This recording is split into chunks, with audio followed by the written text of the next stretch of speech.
Okay, let's continue on with our code. As I mentioned before, we are going to create a list of items. For that, let's switch to this activity all books layout. Before all of those, let's delete this text view in here. Also, let's delete this background color, and let's add some paddings as well. For example, 25 dp.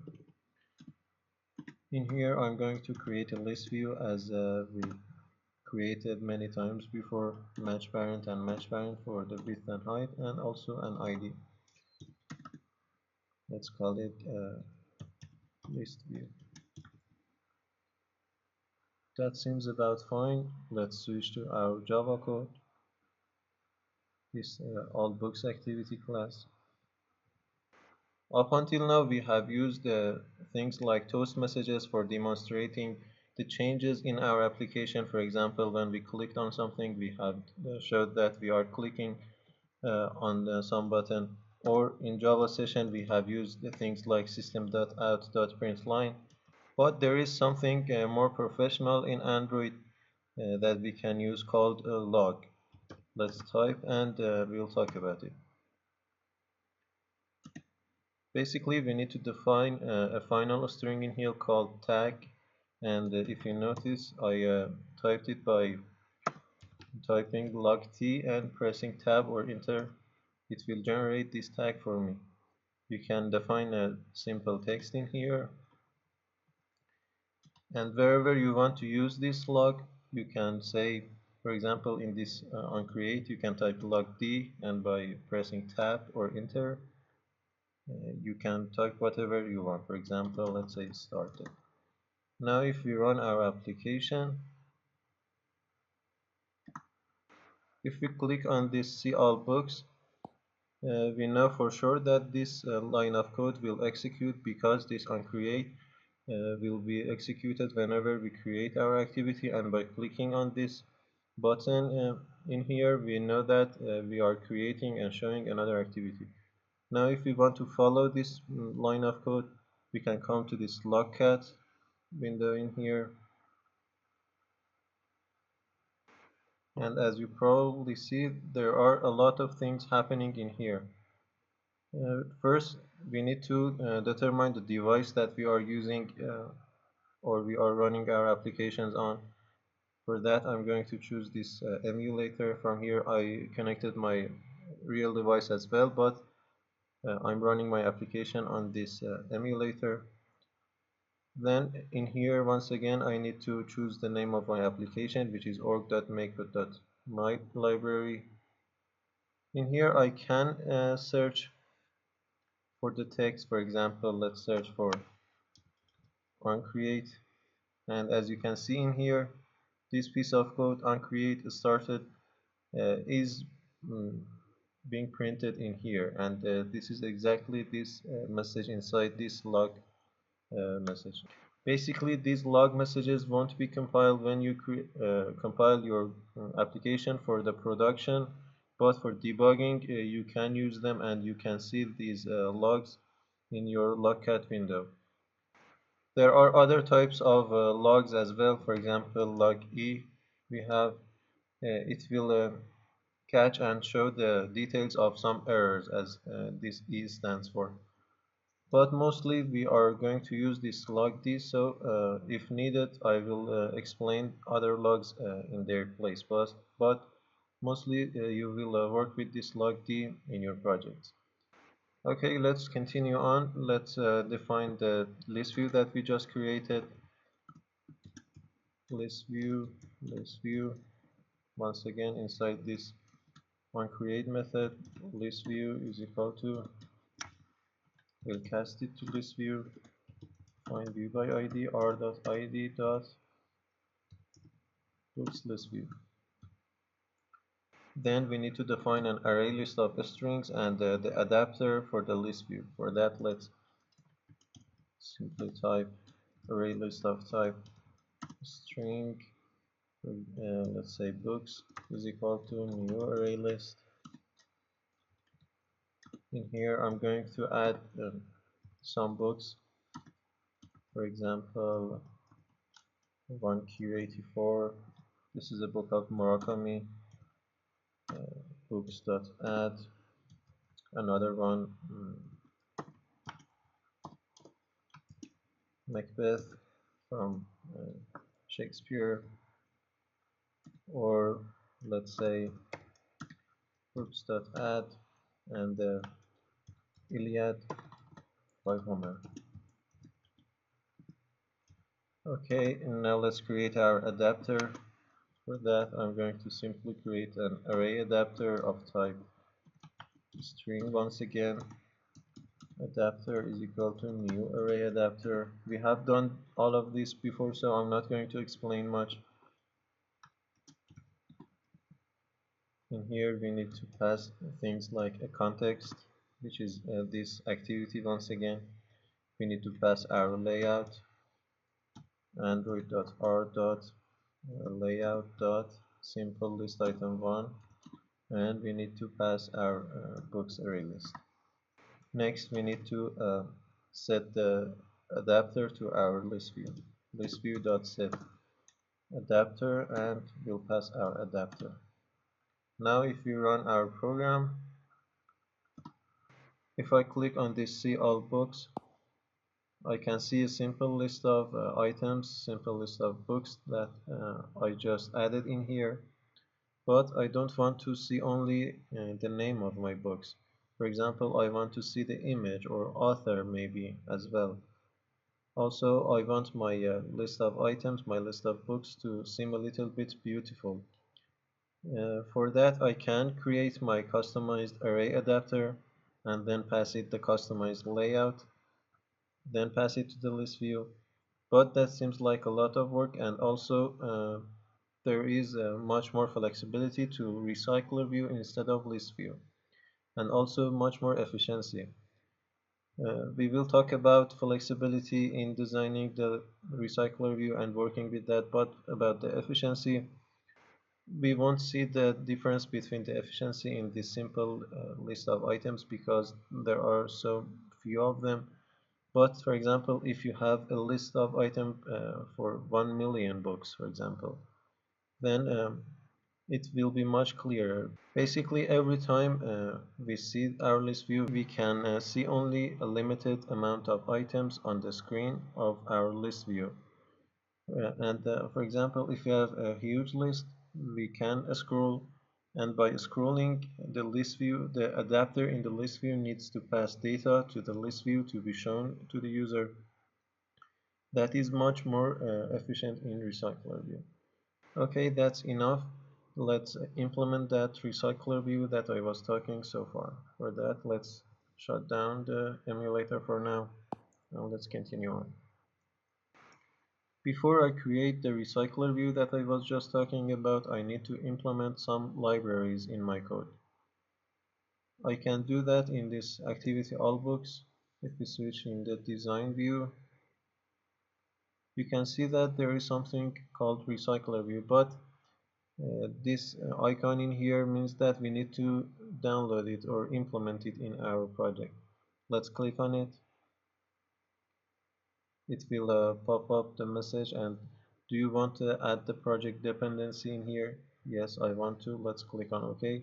Make sure to have a solid internet connection because it's going to download something to your project. But as you can see in here, we are getting some errors. Let's click on this affected modules. This is the Gradle file that I talked about in the earlier videos of this course. We said that every Android application has some activities, have some Java classes and layouts. Also, these and also the files, for example, sounds and images and all of them, and also the other projects that are implementing into our project are being connected together via this Gradle file. And if we want to locate this Gradle file in our project, we can see that it's here, Gradle scripts. There are some scripts to it, but mostly we are going to work with these first two files. Right now we are in this module app one, build.gradle module app. Also there is another one, build.gradle project. For now, let's talk about this module app. Basically, in here you can see general features of your application. For example, the compile SDK version. In here it's 28, which is the latest one. The minimum SDK version, which we defined when we created our project, it's 19 right now. We can change it from here. We have a version name in here as well. For example, when we update our application, we can increase this one in here. There are a lot of other features in here. We are not going to talk about these. These are basically in another language called Gradle, and are implementing and give our application some features. But the one that we are going to work about is this Recyclerview in dependencies. Inside this dependency, basically you can add uh, different libraries in your application. Library, as I mentioned before, is a piece of code that somebody else has wrote, and you can use it in your project. And you can use it by saying this implementation keyword, then the address of that project on the internet. For example, in here I can see that the address of this Recyclerview is this piece of line in here. Every time we change this Gradle file, we will see something called sync now, some pop-up message in here that will say sync your project. But right now we are getting some errors because we hadn't have a successfully synced project.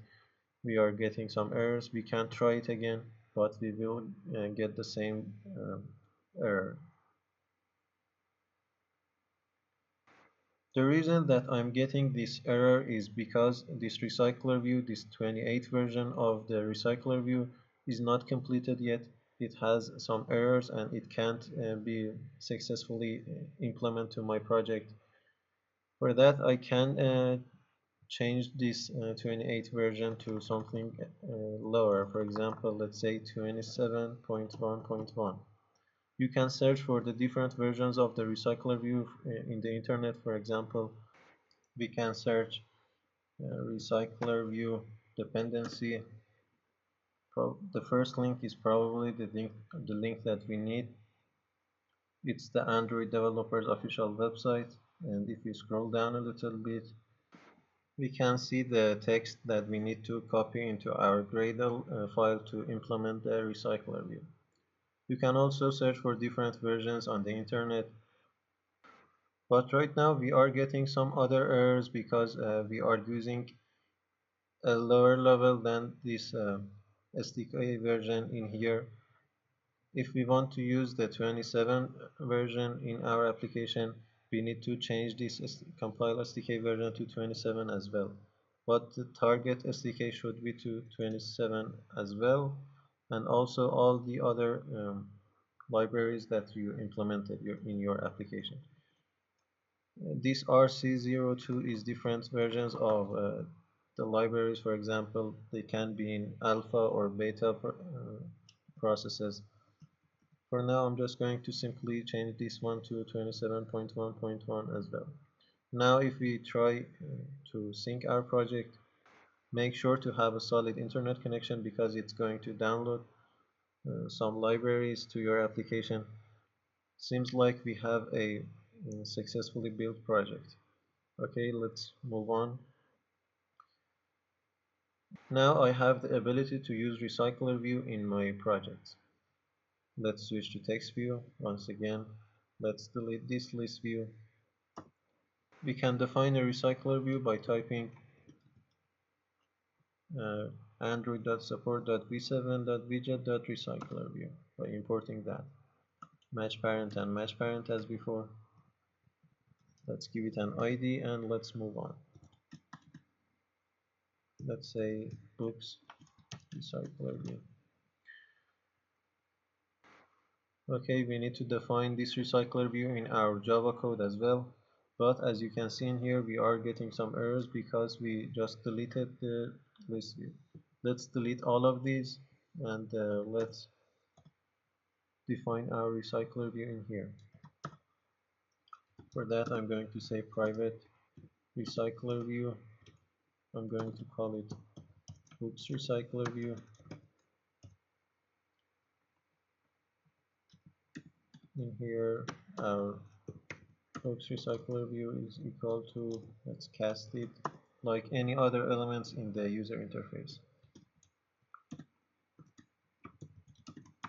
r.id.booksRecycler. Similar to Listview, if we want our recycler view to populate some list of items, we need to create an adapter. For list views, we had the option to use some pre-built adapter, for example, the Array Adapter class that we created. But for Recyclerview, you need to create your own adapter.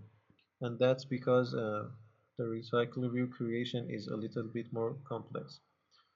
In order to create our Recyclerview adapter, the first thing that we need to do is to create a simple layout file for every item that we are going to show in the Recyclerview. Let's create one and we will understand what I'm talking about. In this layout file, I'm going to right click and create a new layout resource file. I'm going to call it list item book res view.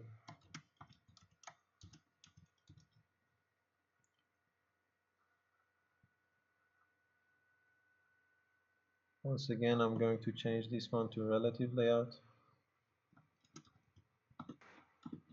In here, I'm going to simply create an image view for the image of every book. Let's give it 140 dp as the width and 140 dp as the height. Okay, also an ID. Let's call it book image, and also a text view for the book name. ID, book name, and text. For example, let's say book name. We are going to change this text and this image as well, but these are just placeholders. For now, if we don't have any item to show in here, we are using this simple text. Let's move it below our image view. Book image, sorry. And let's center it horizontally. Center horizontal to true. Also, let's change the width and height of our relative layout to wrap content as well.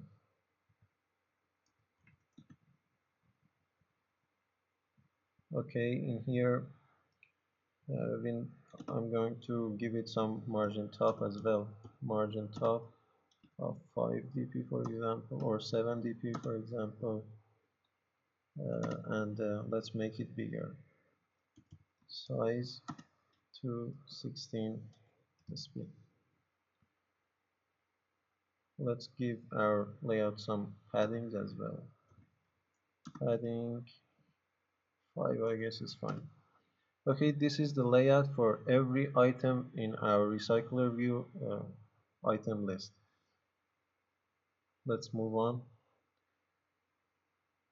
For creating an adapter for Recyclerview, the next thing that we need to do is to create a Java class called our Recyclerview Adapter. Let's say Books Recyclerview Adapter. This would be our Recyclerview Adapter. In here, let's first create a log message for debugging purposes. If you remember from Java sessions, we have defined inner classes. I need to define an inner class in here. I'm going to type it and then we'll explain what it is. Public class. I'm going to call it Viewholder. It will extend the Recyclerview.Viewholder. But I'm getting some errors. I need to implement the constructor. let's create two fields and we'll talk about it. Private image view, book image, and also private text view, our book name. Also, this one should be initialized in the constructor of our class. Let's say book image is equal to, let's cast it to image view as we initialized any other UI elements. When we were in an activity, for example, we could type something like find view by ID and then pass the ID of that item and we had access to that item. But we are not in an activity and this find method, find view by ID is not available for us. But we have this view in here that we are getting from this constructor. I can say item view dot find view by ID. Now I can pass the ID of that specific element, for example, book image. This find view by ID was an inner method in this activity or every other activity. We couldn't access it from here because we are not in an activity, we are in just a simple Java class. We need to access it via this item view. Similarly, we can initialize our text view. Book name is equal to text view item view dot find view by ID r dot id dot book name. Okay, what is this inner class that we are creating? Basically, this viewholder class is responsible for creating every instance of our elements in the recycler view. For example, whenever our Recyclerview Adapter is creating some object, that will create some instance of this class, this viewholder class, and then we'll show it to the user. We are defining some fields in here which are exactly the field that we just created in this list item layout. A book name and a book image in here. We are defining them in here as well. We are not going to do anything else in here, and this is probably the same every time that you are creating your viewholder class. And it's important to extend the Recyclerview.viewholder. The other way it won't work. The next thing that I need to do is to extend the Recyclerview.adapter, and inside these diamonds I need to pass the viewholder I just created. For that I can simply type viewholder. And as you can see in these parentheses, it will refer to this inner class that I just created. But I'm getting some warnings because I need to implement some methods. If I hover over it, it says that I need to implement some abstract methods. Okay, for implementing I can press Ctrl I, and these are the necessary methods. Basically every method that has not the completed icon in here needs to be implemented in order to resolve this error. Okay, I'm going to implement all of them. Now we are not getting any errors, but there are much more to do in order to create our customized Recyclerview adapter. For that, I'm going to pause the video in here and we'll continue on with the making Recyclerview adapter in the next video. See you in the next video. Okay, let's continue on with creating our Recyclerview adapter class. But before that, I'm going to create another class to simulate the book object that we are going to show. For that, I can right click in here and create a new Java class. I'm going to simply call it book. Basically, these we can call a model in programming. This is my book model. And it will only have some simple fields. For example, a string for its name. We are not going to initialize it. Private string for the author. Let's say private integer for the number of pages. that every book has another string for the image URL, for example, also a description maybe. I think that's enough for now. If we wanted to add anything, we can come back to this page every time that we want. I'm going to create a constructor for this book. Also some getter and setter methods. For that I can come in here, getter and setter.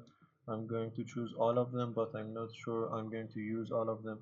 We have seen these kind of defining a new model in Java session, so I'm not going to explain much. I'm not sure that I talked about the toString method, so I'm going to talk about it in here. If you remember from the Java session, we have created some method to demonstrate the details of our object. For example, if we call it show details, we are not going to receive anything. We are simply going to print something. But I have another option instead of this. There is another method I can override if I come to this window by pressing Alt Insert or right clicking and click on this generate. You can see that there is a toString method in here I can override. I will choose all of them, and this is basically the method that will print some information about the current object that we are in. It will be helpful when we create our objects.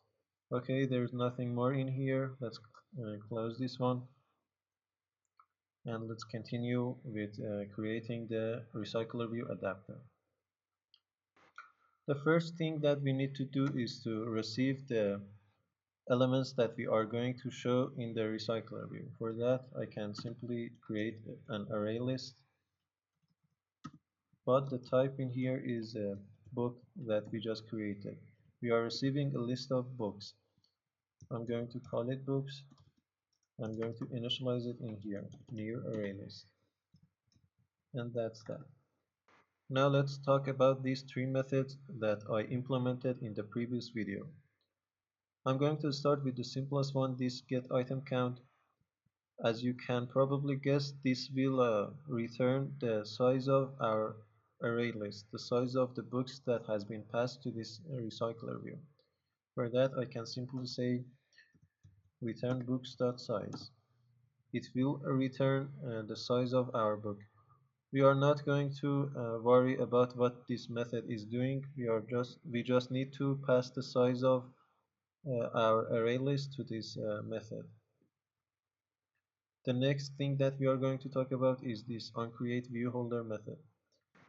Basically, this Uncreateviewholder method is being called whenever there is a new object that needs to be populated. Means that if we have 10 different books in our array list, this Uncreateviewholder at least needs to be called 10 times.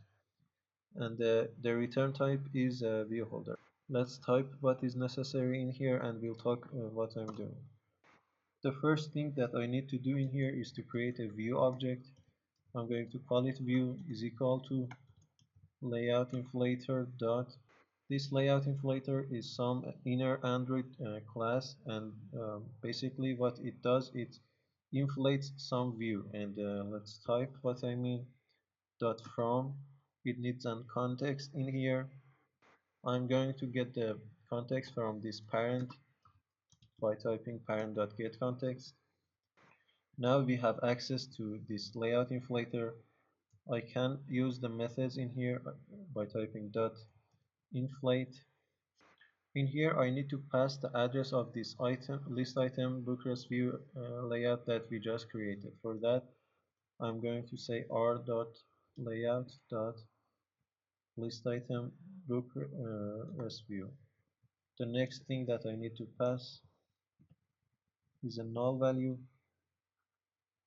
What am I doing in here? I am creating a view, an instance of this layout file in here by getting the layout inflator from the parent's context and then inflating this layout in here and saving it into this view object. This root in here means that do we want our view to have a root or not? Means that can we press back, for example, when our view is being created or not. For most cases, if not always, you are going to use null when you're creating a view in this Recyclerview Adapter. The next thing that we need to create is an instance of the Viewholder class that we just created down in here. This inner class Viewholder, I'm going to call it holder, is equal to new Viewholder, and I'm going to pass it the view I just created. Then I'll return the holder I just created, because the return type of this method needs to be a view holder. Probably in most cases, if not always, this is the code that you need to write in order to access to your view, or in order to make this Uncreateviewholder to work. Probably you won't change it at all. You first create a view via accessing this layout inflator and by using its inflate method. Then you will create a view holder and pass your view to it, and then return your holder as the return type of this method. So don't worry if you don't understand all of it. You don't need to. It's just the same in all cases. Okay, the next thing and probably the most important method in your adapter is this method. This Unbindviewholder method is the method that is being called whenever we are binding some value to our recycler view, and that's all this adapter is about. If we want to see the flow of things, first this Uncreateviewholder will get called and will create some view and some viewholder class to be specific, and then this Unbindviewholder gets called and will bind the value that just created to the recycler view. First, I'm going to create some log messages in here. Let's say called for the debugging purposes. As you can see, I'm receiving some viewholder from the input of this Unbindviewholder method. And this viewholder is basically the class that we just created in here. And we can access to, for example, different fields and methods of that inner class by saying holder dot book name, or whatever the name of these fields are. And if you remember from the Java sessions, no matter what the access modifiers of the fields and methods in an inner class is, the parent class can always have access to all the methods and fields of an inner class. Now that I have access to, for example, this text view, I can do whatever I want. For example, I can change the text of it. Let's set text to whatever I want. For example, let's set its text to Iliad. Or similar to list views, when we use array adapters, we can access to this books array list that is being passed to this adapter class. For that, I can simply say books.get, and as the index, I can pass this position that is being passed via the input of this method. Let's pass the position in here, and I want the name of the book to be shown in this text view. For that, I'm going to set get name. Now the text in this text view in here is being set to the book's name.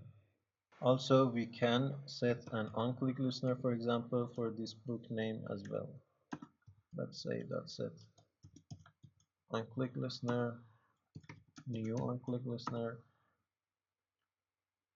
Let's show a toast message in here.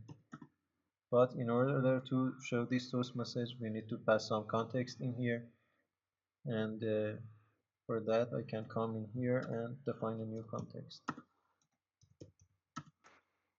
We haven't seen this context before. We will talk about it in activities and fragments session, but for now I'm just going to receive it via the constructor of this adapter class. Okay, let's pass it in here, and for the message, let's say books.get its pass position and .get name. And as you probably see, when I added this position in here inside this method, this final keyword has been added to this position in here. We have talked about its reason, and I'm not going to talk about it in here. Let's say was selected. Okay, our adapter class is ready now. We just need one more method and we are done with it. I'm going to define a setter method for the books array list. We can use this setter method whenever we want to pass some items to this adapter class. And after passing it, I'm going to say something like notify dataset change. Basically, what this piece of code is doing is notifying the adapter that its dataset changed. So it will once again execute this method in here on Create_Viewholder, and will create some viewholder, then pass it to this Unbindviewholder. In here, once again, it will set the values to the views once more. Now our adapter class is created. Let's create an instance of it in here. For that, I can say books Recyclerview Adapter. I'm going to call it adapter like defining any other classes in Java. New books array adapter. And if you remember, I need to pass a context in here, which I said in most cases are activities. For that, I'm going to pass this, which refers to this current activity that we are in. Then I will pass this adapter to this Recyclerview by saying books Recyclerview dot set adapter, and we'll pass the adapter. Also, one more thing is need to be done in here. We need to set some layout manager to our Recyclerview. For that, I can say books Recyclerview dot set layout manager, as in here you can see. Let's type and we'll talk about it. I'm going to simply pass a linear layout manager, and for the context, once again, I need to pass this. Basically, this layout manager is determining how do we want to order our items in our Recyclerview. It's another more level of flexibility for Recyclerviews. I can use this linear layout manager, which, as you can guess, order the items in a linear fashion, for example, horizontal or vertical. Also, I have other options like grid layout manager, which we will talk about and we will see its work later on, but for now let's stick with this linear layout manager. Okay, let's run our application and see what we have done so far. If I click on this see all books button, you can see that our Recyclerview is being created. We are not getting any crashes, but because we are not passing any items, we are not seeing anything. Let's pass something in our adapter. For that, I'm just going to copy and paste some code. I created a books array list. I added 3 books to it with some values. Nothing important in here. We have seen all of these before. I just copy and pasted it to save some time. I just need to pass this books array list to this method that I created at the bottom of our adapter class, this set books. For that, I'm just going to say adapter.setBooks, and I'll pass books.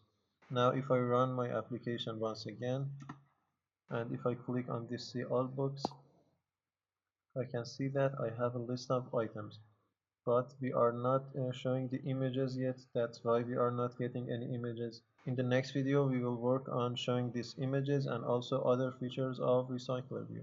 So see you in that next video.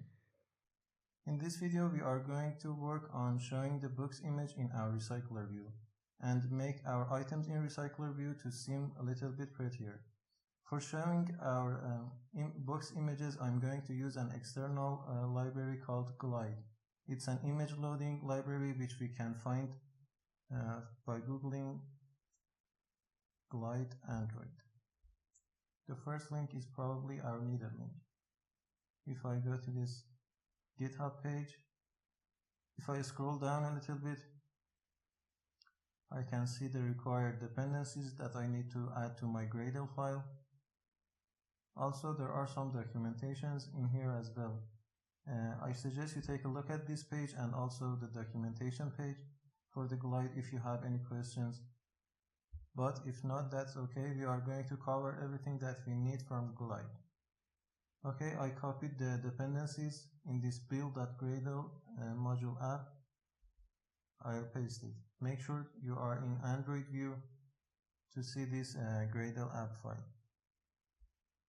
Inside this dependency brackets in here, I will paste my implementations. When you change something in your Gradle file, you need to sync your project once again. I'm going to sync it. Make sure you have a solid internet connection because it's going to download some stuff from internet. Okay, seems like Glide has been added to our project. Let's minimize all of these and let's use it. In order to use Glide in our project, inside this adapter view, I can come to this Unbindviewholder method. In here, I can type glide.with. I need to pass the context which I received from the constructor of this adapter class. Then I need to say as bitmap. I want my image to be shown as bitmap. That's a necessary and not important thing. Then I need to load the image from some image URL. I need to pass the image URL of my book. For that, I can say books.get and pass the position as index. And after that, we can use the getImageURL method that we created in our book class. Then I need to locate the view that I'm going to show my image in. For that, I can say .into and I can pass folder.bookImage as the view. That's done. That's all the Glide need to work. Notice that if your image URL has some problem, that's fine with Glide. Glide is smart enough to know the corrupted image URL. And if your image URL has some problem, Glide can cope with that and can show, for example, some placeholder. For now, that's all we need from Glide. Okay, now if we run our application, we should see the book images. I'm going to run it on this Pixel 2 with an API of 27. If I click on this see all books, we are not getting our images, and that's because we forgot to add the permissions in our manifest file. We will talk about most of the permissions that we need in our application, but basically whenever you want to access the user's camera or microphone or geolocation, or if you want to access the internet via the user's device, you need to add the permissions in here. I can add the permission by using uses permission and then type the permission type. In here, the needed one is android.permission.internet. Okay, I can close it. As simple as that. Inside this manifest tag and outside the application tag. Now, if I run the application once again, I should see the images this time. By clicking on this see all books, I can see that Glide is trying to download all the book images. Also, if I click on the name of the book, I should see a toast message that we have created in our adapter class in the Unbindviewholder method. But still my Recyclerview is ugly and I don't like it yet. I want it to be round, maybe some 3D shapes. For that, I can use another external library called Cardview. Let's search for it and let's implement it in our project and we'll see what that is. For that, I can simply search for Cardview Android. The first one is probably our needed link.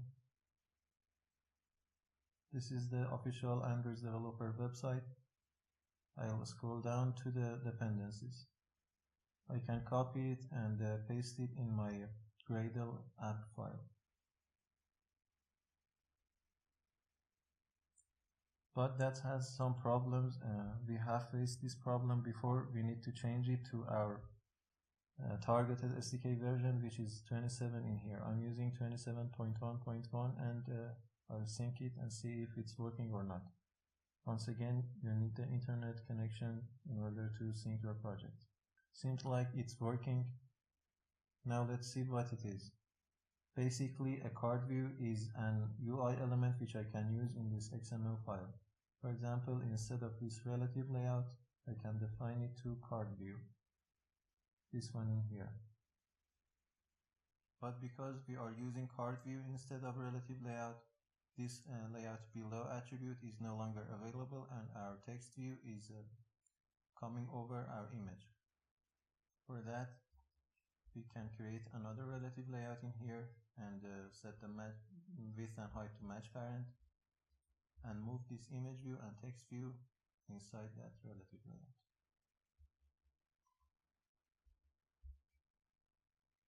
Now that we are in here, let's give our image view some placeholder as well.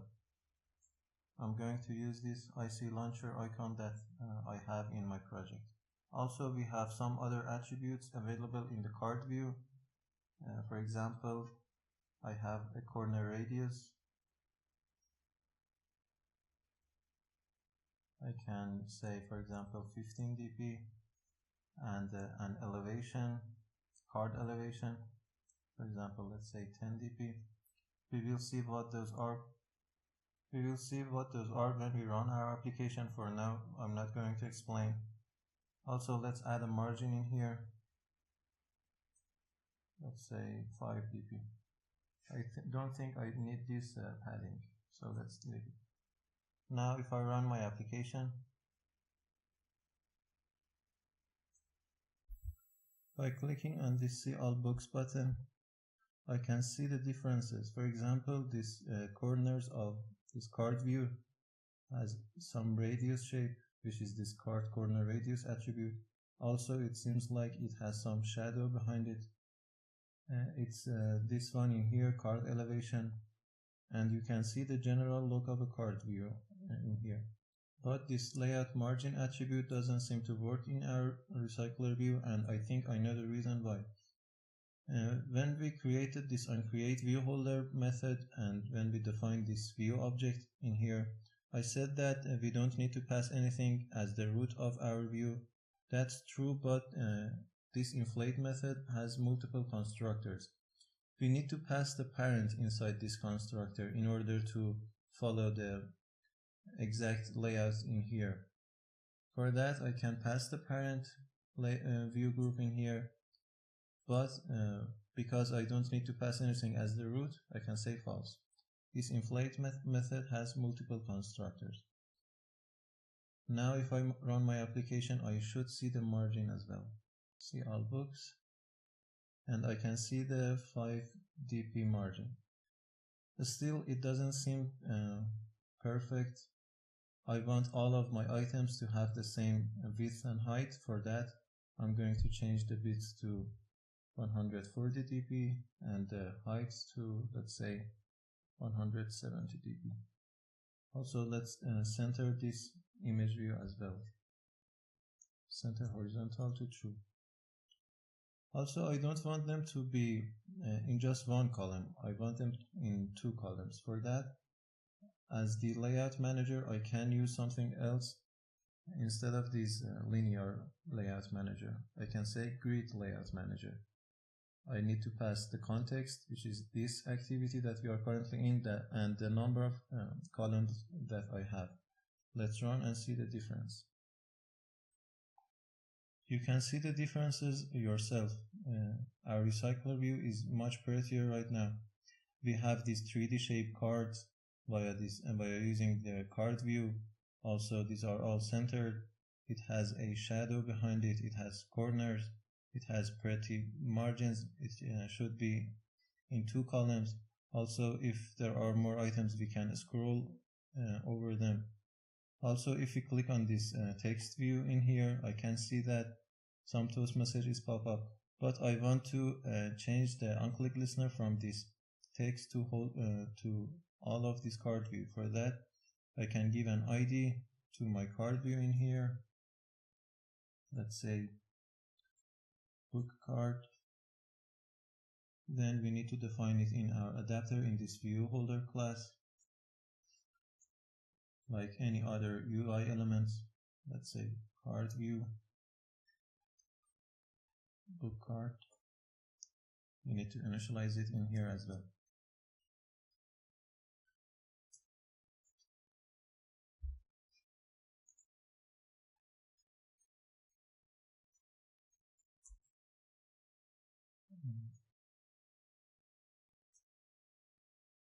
Now we have access to this card in our Unbindviewholder method.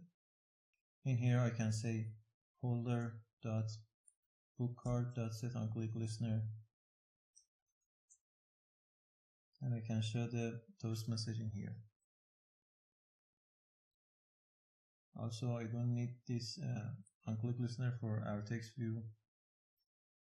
Let's run our application and see the difference. You can see that I can see the toast message by clicking anywhere on the card view. Up until now, we have passed some books in here to our Recyclerview Adapter in order to see the result of our work.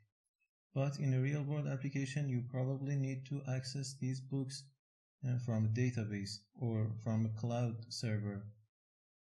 We haven't talked about those topics yet. We will be talking about them, but for now I'm going to use some static methods and variables. You know from Java sessions, when we add static keyword in the definition of a method, or when we initialize some variable, that variable or method does not depend on the instances of that object. What that means is when you change the value of, for example, that variable in one place in your application, that static variable will be changed in all of your application. So because of that feature, we can use it instead of databases in this session. I'm going to create a utility class for all of those static methods and variables, and you'll see exactly what I mean. I'm going to call it util, just a simple Java class. Also, there is a term POJO, plain old Java object, which refers to these classes. These are plain old Java objects, or as some might say, POJO. In here, I will define a private static array list of kind book for all of my books. Let's call it all books. I need another one, private static array list of book for the currently reading books.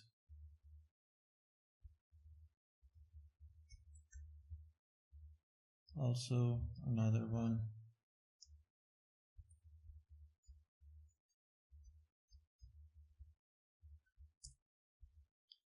for the want to read books,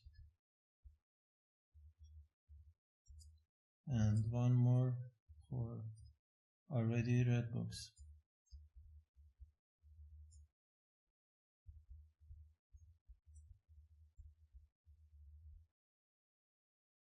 I have some typo here. Okay, I will create a simple constructor for this class which won't get anything. But inside this constructor, I need to initialize these static array lists because we are not initializing them in the fields. So if it's the first time that the user is calling this class, these static array lists are null, and we don't want to get some null pointer exceptions. For that, we are going to check and initialize them if they are not initialized. For that, I can say if all books is equal to null. We know that right now they are. We can say all books is equal to new array list. I'm going to do the same process for the 3 remaining array lists. Let's say if our currently reading books is equal to null, we'll initialize it.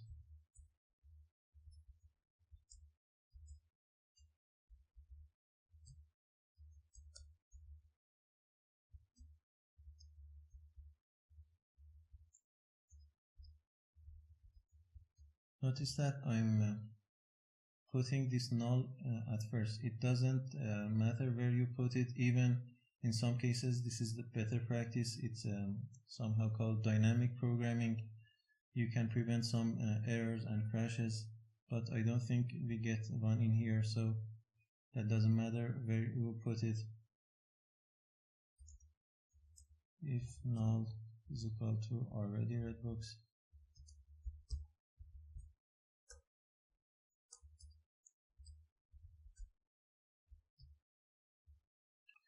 but if it's the first time that we are creating this class, we need to pass some values to this all books array list, because we are not getting those books from anywhere, for example, like a database or something. For that, I'm just going to pass them manually in here. I'm going to create a method and I'll write it down in here. Because we are going to access to a static variable, I need this method to be static.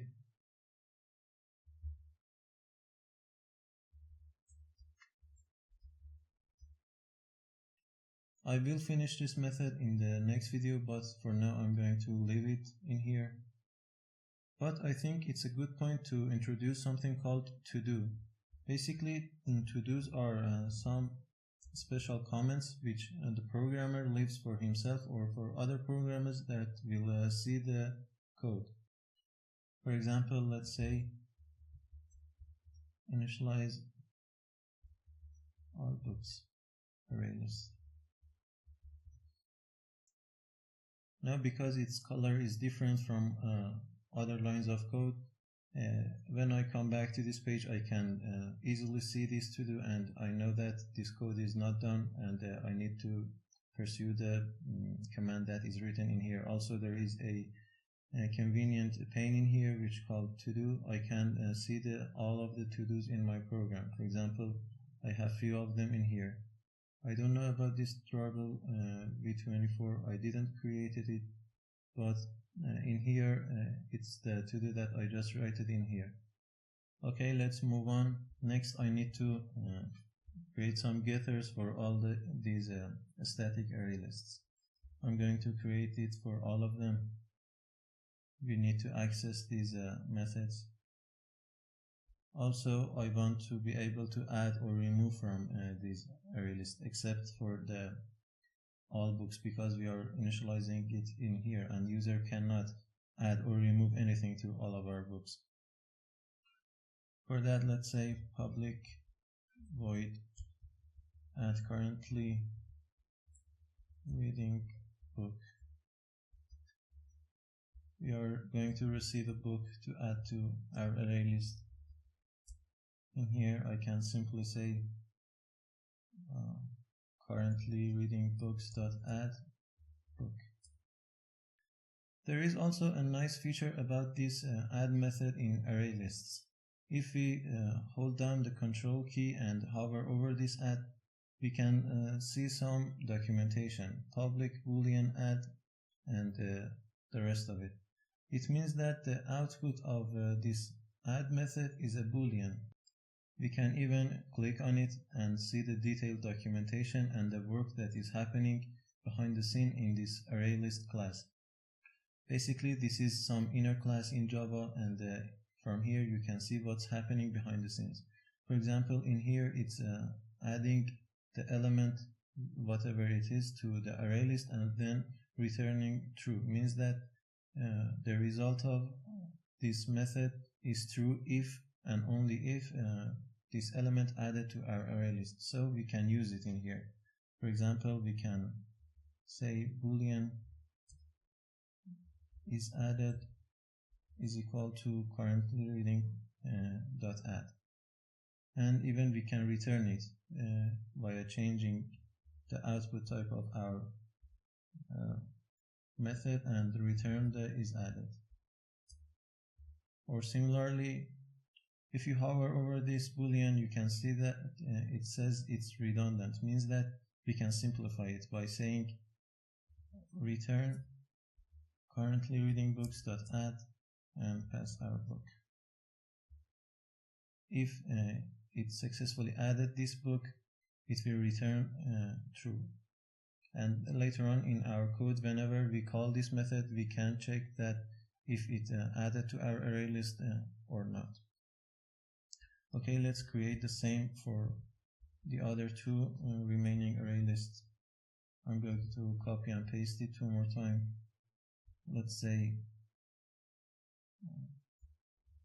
1, 2 read books, and in here as 1, 2 read books as well.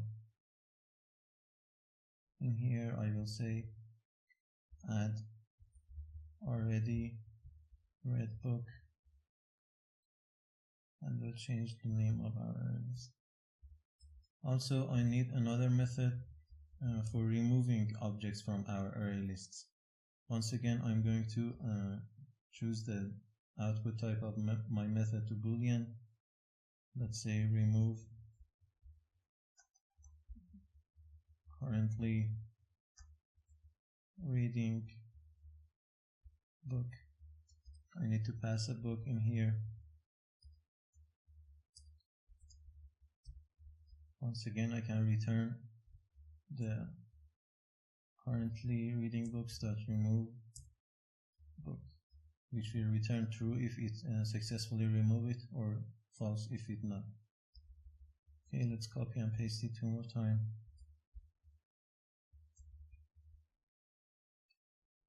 Let's say remove 1, 2 read method, book, and also for here remove already read book, and change here to already read books. Okay, I think that's all the necessary methods in here. In the next video, first we will initialize all of our books, and then implement some of these functionalities in our application. Okay, see you in that next video. Let's continue creating our application. I will finish this method, but before that I'm going to change my book model a little bit. I'm going to add another field in my book class. I'm going to call it ID. Basically, when we receive data from our database, there is always some column, some field named ID, and it's identifying our current object or our record, as we will see in future videos. It's almost always unique, and we are going to simulate some database, so I'm going to use some ID in here as well. But in order to do that, I need to change this constructor. I'm going to delete it and let the IntelliJ to create one for me. Also, I need to do a getter and setter method in here as well. The other thing I need to do is to change this to string as well, because right now it's not containing the ID field. Okay, that's as simple as that. But if we switch to our all books activity, we probably will get some errors, because when we define some new book, we didn't define the ID field.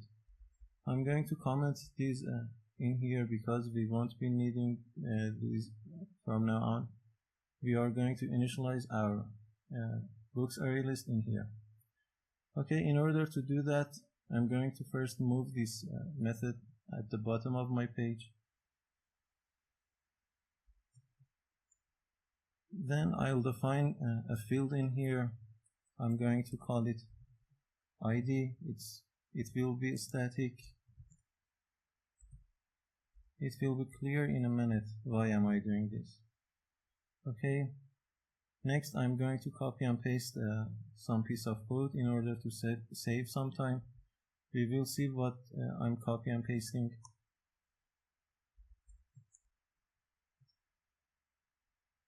Okay, what is all of this code? Basically, these are some books that I added into my books array list. I'm defining some name, author, pages, image URL, and description in here. The ID field, the ID integer that I just created, I'm incrementing each time, and then pass it as the ID. It will be unique because we are incrementing every time. Then I pass some values to these fields of my book, and then created that book and added it to my books array list. I got all of these books from Goodreads website. If you are interested, take a look at it, and all the copyrights goes to goodreads.com. Basically, these are the 100 popular books in all time. Okay, let's continue on. I just created 15 books and added it to our array list. Nothing important in here, so we don't need this to do anymore. We have done our job in here. In order to see the list of books, let's go to this all books activity, and let's create an instance of my util object. Util is equal to new util. I don't need to pass anything to the constructor. In here I will create a new array list of kind book. Books is equal to new array list, but I will delete this one from here. Okay, books is equal to utils dot. We know that we have a getter method, get all books, and I'll pass the books to this setBooks method of this adapter. Now if you run our application, we can see what have I added to our list of books. By clicking on this see all books, I can see a list of books available for me, and also because there are 50 of them, I can even scroll. And as you probably noticed, every time that I scroll, Recyclerview is getting some values, or the adapter is passing some items to the Recyclerview, and the Recyclerview is, for example, in here downloading the images. Okay, I just created a simple list of books in order to make our application a little bit more realistic. But right now, if I click on these book items, nothing interesting is happening. It's just showing me some toast message. I don't want that, so I'm going to navigate the user to another page by clicking on this book item, or by clicking on any of the Recyclerview items. In order to do that, first let's create the other page that we are going to navigate to. Okay, I'm going to do so by creating a new activity from here. We have seen how to create activity. Right click on the package, new activity, and from here I'm going to choose empty activity. I'm going to call it book activity and leave everything else as default. First, I want to create the layout file of this new activity. For that, let's switch to this XML file, to text view as always, and change this to relative layout. This is going to be the activity that we are going to show the details of our book. For that, I'm going to create a simple relative layout in here, match parent and match parent. Let's add the name at the top, wrap content and wrap content, ID, book name. Let's give it a text, book name, also some style, bold maybe, and let's increase its size to 20 sp. Let's move it to center horizontally. Also, let's give it a margin from top,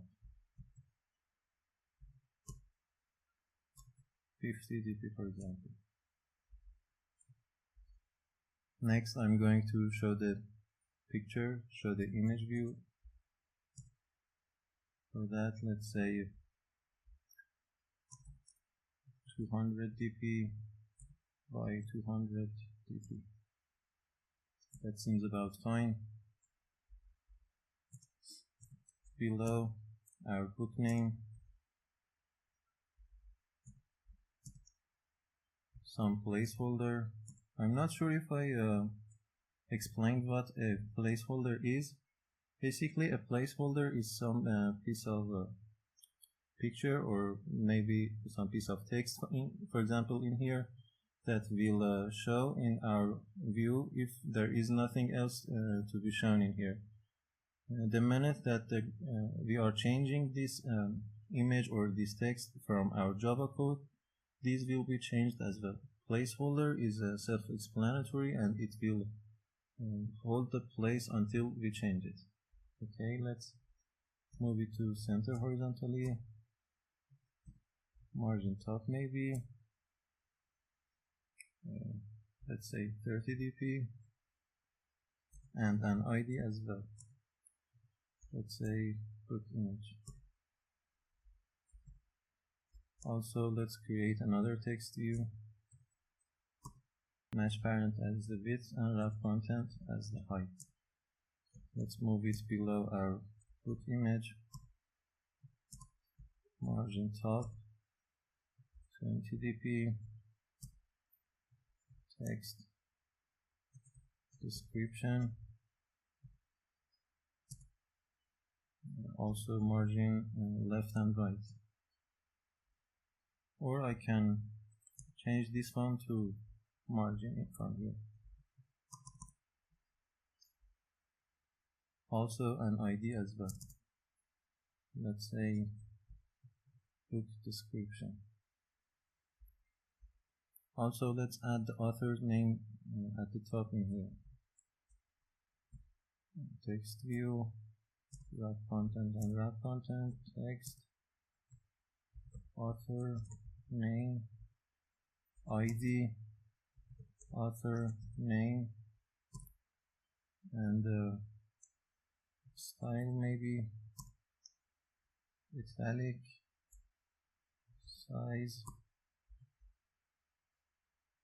18 sp, and below our book name, center horizontal. But we need to pass the ID in here as author name. Okay, let's move this whole relative layout to center. But before that, let's change this height to wrap content and the center vertical. That's true. Okay, that seems about fine. It's not the best design, but you can design it however you want. Okay, let's move on to Java code. In here, let's define our elements. I had some text view. The first one is book name, author name, also description. We had an image view as well.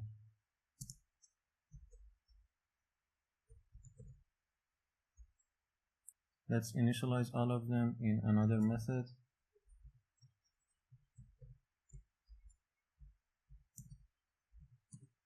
Private void init widgets. In here, book name is equal to text view r.id dot book name.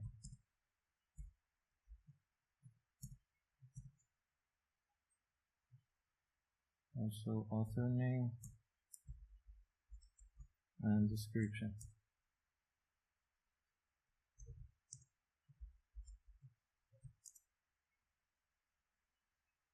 Book image.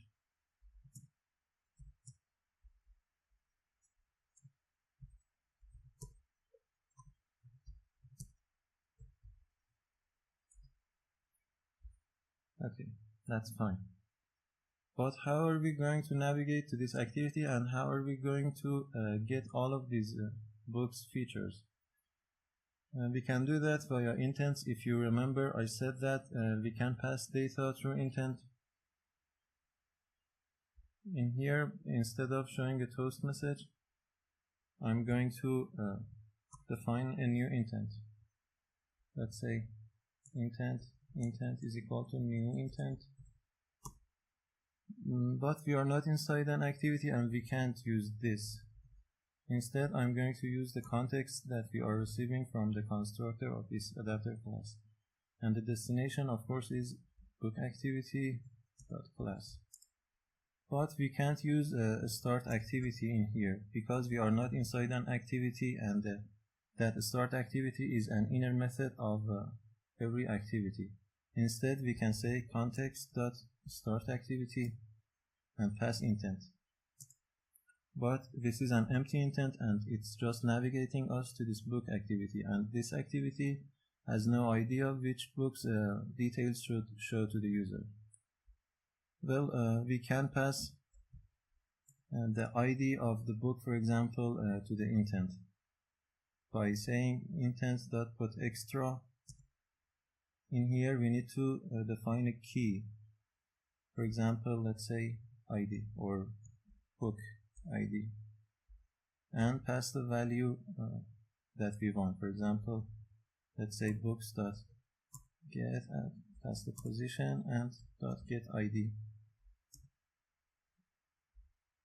We are sending some data within the intent by using this method putExtra. First, we need to define a key in order to get that value later on from inside this book activity.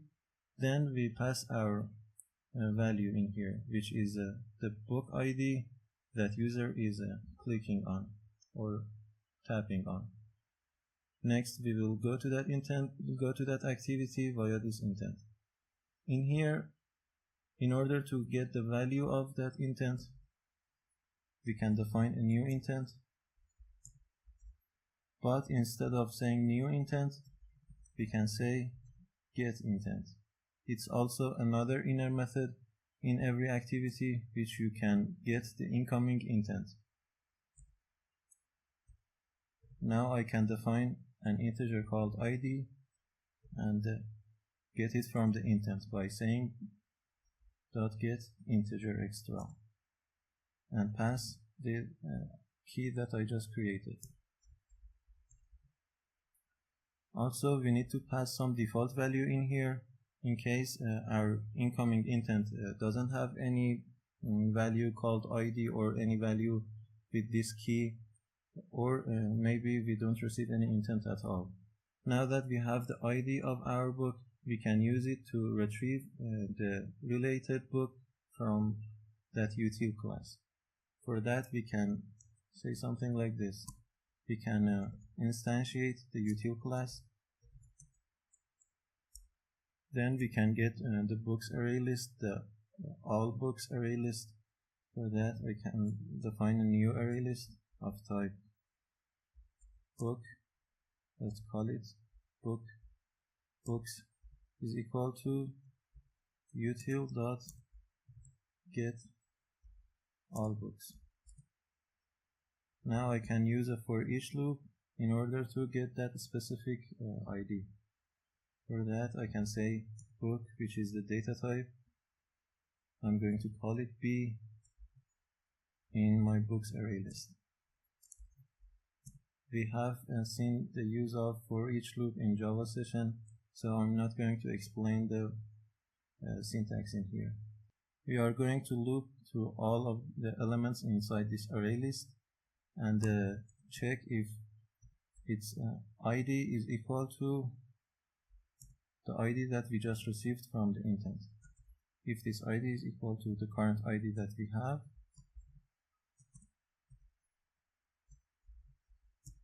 then we'll continue. In here we can set the text and images of our views. For example, we can say book name dot set text to b dot get name. As simple as that.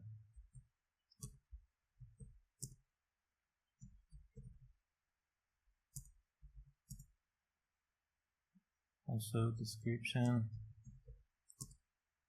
to b.getDescription. But for a book image, I'm going to use glide once again. Glide.width.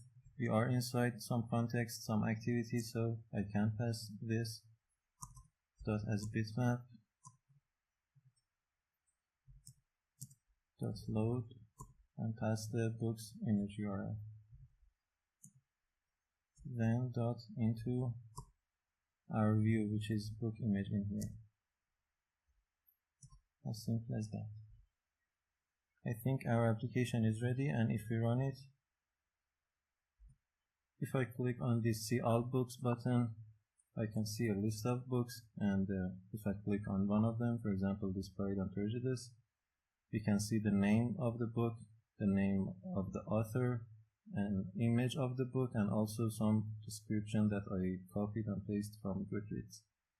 Okay, I think this video is getting a little bit long. In the next video, we will continue working on our application. See you in the next video. Up until now, we have created a simple application which has a simple recycler view, which presents us with some books.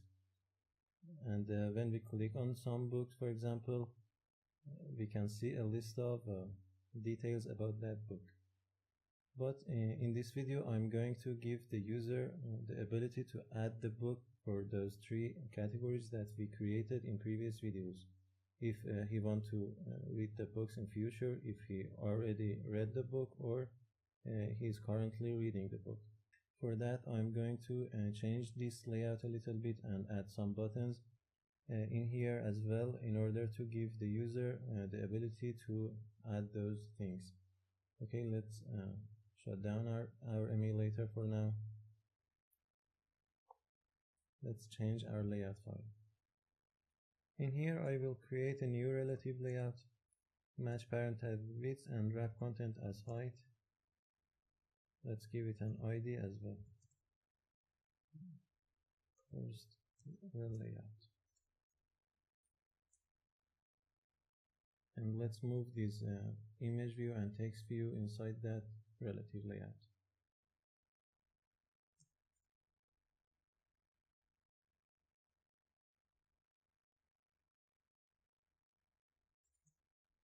Let's move this image view to the right of our text view. For that, I need to delete this and also this attribute. Okay, let's delete the center horizontal of this and add to right of our book image. A margin left maybe of 10 dp, for example. Let's make this margin top a little bit smaller, and also for this one, let's delete the center horizontal and let's move it to right of our image view. Add a margin left of 10 dp and the margin top as well. Let's say 20 dp. Also, let's add another text view in order to show the number of pages that our book has. For that, I can simply say text view, wrap content and wrap content, text pages, ID, book pages, below our author name. Let's move it to right of our image view. A margin left of 10 dp and the margin top of 20 dp. A style, text style, not the first one, of bold and size to 18 sp. Let's move this description to below our relative layout, not our image view. First relative layout. Okay, now let's add those buttons that I was talking about. In order to do that, I'm going to add a new relative layout in here, and match parent and wrap content. Let's give it an ID of buttons relative layout. Let's add a button.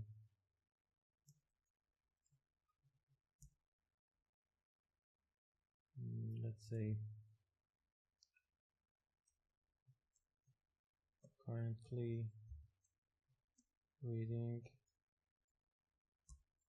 an ID btn currently reading, and let's move this to the end of our layout. Align parent end to true. A margin right maybe of 10 dp, and the margin top as well. Okay, let's copy and paste this one 2 more times.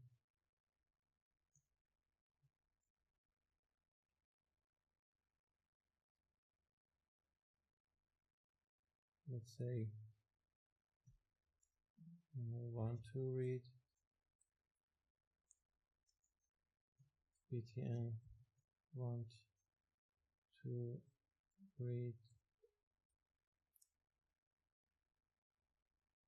Also, let's delete this margin top, or let's reduce it by 10, and let's move it below our first button. Okay, let's say btn currently reading. In here, btn already read,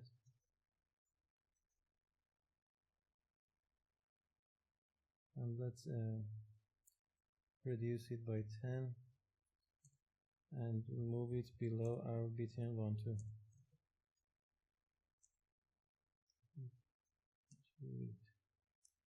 Okay, that seems fine.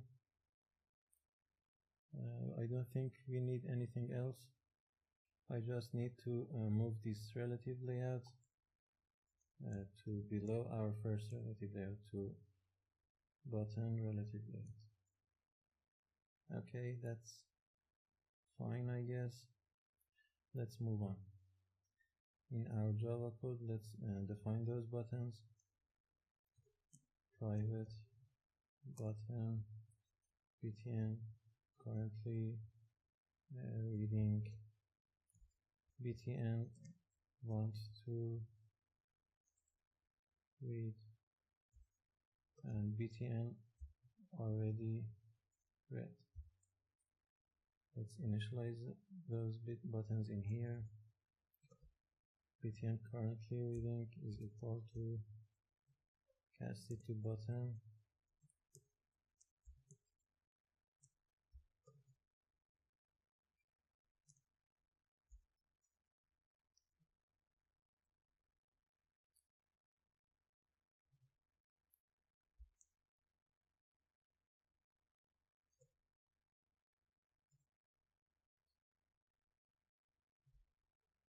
btn want to read, and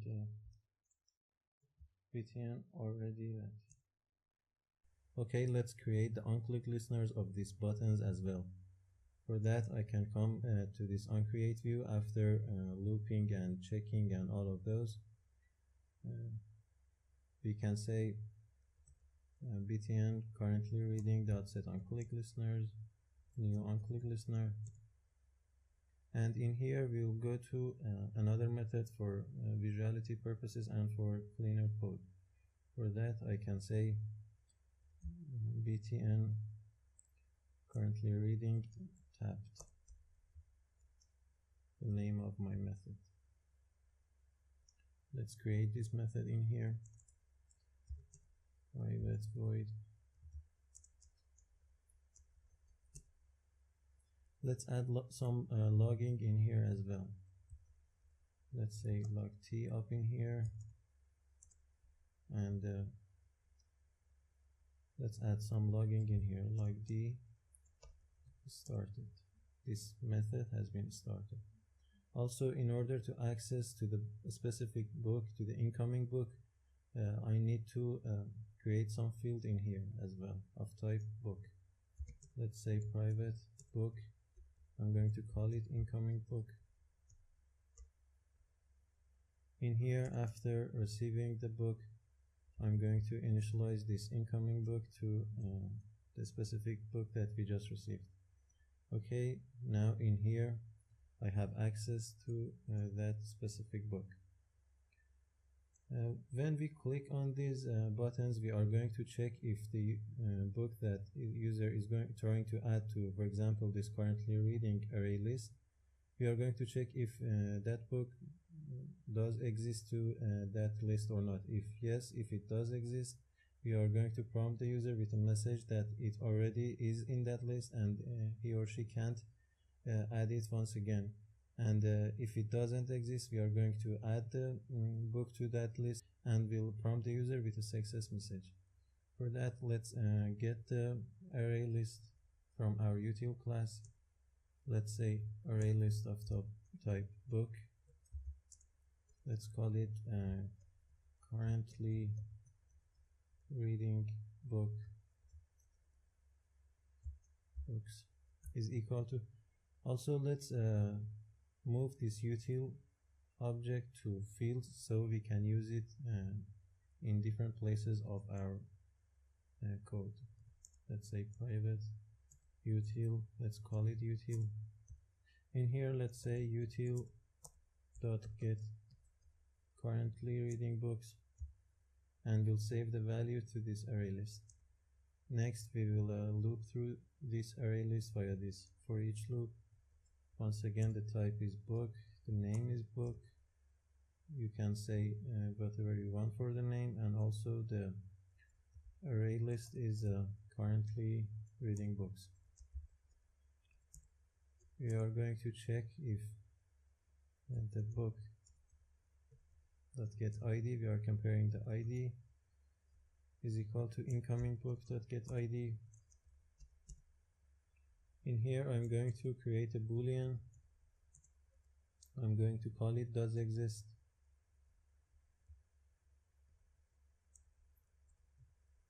I'm going to make it false initially, and if we found that book in our array list, we are going to change that value to true. Then after that, we are going to check if does exist means that if it does exist in our array list, we are going to show some dialog to the user. We haven't seen the definition and the usages of dialog yet. There are many type of dialogs. In here, we are going to work with the simplest one, which is called alert dialog. I will define my dialog in here, and then I'll talk about it. Alert dialog dot builder, I'm going to call it builder, is equal to new alert dialog dot builder. I'm going to pass this as the context. Next, builder dot set message to you already added this book to your currently reading lists. In here, I'm creating an alert dialog builder, which is defined like any other classes in Java. Alert dialog dot builder, builder, new alert dialog dot builder, and pass the context to the constructor of this class. Next, I'm setting the message of that dialog to this text in here. Then, in order to show the dialog, I need to say builder dot create to create our object, and dot show to show it. Also, let's write the other scenario, which is in case that book doesn't exist in that array list. we are going to add it to that array list. We can say util.add already read book, and we'll pass the incoming book to that method. We created this method in previous videos. Then we'll show some toast message to the user and say the book plus the name of the book. Let's say incoming book.getName plus added to your currently reading shelf. Let's say shelf. This one in here should be add currently reading book, not add already reading book. Okay, now if you run our application, we should see it working. By clicking on some book, because it's the first time that we are going to click, we will see some toast message. We can see the toast message in here, but if we click it once again, we can see that we are getting some dialog in here. And with the text that we added in here, you already added this book to your currently reading list. We can also add many more functionalities to these dialogues as well. For example, we can add some buttons in here. Let's try to do that. I can say something like builder.set positive button and negative button. I have two options. For that, I need a text. Let's say OK. And we need also an on-click listener. For that, I'm going to say dialog interface.onClick listener. Let's finish our sentence in here. In here, we can do whatever we want. Because we are not going to wait for the user's answer, I'm not going to do anything. Also, we can add a negative button as well by saying set negative button and say cancel, for example, and defining a new onClick listener, dialog interface.onClick listener. Now if we run our application, we should see the buttons.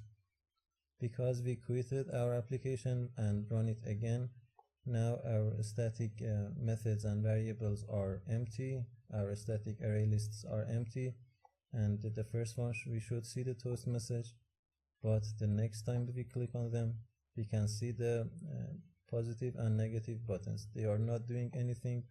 They are just dismissing the dialog because we haven't set anything in here. Also, we can set the cancelable attribute of our dialogs in here to true or false as well.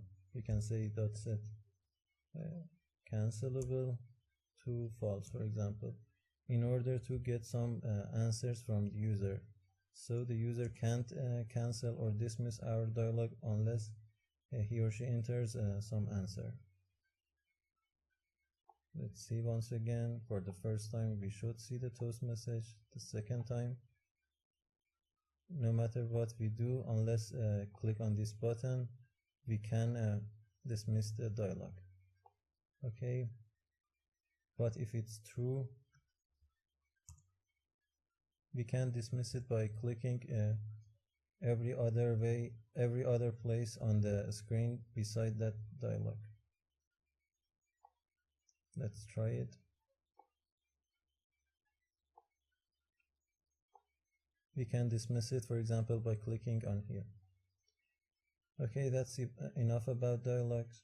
Let's quickly create the other onClick listeners as well. For those, I can come in here and btn already read .set onClick listener, new onClick listener. I can say btn already read tabbed private void btn already read tabbed. In here, let's add some logging. I can even copy and paste some of these as well. Let's copy all of them and we will delete if we doesn't need something. Let's change this one to already read books. Also this one in here, and in here I'm going to change the text. Already read list. That seems about fine, and in here let's change this text as well. Already read. Let's click the other buttons on click listener as well. btn want to read dot set on click listener, new on click listener, btn want to read tabbed.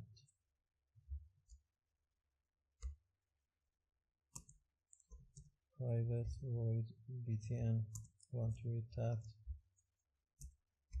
log d.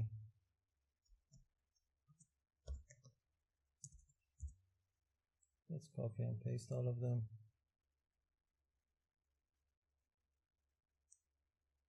Also, we need to change the addition to these two methods.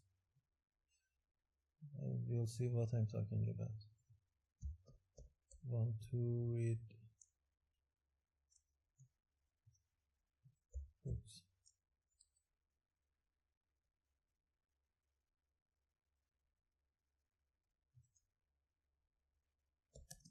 Want to, and in here as well.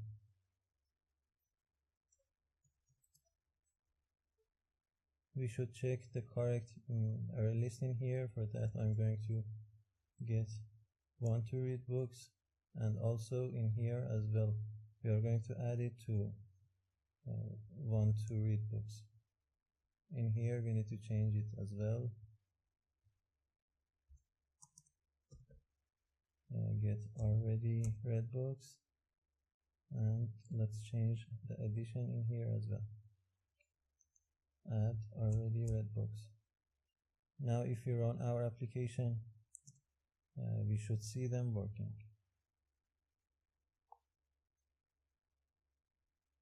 Let's choose one book from here. For example, this Crime and Punishment from Dostoevsky. Let's add it to our currently reading. Let's try it once again. Dismiss. Let's add it to want to read once again. Let's add it to this already, and once again. That seems fine. That's not perfect, but that's fine. In the next video, we will continue on with creating our application. For example, we will add some back buttons in here, or maybe some buttons. Also, we will show the lists in here as well. We will activate these buttons as well. So stay tuned for the next video.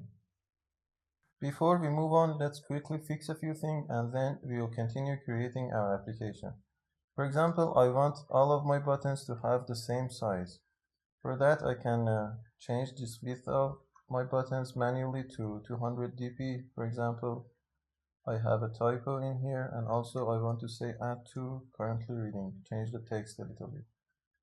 Let's do the same for others. 250 dp. I have a typo in here. Add to want to read. And for the third one as well, 250 dp. And add to already read. Okay, that seems a little bit prettier. Also, we didn't set the text of our page numbers. For that, I'm going to define my text view in here. Let's say page number, initializing it down in here. Page number is equal to, it was a text view.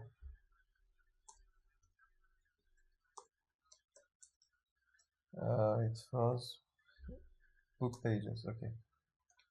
And I need to set it in this Uncreate when we receive our incoming book in here. Let's say page number dot set text to let's say pages plus our incoming book dot get page number, get pages. Okay, that's fine. Now let's add the up button in here, the back button, back arrow in here, in order to enable the user to press this back button and move back to the previous page. For that, I can come to this Uncreate and say get support action bar dot set display home as up enabled to true. There's honestly not much to this method, to this inner method. You should use it whenever you want to enable that display home up button.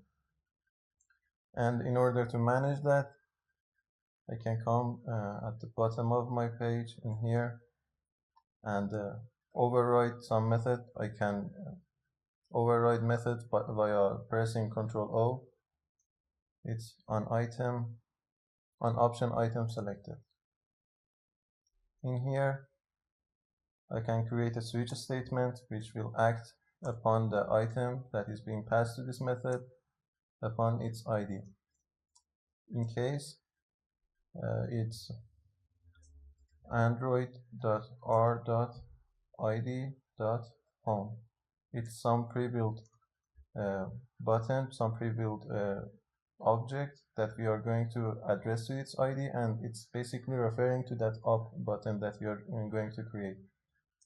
And we can do whatever in here that we want. For example, we can finish our activity in here, or for example, if you want to show a dialog and ask the user if he or she is sure of going back to previous page, for example, if he has some unsaved data. Similarly, we can say super dot on back pressed. Basically, it will act the same as when the user press the back button manually. We can override that as well on back pressed. This is the method. This is this one from here is referring to this method. It's the same when the user will press the back button manually.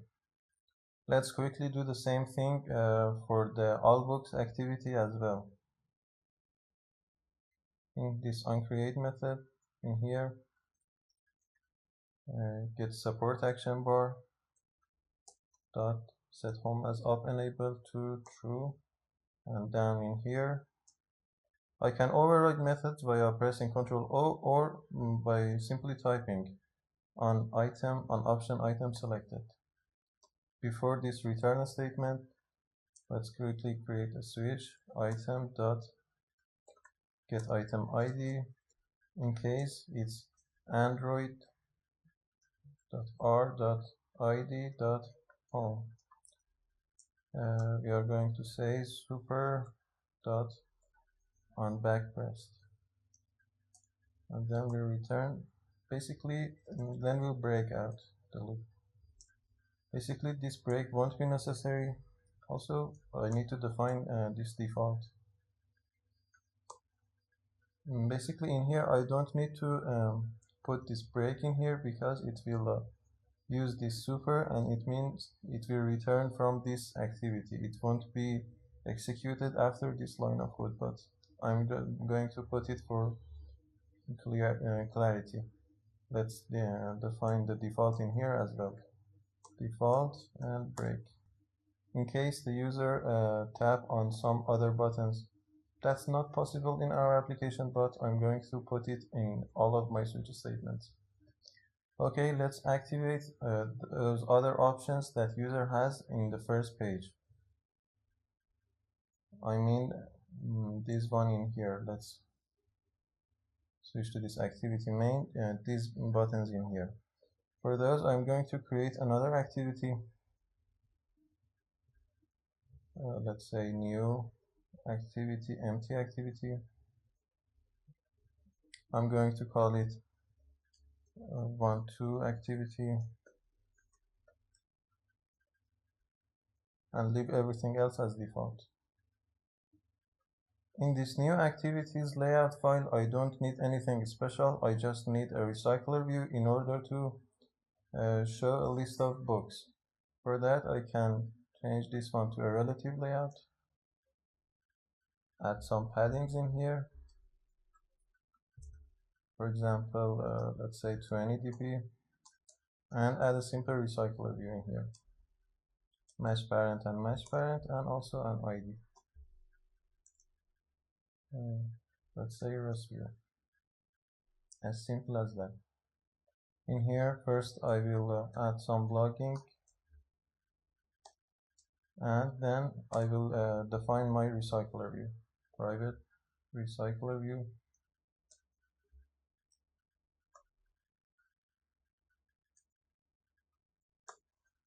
I will initialize it.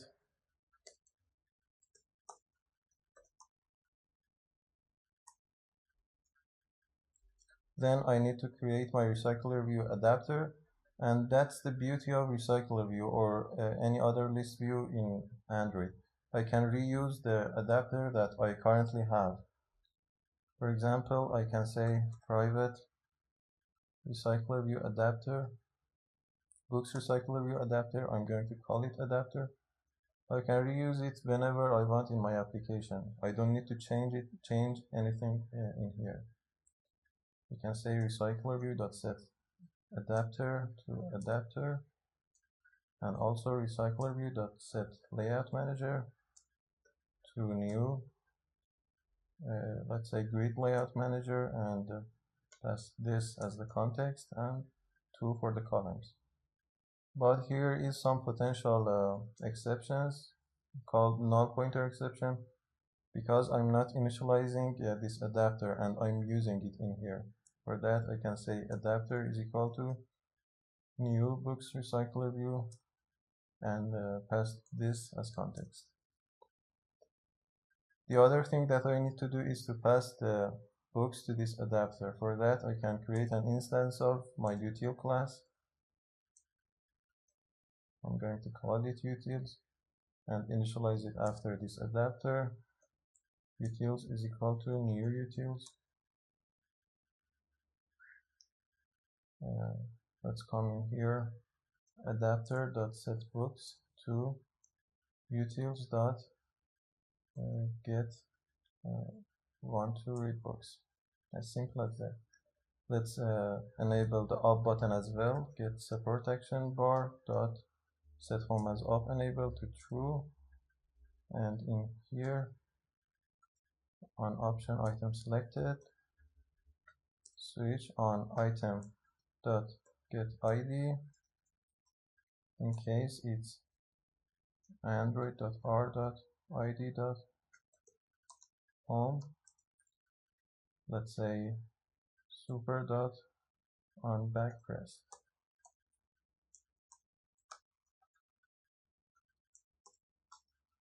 And default as well. Okay, that's all this activity needs. Let's also define another activity, new empty activity. I'm going to call it already read activity,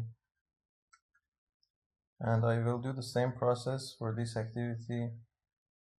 I can navigate to different objects in my layout file via double shift in Windows. When I press double shift, I can see a list of items that are available for me. And if I click in the item that I want to search, I can double shift, and the first thing that will pop up is probably the file that I need. For that, I can simply navigate in here. I will change this one to relative layout as always. A padding maybe 20 dp,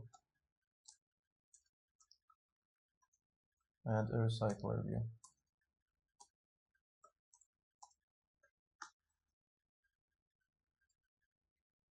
Okay, let's continue on. A logging. I'm not sure if you need a log, but I'm going to create it anyway. private Recyclerview, an adapter we need,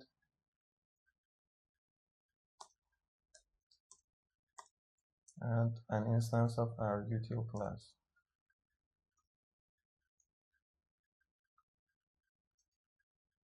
Let's initialize all of them. Let's say adapter is equal to new books Recyclerview Adapter, this as constructor. Utils is equal to new util. Recyclerview is equal to find view by id r.id.pressView. Add the adapter and a layout manager.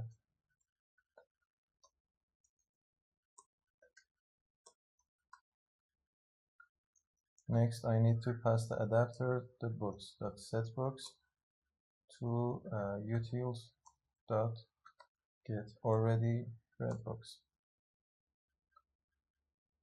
Let's add our up button as well. Get support action bar dot set home as of enable to true. In here, on option item selected, a switch statement item dot get item ID in case it's android.r.id.home. Let's say super dot and back pressed and break out of it.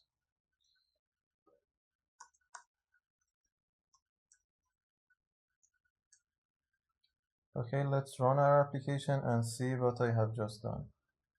Right now, if I click in here on some books, for example, the little prints, I can see the changes. I can see the pages, the buttons that are prettier. Also, I can see this back arrow up button that I just created. Also, I can change this title in here as well. I think I have mentioned it before, but if not, that's okay. In this manifest file, in different activities, let's change this one to a closing tag. I don't need to add anything else to this activity. Inside this activity tag, I can say label and change it to whatever I want. For example, already read books. But notice that this is probably not a good place to do so. You should do it in the string files in here, in this layout resources folder, in these values, because of localization purposes. For example, if you want to activate your application for different languages, you can refer it once in here and it will be different in different languages.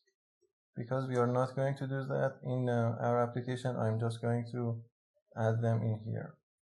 Okay, let's say want to read books. And also for this one in here, label.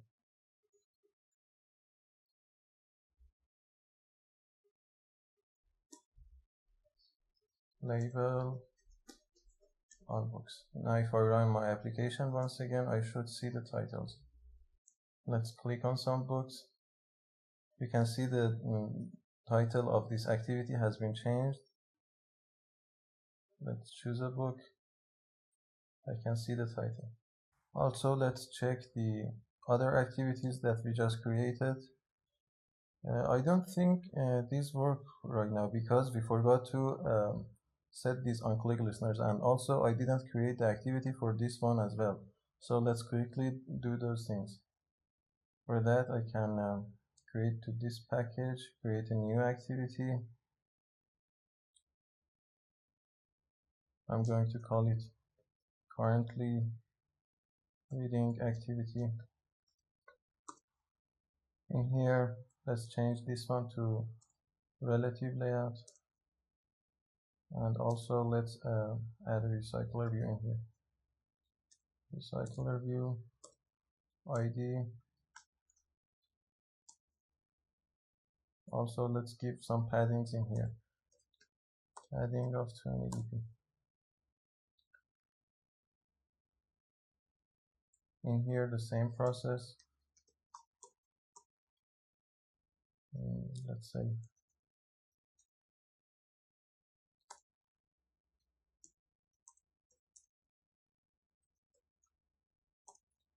our adapter, our util class,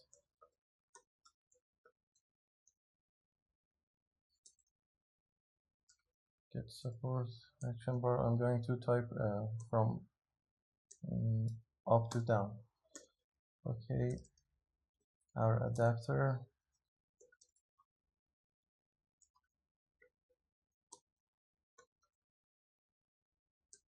our utils, our Recyclerview,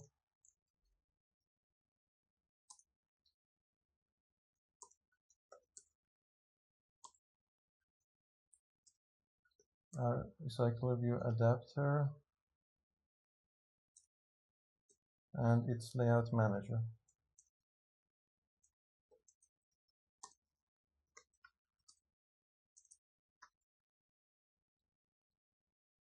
And our adapter's books, adapter.setBooks, and for that I can say utils.get currently reading books.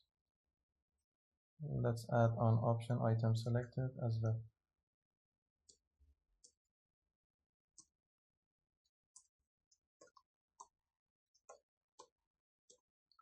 In case it's android.r.id.home, we can say super.on backpressed and break out of this switch statement, also a default. Okay, let's change this label as well.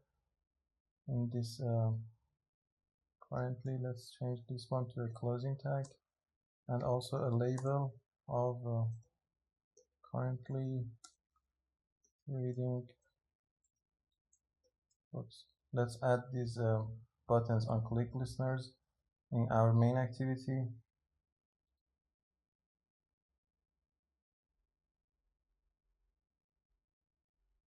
In this set on click listeners method. For that, I can say btn already read dot set on click listener new on click listener. I will define a new intent, calling intent equal to new intent from main activity dot this to already read activity dot class, and we'll start the activity via this intent. For the other one as well, want to read dot set on click listener new on click listener, and intent from main activity to our want to activity dot class.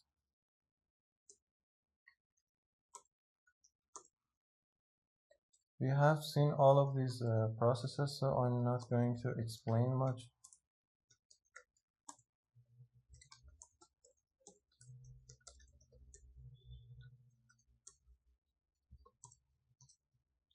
So currently reading activity.class. Okay, I think our application is ready to test now. Let's click on this button, for example. Because our currently reading books is empty right now, we can't see anything, so let's add some to that list. For example, this add this Great Gatsby. We can go back from here. Let's add this To Kill a Mockingbird to our want to read. For example, Animal Farm, I have read it before, so add to already read. We can see the toast messages as well. I'm just going to add few things for demonstration purposes. I am currently reading Anna Karenina. 100 Years of Solitude, I have read it before. Lolita, I have read it.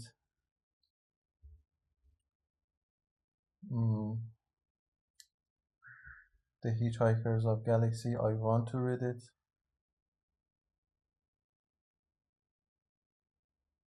Rebecca, I have read it. I love Russian literature. I'm not sure it's Russian, but okay. Anna of Green Goblets, I have read it. Love in the Time of Cholera, I have read it. Okay, now let's check our lists in here. Currently reading books. I have 2 books that I'm currently reading. I can click on them and it will navigate me to this book activity by hitting back.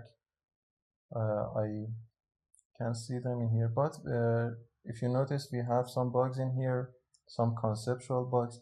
For example, this book has been added to our currently reading books, so we don't want this button to be enabled. We will check that. And also, if I have already read some books, I don't want to be able to add that book to these other 2 categories, because that doesn't make any sense. If we have read some book, we don't want to read it again, for example. Let's check these ones as well.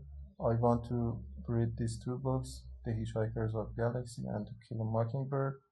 Already read books, which I have a few of them. In the next video, we will fix those conceptual bugs that I just talked about, and also we will show some dialog in case the user click on this About button. Okay, see you in that next video. Okay, let's quickly fix those conceptual bugs that I mentioned at the end of the previous video. To fix those, I am going to go to Book Activity. In these unclick listener methods of my buttons. For example, if I want to add some books to my want to read list, I'm going to make sure that I hadn't read it before. For that, I will get the already read list from the util class and then check if this book exists in that list or not. Also, there is a much simpler way instead of this for each loop for checking if our list contains that book or not, which I'm going to use from now on. Instead of this does exist boolean, I'm going to check if want to read books contains that object that I'm looking for or not. If it contains, as before, it will continue, but if not, it will show a simple toast message. Okay, in here, before adding, I'm going to check one more time. First, I will get the already read books. Arraylist of type book, let's say already read books is equal to utils.get already read books. Once again, if already read books dot contain that incoming book, and also if not. If it does contain, I'm going to prompt the user with a dialog which says you already read this book. Okay, new alert dialog builder, this as context, builder.set message. Let's say you already read this book. Also, builder.setTitle is another one of alert dialog attributes. I have a typo in here. Okay, let's say error for the title of my dialog. 2 buttons maybe. Let's copy and paste those from here.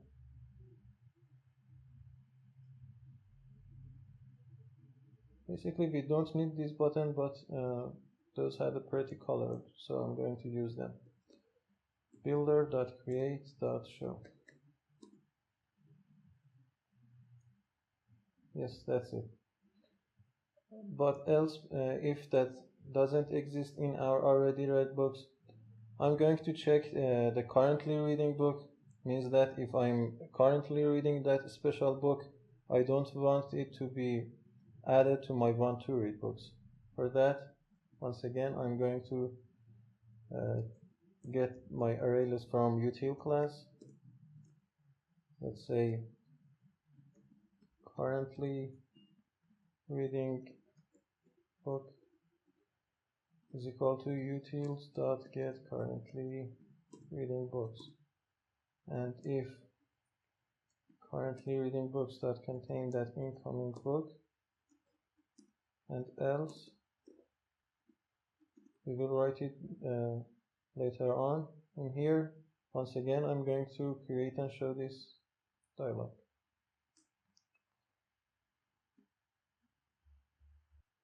But in here, when the current book that we are looking at passes all of these if statements, we are going to add that book and show that toast message that we successfully added this book to your list. Okay, the first one.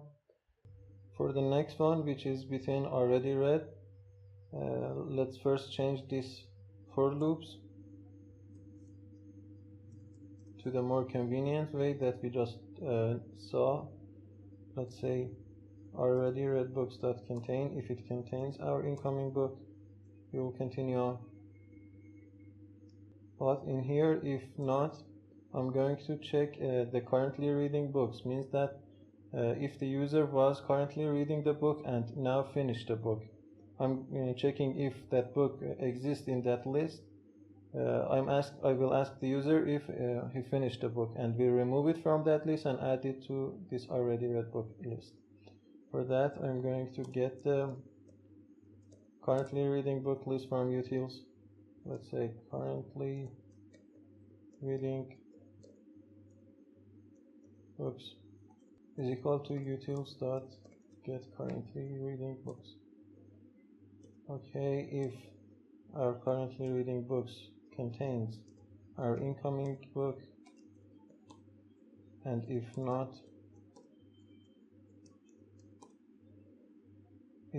we are going to add and show a toast message. But if contains our book, we are going to show a dialog. So let's copy and paste something from here. This one, this part.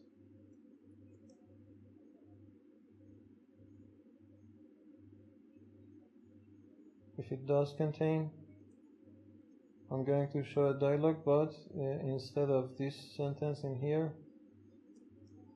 I'm going to ask the user, have you finished reading this book? And in here, I'm going to set something when the user clicks on OK or cancel. If you click on cancel, I'm not doing anything, means that he can dismiss the dialog. But if the user clicks on OK, means that he has finished this book, so I'm going to remove it from currently reading books in the util class. For that, I can say utils.remove currently reading books and pass the incoming book. Next, I need to add it to the already read books. Add already read book and the incoming. Next, we need to show a toast message, which I can copy it from here. If you are confused, we will see what I'm doing when I run my application. But because we are inside some inner method of some interface of some class, I need to pass the main activity, pass the book activity .this as the context in here. Okay. In the next one is btn currently tabbed. First, let's change this for each statement.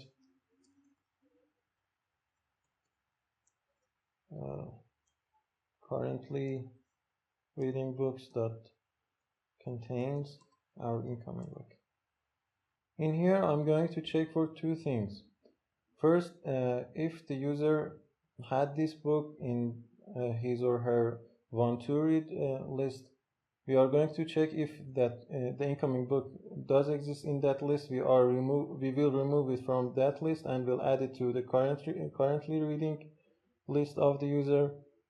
The next thing that we are going to check is the already read array list of the books, because if the user already read this book, means that he is going to read it once again. So we will ask him, do you want to read it once again? Okay, let's check for those in here.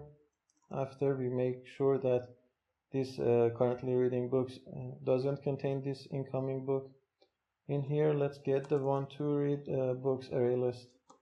Let's say array list of type book. It was probably better if I defined all of these methods, all these three, want to, already, and currently reading books. If I defined those in the fields, I didn't have to initialize them these much times, and we could simply use them. But now that we are here, I'm going to define them once again.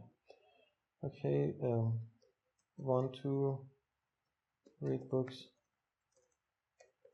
utils.get want to, and if it contains our incoming book, else if it does contain, we are going to show a dialog.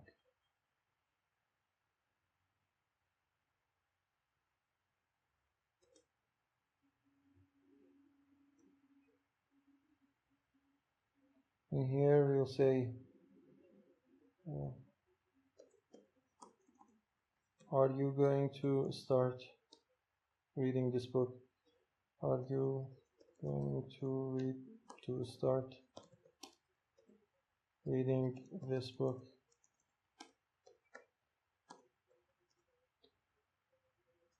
And if the user click on yes, and now in no, we are not going to do anything in case the user enters yes, click on yes, we will remove this book from want to.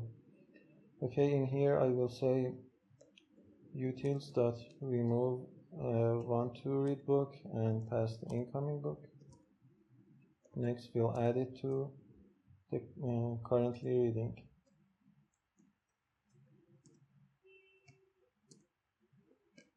And next we need to show some toast message in here.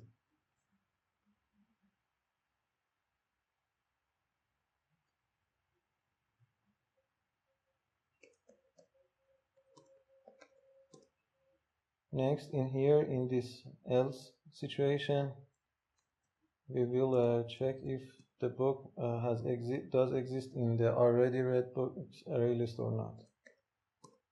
Let's say already read books equal to utils.get already read books. If this array list contains our incoming book,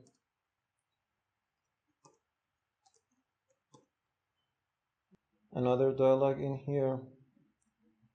Also, I need to show my dialog in here. I haven't showed in here. Let's say builder.create.show.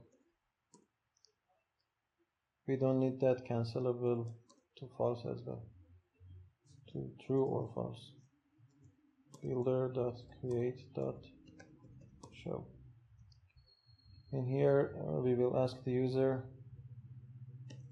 do you want to read it again?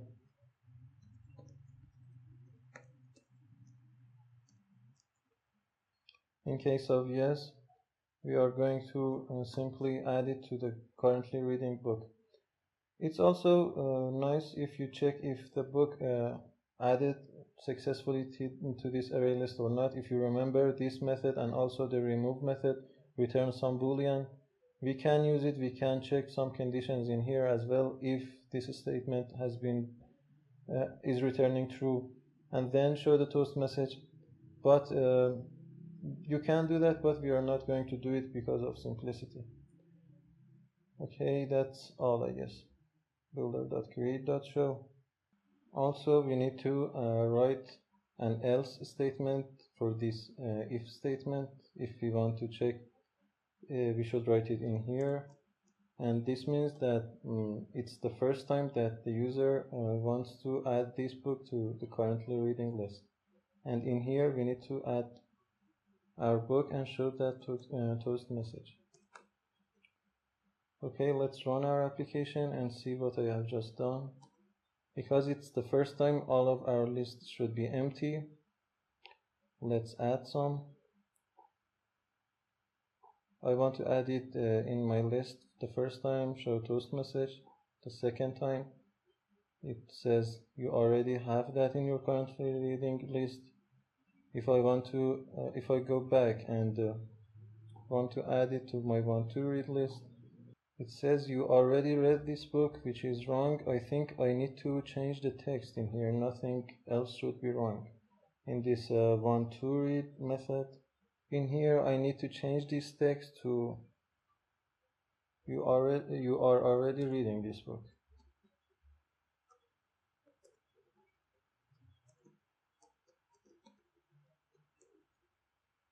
Okay, let's run it once again. All of them are empty once again. The first time, the toast message. Second time, the same button.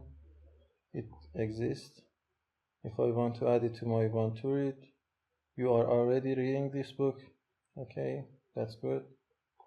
If I want to add it to already read, it asks me, have you finished reading this book? Which these buttons should be yes or no, but that's fine.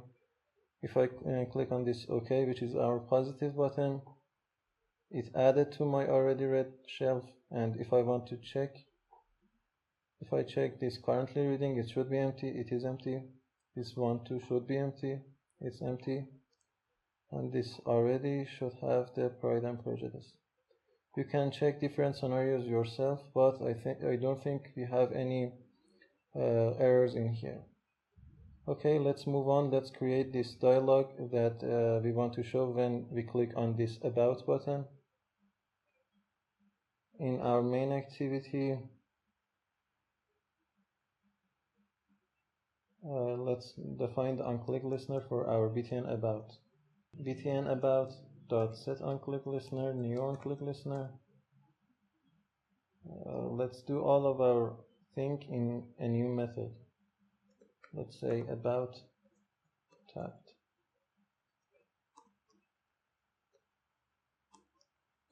Private void about tapped. Some logging in here. I need to add this log t at the top of my main activity. Okay. In here, I'm going to create a new alert dialog. Let's say equal new alert dialog builder.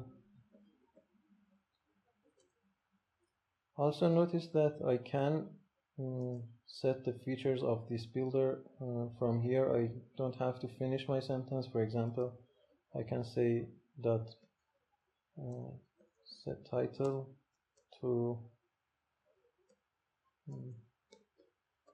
about my library app and continue on even dot set message to some message. We will set this message dot set positive button to some new button, or we might not need one. Okay, let's finish it in here. In here we simply create and show our dialog. But for this text message I have created some message for simplicity, for saving time. Let's copy and paste. Okay, now let's run our application. When we click on this about, we see some dialog in here.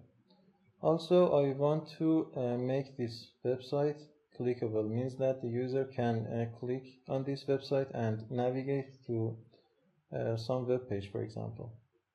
We will be working with different dialogs when we learn about fragments in future sessions, but for now I'm just going to define two buttons in here, yes or no. and by clicking on yes, the user will navigate to that web page. In future videos, we will do that by clicking on the exact link for the website. Okay, for that, let's define two new buttons. Dot set positive button to yes, and a new on-click listener for it. Set negative button as well.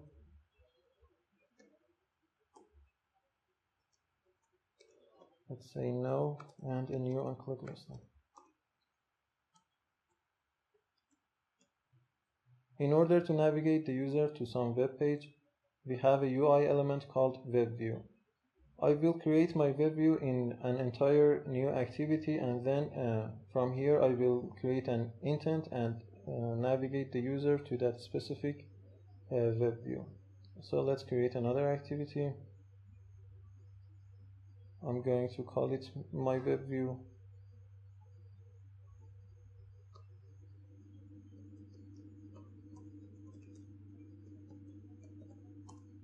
In here I will change it to a relative layout.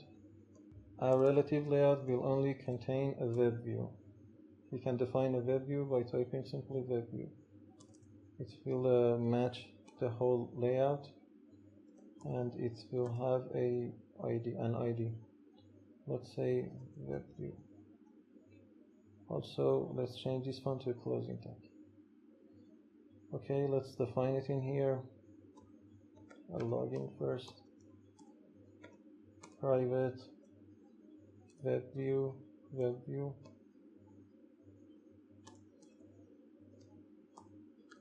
is equal to like any other UI element.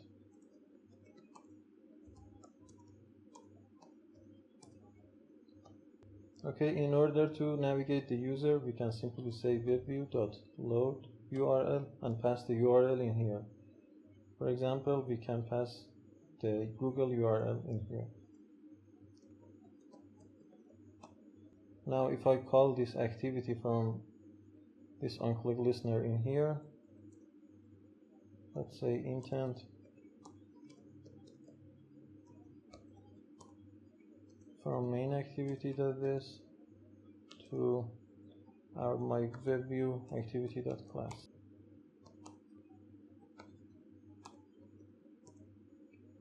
Okay, let's run up our application.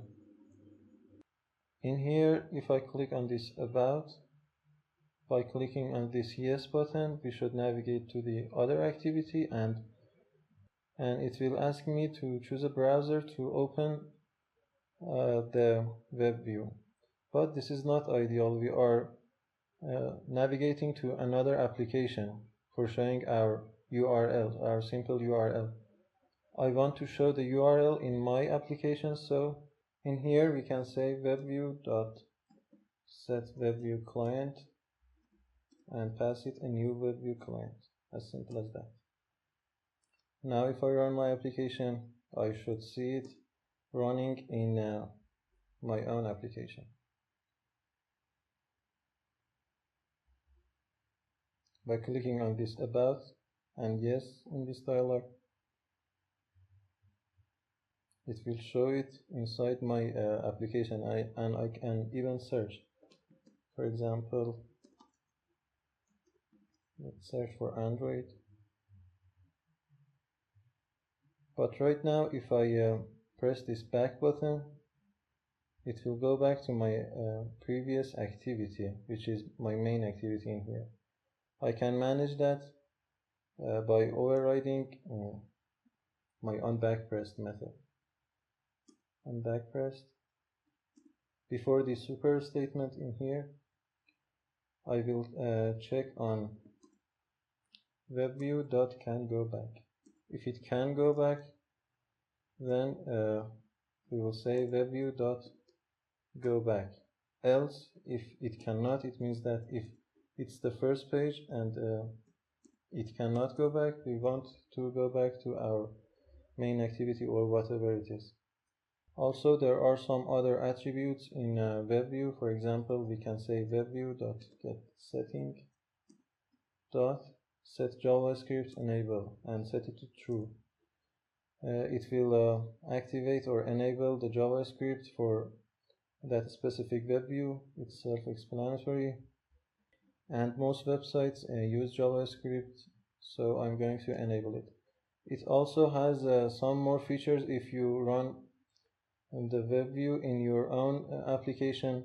For example, if you are navigating the user to your own website, you can write some JavaScript code in your website, so you can track the user's behavior on your website, and you can pass some, for example, information to your application from your website. You will have much more flexibility if you run it in your own application. Okay, let's see what I have just done. In here, let's search for Android once again.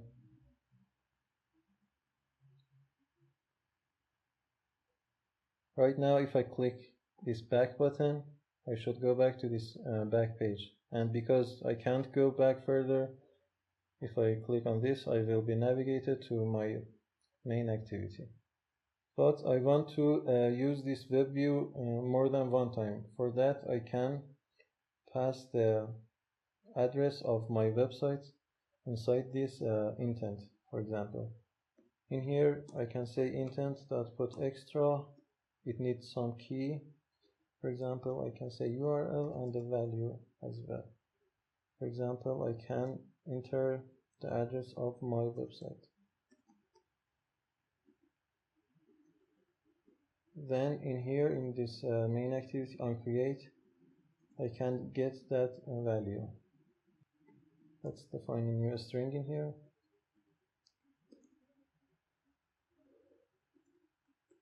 Get intent.get string extra, and for the key I will pass URL.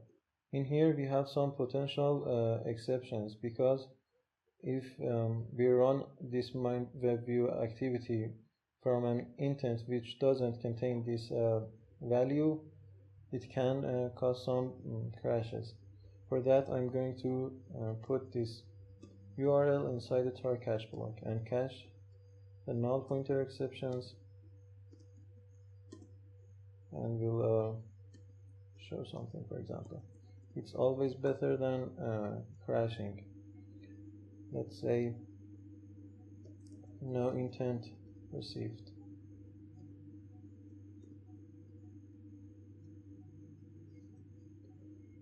Okay, let's move this one inside this try block, and also I need to initialize it in here.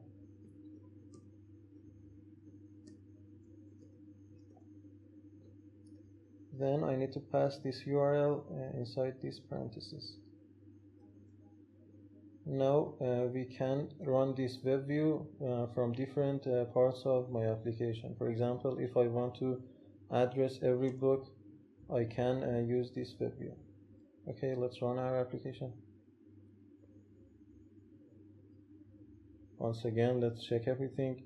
This no in here doesn't do anything. If I click on this yes, I should navigate to my own website, which is still loading. I will create it later on.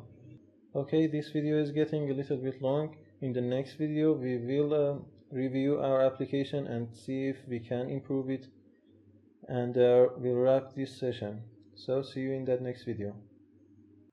Up until now, we have seen one simple event listener for our buttons and other views. For example, when we defined our Recyclerview Adapter in here, we defined these on-click listeners in here for our Cardview or any other view. There are many more event listeners for views in Android. For example, we can define one for dragging, or for swiping items around, or for long press something. We will see a lot of them during this course, but in here I'm going to define a long press event listener for my book card. And what it does is it will give the user the ability to delete some item from some list when the user long press on that specific card. For that, I can come in here inside this Unbindviewholder method of this adapter, holder.delete bookcard.set onLong click listener. I need to pass a new onLong click listener. In here I will delete this return statement in here, but I need to know exactly which list I'm going to delete the item from. For that, I will define a string in here. Let's say type. Let's initialize it as well. Okay, and next I will create some setter method for that string.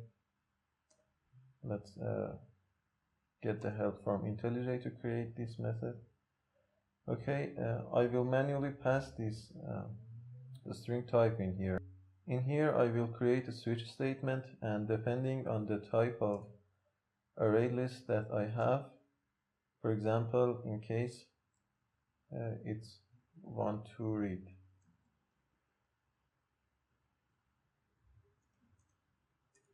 I will do something. I will write my switch statement and then I will finish these statements. In case it's already read, in case it's currently reading, we are not giving the user the ability to delete from all of our books the list that contain all of our books, because we are just simulating some database or web server by creating some static method called allBooks. Okay, after we create our switch statement, we are going to return true. It means that we have done our job, and the onLong click method should return something. The return type is boolean and we are going to return. That's not important. Also, I need to create some instance of my util class in here as well. Let's call it utils. Also, I need to define it inside this constructor as well, in case it's the first time, so it won't be null. Okay, in here, in case it's want to read, let's say utils.remove want to read book, and we will pass our books.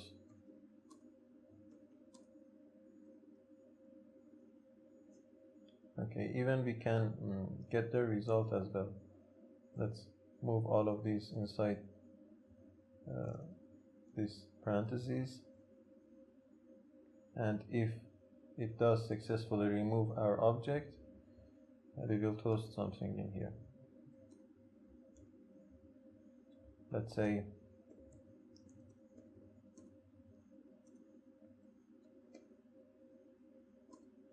that book has successfully deleted.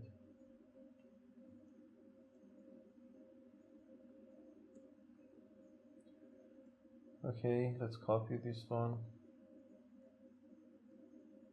In here we just need to change this remove to remove already read, and also I need one in here. Let's say remove currently reading book. Okay, now I need to set this set type method from my different classes. For example, from this already read activity, when I define my adapter, I need to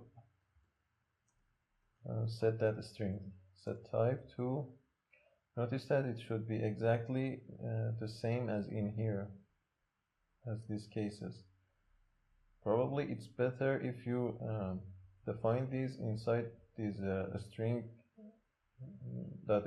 file in here, but if not, that's okay. Just copy and paste this. Okay, the other ones as well. Want to read inside want to activity adapter.setType. Also for currently reading activity, I need to copy this one.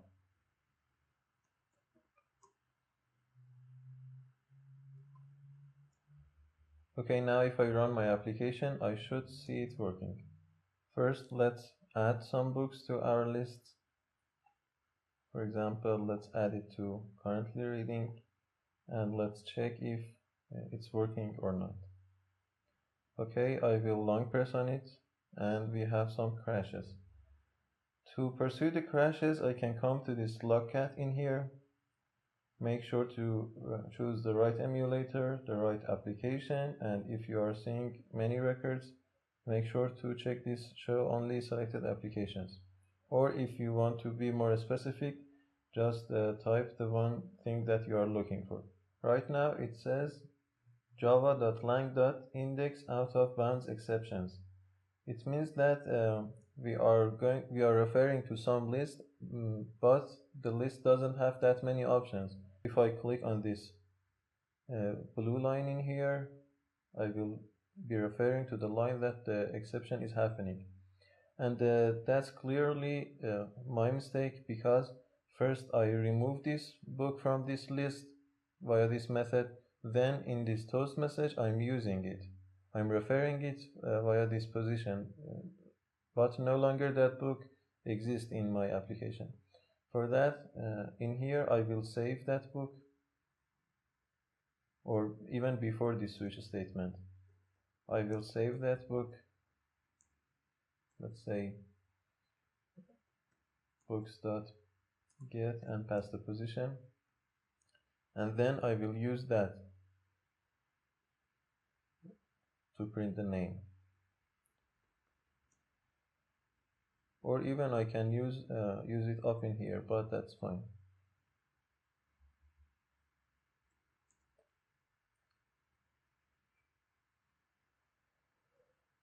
Okay, let's run our application. Our lists are empty, so let's add some to them. Okay, added successfully. Add to want to read. Also, let's add a few more in here. Add to already read. Okay, in here, inside this list, inside this activity, if I long press on it, the Great Gatsby has successfully deleted, but it's still showing in here. But if I go back and come back again, I won't see it. I'm not sure if I talked about something called notify dataset. Yes, I talked about it. Notify dataset change, basically whenever we are removing some object from the dataset of our Recyclerview Adapter, we are needed to notify the dataset so that it knows what to show. For that, I'm going to simply notify the dataset in here. Okay, let's run it once again.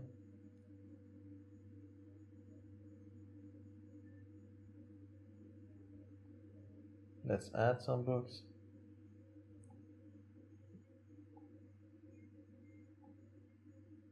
Also another one.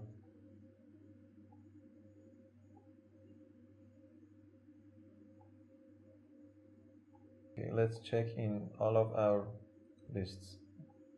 In here, by long pressing, it's removing and it's updating the view as well, the recycler view as well.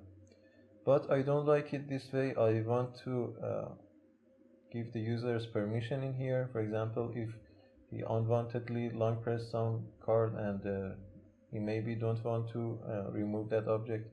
For that, I'm going to show a simple dialog before deleting the item. But I'm going to create my alert dialog in here. So I created it once. Let's call it builder. Viewholder dialog.builder. I will pass the context as my context. I will continue on in the next line. The title, let's say deleting plus the book.getName.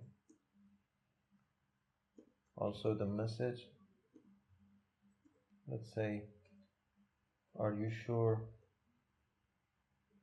you want to delete plus book.getName plus some question mark. Also, I will define the negative button in here as well, because we are not going to do anything with that.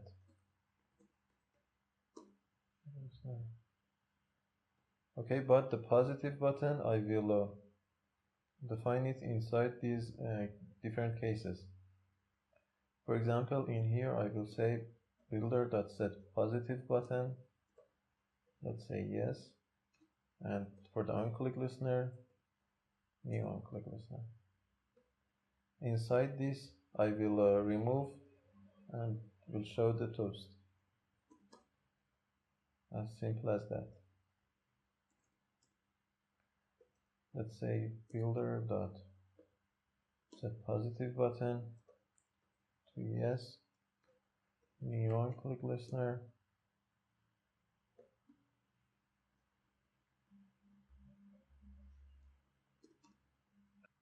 Also, I need to make this book final because we are using it inside some method.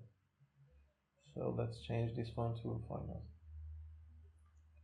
We have talked in Java sessions why do we need to make it final, so I'm not going to explain it in here. Also, let's define our positive button in here as well.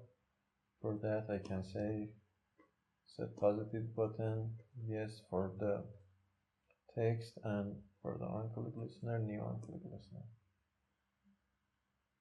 Also, I need to show these dialogues as well. In order to do that, I can say .create.show after each builder.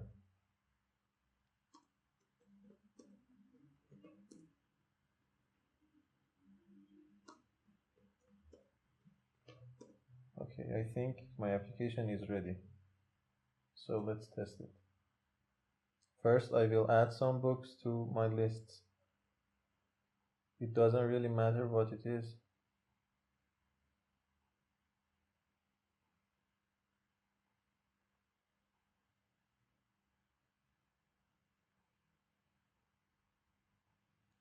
Okay, if we navigate back to our activities, by long pressing on one book, I can see a dialog. If I press no, deleting the name of the book, the catcher in the right. Are you sure you want to delete it? No, I'm not sure. Still my item exists in here, and if I go back and check it, it should be there. But if I press yes, it will be deleted and the Recyclerview will be updated. Also, I don't like the way that these activities are transferring. For example, when I click on the see all books, this activity is popping up of nowhere. I want them to be a little more beautiful. For that, I can add some animations to my application. For that, I need to create a new directory in here. It should exactly name anim, the short for animation. Inside this animation, I can create my animation files. For the first one, I'm going to call it in. Let's set it to translate. Also in here, I can set different animations. For example, let's say from X or from delta, it's the statistics of my place on the screen. For example, from X delta 0. These are some special syntax and really doesn't matter what these are. We are just going to use them. To, for example, let's say from negative 100 to 0. I will change the upper one. We can use the negative numbers as well. Also, I can specify some duration for my animation. For example, in here I can say Android comma duration and set it to, let's say, 1000 milliseconds, which is 1 second basically. Let's copy all of these and create another file. Let's call this one out. And let's switch this one in here, -100. In order to use these animations in my application, I need to address them from different activities. For example, inside this Uncreate method of this activity, I can say override pending transition, and inside the constructor, I need to pass the two animations that I just created. For the first one, I will say r.anim.in, and for the second one, r.anim.out. Also for other activities as well. Let's copy and paste.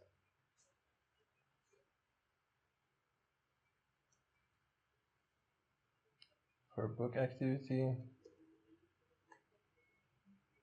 also for this one, for main activity, and for one-to activity. I don't think we need it for our web view activity.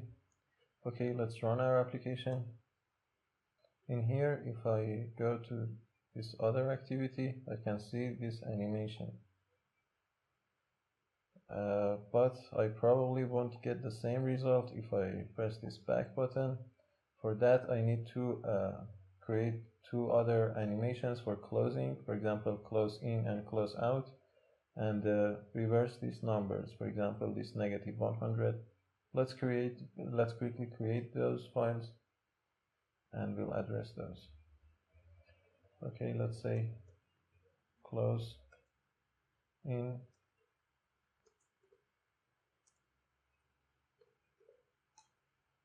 this one should be 100 probably, and the other one, let's say close out. Let's change this one to okay. But in order to use these, I need to use them. Let's quickly close all of my files. I need to address those inside the Unbindviewholder method, because we are referring them, we are closing our applications from here. For that, I can say Unbindviewholder, or even we can say Unfinish. It's another method, or finish, I guess its name is finish. After finishing, we will override that pending transition. But I need to pass this close in and close out. For that, I can say r.anim.closeIn and r.anim.closeout. I'm not sure if it's going to work, but I'm going to implement it. Just play with those numbers if it's not working. Let's copy all of these methods.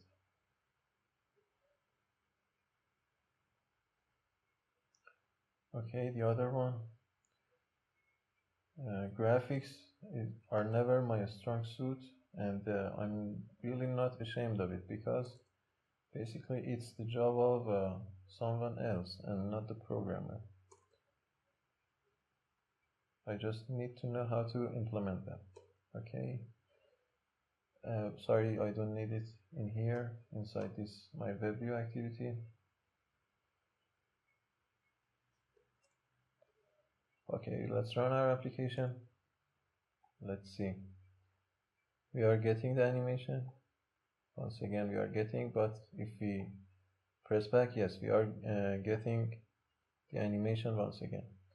Also, let's check the Android developers official website, and let's see what we will find about animations in there. Okay, let's search for animation.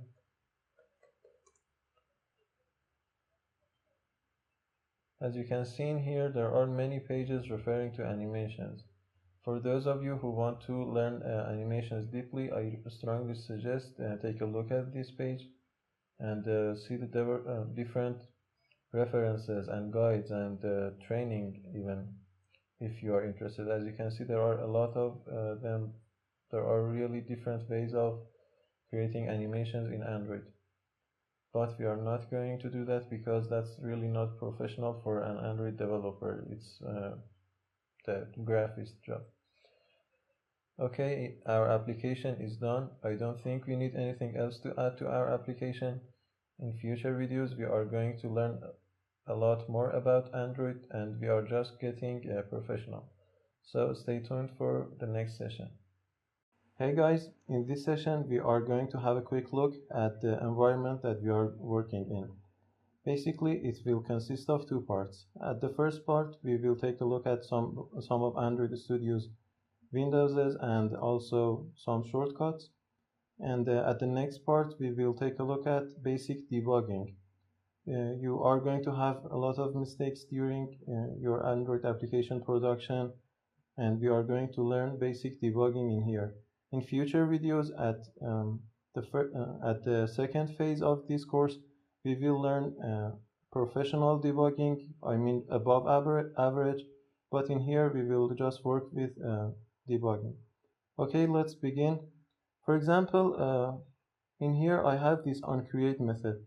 I'm not sure if I mentioned it before or not, but when you have some method, if you press down the control button on Windows or command button on Mac and hover over that specific method, you will see some details, or alternatively you can click on the name of that method, and by pressing Control Q or Command Q on Mac, you can see a basic documentation which will tell us what this method is doing, what parameters it needs to receive, or what is the return type. This definitely will be useful when we have a huge application with an enormous number of classes and methods, and probably when we look at some method or some class 1 month later, 1 month after we created that method, and it's very helpful if our methods have a documentation. But how do we define a documentation for our method? For example, in here I have a simple method which will receive the two integers, two number, and will return the sum of those integers. In here, before the method, I can type this special syntax. Basically, this is another type of comments. We have seen simple comments like by typing two slashes and commenting something for ourselves. But this is another type of comments, which we can use this at in here, at sign in here, to refer to some parameter or to create some link, to be specific. For example, in here I can explain the work of this method.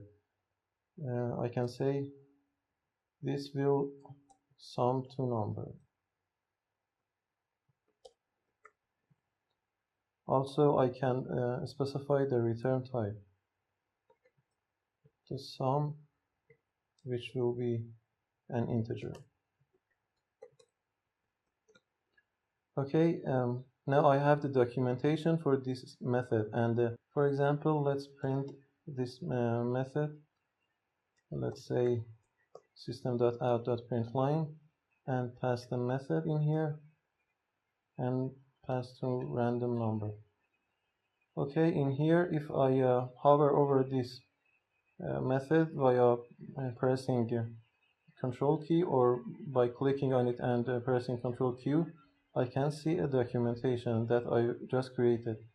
Here is the explain that I gave to the method in here, and also the return type, which will be the sum of the two numbers. I strongly suggest that you use documentation for your methods because it will represent your personality and being a good employer. Okay, the next topic that I'm going to talk about is the theme in Android Studio. Basically, we have seen basic themes at the beginning when we installed Android Studio, but once again we can change Android Studio's theme from here. For example, we have two options right now, IntelliJ and Dracula, which is a dark theme. I can apply it. Let's use this Dracula theme for the rest of this video. Also, I can use external themes in Android Studio as well, but I need to, for example, download those projects from the internet and then implement them in my project. That will be practically the same, but we will need to download them from external libraries and other people's. Also, Android Studio and to be specific, IntelliJ has different mode to work with. For example, if I come to this View tab in here, I have a presentation mode and a distraction mode and a full screen mode, which I can see for myself. The full screen will occupy the whole screen, and also these other ones in here as well. This distraction free will close all the panes and toolbars. Also this presentation mode, which will be useful for presentation purposes. Okay, let's exit the presentation mode. Let's quit from the distraction mode as well, and also let's quit the full screen.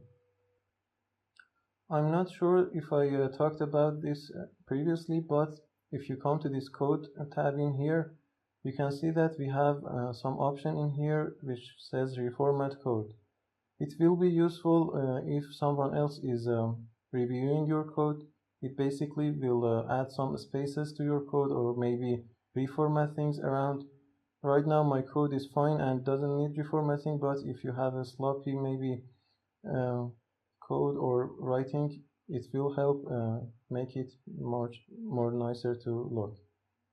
I'm not sure if you noticed some update notifications in here or not up until now, but Android is developing every day, and those guys at Google are developing Android every day.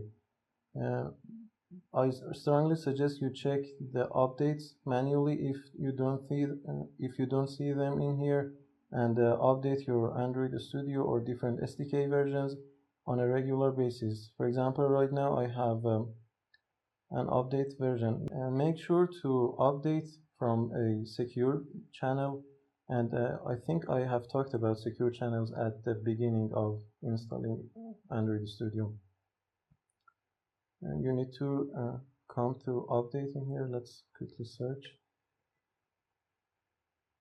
updates and check a stable channel in here, not a beta or a developer channel, because sometimes Android Studio might be in beta phases or on preview phases, and they can have some bugs. But make sure to update Android Studio on a regular basis. They add many interesting things. Now let's talk about some useful shortcuts in Android Studio. And I don't think those are specific for Android Studio. Those can be used in IntelliJ, because Android Studio is built upon the IntelliJ IDE, which you can see the icon in here. And you can use IntelliJ for different coding languages and environment. But Android Studio has built upon IntelliJ as well, and you can use all of its functionality. For example, the first one is renaming. For example, if I want to change the name of my method in here, I can right-click on it and select refactor and rename. Refactor, rename, or alternatively, I can choose Shift plus F6. Let's try it. Shift plus F6, and I can rename it to whatever I want. By pressing enter, it will rename this method wherever I used it or wherever it has initially defined in my code. Also, I can use it for different variables and also for different files as well. For example, if I want to change this main activity in here, I'm not sure I can change the name of main activity, but let's try. Reformat and rename. It will change the name everywhere. For example, in the manifest, up in here, also in the Gradle file. But since it's an activity, we should conclude the name activity its convention. Let's say renamed activity, and by pressing enter, it will change it everywhere. The next thing that I'm going to talk to you about is a really useful tool. For example, I have used it in some cases. We have seen logging, for example, in here by pressing tab, I can quickly have a log, or to get rid of this error by typing log T and pressing tab, I can have the full sentence. Also, we have this south as well. Let's say south, and by hitting tab, we can have this pre-built template.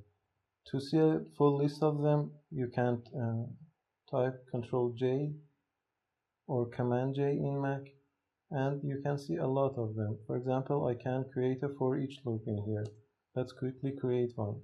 The first thing is the type of our, let's say, object.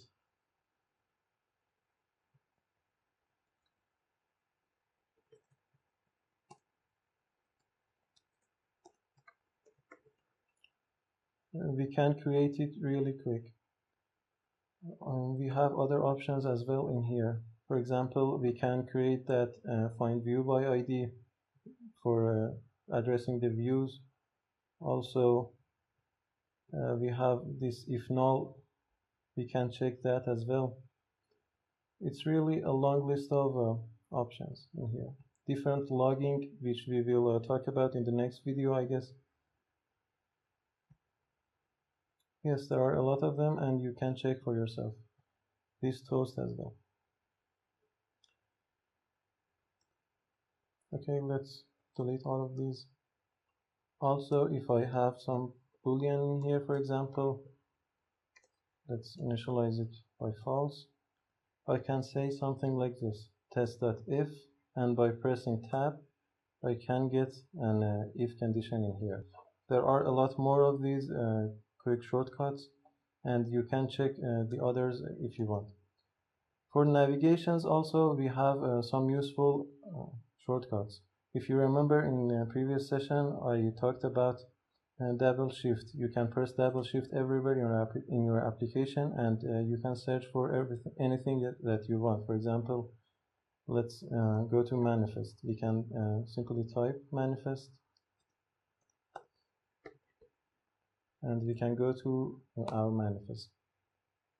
This is really helpful. Also, there are other ways of navigation. For example, I'm talking about Windows environment. You can check different shortcuts for Mac yourself. By pressing Ctrl-Shift-A, I can once again search for different operations. For example, in here I can say close, and close the current thing that I'm working at. Let's quickly go to that. Alternatively, if I want to close the current file that I'm working with, I can press Ctrl F4, and it will close that. There are other options in here as well. For example, we can navigate through different panes. Let's open Logcat, for example. We can open it by pressing Ctrl-Shift-A and typing Logcat, or different project view, or anything else that we want in our application. If you have different panes open and those are really bothering, you can press Shift Escape in your keyboard, and the last pane that you opened that you were working with will be closed. But if you want to close all of the panes at once, you can press Ctrl-Shift F12, and all of the panes would be closed. As you can see in here, my code has some highlights in it. And if I hover over them, I can see some information, and IntelliJ would give me some information.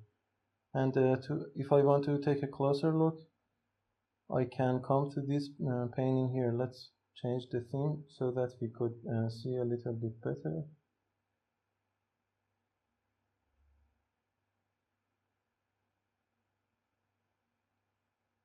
If I hover over these errors in here, these yellow ones, I can see some information. For example, this tag, this one in here says that this tag is never used, and says that you can delete it. Let's delete it. It will be solved in here as well. This other one says that I have some unused import. I can delete that as well. Also, make sure to check other ones as well. It's always better practice to solve all of these errors. Not necessary, but it's better. For example, you won't get some compilation error, but you might get some runtime error. The other one in here, and as it says in here, you can press Ctrl F1 and get some more information. Imagine if we have some code in here like this. Let's create a for each loop.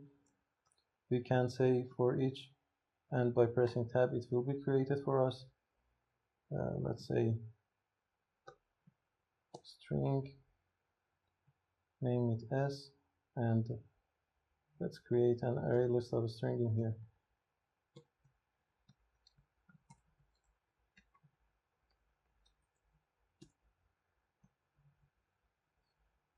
In our names array list. For example, if we have some messy code in here, let's print this name in here.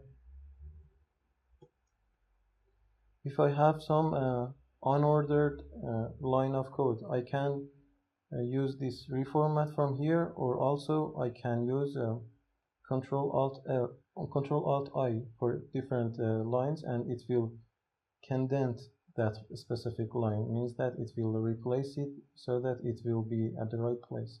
It's not necessary. Basically, we are talking, I think, visually improvements, but it's always better to follow the rules. Okay, that's enough about Android Studio's tricks and shortcuts. There are a lot more of them out there, and if you want, feel free to search for them.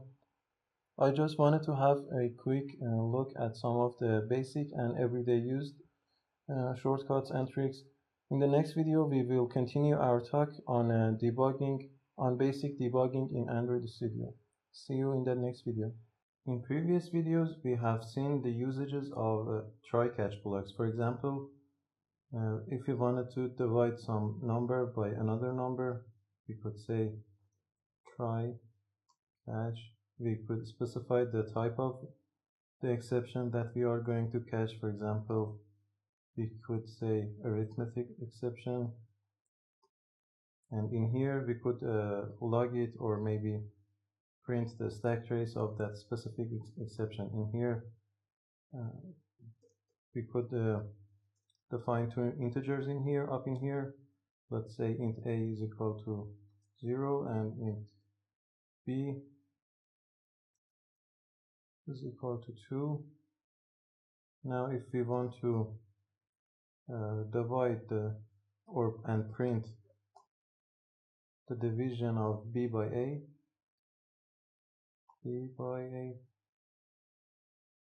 because it's 0, we should get some arithmetic exception in here. Or we can change this one to exception, to the general term exception, which will catch every exception that this line of code inside this try block will throws. Basically, we can catch different things than these exceptions. We can alternatively catch, for example, errors. We can catch error, and also we can catch trouble. The differences between these trouble, exception, and error is that errors and exception inherit from the trouble class. Means that if I use trouble, I can catch both errors and exceptions. There are some pretty rare cases that an error can occur. For example, if the Android system loses the data about our application. That's really rare and happens in some cases. For example, like the memory RAM of our device runs out for another reason. That will throw an error, but in most cases we will receive some exceptions. For that, I'm not going to use errors in this course. Instead, we will work with throwable and exceptions. Also, in try-catch blocks, we can catch different and multiple exceptions. For example, in here, I can continue the catch statement, and let's say in here, let's catch some exception, some arithmetic exception. We can do something in here as well. For example, let's log the message of that exception that occurred. .get message. Let's add this log in here as well.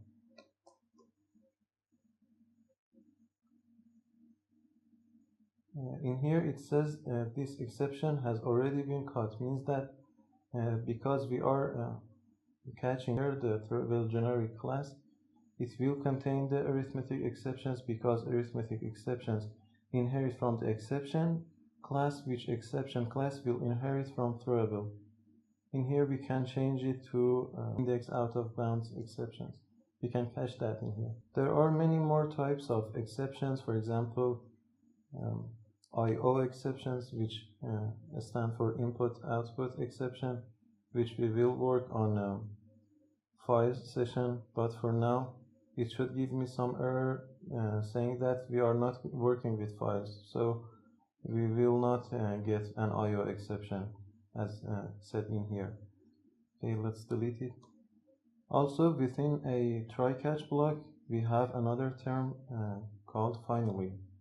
It means that whatever this try-catch block is doing, we will finally do something else, or at the end of our try-catch block we will do something. For example, we will print something and in here. This finally assures that our try-catch block runs at least once, no matter what the code inside this try is, no matter what is it's catching. This finally will always execute, and it's good for our application to prevent crashes in case this try or catches never execute. Just there is one situation which this finally may not work, and that's a little bit complicated. Whenever we switch between threads in this finally block. For example, in here if we start another thread and we know that thread is an execution unit, if we switch to different threads, this finally might not work correctly. So be aware of that if you are working with different threads in this finally block. I think that's enough about exceptions and try-catch block. We have worked with logging by using logd in here. We could simply log something, or let's say started, and it will be shown in our logcat in here when we run our application at runtime. It won't compile at the build, at the production level of our application. This line of code won't compile. We also have different types of logging. For example, I can say log e, which will log the errors. For example, let's say error occurred. It will only be logged when we have some errors. In here we need to pass some throwable, some exception, which I can simply say new throwable or address some exception, for example.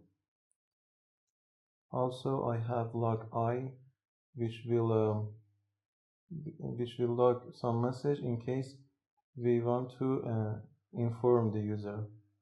I will run the application and we will see the difference between these logging. For example, let's say information. I'm not creative and sorry for that. Also, we have something called logv, which I think we don't have the shortcut to use. If we want to use the logv instead, we can type it manually, log.v, and we need to pass our static string in here, tag, and for the message, whatever we want. It will be used when we need to log some verbose message. Okay, let's run our application and see the differences between these logins. I will choose this Pixel 2 with API level 27.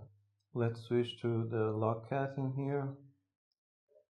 Make sure to choose the right emulator or device and also the right application from here. And if you are seeing many records, you can show only your selected application. In here, as you can see, I can see different logs. And if you check from here, the first one is a log D, which simply says started.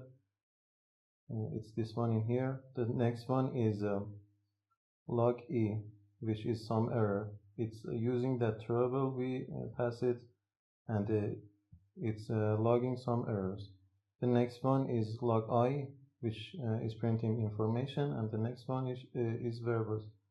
Basically, these might not seem very important, and we won't be usually work with this kind of logs.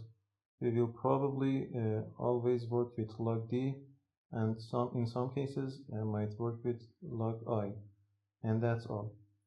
Also, as you can see in here, these are all the same color. I can change the colors of these logs as well. For that, I need to go to settings once again. In here, let's search for colors. It should be in here, color scheme and console colors. As you can see in here, I can change the different colors of logging. For example, in this log console, I can change the different colors of different logs by clicking on here and changing it to another color. I'm not going to change it, but I can do it from here. I think that's enough about logging. Let's talk about debugging in Android. For example, let's create another method in here. Let's say private void division, I'm going to call it. It will receive two numbers, integer first number and second number. I will save the result into another integer, or maybe double result is equal to, I need to cast it to double first number divided by second number. I will log it as well. Let's say result plus result. In here, let's call our method division, and let's pass 10 and 5. Right now, if I run my application, I should see in Logcat the number 2, and if I run it, I can see the result in here, this division result. It means that my application has run completely, but I can stop the application at whatever point I want. You might experience this dot accidentally by clicking in here, but basically this is a breakpoint. And if you run your application in the debugging mode, which we will run in a second, the code will stop at this point, and after that you can manage the running process. Okay, in order to run our application in the debugging mode instead of this triangle in here, we need to click on this run in debug mode. Let's run it. If we switch to this debug pane in here, I can see a lot of stuff related to my application. Right now the code has stopped in here in this point at line 18. And if I click on this icon in here, which is a step over, the code will pass through this breakpoint. But I can step into that method as well by clicking this second icon in here. Let's click it. Now the compiler is inside this, or Java virtual machine is inside this method, and in here we have some variables saved. For example, our first number is 10 and our second number is 5. Also, before that we were inside this main activity inside the Uncreate, and as I mentioned before, this keyword refers to the current object that we are in, and in here we have a lot of variables saved. These are pre-built variables inside every activity, but the ones that we are concerned with is these two integers. We can step over this as well. The result is 2 right now. And if I run the application from here or finish it in the Logcat, we should see the result once again. We can add multiple breakpoints, for example, one in here or whatever we want. The number doesn't matter. The code will stop at those breakpoints. It will be very useful if you want to debug your code, if you have some problems. Also, we can have other controls on the debugging as well. In here, let's step into the method. We can manually set the numbers as well, set the integers as well. For example, if I change it to 15 and run it, continue it, we can see the result is 3 because we are defining or setting the value manually. There are a lot more to this debugger, but we probably won't work much with it until the beginning of the phase 2. At the phase 2, we will work much more with this debugger tool in a professional level, but for now I think that's enough. Okay, I think that's enough about debugging.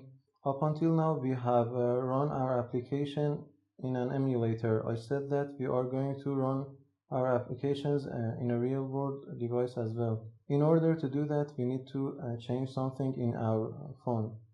Let me bring some applications and monitor or mirror my device's screen. This is a simple application which represents the screen of my real device. It's mirroring at the real time and the screen of my real device. In order to activate these developer options in your phone, you need to go to this About device and into this software info and click on this build number 7 times. As you can see, for me it says that the developer mode is already enabled, but for you, if you click 7 times, these developer options at the end of the setting will be available for you. Your version of Android might be different, so if it's different, search the build number from here and click on it 7 times. After activating these developer options, you need to enable this option. After you do this, you can run your application in your real device. From here, you can see the real device, and by choosing and clicking OK, you should see your application.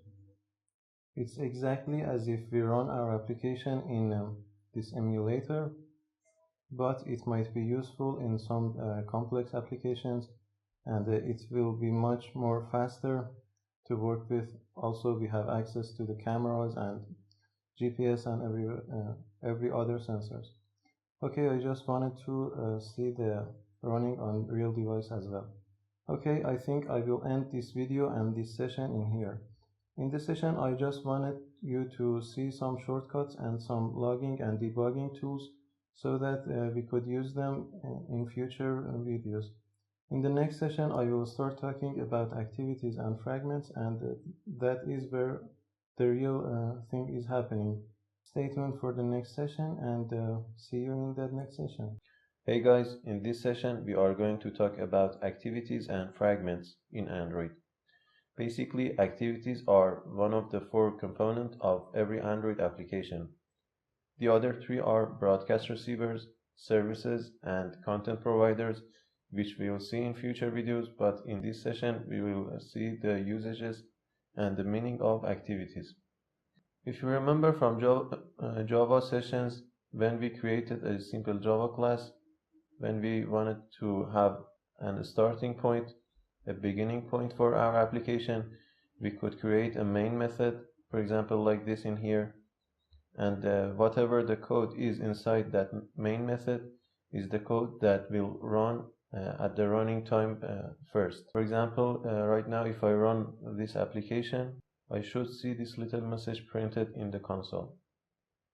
Activities in Android are designed to handle different situations, which one is being the starting point of our application, and also a lot more of these situations. For example, let's create an application, an activity in here.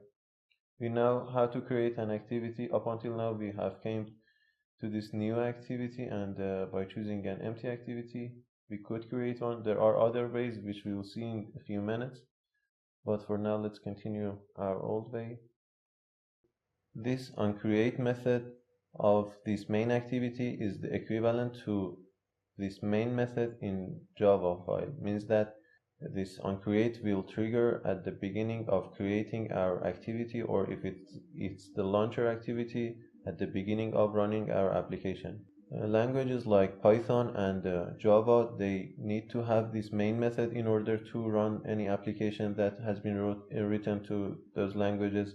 But in Android system, we have a much more complex and much more useful thing called activities that can handle that issue via this onCreate method.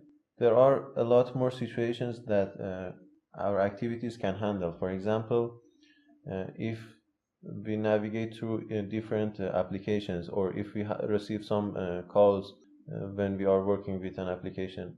We will see all of those situations in few minutes when we talk about activities lifecycle. But for now, let's talk a little more about activities themselves. Basically, every activity is a Java class which inherited from the activity superclass, or in here AppCompat activity.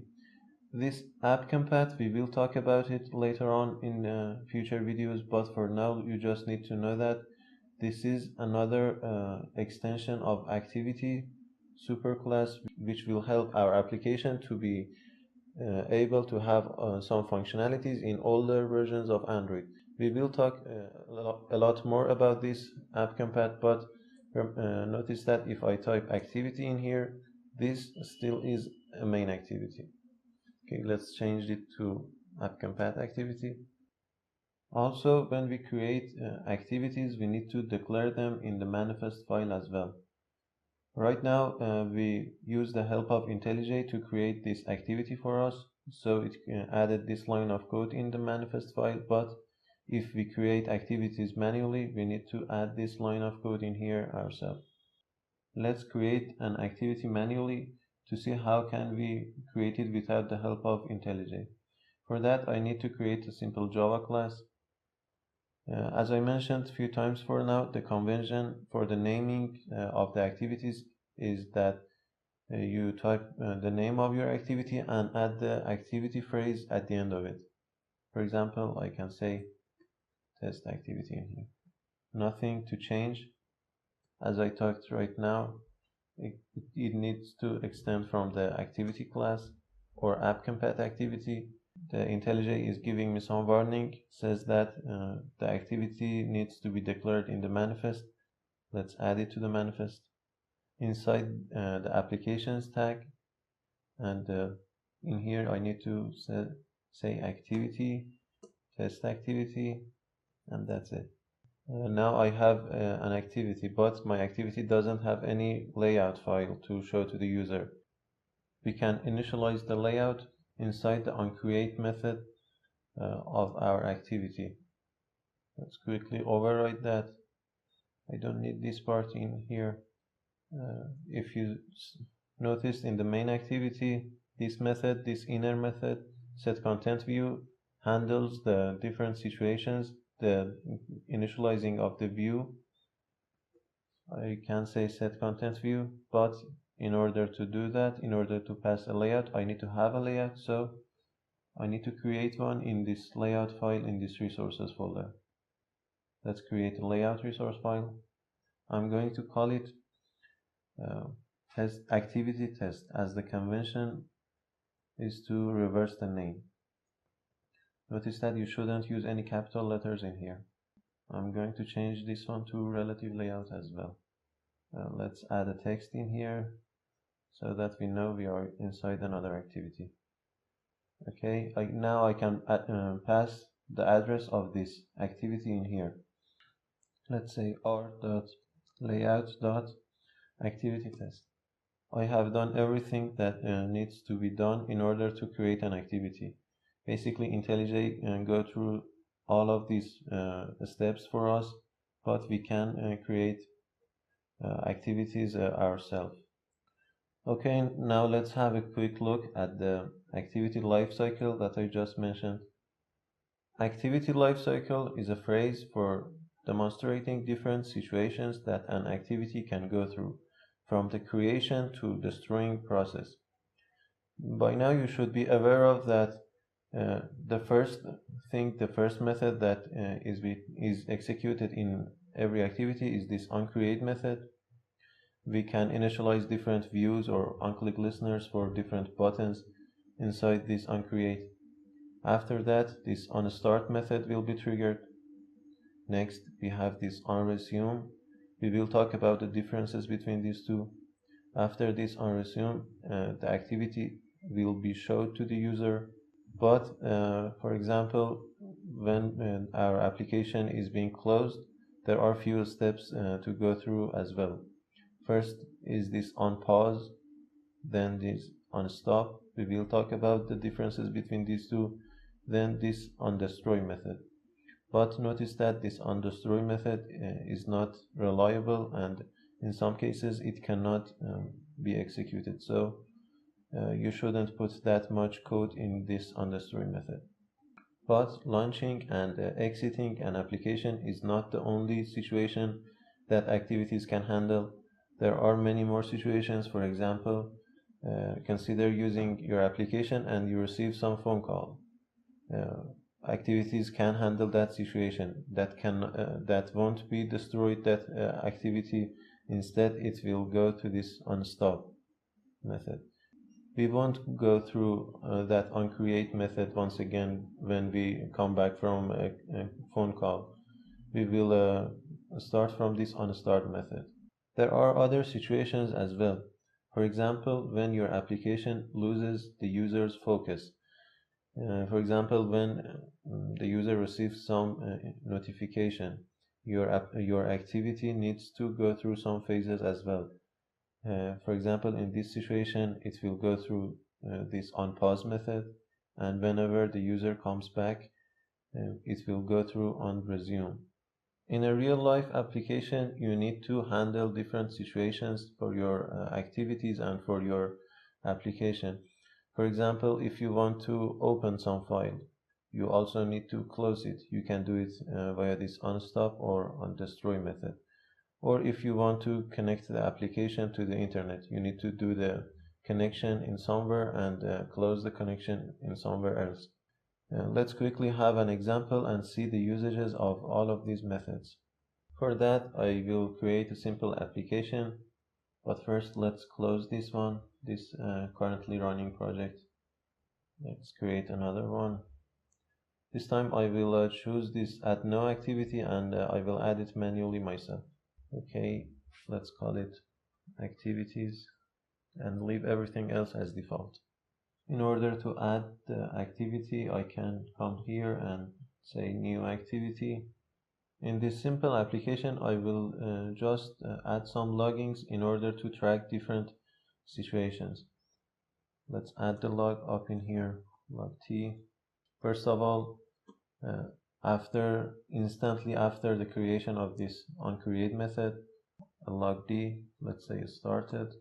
In order to handle different situations that I just talked about, I need to override those methods. You know how to override some methods by pressing Ctrl O or Command O in a Mac.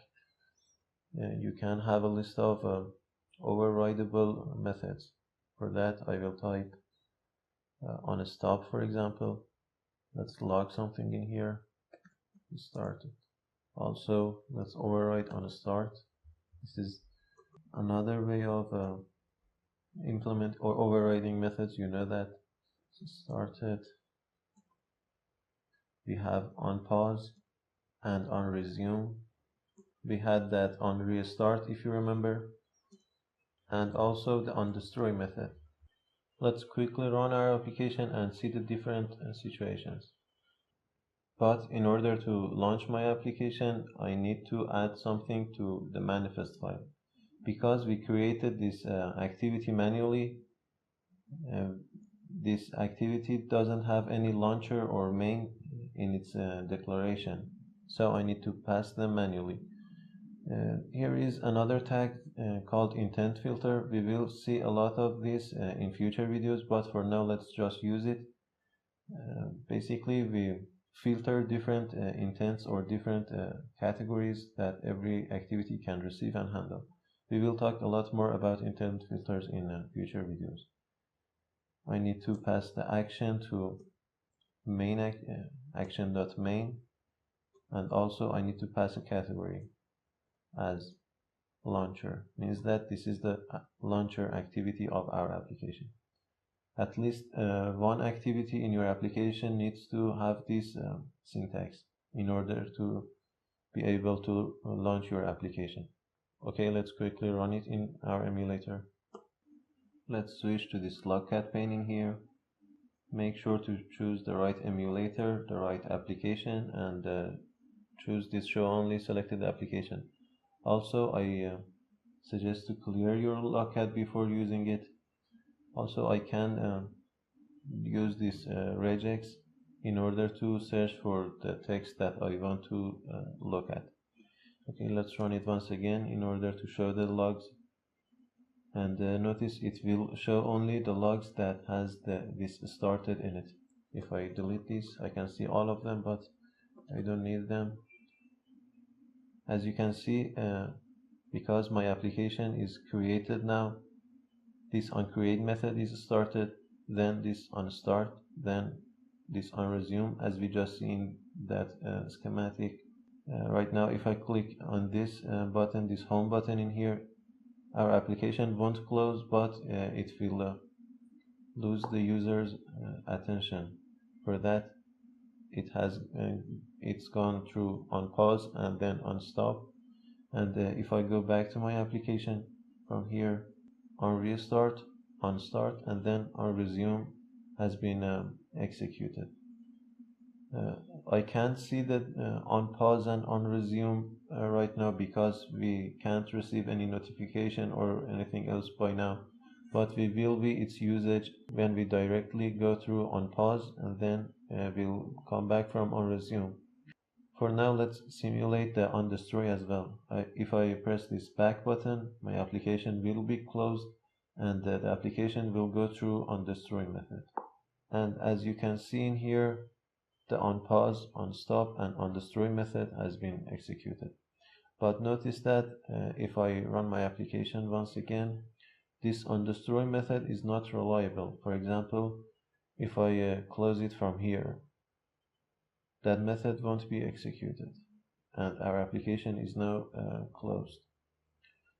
So you shouldn't be doing important stuff on that on destroy method.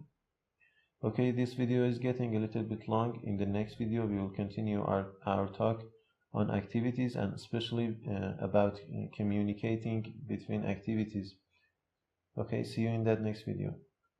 In previous videos, we have seen how to navigate between different activities. For example, if our application had 2 or more activities, we could navigate between each of those activities via intents and via that magical method, the start activity. For example, if we had another activity in here, let's create one. I'm going to call it a student activity. We could have navigate from this main activity to the student activity via intent. So let's create a cute button in here.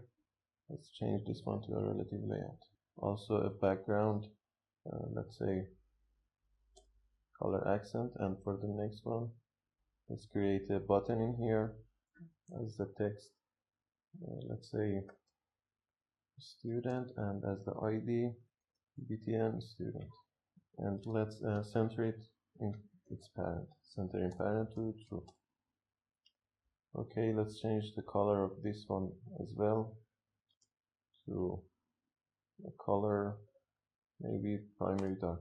Private button btn student is equal to button find view by id r.id.btn student.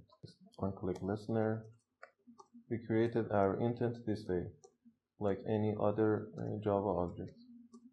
Let's say from main activity dot this to student activity.class, and start activity, we need to pass the intent. If I run my application now, I should be able to navigate through different activities. By clicking on this student button, I could have gone to the next activity. Also, we have seen how to pass simple data via these intents. We could use intent.putExtra, and it's a key value pair. We need to pass a key and a value. For key, I can pass it manually in here. For example, let's say name, and for the name, I need to pass a string, or I can type it in here. It wasn't a good way, I mentioned it before, because we shouldn't pass the values in here this way because of the localization purposes. We need to define them in the strings values, and also the keys, because we might use these keys in different places in our code, and we are using them in the student activity later on in order to get to, this value. For that matter, I can change this one and move it to the string folder. But instead of going to this strings.xml file in this values folder, I can Alt-Enter on this name on the string that I want to move it to strings, and extract its resources to the strings file. In here, I just need to pass it an ID. Let's say name as the ID. Change it to the address of that string in my strings resources. Let's create a text view in here as well to show the name of that the name that we are receiving. Let's change this one to a relative layout, a text view for the placeholder, and as the ID txt name. Also centering parent. The size a little bit increased, 20 sp, and for the style, text style, not the first one, let's say bold. Private text view dot txt name. In here, I need to get the value of the incoming intent. The incoming intent can be null, so it's better to put it in a try catch block in order to avoid the null pointer exceptions. Let's say null pointer exception. Let's catch null pointer exceptions. We would log something in here, or let's change the text of this text view in here instead of just logging. Text view.setText to no name received. But in here in this try block, I can say intent is equal to get intent, and a string maybe. I need to pass the key in here. I can access it to, via this method. Get resources dot get a string, and r dot string dot name that string I just created.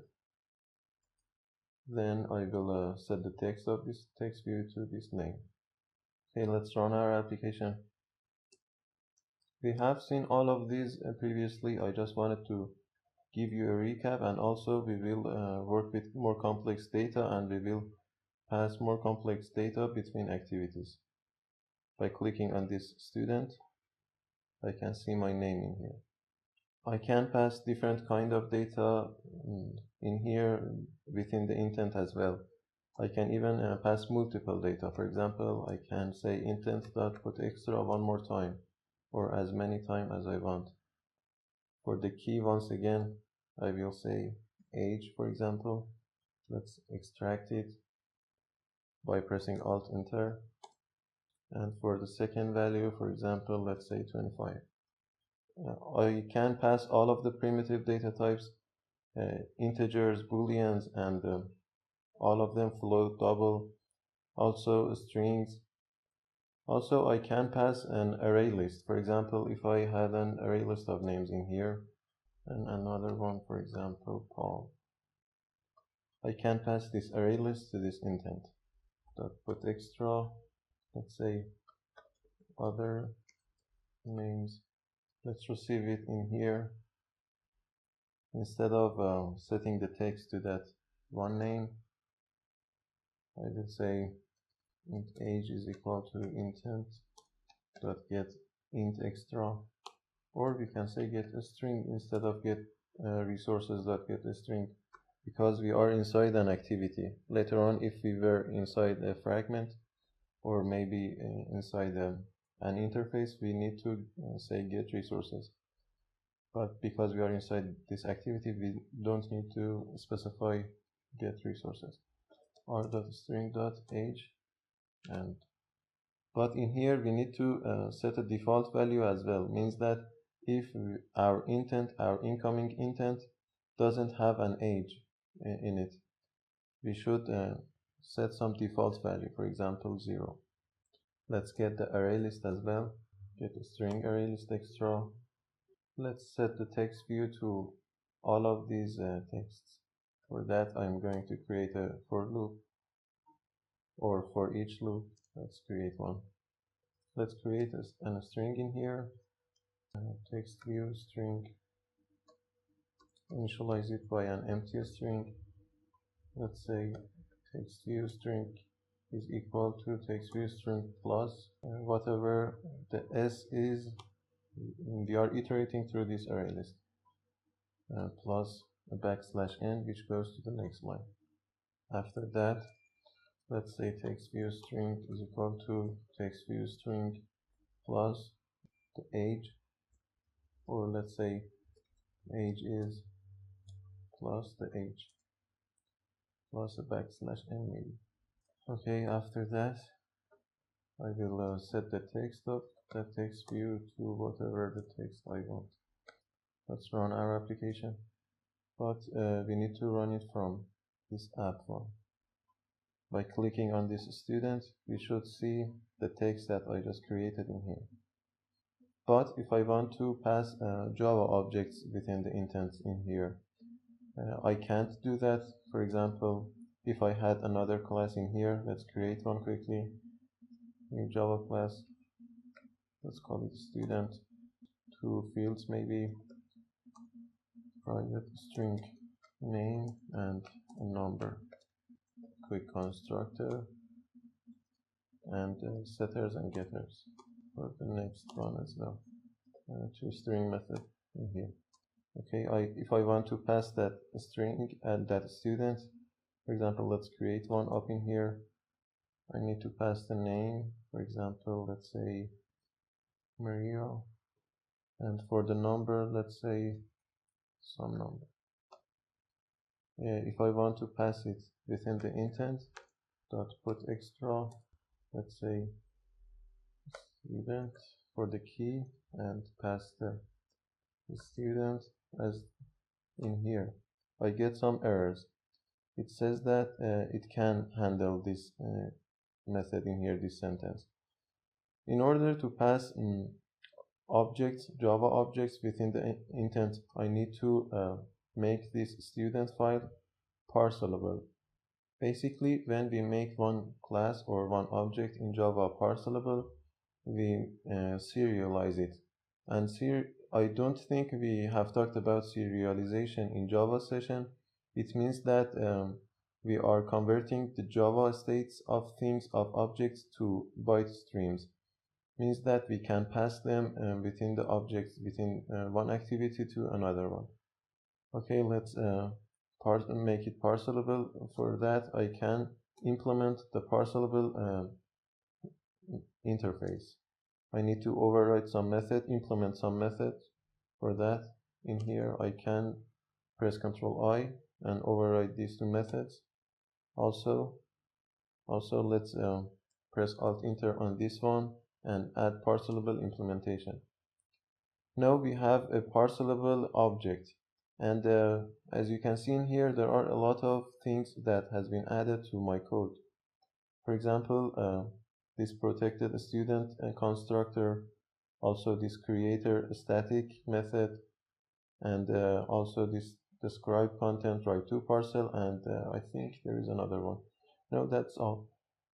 Basically, what all of these methods are doing is that they are making this object at the time of navigation they are converting this file to some byte streams, and then when receiving in this student activity, for example, it's reversing that process.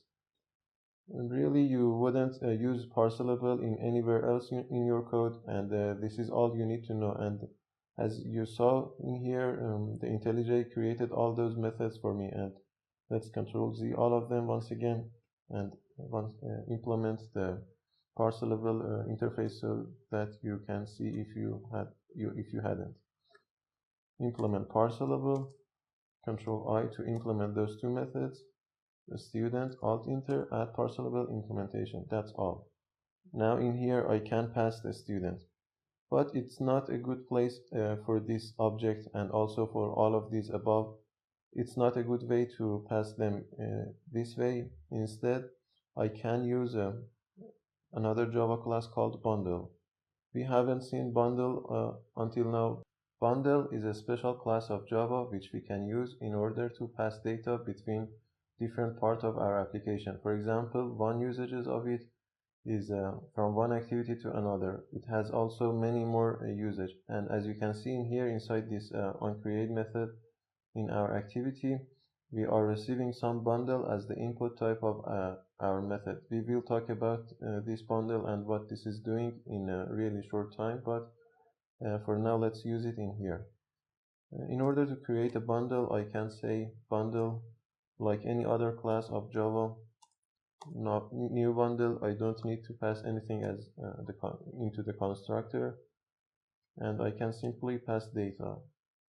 Let's say put integer or put a string or Arraylist or whatever I want. For that specific item that I just created, I can say put parcelable. Once again, I need a key and a value. It's a key value per object. Let's say student, and for the value, I need to pass student. Let's delete this one from up in here as well. I don't need that anymore. Instead, I need to pass it to the intent. Put extra, I need to pass the bundle key and also the bundle itself. Let's quickly change and extract this one. But in here, in the student activity, I need to receive that bundle. I can say bundle is equal to intent.getBundle extra and pass the key. In order to access to that student that I put in that bundle, I can say bundle.getParcelable and pass the key once again. Okay, let's change the text view to the name of that student. Student.getName. I don't need this line of code as well. Okay, let's run the application. By clicking on this student, I can see the Maria's name, which is the student that we created and passed via the bundle. Okay, this video is getting a little bit long. In the next video, we will continue our talk on intents. There are a lot more features to intents, so see you in that next video. Until now, we have used intents for navigating between different parts of our applications. For example, we use them to navigate between two activities. But there are more usages to intents. For example, we can use them to send data to other applications. For example, if we want to send some message to somebody else or send an email, or even we can use it to capture an image within the camera of the phone. Basically, intents are two types, implicit and explicit.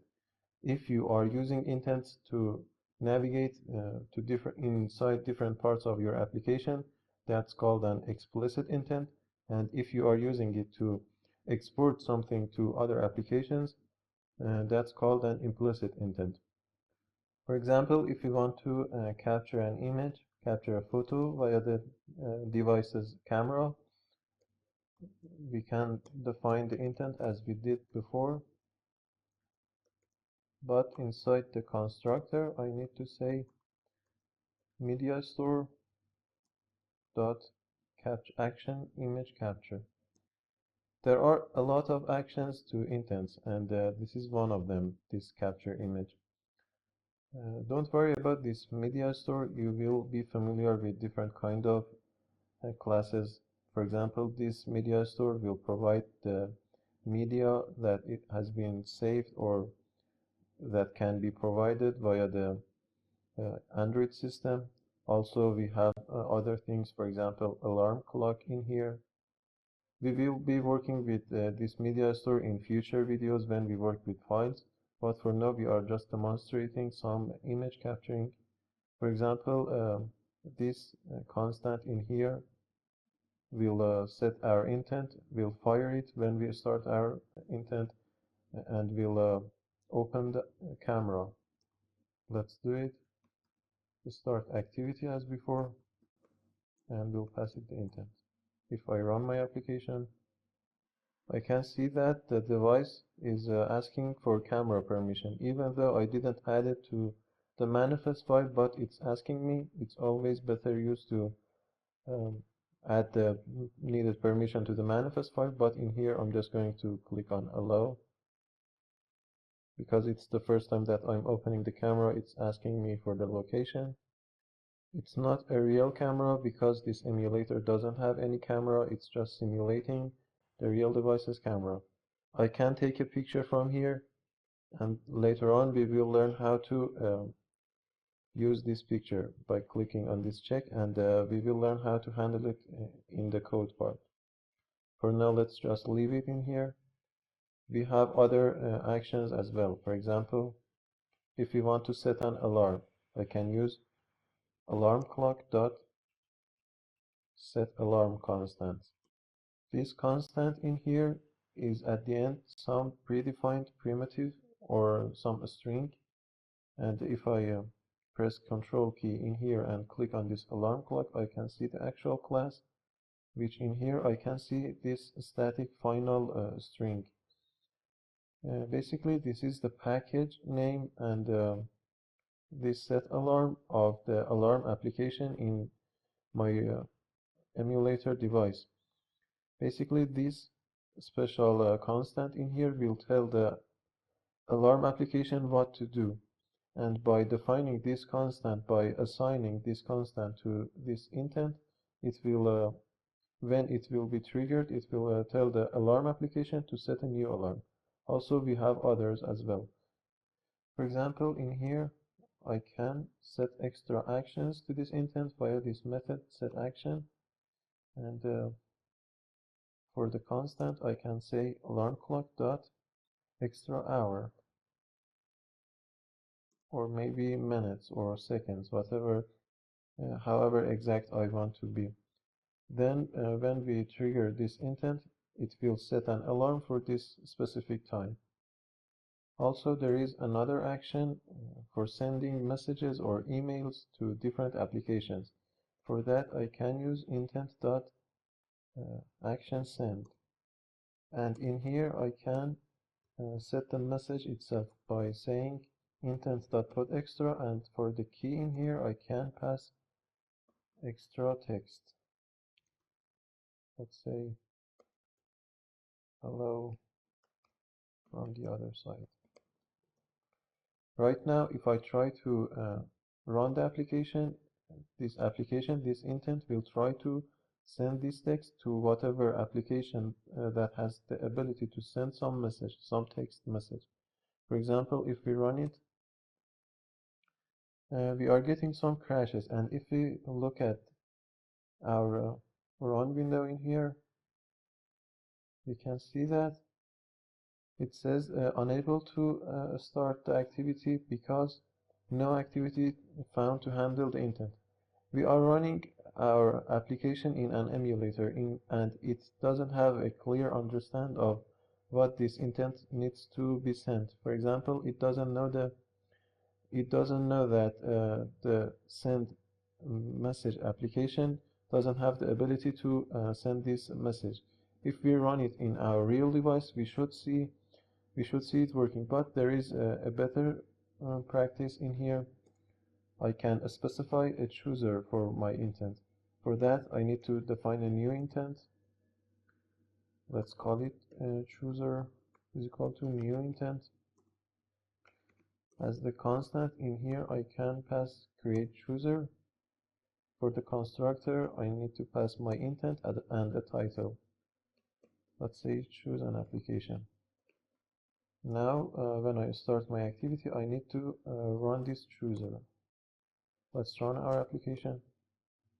In here, I can see that there is no apps that can perform this action because we are running our application in an emulator.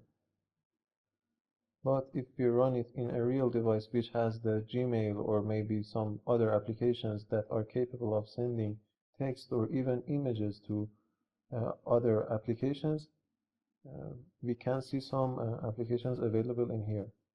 I said text and images because we are not defining the type in here. Right now, the Android system doesn't have any idea of the type of this variable, this value that has been passed to intent. For that, I need to set the type manually in here. I can set it in here, for example, intent.setType. Because it's a text, I can type text and a star. I will explain what this is, and basically this means that we are trying to send some text to other applications. This star in programming means all, means everything. Text can have different types, for example, HTML or Unicode or plain text. In general, when we are trying to send some simple text, we can say text and plain. And where do I know this text/plain? Well, I searched it at the internet, and here is some of them if you are interested. For different images, audios, and text, as you can see in here, HTML or plain text in here. There are a lot of them. You can search for others if you are interested or if you want to work with others. You simply pass this, for example, image JPEG to this set type in here. Right now, because we are setting the type of the data that we are passing through intent, the Android system will be aware of the type, and it probably will give us some suggestions. For example, in here I have different options that can handle the sending of the text. For example, this message. If I click on it, I can set a new message, and we can pursue from this point in this application.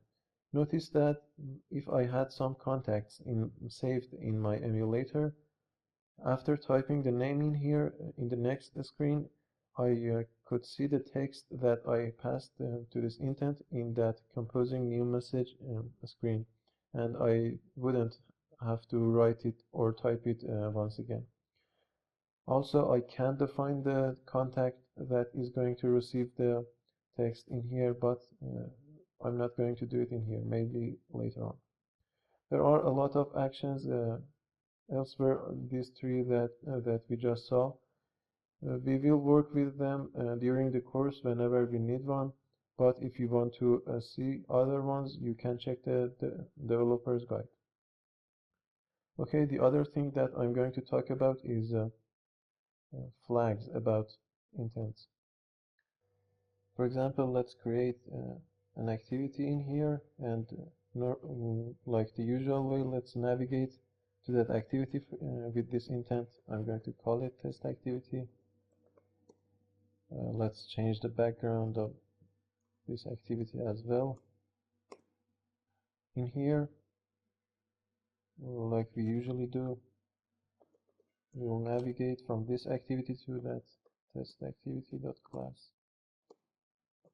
Right now, I can define some flags for my intent, and I will talk what flags are.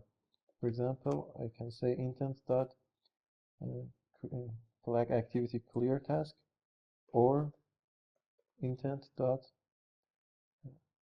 new task, flag activity new task. Now if I run my if I trigger my intent and run the application, right now I'm in the test activity. What happened in here is that the main activity has been launched, has been created, and in its Uncreate method, this intent has been triggered and it navigated us to this test activity. Normally, if I press this back button, I would have come back or navigate back to this main activity. But right now, if I press this, I can see that it will quit the application. And that's the feature of these flags. Basically, these two flags are clearing the backstack of the application. You probably have heard about the phrase backstack, but if not, basically, whenever you do something in your application, whenever you click some button or maybe navigate to different places in your application, some stack, some task will be added to the history in your memory RAM in the Android system. And by pressing back button, uh, that process will be reversed. Means that one stack of your back stack will be removed, or one by one you can press back button and all of those stacks will be cleared. But in here we are defining some flags to this intent, and what we are defining in here is we are clearing the task, and a task contains of one or more activities. Means that we can have one task which concludes of different activities or maybe one activities. In here we are clearing the current task and we are defining a new task. Means that we are clearing the whole backstack and we are creating a new one in the activity that is going to be opened, which is test activity in here. Means that when we are navigating to this test activity, the whole backstack is being cleared and we are running our application in a completely new task. Now that the backstack is cleared, if we press the back button, it doesn't have any history to go there, so it will quit the application. I know that this might sound a little bit confusing, but search on the internet, it's really easy, it's really not that hard, and you will have a better understanding about that. There are much more flags about the intents. Let's take a look at them in the developer's website, the Android developer, developer.android.com. If I search for flags, in here I can see a list of constants available as the flag for my intent.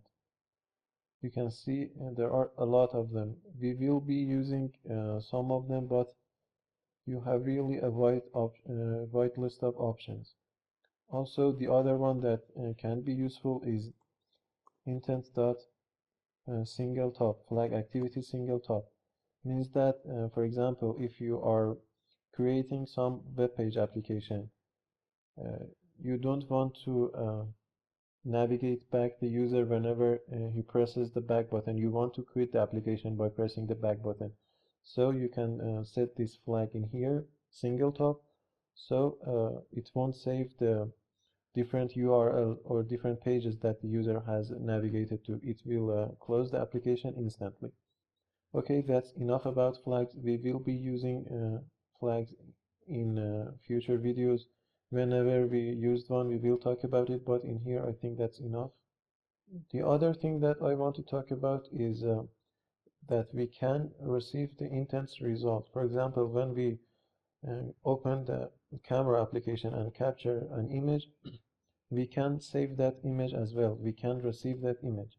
And how do we do that? Well, let's capture that image once again in here. Set action to media, media store dot action image capture. Instead of just start activity in here, I have another option, start activity for result, as you can see in here.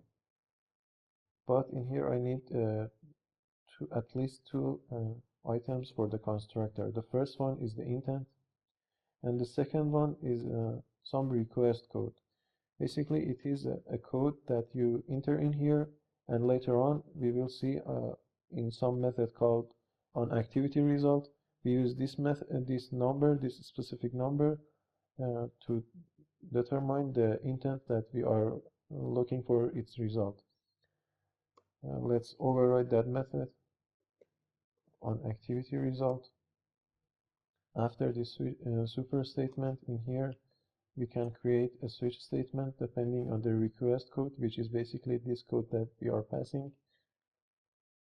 Request code. We are using this request code because different intents from different parts of one activity can be triggered. Means that you can open your gallery from here, or you can capture an image from your phone, from your camera, or also you might open some web browser. All of them can be handled in this onActivity result, so for that we need a request code in here. We can say in case it's 1 means that if we are capturing some image, in here we can do whatever we want. For example, we can have some operations in here, some code to be executed in here. Also, we can check that if we have any result or not by saying result code, if it's equal to result OK. We can create some if statement like this in here. This result OK is some inner constant for every activity that we can use. It means that if we are getting some result. Also, there are some other checkpoints that we need to pass. For example, if we captured some successful picture, it also can be ruined sometimes. For that, we need to check the nullability of this data as well. But I'm not going to do it in here. Later on, we will work with files and with image capturing. For now, I just wanted to show you how do we handle the result of our intent. Also, for this request code, I suggest you define some constant in here, some integer. For that, I can say private static final int, because we are not going to change it anywhere. I'm defining it final. I can say capture image. It's the convention to write it in uppercase when you are defining a constant. And I can initialize it in here. Then in here and this onActivity result, I can use this constant. Capture image, for example. Okay, I think that's enough about intents.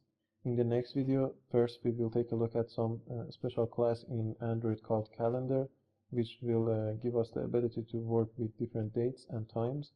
And then we will have a quick challenge. So see you in the next video. At the end of the previous video, I said that we are going to start talking about calendars in this video. Basically, calendars are some utility class in Java that we can use in order to utilize working with dates and different times.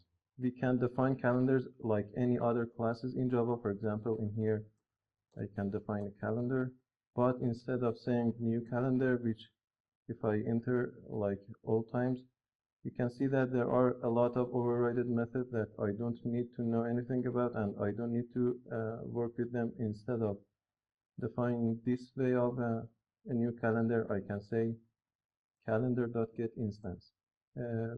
This getInstance method will return some calendar object. Basically, this is some pattern called singleton, and we will work with singleton pattern in future. Basically, this means that we can only have one instance of calendar in all of our application. This getInstance method will ensure that. We will learn how to implement singleton pattern in future videos. But for now, we have some objects, some calendar objects. If you take a look at these methods, you can see that you can get different times, time zones, all sorts of things. You can set different times.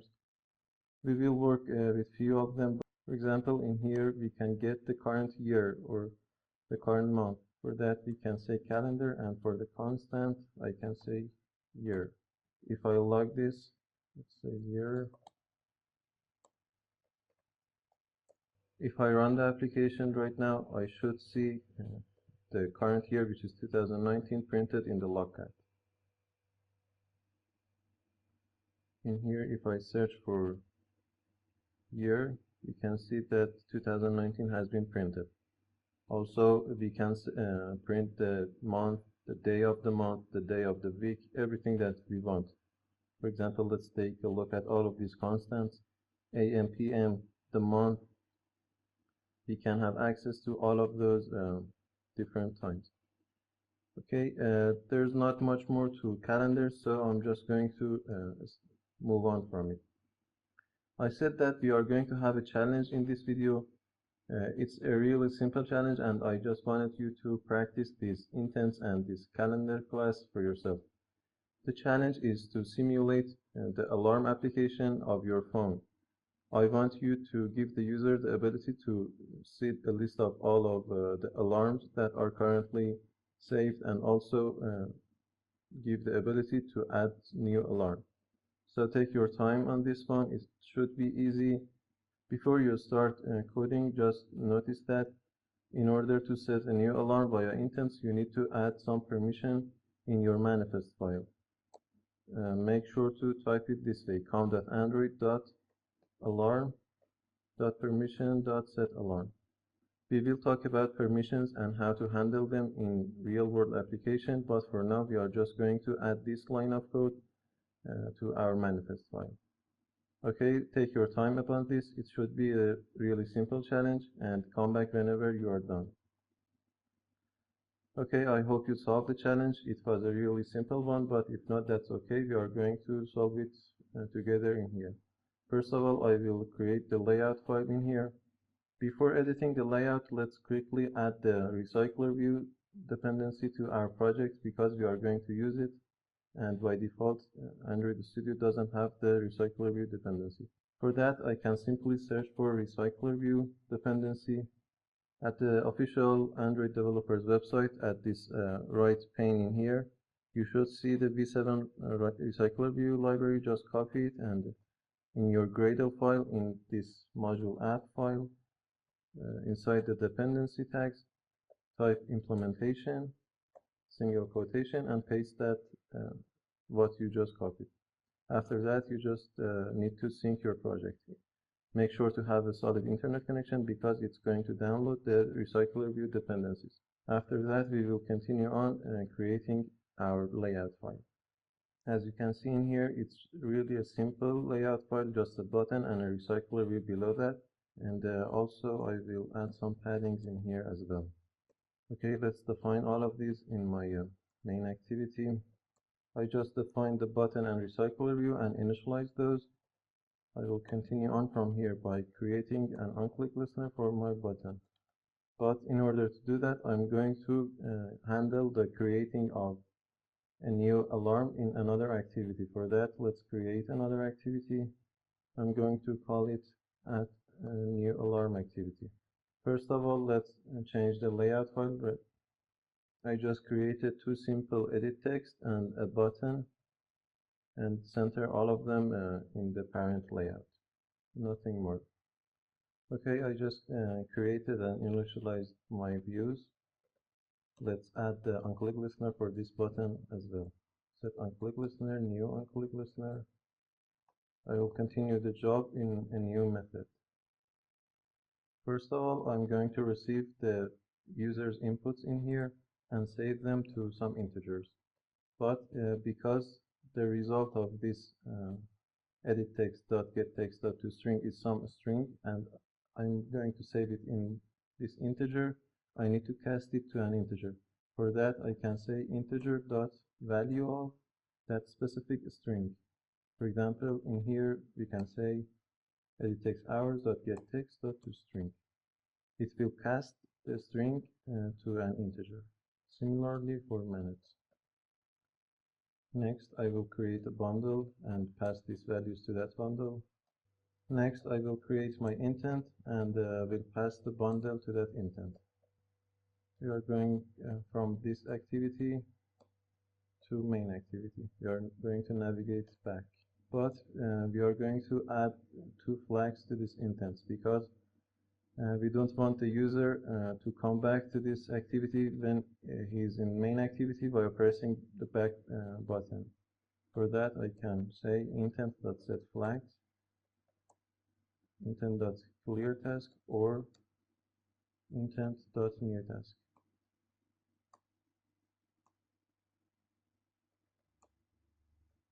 put extra, let's say bundle as the key, and we'll pass the bundle. Start activity and pass the intent. We are done in here in this activity. Let's continue on from main activity. First of all, let's navigate to that activity when the user presses this button.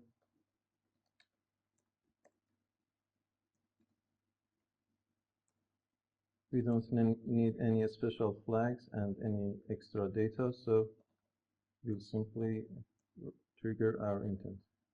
Next, we are assuming that the user is coming from this activity to main activity, means that we have received the user's input.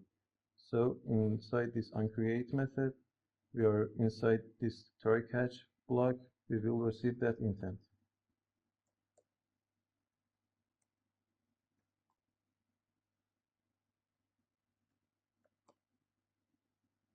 Let's say intent is equal to get intent.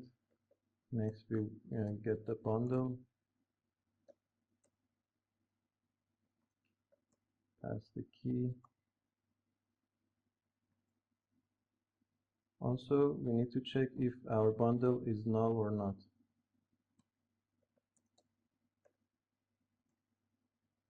If it is, we'll simply log something. But if it's not null, let's receive that hour and minute.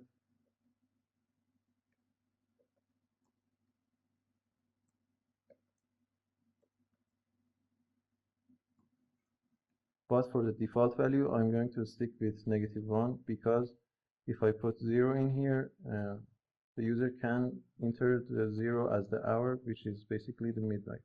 So I'm going to type -1, and later on we'll check if it's -1, means that if we didn't receive this hour successfully, we won't continue our work. Similarly for minutes, next we will check if those are -1 or not. If hours is not -1, if minutes is not equal to -1. In here we create our alarm intent, which we have seen how to create one in previous video. We need to use alarm clock constants,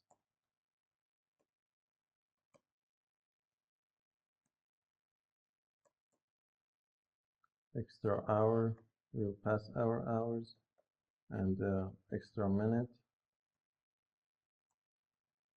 Also, we will set some message to this alarm.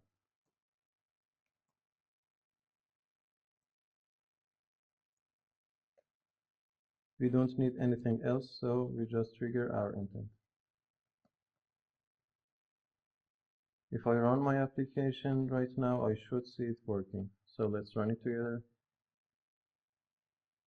In here, we are inside our main activity. If I click on this add alarm, I need to pass some hour and minute. I'm going to set the alarm for 1 minute from now on. It's 4:35 a.m., so I'm going to enter 4:36. If I press this add new alarm, I can see the alarm activity, alarm application that says our alarm has been set, and now it's 4:36. We are getting the message and the alarm in here. Perfect. Also, I want to show a list of all the alarms available in here inside this Recyclerview. For that, I'm going to create an alarm object first. Then I will save an array list of all the alarms in a static field. Then I will create the Recyclerview Adapter. So let's do all of those together. The alarm object, first of all, a simple Pojo, plain old Java object.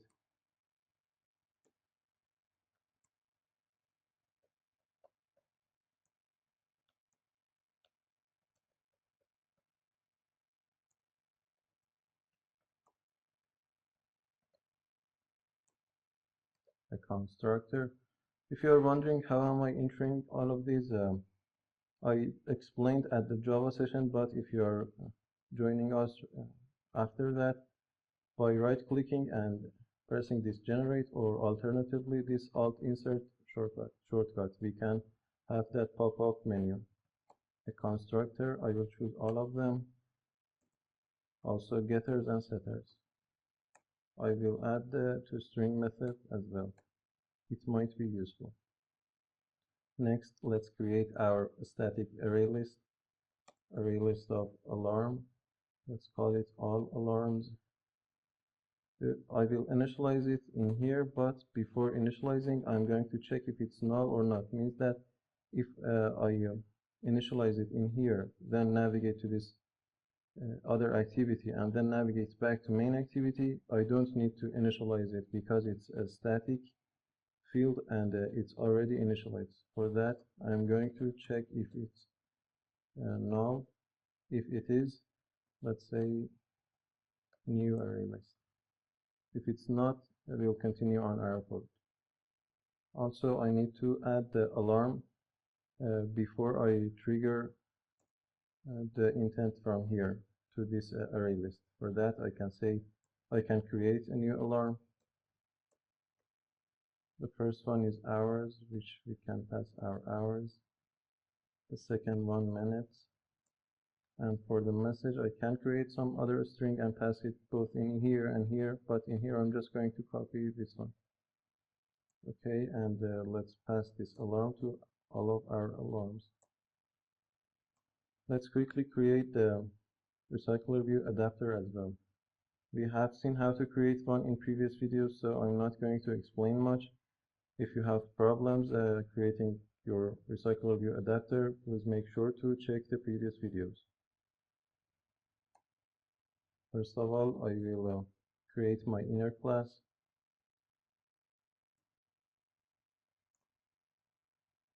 Let's create the constructor, and also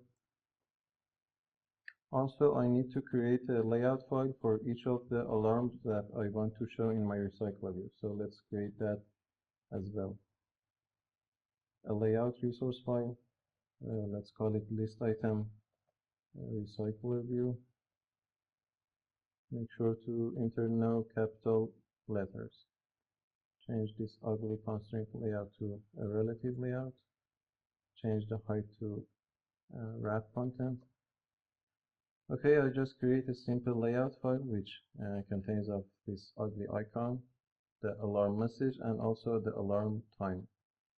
Make sure to set the height of your relative layout or the whole layout in here to wrap content, so you can have the other items after each other. We will see what I mean later on, but for now, change this one to wrap content. Also, let's change this icon as well. For that, I need to insert some vector image or image asset to my drawable folder. We have seen how to do this, so I'm not going to explain. Let's search for alarm. This one seems fine. I see alarm as the name. IC stands for icon. Import it and we'll use it in here. In here, instead of this IC launcher, I can say IC alarm.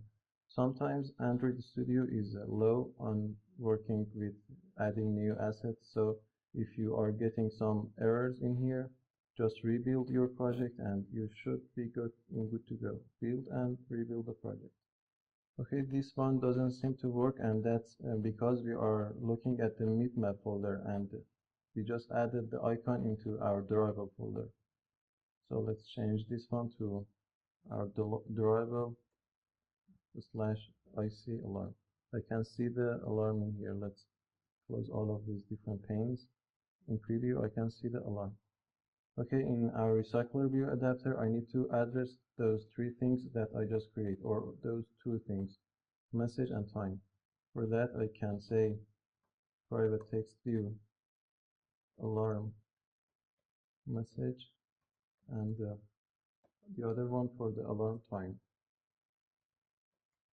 In here, I will initialize them, But because we are not inside that an activity and we can't use this findViewById method, I need to address the view from here, which is being passed to the constructor of this view holder, itemView.findViewById. Now I can pass the ID of those text views that I just created. Alarm message.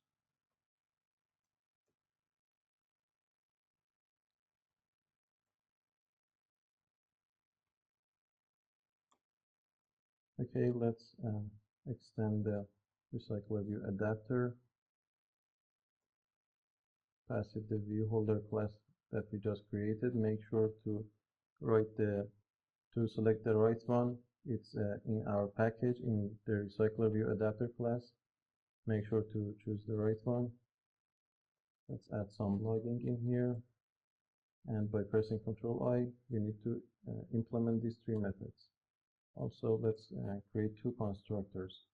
Let's create the constructor in here as well. An empty constructor seems about fine. The next thing that I need to do is an array list of the alarms. Make sure to initialize it as well. In here, in this getItemCount, I will simply return the size of my alarms. In here, as I talked about, is basically the same in all of your Recyclerview adapters. So I explained it, but if you have difficulty understanding it, just copy and paste whatever I'm going to type. First, we need to create our view item by using this layout inflator class. We need to pass it a context. We are using this view group to pass the context. For that, I can say viewGroup.getContext. Then we'll inflate our layout by passing the address of the layout that I just created, which is this list item recycler view. Also, I need to pass the view group and false as the root. We don't want to attach our layout to the root. Next, I will create the view holder, which is the class that I just created. I need to pass a view to it, which will be the view that I just created. Then we'll return the view holder. That's all about this method. Just copy and paste if you have difficulty understanding it. The most important thing in every recycler view happens in this Unbindviewholder. Let's add some logging in here. I will simply set the text of those two text views that I just created in here. For that, I can say viewholder.alarm message.setText to the alarms.get, and for the index, I will pass the I in here, which is the position of the item that is being called via the Recyclerview Adapter, which is basically the position.get message. For the other one as well, viewholder.alarmTime.setText. Let's create the text up in here first. .get hours plus some column plus the minutes. I will pass the time in here. Okay, that's all about the Recyclerview Adapter. Just we need to define a setter as well for the list of items. After that, I will notify the dataset change after setting the alarms. We have talked about all of these, so I'm not going to explain more. In our main activity, I can define the Recyclerview Adapter. Initialize it in your Uncreate and set it to your Recyclerview. Also, we need a layout manager for the Recyclerview as well. Set layout manager. It will be a simple linear layout manager. For the context, we will pass this. After setting the adapter and layout manager to the Recyclerview, I will set the adapters alarms to this all alarms static array list. For that, I can say adapter.set alarms and all alarms. Also, I will add it after here, because if we created a new alarm, I want to show it in my alarm list instantly. For that, let's say adapter.set alarms to all alarms. Okay, let's run our application and it should work fine. Right now, because I don't have any alarm, I can't see anything in this Recyclerview. Let's add one for 1 minute from now for 5, 0. It has been added for 1 minute. Let's add a few more. And as you can see in here, I can see the alarm 5-0, which is really ugly. You should do better than me. Also, let's wake up at 7 and set one for 7:15 as well. Okay, seems like our application is working fine, and our first alarm is popping up as well.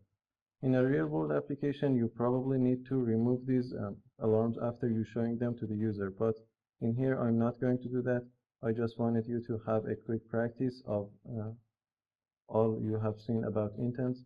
Also, I can similarly add some other options in here. For example, to set the alarm for 2 hours from now means that we could get the time from the calendar class that I created at the beginning of this video, and then calculate the time 2 hours or maybe 3 hours or whatever the user enters from that specific time, and then set the alarm. But I don't think that's necessary. You can work and you can add that functionality to your application if you want. Just get the current time from calendar and add the user's input to it and set the alarm as we did in here. In the next video, we will talk about this app compat activity in here, and also this bundle that we are passing to this Uncreate method, this save instance. So see you in that next video. At the end of the previous video, I said that we are going to talk about this specific bundle that has been passed to this Uncreate method of our activity. Right now, I have created a simple application which has a button and a text view, and by clicking on that button, the text of the text view will change to some other text, for example, hi, I changed. And if you take a look at the layout file in here, the text has some placeholder text, and later on, by clicking on it, on the button, we will change that text. For example, let's run our application.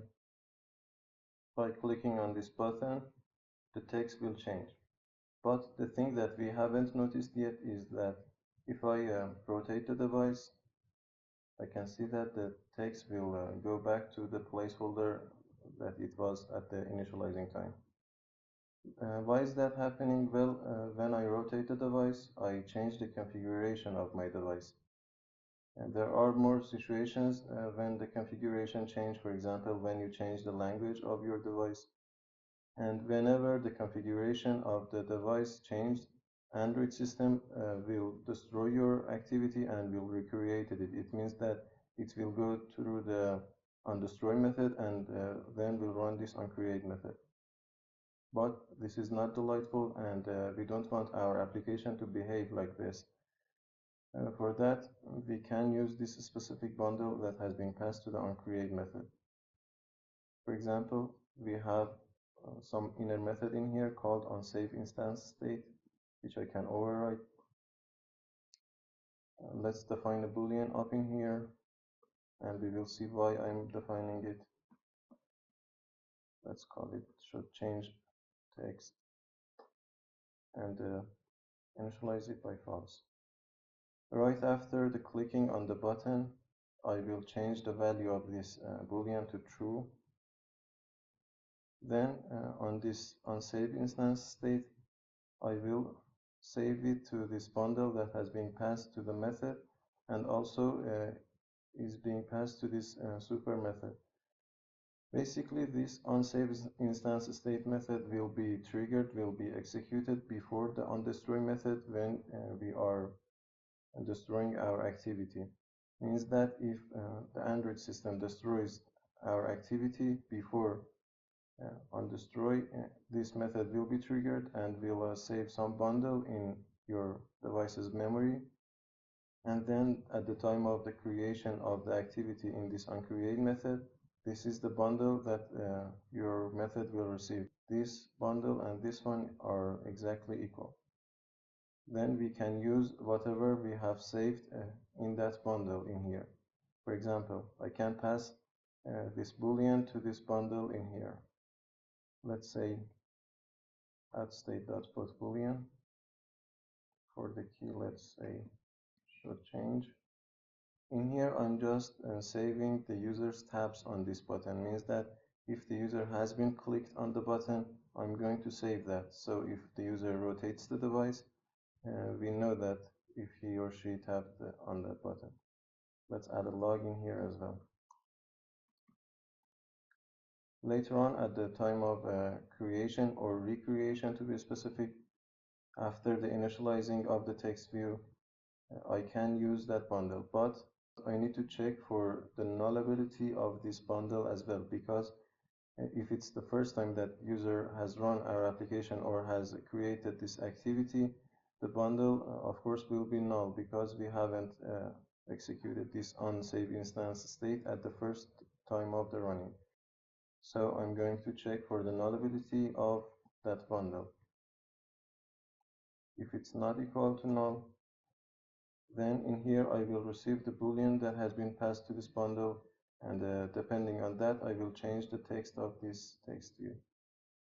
Let's receive that boolean.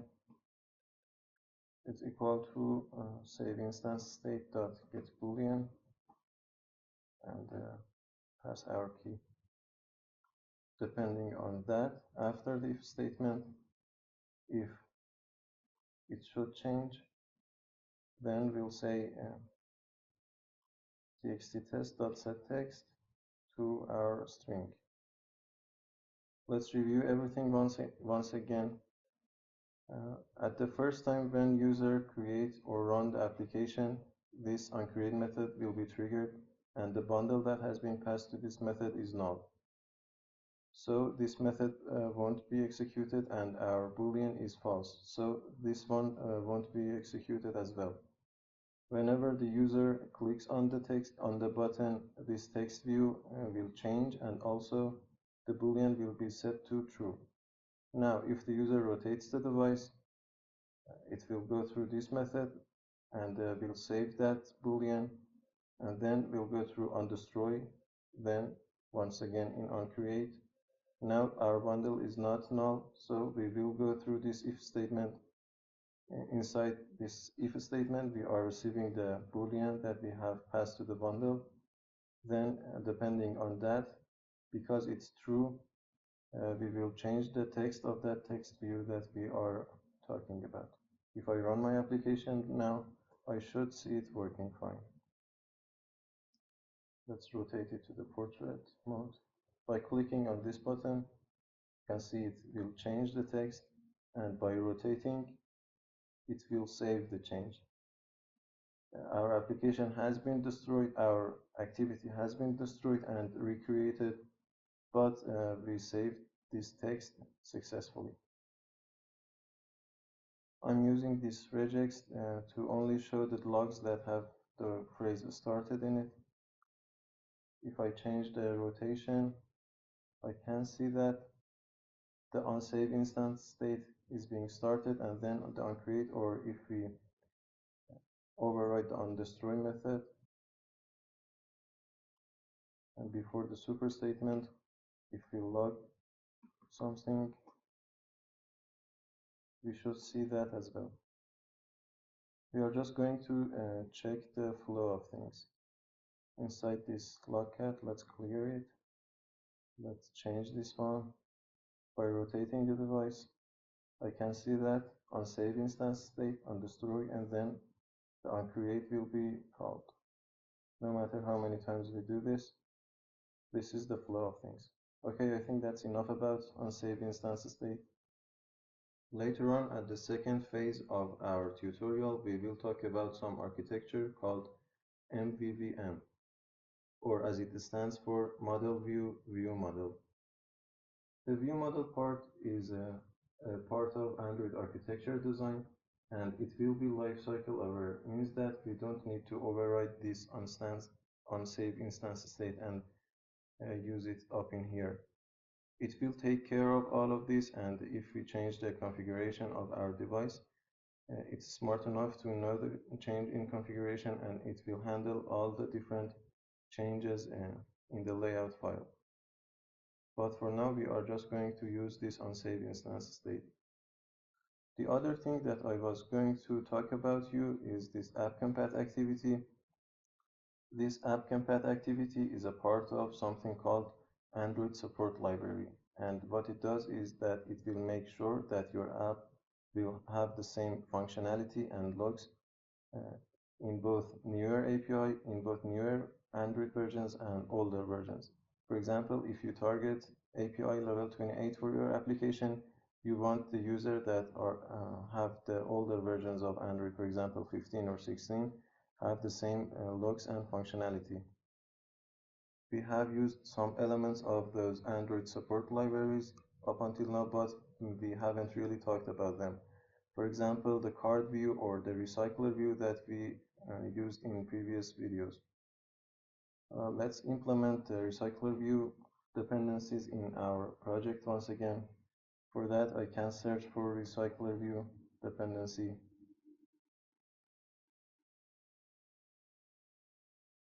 Let's copy this line of code. And in our application, in build.gradle module app, inside these dependencies, by typing implementation and single quotation and syncing our project, we will have the Recyclerview in our application. And if you take a look at Recyclerview reference, let's type Recyclerview reference. The first one is probably our needed link. In here, you can see that Recyclerview has been added in version 22.1.0. Means that APIs before that level can't use Recyclerview, but by adding this line of code, support Recyclerview v7, this one is important and I will talk about it. Now older versions of Android can use Recyclerview as well. For example, if I run my application on API level 19 or 15 or lower than 22, they will be able to use Recyclerview as well. This v7 part in here is the name of the package that this support library has been released. There are other versions as well. For example, v4 and v7 are probably the most of those packages that we will see in our applications. But there are others, for example, v14, v21, and others. And this means that up until API level 7 or Android 1.6, I guess, users of those versions can use Recyclerview as well. Let's add another library in here and run our application in different versions of API so that we can see what I'm talking about. And the library that I'm going to import is the design support library. Let's search for it, design dependency in Android. This one in here, I can copy and paste it in my Gradle file. This is basically the material design library that I talked about in UI session, but I think we never used it. It will give us some really beautiful items and elements that we can use in our application. Make sure to have internet connection because it's going to download this library from the internet. Okay, it's added to our project. For example, one of its elements that I can use in my project is called floating action button. Let's type floating action button, 50 dp and 50 dp. As you can see in here, it's importing from the design support library that we just imported in our application. You can see the floating action button up in here. Basically, it's like that write a new text, for example, or write a new email in your email application. That's called a floating action button. Let's move it down in here. I can do that by saying align parent end to true and also bottom, align parent bottom to true as well. Also a margin bottom and a margin right as well. This floating action button will float over the layout, means that if we have some recycler view, for example, behind it, it will come over that recycler view. It will be floated in our layout file. Let's give it an ID as well. Floating action button, for example, new text. We can change its icon, but for now I'm not going to do that.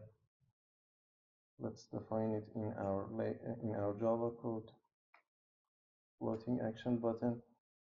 I'm not sure if you have noticed, but when I typed floating action button, something imported in my project, and that's this line in here. Android support design widget and floating action button. It's using the library that I just imported to my project.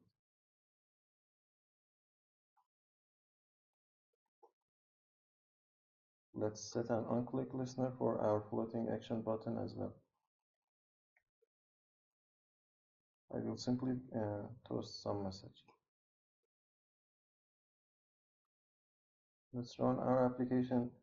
The first time I will run it on API level 27. You can see the beautiful floating action button in here. You can add some text and everything that you want. This is the API level 28. I believe this design library has been added in API level 22. You can check it in this page if you want, but if right now if I click on this button, I can see the toast message. Let's shut down our device and run it in some older API level. For example, if I run it on this API level 19, at that time, at the time of publishing API level 19, this design library hasn't been introduced yet, but we are able to use it. You can see in here, even though this is API level 19, I have the floating action button in here. In some cases, all of the elements are not exactly the same, but the good thing is that we are able to use it even though at the time of publishing this API level 19, the design support library or design library hasn't been introduced yet. By clicking on that, I can see the toast message. There are few reasons that you might want to use Android support libraries. For example, the one that I just talked about. You want your application to have the same functionality and looks in older versions of Android as well. Or as we might say in Android development world, it may want to have backward compatibility. The other reason for using Android support library is that you don't know what changes will happen in future. For example, 1 year from now, some of these libraries will be deprecated and some new libraries may be introduced. And you don't want to rewrite all of your application just because one external library has been changed. You want to have backward compatibility in future. But there are a lot of troubles knowing all of these numbers, or even if I try to change one of them. For example, if I want to change this app compat to 27.1.1, I don't have that option. All of these implemented support libraries needs to be the same version. As in September 2018, Google has introduced something called Android X, which stands for Android extension, that will overcome this problem and also many more problems. Let's migrate to Android X and then we will talk about it and see what it is. If you installed Android Studio version 3.3 or higher, or to be exact 3.2.1 and higher, in this refactor tab in here you have this migrate to Android X option. By clicking on that you will get some dialog which will ask you to back up your project. During the migration to Android X, a lot of files in your project will change and it's always necessary to back up your project. So check this backup or maybe copy and paste your project from your Explorer in Windows or Mac and then click on the migrate. It will ask you where to save the file. I'm just simply going to address one of my drives. Then in here it will show you where exactly will the migration occur or where exactly the changes might occur. You can see them for yourself.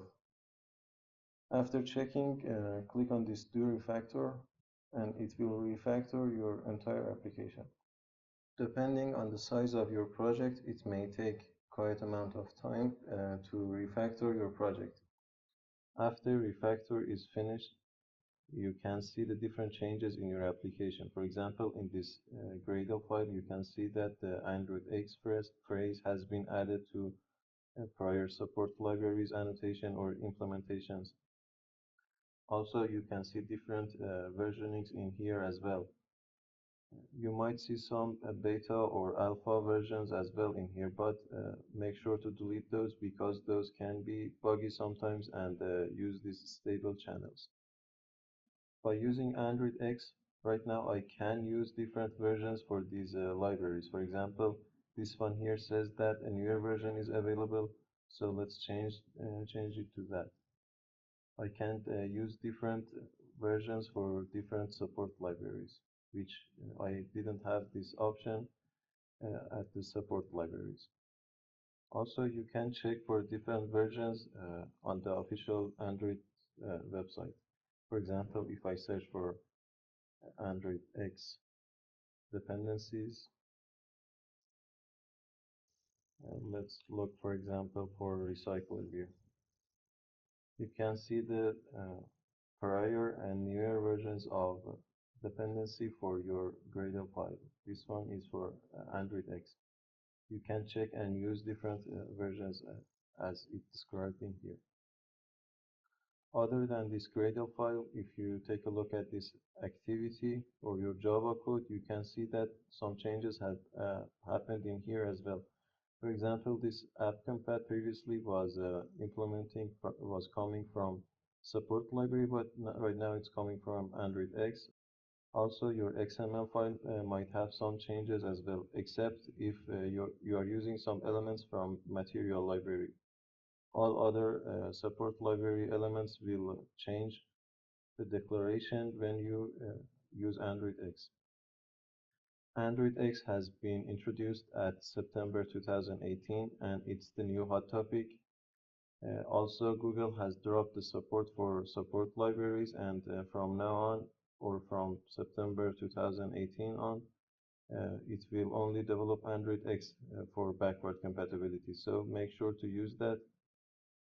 Also, if you want to use Android X, make sure to set your compile SDK version and also target SDK version to 28. If it's lower than that, it won't work. You need to use 28 as your compile SDK version in order to use Android X.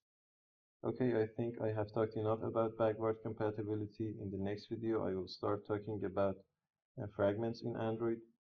Fragments are extremely useful and can sometimes be a little bit hard to understand, so make sure to check the next few videos. See you in the next video.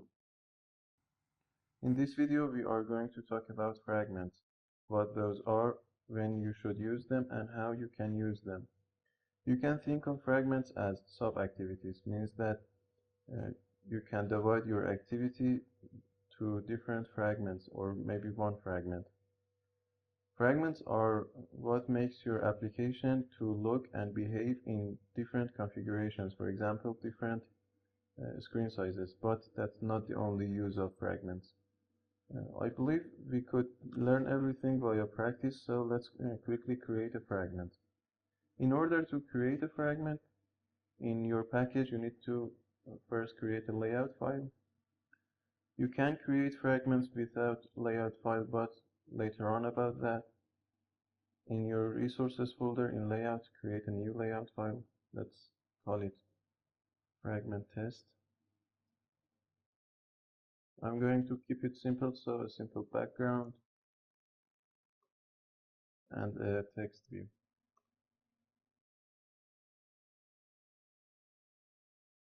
Next, you need to create a Java class. In your package, new Java class. I'm going to call it test fragment.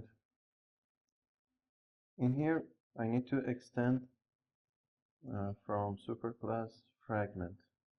There are few options in here, but make sure to choose the support one, or if you are using Android X, choose the Android X version. First of all, let's add some logging.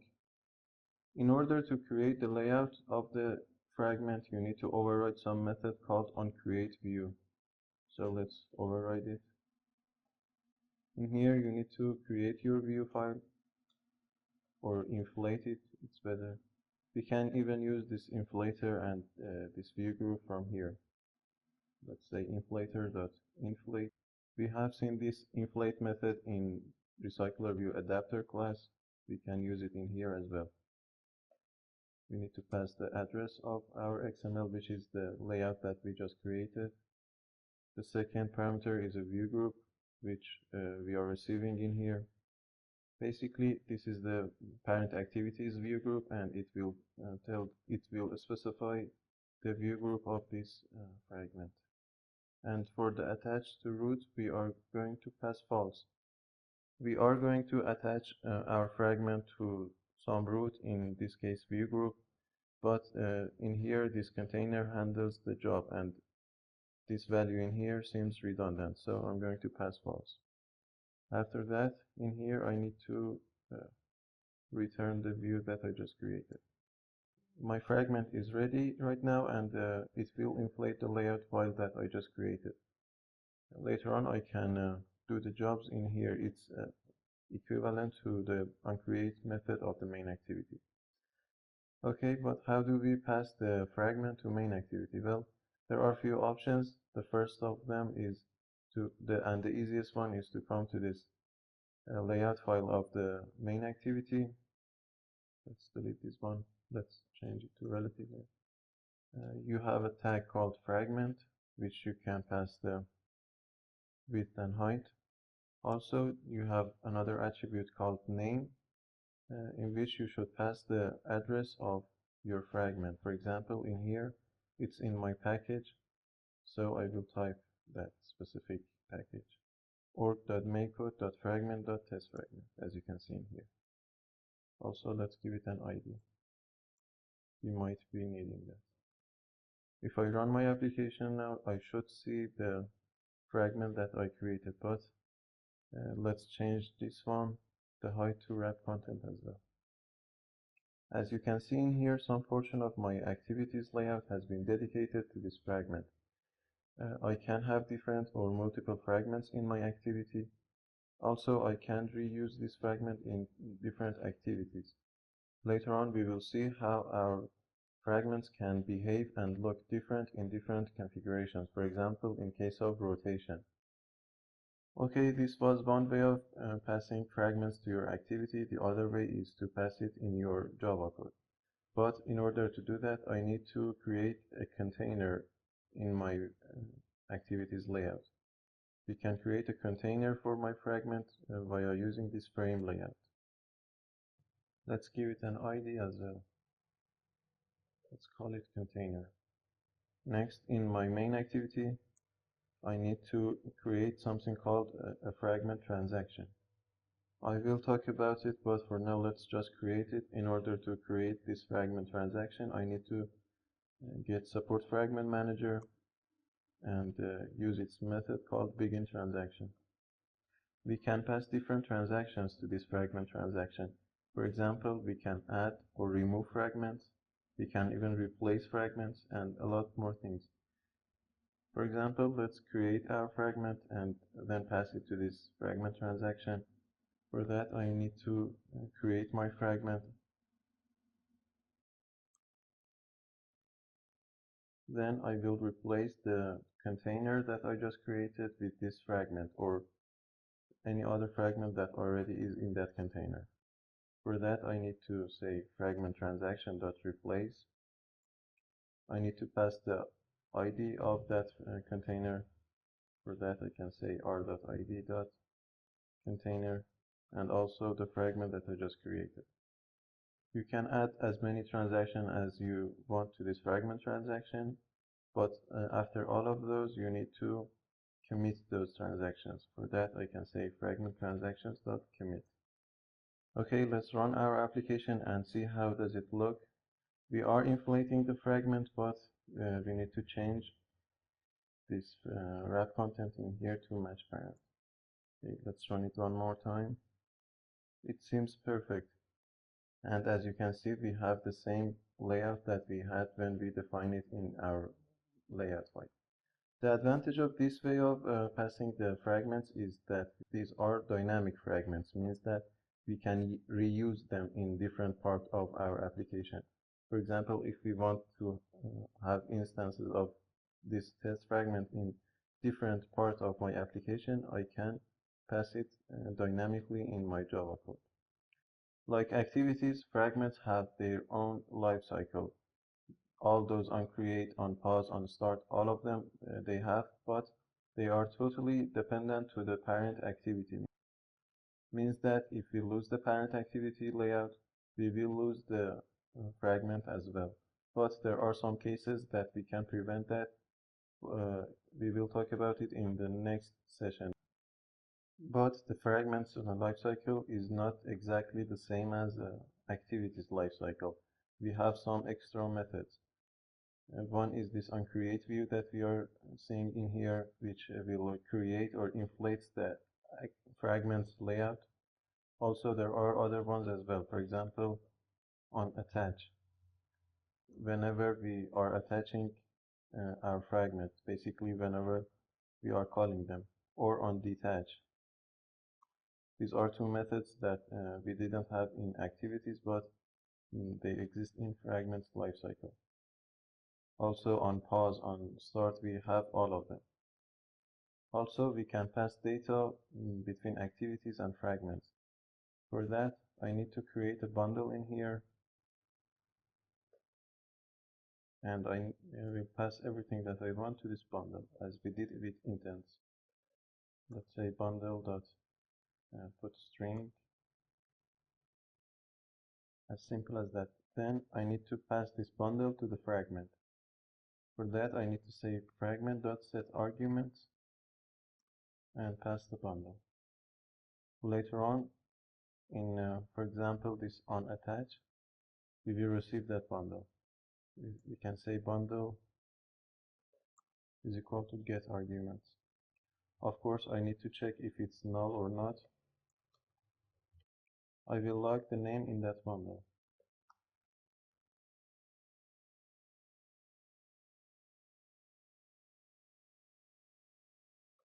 Let's run it and see if it's working or not. In here, in this Logcat, I should see the name. Let's search for it. You can see this name printed in this Logcat. Okay, I'm going to stop the video in here. In the next video, we will talk how we can pass data from fragments to parent activity. And also, we will talk about something called shared preferences. Okay, see you in that next video. As I mentioned at the end of the previous video, in this video we are going to learn how to pass data from fragments to the parent activity.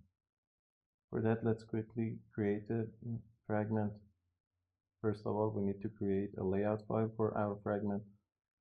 I'm going to keep it really simple, so I will call it fragment countries. Let's change this layout file a little bit. I just created a simple text view and a spinner, nothing that we haven't seen up until now. Let's quickly create the Java file as well. We should extend the fragment from support library, and we need to override the UncreateView. In here, as before, we need to create a view. We can use the inflator.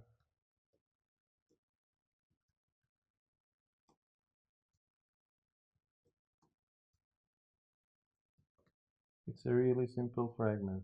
Let's just pass it to our activity, but in order to do that, we need to create a container in here. Then, with the help of fragment transaction, I will pass the fragment to main activity in my Java code. Fragment transactions.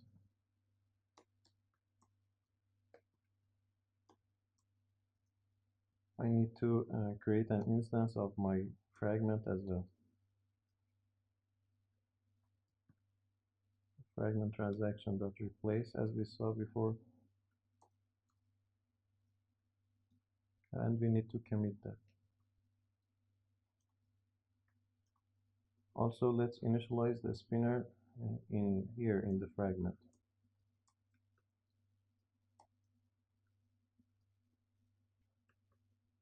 But in order to access to that findViewById method, I need to use this view item because we are not inside an activity. Then I will create the array adapter and array list of the countries in here. We have seen all of these, so I'm not going to explain much. I need to create the array adapter as well.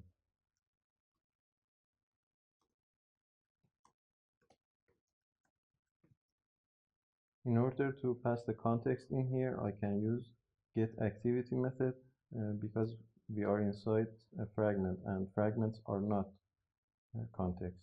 We can use this getActivity whenever we want to access to the context or the parent context.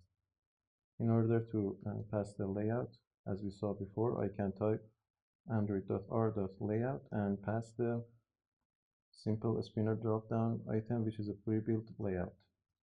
Next, I need to pass the adapter to my spinner. Let's quickly run our application and see how does it look. As you can see, we have populated our fragments. Let's just increase the width of our spinner in order to see the whole name of the countries. For that, I will increase this 120 to 250 dp. In order to pass data from fragment to the parent activity to the host activity, I have few options. One of them is using callbacks. We have seen the definition of interfaces in Java session. For example, we could define one interface in here by using new Java class and specify the kind to the interface. Also, we can create our interface inside some class. For example, in here I can define my interface. Inside this interface, I can create any number of methods that I want. For example, I can create a method called onGetCountryResult and set its input type to whatever I'm going to pass in here. For example, in here I need to pass some string as the name of the country that user has been selected.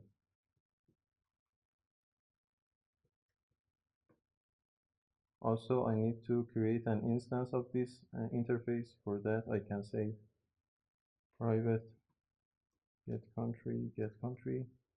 Later on in here, in this OncreateView method, I need to initialize that.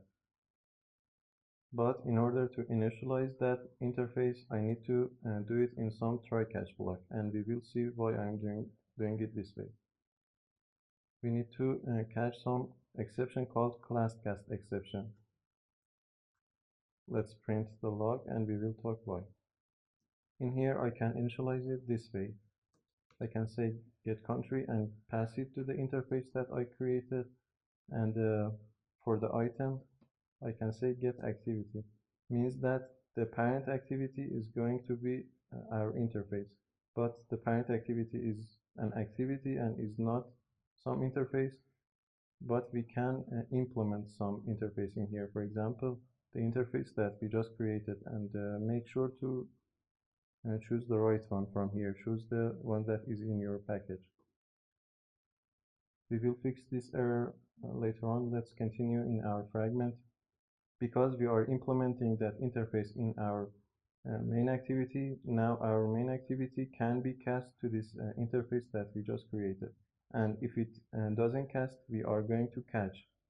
And we are going to catch this classCast exception, and we are going to say to the user that you need to cast that activity. Let's create an onClick listener for the spinner as well. Set on item selected listener, new on item selected listener. In here, I can use the method of the interface that I just created. This method to pass the data to the main activity. Later on, we will see how are we going to receive those data in main activity. For that, I can say get country dot get on country result, and by using this position I can pass the country. Then in our main activity we need to override that method. For that I can press Ctrl I and override the method that we just created. Let's add a logging in here as well. As you can see in here, I have access to the country that user has been selected. Let's log it.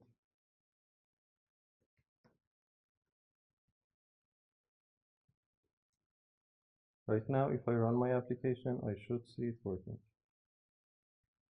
For example, let's select Switzerland. And here, let's search for Switzerland. And as you can see in here, inside the main activity, we are receiving the log. We are receiving the Switzerland. We are passing data from fragments to the activity.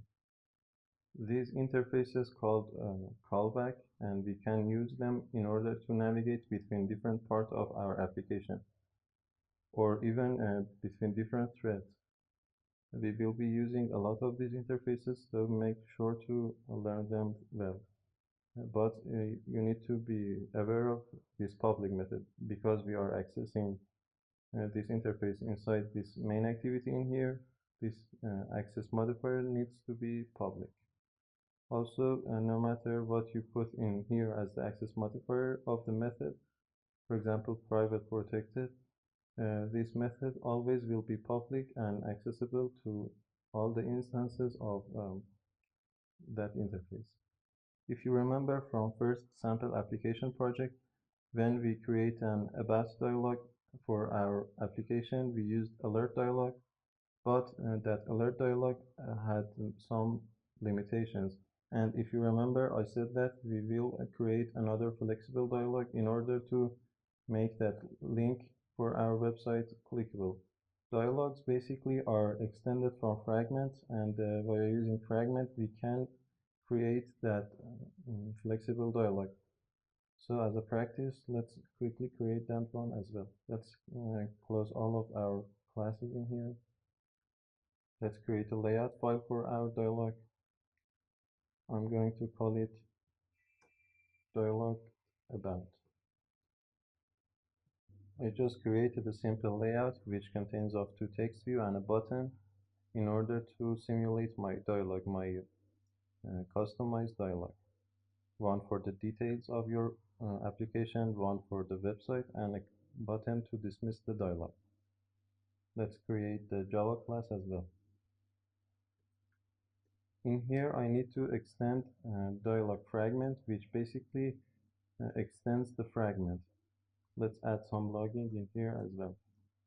In order to create my dialog, I need to override some method called Uncreateviewholder. Once again, in here, I need to create a view by using getActivity as a context. I can have access to the getLayoutInflator method, which then I can use to inflate my layout file. For that, I need to pass the layout that I just created, and null as the root. Then, as before, I need to create alert dialog builder.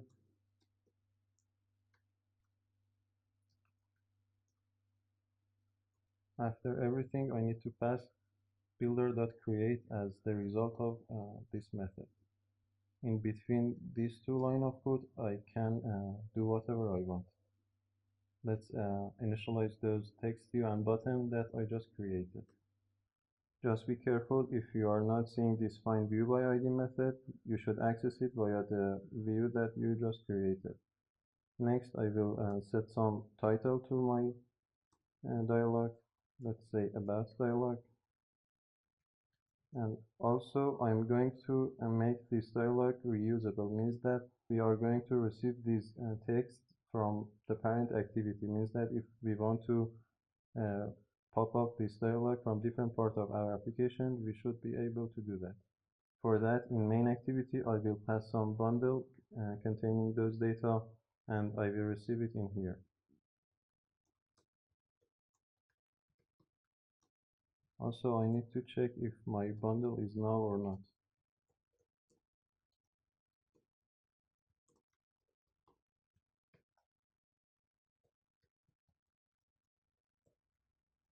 Let's get those values.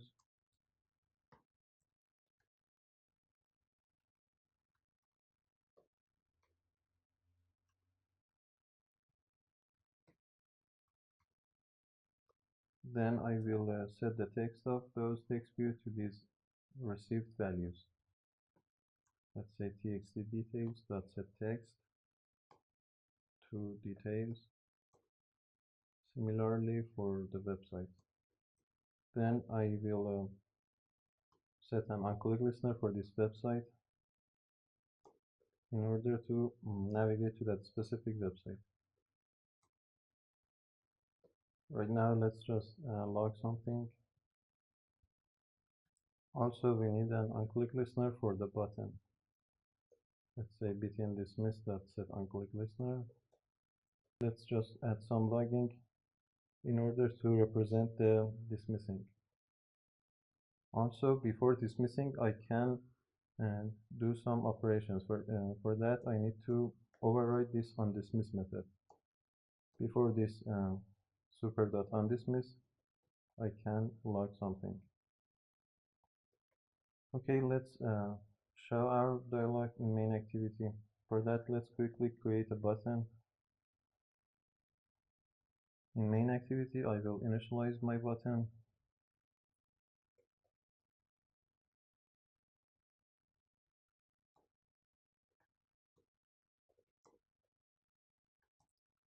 Let's set an on-click listener for this button.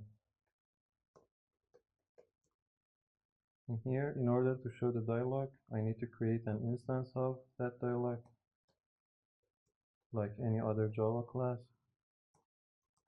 And in order to pass the data, I can create a bundle. Bundle.putString as the key,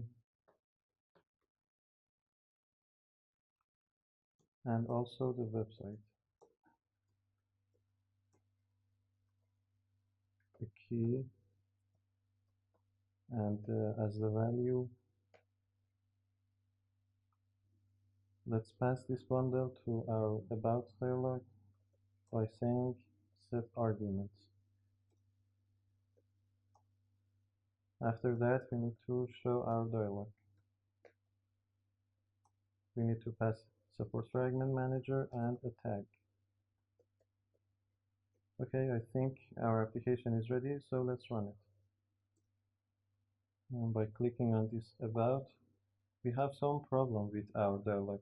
I think I forgot to set the view of this dialog. Yes. In here, I need to say builder.setView and pass the view that we just created above in here in order to set the view of our dialog. Let's run it once again.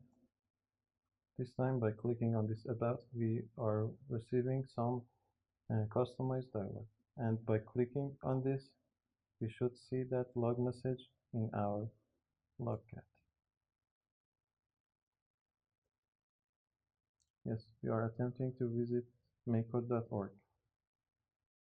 Also, by clicking on this dismiss button, I think I forgot to add the dismiss in the on-click listener as well.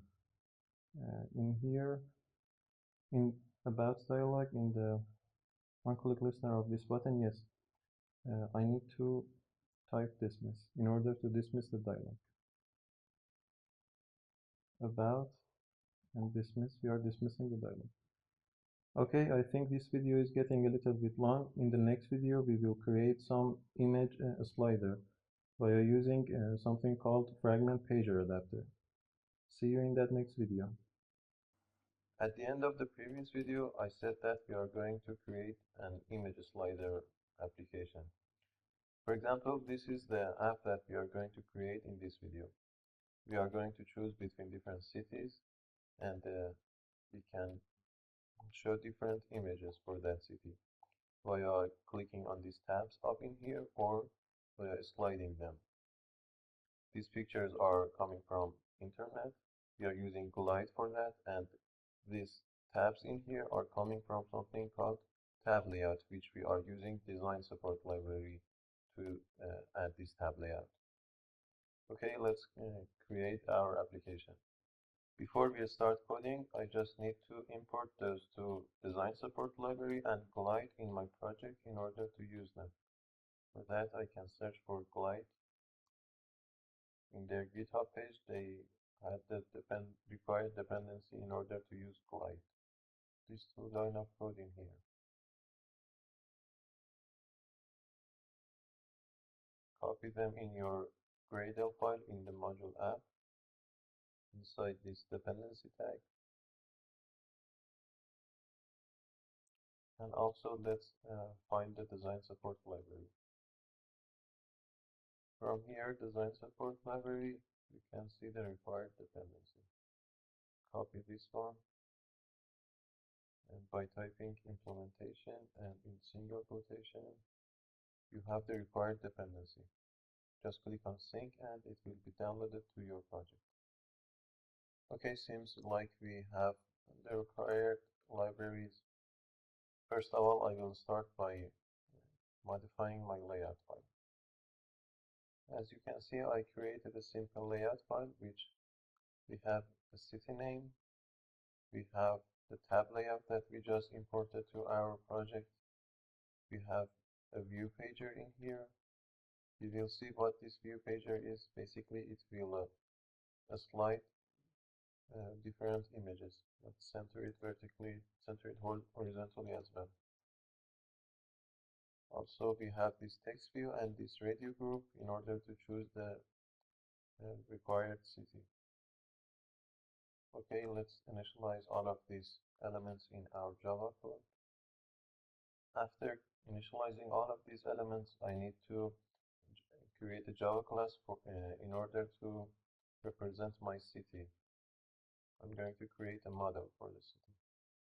It will just contain a name and array list of image URLs.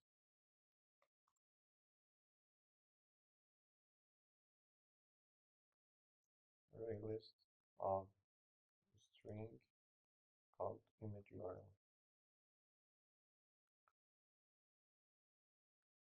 Click constructor. Also another constructor that will receive none of the fields, getters and setters. Also a toString might be useful as well.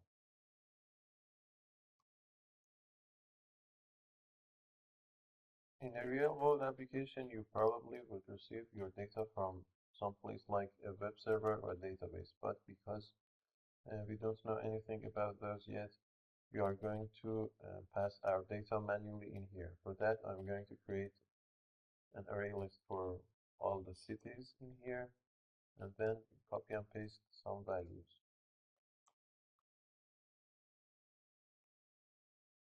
And if you take a look at what I just copied, it's basically initializing 4 cities: London, New York, Tokyo, and Zurich.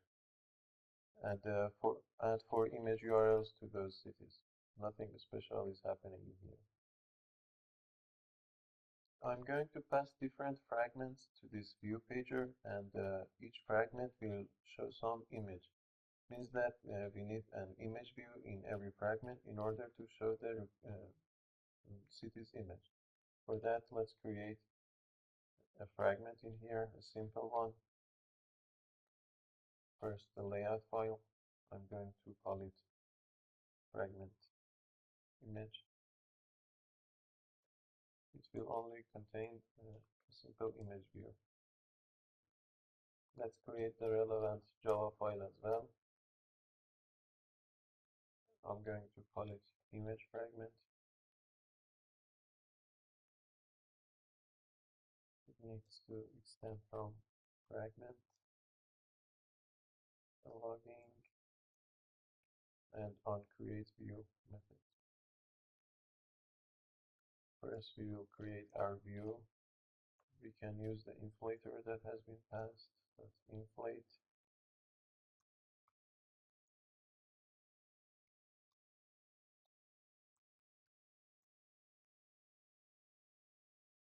and we can pass the view as the result of this method.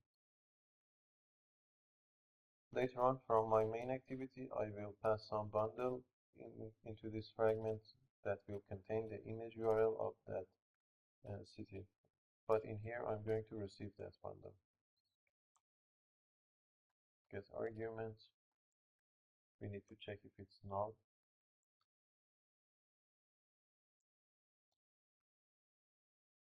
String URL is equal to bundle.getString, and we'll pass the image URL as the key, a default value as well. After that, I can use glide in order to show my image. Glide.width as the context, I can pass get activity. It will be a bitmap, so as bitmap.load, I can pass the URL that I just received, and we want to load it into our view which we didn't initialize. Let's initialize it in here. Private image view image.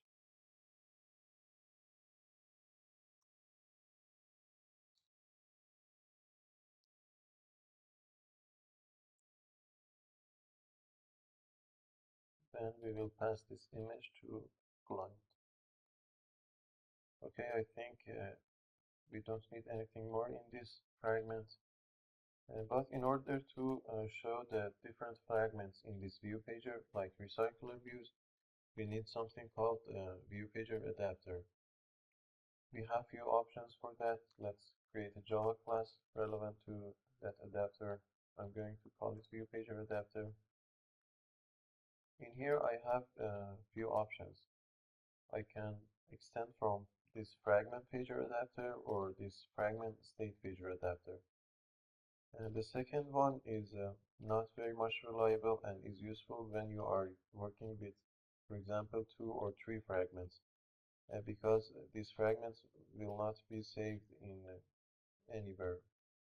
But if you are working with larger fragments, larger amount of fragments, you probably would want to use this fragment state pager adapter like we are doing in this video, because we are showing 4 pictures for 4 cities.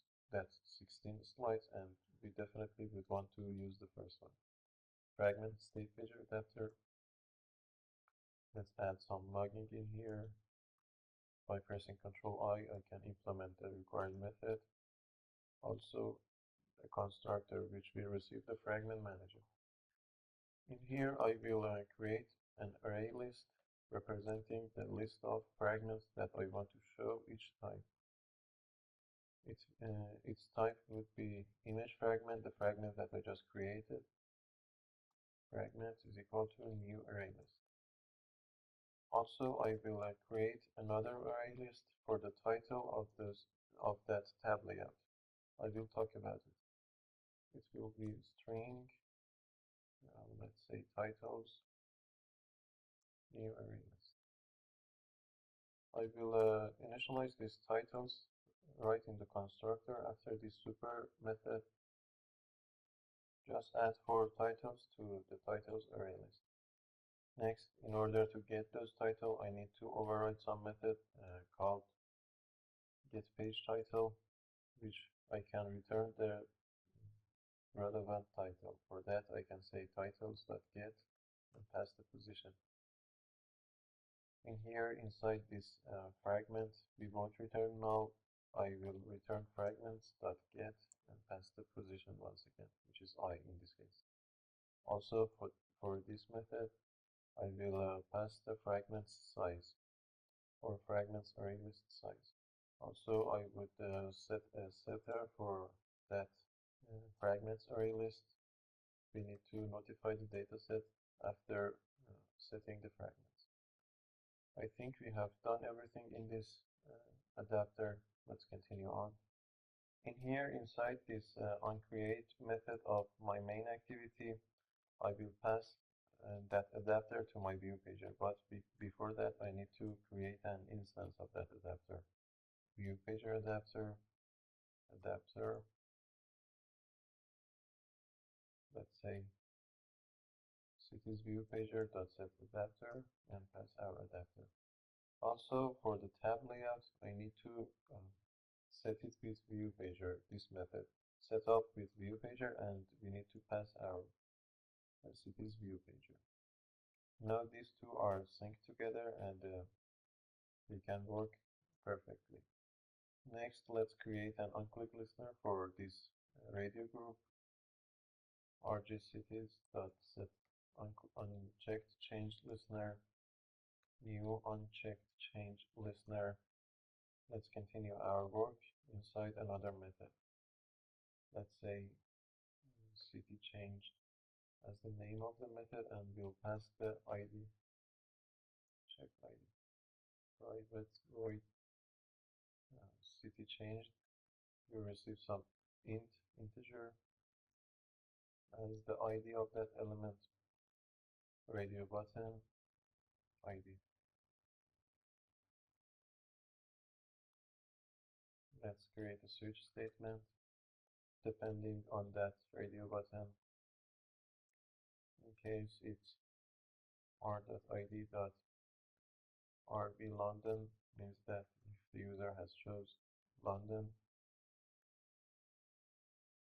I'm going to save the selected city in this fields up in here because we are using it in multiple places. Private city, selected city. Let's create another utility method called getCityByName, which will get the city from this cities array list via using the city's name. Private city, we are going to return that city. getCityByName. We'll pass the name.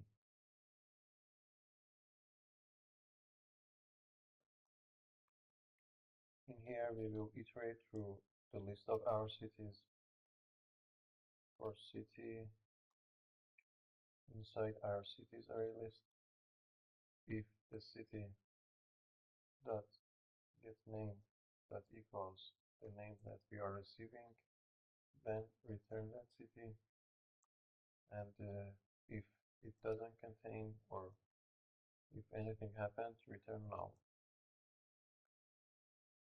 In here, in case the user has selected London, we will change the selected city from our fields to getCityByName, and we'll pass London as the name. Also for the other cases. After this switch statement, we know that we have a city saved in the selected city item, but let's check if it's null in case something unusual happens. If selected city is not null, we will change the name of that city, cityname.setText, to selected city.getName. Also, let's create a for loop because we are going to show 4 different images for every city. For int I is equal to 0, I less than selected city dot get image URLs dot size, and I plus plus.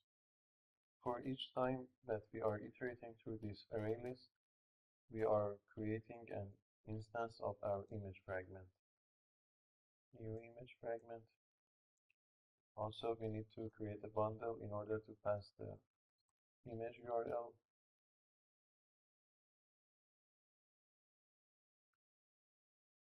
Bundle.put a string as the key image URL, and as the value selected city.get image URL dot get, and pass I.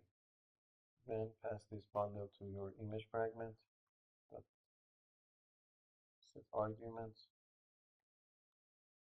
After that, add this image fragment to your adapter. But for that, let's create an array list in here for all those 4 image fragments. New array list. Inside this for loop, I will add it to this array list. Fragments.add my image fragment. After the for loop, we know that we have 4 images, so let's pass it to our adapter, adapter.setFragments. Before we run our application, there are few steps that I need to do. For example, I didn't initialize these 2 items, this Arraylist and this ViewPager adapter. Let's quickly initialize them. Cities is equal to new Arraylist. It will throw some null pointer exception if I don't initialize these items. Adapter is equal to new ViewPager adapter, and also we need to pass fragment manager as into the constructor. Also, I never called this method that I copied, initialize cities. I did initialize, but I never called. Also, inside this city, this image URLs Arraylist will be null because we are not initializing this. We are using this empty constructor for defining our city, so I'm going to initialize it in here. New Arraylist. And the final step is to add internet permission to our manifest because we are going to download images from internet. Now let's run our application. Right now we have some problem when we are launching our application. The city name and the images are not showing correctly, even though we are selecting London, and that's because we set an unchanged click listener for our radio group, and right now this doesn't change. We will fix this one later, but for now let's check the other scenarios. For example, by clicking on the Tokyo, we can see 4 different images of Tokyo. We can navigate between different photos via swiping, via sliding, and also via clicking on these tabs. Let's switch to New York. This was a problem that I spent, I think, about a day on it. It's not updating the images inside this image slider instantly, and that's because this fragment state pager adapter is not ideal, and you can't refresh the views inside your image slider instantly after the dataset changed. Probably you can change or you can listen for different changes in your fragment, in your image fragment, but I don't think that's necessary for this simple application. We just can cope with that.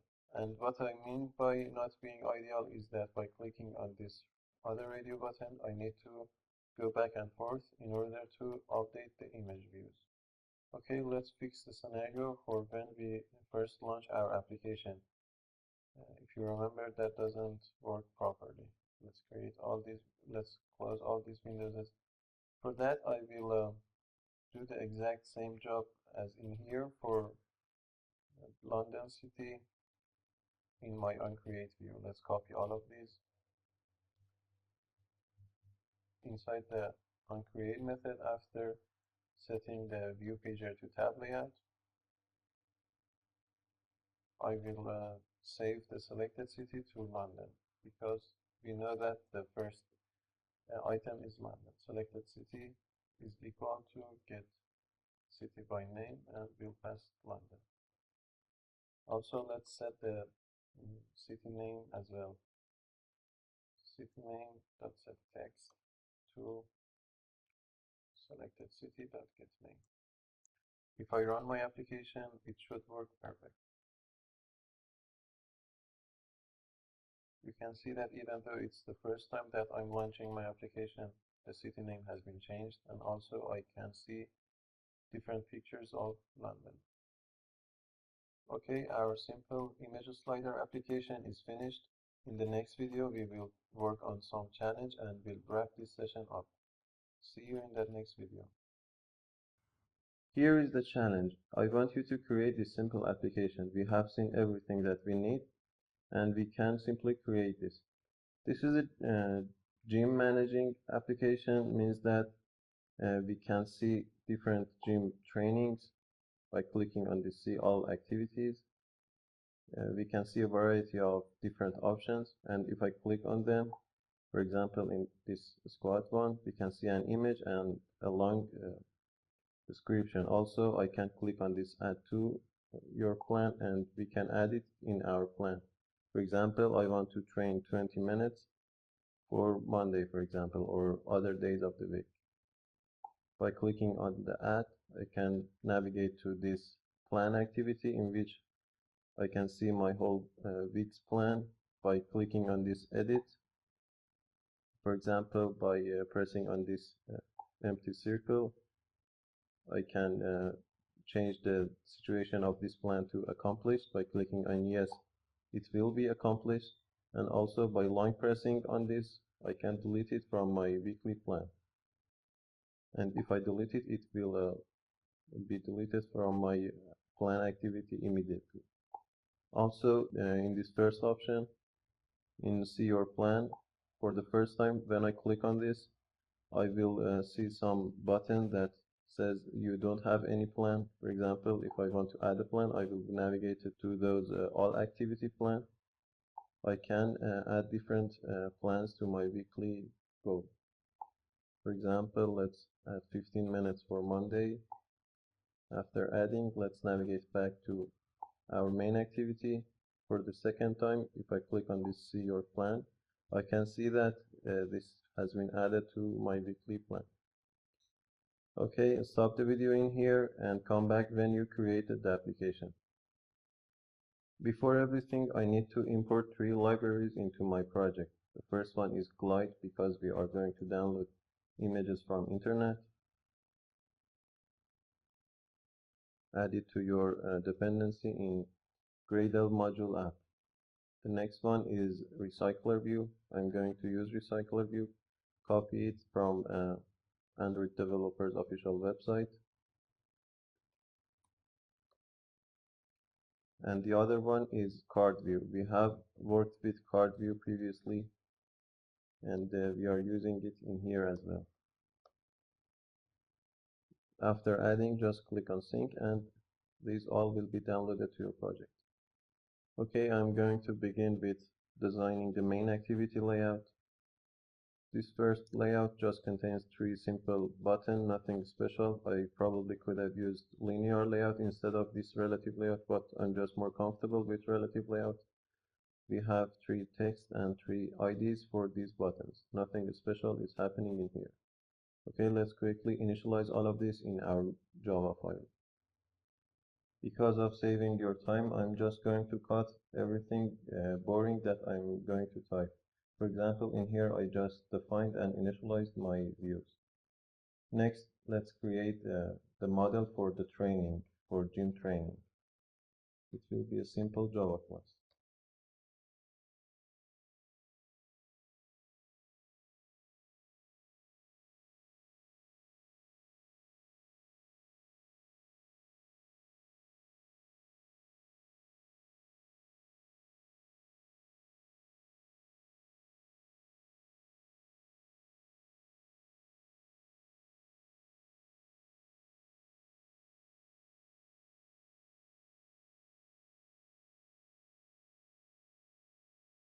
Just created a simple Java file demonstrating our gym training.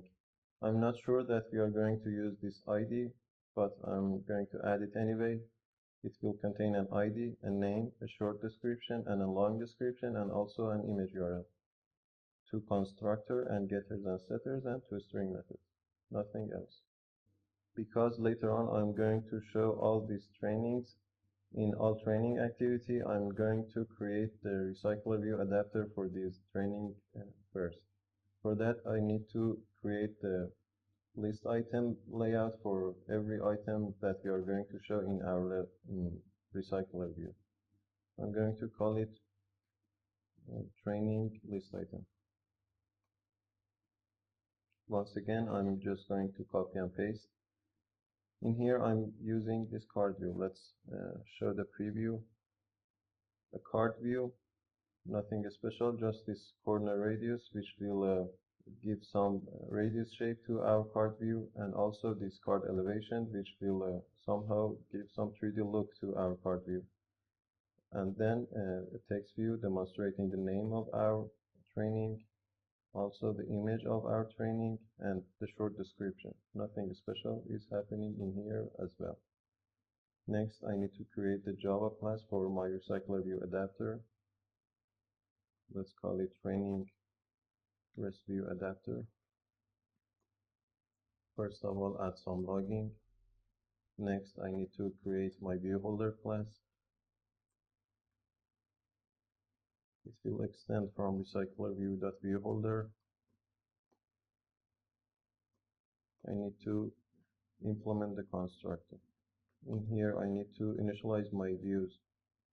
I'm using this parent in here in order to make the whole card view clickable. Means that by clicking on the entire card view, I'm going to navigate the user to some training activity in order to show more details about that specific training. And notice that I'm giving this parent ID into my card view in this training list item that I just created. In here, I'm giving it some ID and I'm using it in my adapter.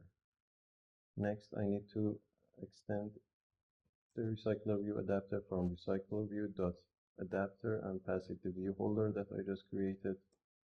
As you know, I can implement the required methods. In here, I need a context in order to show my images. I need to pass context to polite. For that, I'm going to receive context. Let's quickly create two constructors.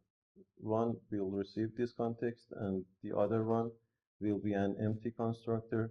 It's always useful to create this empty constructor because sometimes Android or Android system might not pass anything to your Recyclerview adapter. So that in those situations, this second constructor will be useful and you won't get some crashes. Okay, let's change all of these as we had before. First, we need to create our view item. Layout inflator.from our view group.getContext.inflate or.layout.training list item. I need to pass view group and false as attached to root. Next, I will create my view holder. Go to new view holder. We will pass our view. Then I will return my holder. In here, in this get item count, I need to pass the list of my gym training that I'm going to show. For that, first I'm going to create my array list of gym training. Make sure to initialize it if you don't want to get any null pointer exception. Then in this get item count, I will pass the size of that array list. Our main job is happening in here in this Unbindviewholder method. I just need to pass the values to those views that I created. For that, I can say viewholder.txtName.setText to my trainings.get, pass I as a position dot get name.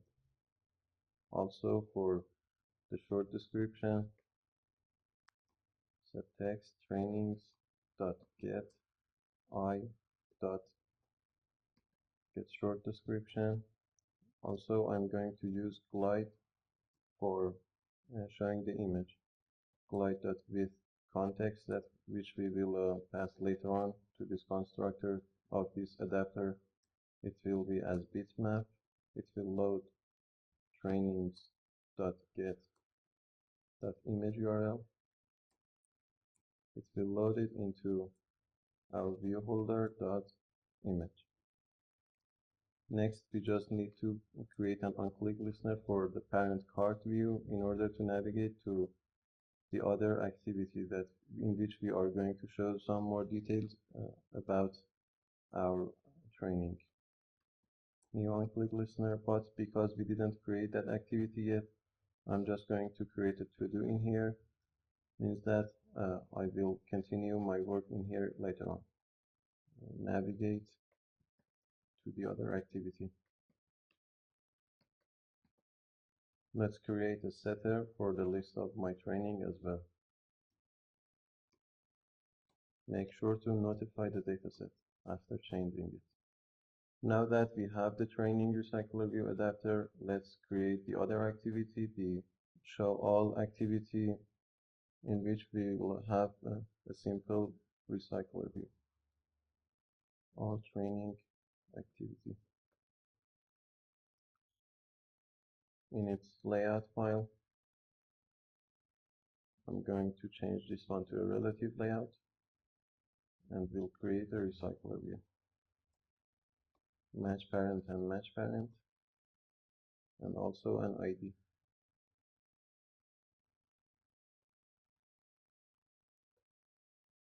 Let's initialize it in our Java code as well. Also, let's create the training Recyclerview Adapter as well. Private adapter, initialize it before the Recyclerview. Adapter is equal to new training Recyclerview Adapter. Make sure to pass the context, which is this in this case. If you don't pass your context, it will use the second constructor in here. And when we are working with Glide, this context will be null. Make sure to pass the context in here. Okay, let's set the adapter to our recycler view. Set adapter to adapter. Also, let's set a layout manager for this recycler view as well. I'm going to pass a simple linear layout to this recycler view. Also, let's make sure that our recycler view items will come to the center of our parent layout. For that, first of all, let's give some padding to this relative layout. I'm going to stay with 15 dp, and then I need to center this relative layout horizontally. But in order to do that, I also need to change this width to wrap content. As we did few times for now, instead of using some database or web server, I'm going to use static values, because we don't know anything about web server or databases. For that, I'm just going to create a utility class. In here, first of all, let's add some logging. Next, I will create some Arraylist demonstrating all of my trainings. Gym training, let's call it all trainings. Also, I need to change this one to static, because we are going to use it in all of our project, and I need this one to be the same in all of my project. Next, let's create some constructor. The other method that I'm going to create is a method to initialize this array list. Public static void initialize all. In here, before everything, I need to make sure that if it's the first time that user has launched the application, I want to assign some values to this all training or initialize this array list. For that, I'm going to check if null is equal to all trainings. All trainings is equal to new array list. That's all. After that, let's paste some value, and we will see what all of these are. I'm just creating 4 different gym training. I get all of these from Wikipedia. I'm not sure if these are the name of real gym trainings or not. I'm not a bodybuilder. Also, I'm assigning some image URL, some long description, and some lazy ass short description to every gym training. And after defining the gym training, I'm assigning it to my array list up in here. Nothing special in here, just for simple training. Okay, I think it's a good point to stop the video in here. In the next video, I will create this gym training activity, which we are going to navigate from this Recyclerview Adapter. And also, I will give the user the ability to add some of these trainings to his or her weekly plan. See you in the next video. Okay, let's create that training activity that I was talking about. Basically, we are going to navigate to different activities when we are clicking on some training in my Recyclerview Adapter.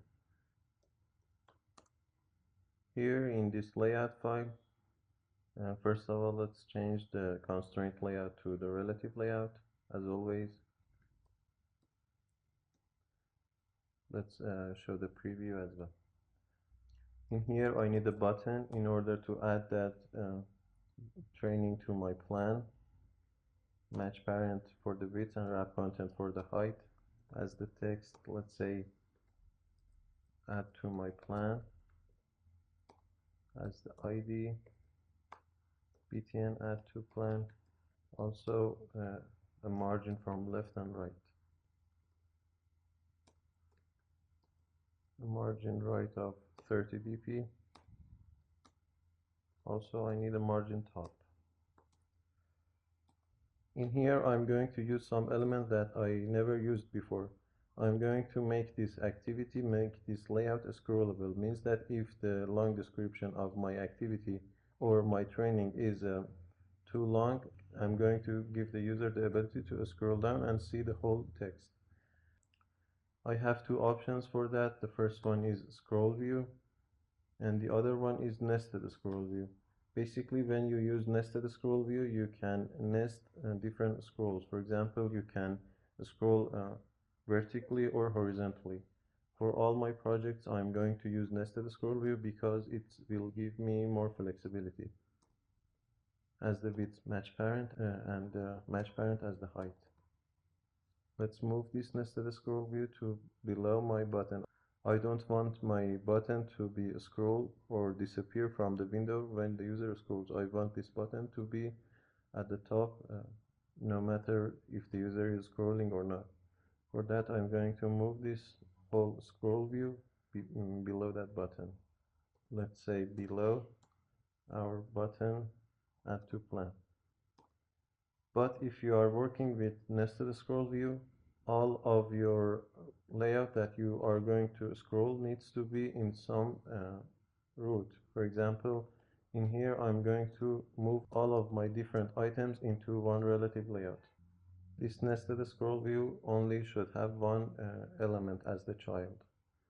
I'm going to copy something that I wrote before for saving times. Basically, this is the name of the training, the image, and also the long description, nothing more. They have some ID, and they are all placed in this child relative layout. Okay, let's initialize all of these in my Java code.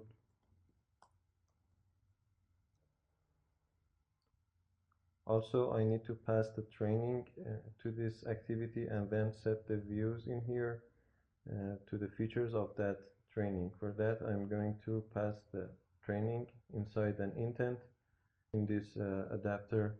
But in order to pass some object within intents, I need to make it parseable. We have seen all of these, so I'm not going to explain much. For making something parcelable, we need to implement parcelable interface. We will override some methods, and also we will implement parcelable implementation. Nothing exceptional is happening in here. In here, intent is equal to new intent from our context to training activity.class. Intent.putExtra, we need a key and also the value, which is training.get and pass the I. But in order to start the intent from non-activity or from this adapter, I need to use the context, mcontext.startActivity and pass the intent. Later on in this training activity, I will receive that intent. For safety purposes, I'm going to use this try catch block in order if we, for example, get some null value. In here first, let's receive the training, gym training, incoming training is equal to intent.get parcelable extra.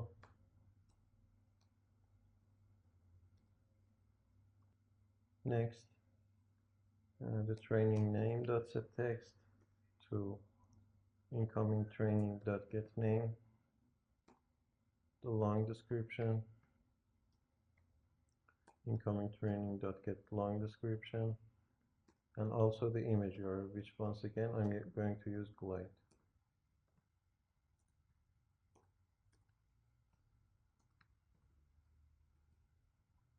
Into my training image view. Let's create the on-click listener for that button as well. In here, after clicking this btn add to plan, I'm going to show some dialog to the user, and we'll ask the user which day is he going to set this training for, and also I will ask for the amount of time that he's going to spend. But for now, I'm just going to make it to do in order to do that later. Let's add the related on-click listener in main activity and have a quick launch and see what have we done so far.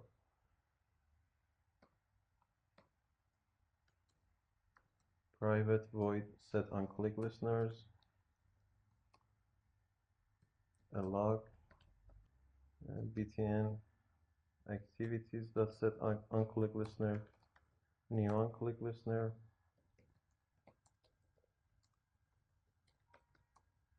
from main activity.this to all training activity.class.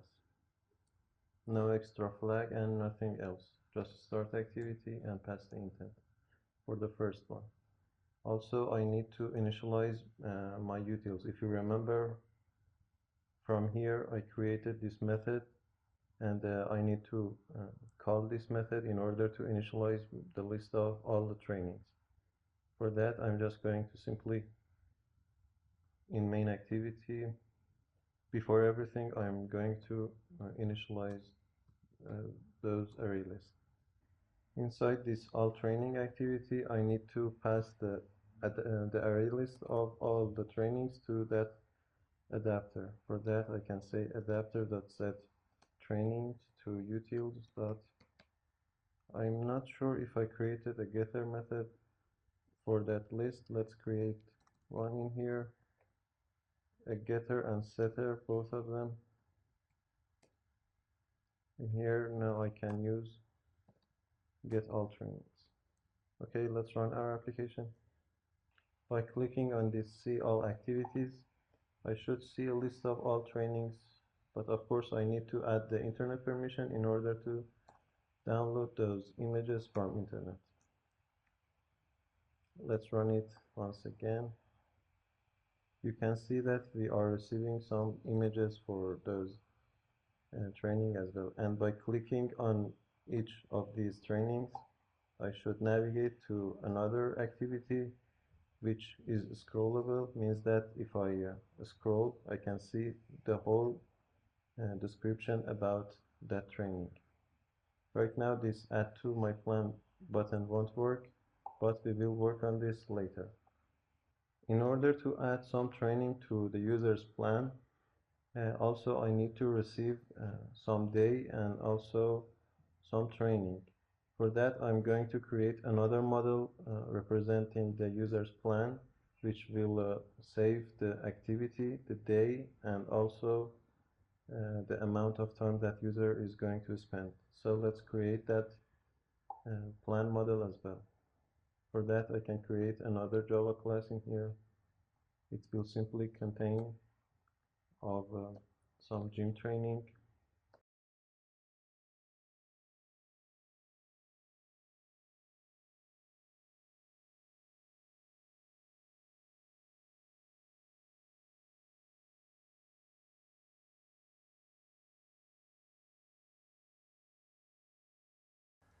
A simple model which will contain 3 fields, 2 constructors, getters and setters, and a toString method.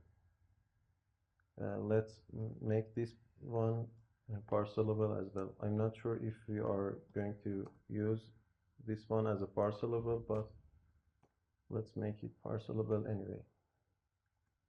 Okay, let's move on. Let's create another array list in this utility class which will save the user's plan. It needs to be static. Its kind is plan.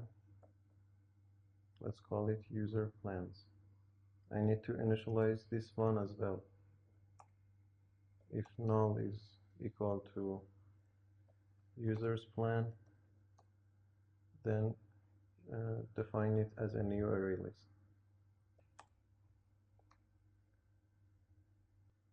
A getter and setter as well. Also, let's create another method in order to add some plan or remove some plan to the user's plan. Public static, let's say boolean, add to user's plan. We are receiving some plan, so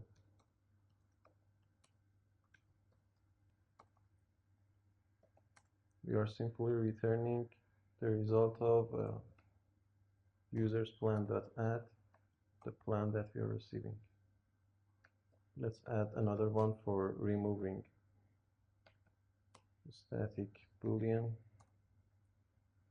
remove user's plan. Once again, we are going to receive some plan.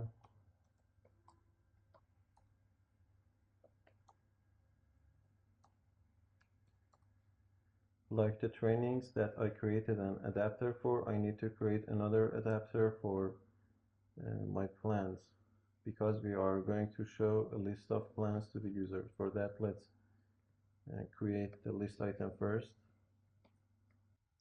Just created a simple layout which will represent the name, the image, the short description, and also the time that user is going to spend on this plan. I just need to import or add two images as the icon that will represent the user is accomplished the plan or not. For that, let's just add two image assets to our project from the action bar and tabs. I'm going to import two simple circles, one empty and one filled. This simple one and this another. Okay, the first one I'm going to call it I see empty checkbox. Let's change the color as well to some black one. Okay, next and finish. The other one should be I see field checkbox.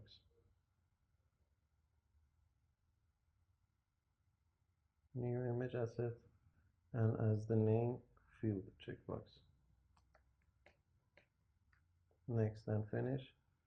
If you get some errors in here, just rebuild your project and those errors should be gone.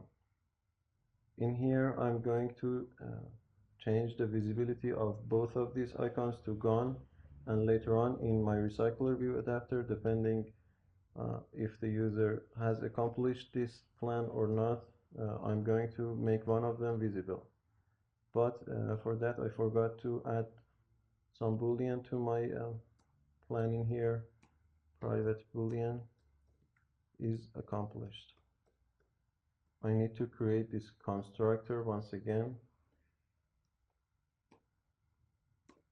Also, I need to change this parser level. I will skip the video until everything is back to normal. I fixed my model, so now it's containing this boolean as well. Next, I need to create my Recyclerview adapter for this plan. For that, let's create a Java class, plan Resview adapter, a logging, a class for views, viewholder,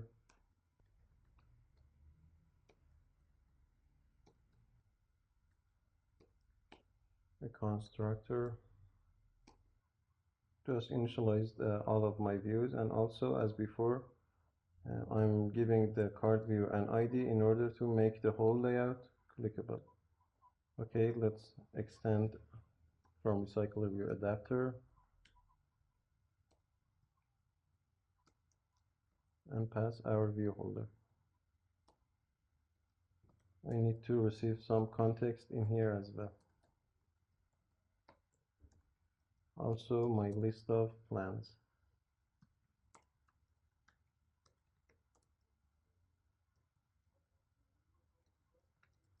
Let's create two constructors. One will receive the context and one will be an empty constructor. Let's change these methods.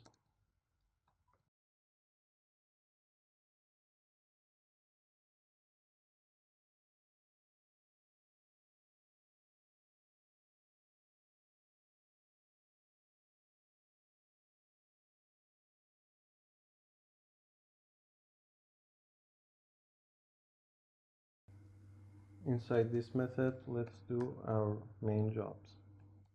First of all, let's change the name of that plan or that activity to whatever the name is. Viewholder.activityname.setText to plans.get.training.getName.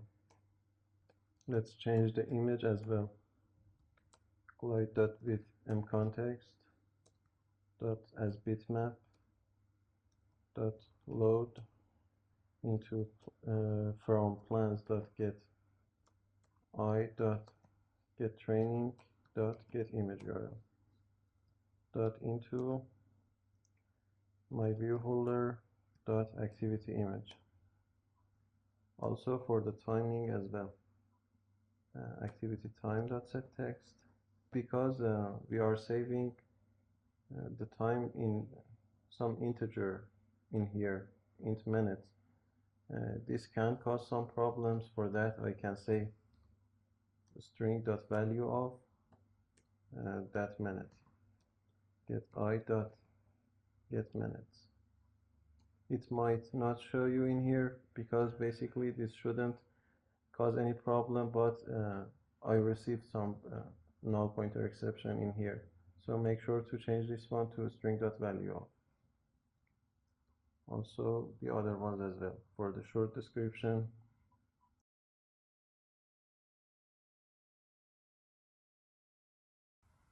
in here I need to determine the situation of those two image views that I created, empty checkbox and field checkbox.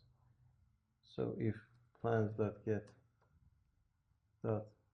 is accomplished, then our empty checkbox viewholder.empty checkbox set visibility to gone, then viewholder.field checkbox set visibility to visible, else the other way. This one should be visible and this one should be gone. And let's create the onClick listener for this parent as well. Viewholder.parent.set onClick listener, new onClick listener. Once again, I'm going to create a to-do in here and we'll continue the work later on. Navigate to plan activity. Now that we created our plan adapter, let's create another activity in order to show a list of plans or the current plan that user have in another activity. I'm going to call it plan activity as the layout file. I'm going to copy and paste something in here. Let's enable this preview in order to see what I just created.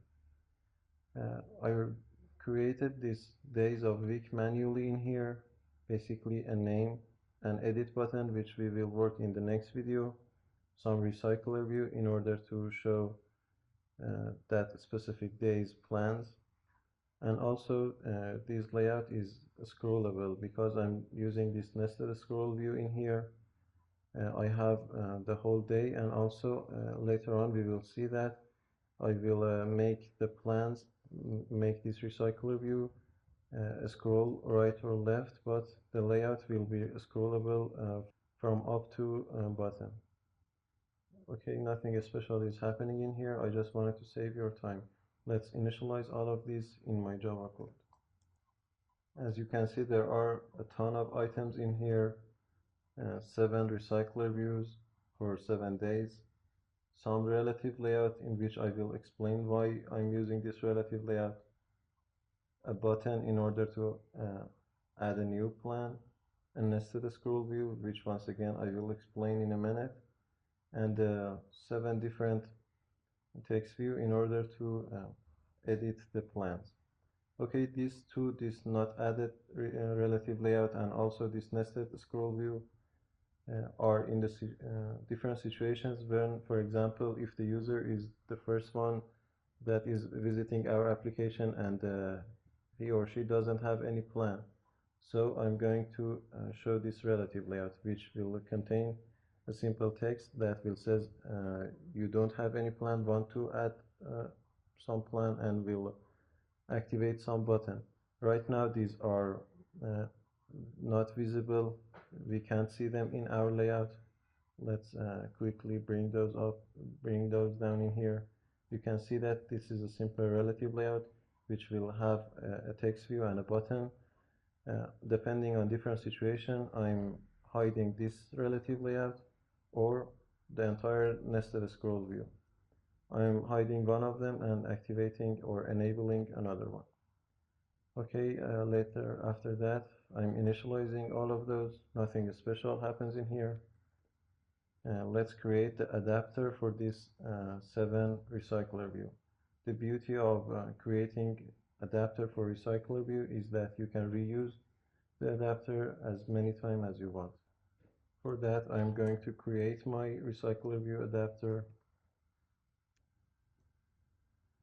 Next, I will initialize all of these adapters. Let's do the job in another method.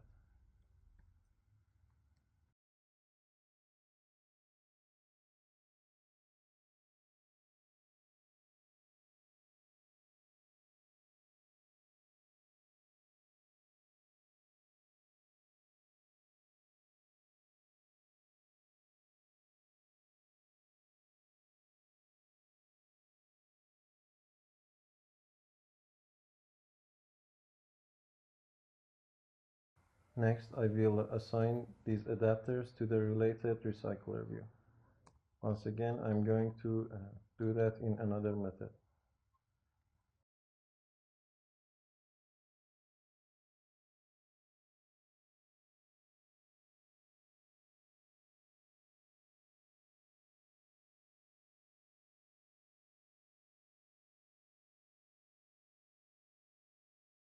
But as I said before, I'm going to change the orientation of the items inside these recycler views to horizontal. So by typing linear layout manager.horizontal, I can have that option.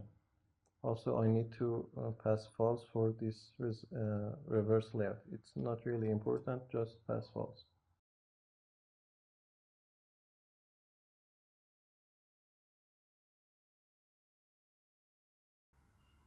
Now that we have initialized everything, let's handle the situation of this nested and this relative layout.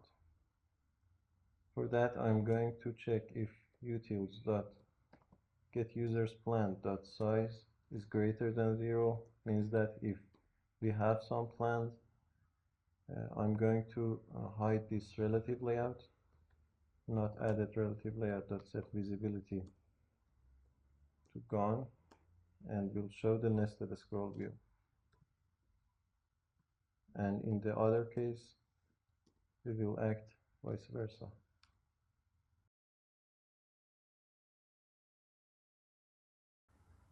In the training activity, if you remember, we had some button that will give us the ability to add this training to our plan. And as you can see in here, I created a to-do in order to show a dialog. Let's create a custom dialog. For that, I need to create a layout first. Let's call it dialog ask for details. I mean the time and the day. As you can see in here, I created a simple layout which will show the training name and will ask the user how much time do you want to spend on this training. It will receive the user's input via this edit text, which its input type is number, means that the user can only enter numbers as the minutes. And also for saving the user's choice on the day, I'm going to show a spinner. Later on, I will initialize this spinner. Nothing else is happening in here, just two buttons. Okay, let's create the Java class as well. I'm going to call it ask for details dialog. It needs to extend from dialog fragment. We need to override on create dialog. First of all, I will create my view in here. Get activity.getLayoutInflator.inflate r.layout.dialog ask for details and null as the root.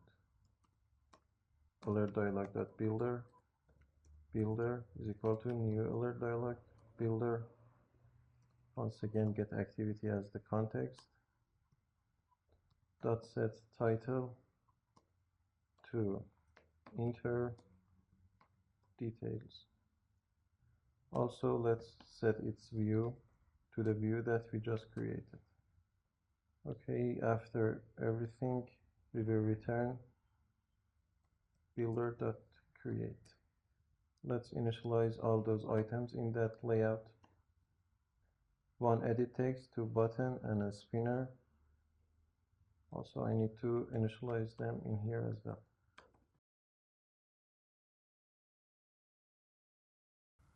But because we are inside some dialog, and dialogs are basically fragments, I need to address the view in order to initialize my UI elements.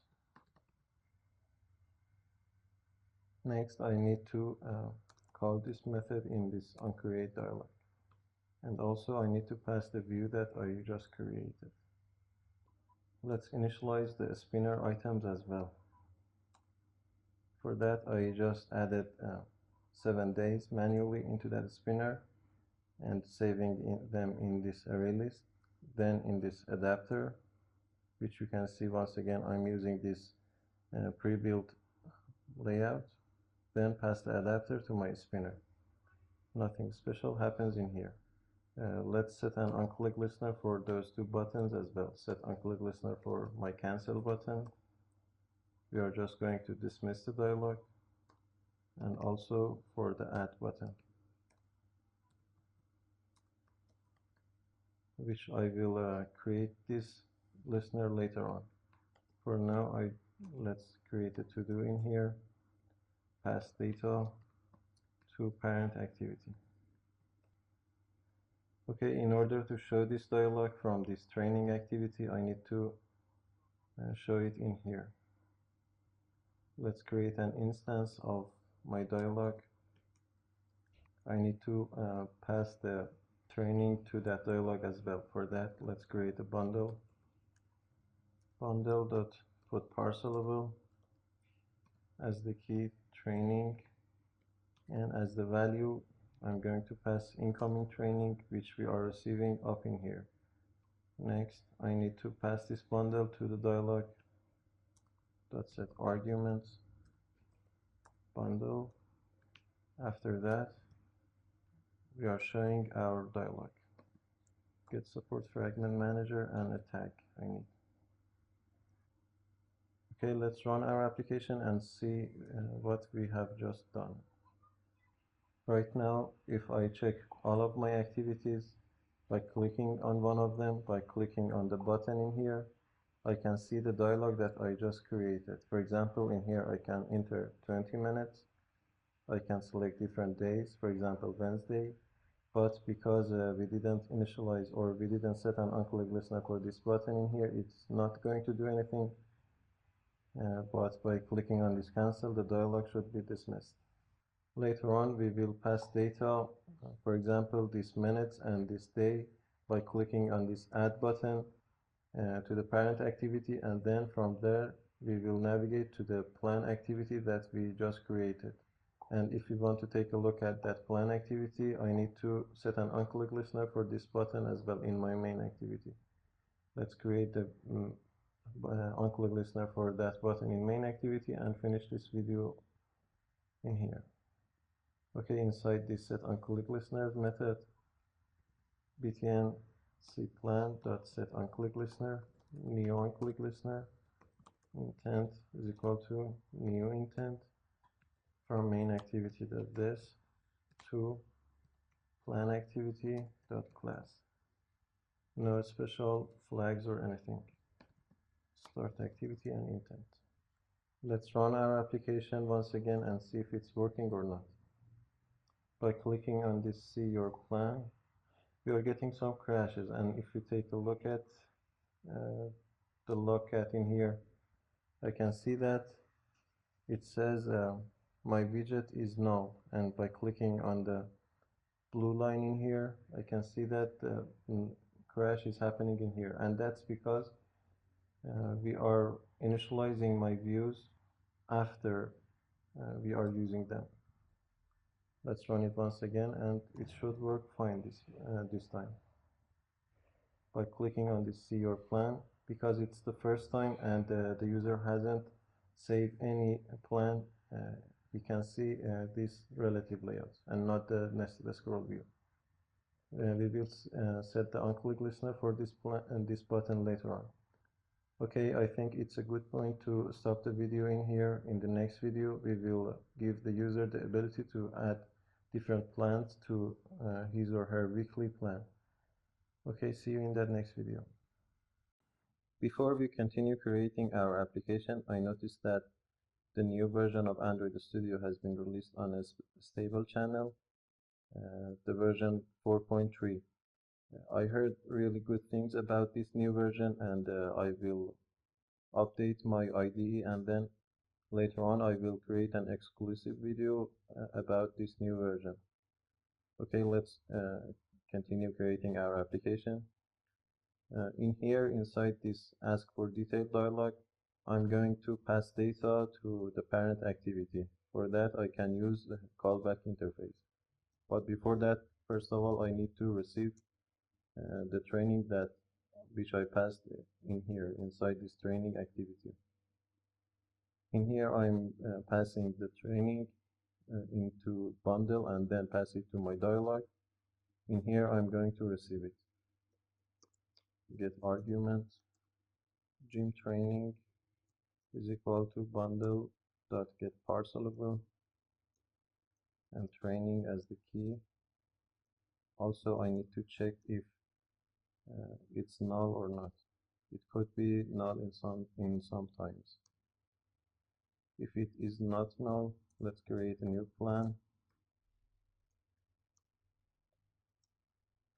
Plan dot set accomplished to false, because we are defining a new plan. It certainly is not accomplished. Plan dot set day to spinner dot get selected item dot to string. Plan dot set minutes to integer dot value of our edit text, our time edit text dot get text dot to string. Plan dot set training to the incoming training in here, which we are receiving through bundle. Let's create our interface up in here. Public interface get details, a method void on getting details result.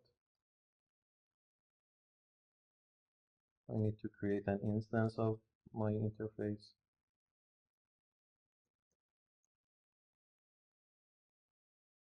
Before this on-click listener, I need to cast the parent activity.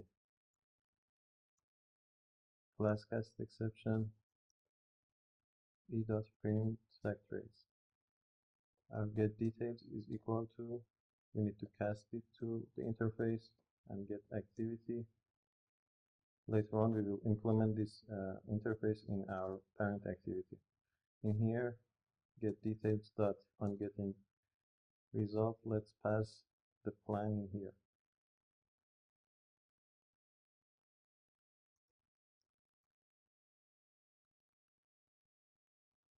Okay, let's implement this method, this interface in our training activity, which is the parent activity. Implement get details, implement the method,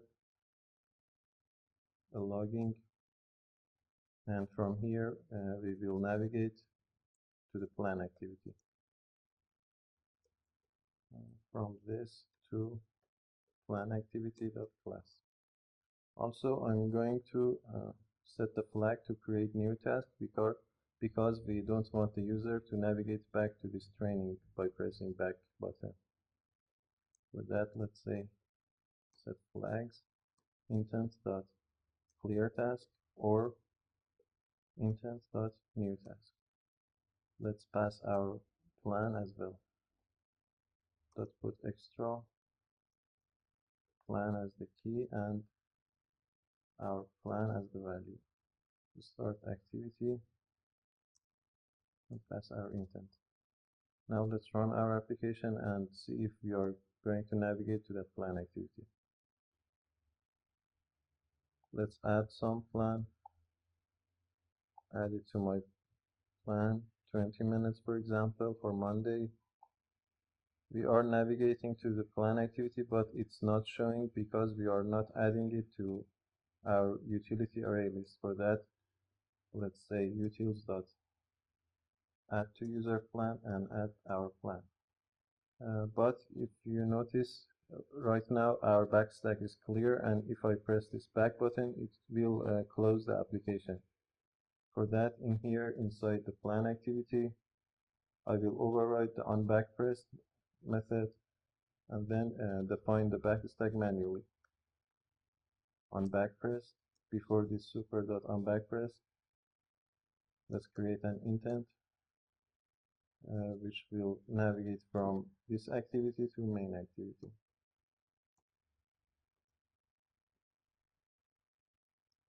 Okay, let's run it once again. Let's add some plan in here. Add to my plan 20 minutes for Monday once again. By adding, we are navigating to plan activity, but because we didn't set the adapter's value in here, we are not receiving any items in here. For that, inside this plan activity, inside this init recycler view, I need to, for example, for Monday, receive those values for Monday. For that, let's create a new array list of plan. Let's call it Monday plans is equal to new array list. Then, via using a for each loop, by iterating to get users plan from utility class, if plan dot gets day dot equals Monday, then we are adding that plan to our Monday plans. Then after the for loop, I will set this array list to my adapter plan. For that, let's say Monday adapter dot set plans, which I didn't create the setter method, and we'll pass the Monday plans. Let's quickly create that setter method as well. Planners view adapter, a setter for the list of plan, and we'll notify the dataset. Right now our Monday plan will be shown. Let's quickly add this array list or add these items to other days as well.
Let's run our application once again.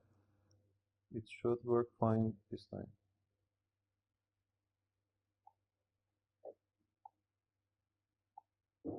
15 minutes, for example, you can see that it has been added to our Monday plans. I want to navigate the user by clicking on this item in here to the training activity in order to show more details. Also, I want to set onClick Listener for these edits as well.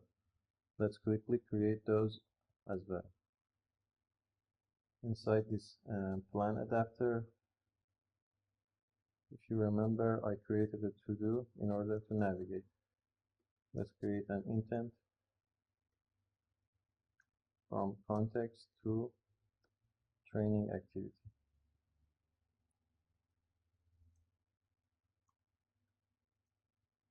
Intent.putExtra.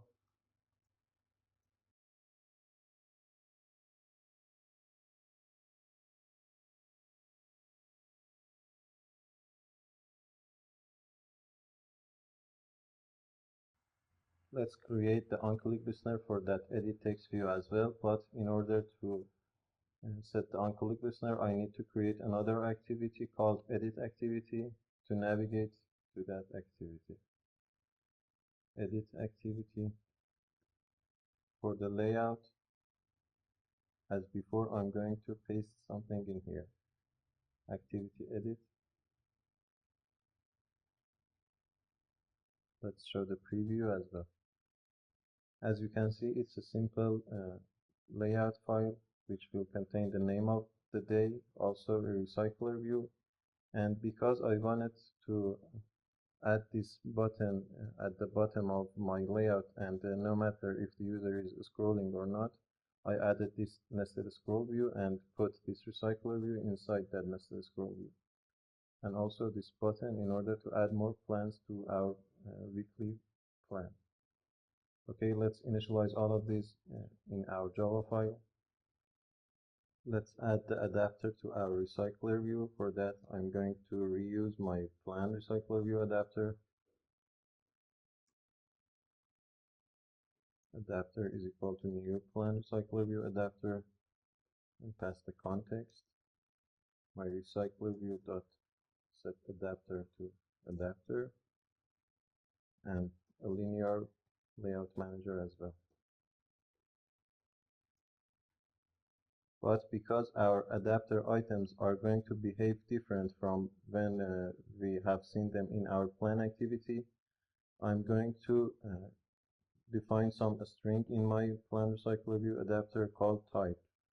We will see why I'm doing this. Private string type. Let's initialize it to an empty string and also a setter in here.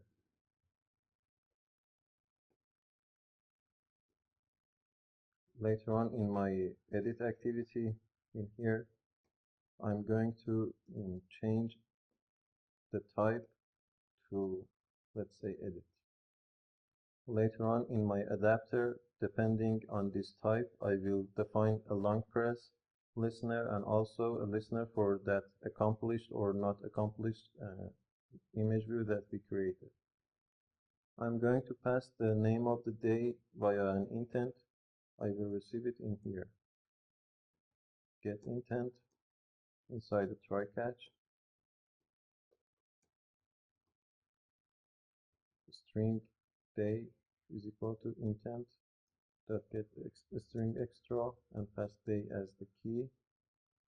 If day is not equal to null, I'm going to set the text txt day to that day. Next, once again, I'm going to iterate through user saved plan from that utility class, and will receive all the plans for that specific day. New array list, for each loop inside our utils.getUsersPlan. If plan.getDay is equal to the day that we are receiving, then add that plan to our plans array list. Adapter.set plans to plans. Now let's define that onClick listeners inside the adapter. For that, inside my plan Recyclerview Adapter, in Unbindviewholder Method, I'm going to check if type is equal to edit, and only if that situation is true, then I will create some onclick listener for that empty checkbox. Set onclick listener, new onclick listener. For now, let's just create a to-do and say show a dialog. Also the long press as well. Viewholder dot parent dot set on long click listener, new on long click listener. First of all, we are going to return true. Another dialog in here. These two dialogues doesn't need to be anything special or customized. I can use the simple alert dialog.builder. New alert dialog.builder and pass the context as the context in here.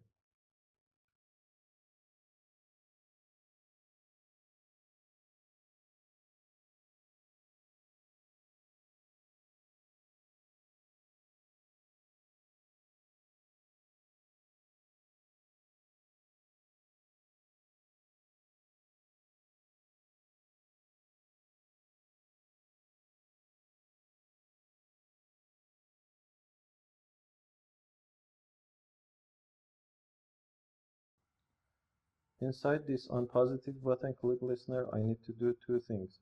First, I need to change the plan situation to accomplished in here inside this Recyclerview dataset, and also I need to change it in that static array list inside my utility class. For that, let's say plans.getI.setAccomplished to true, and also let's iterate through that static array list as well.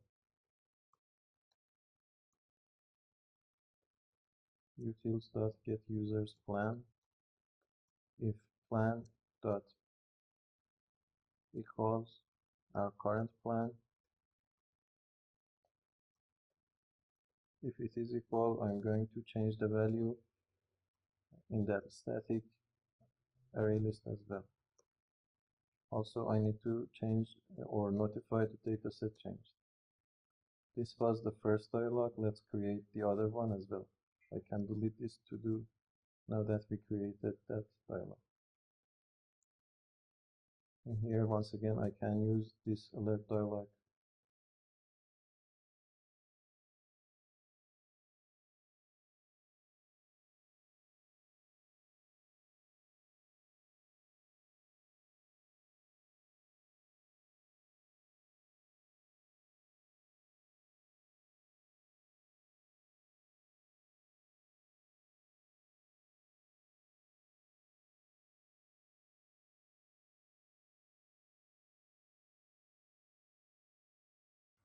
In here, we are simply going to remove that plan from user's plan.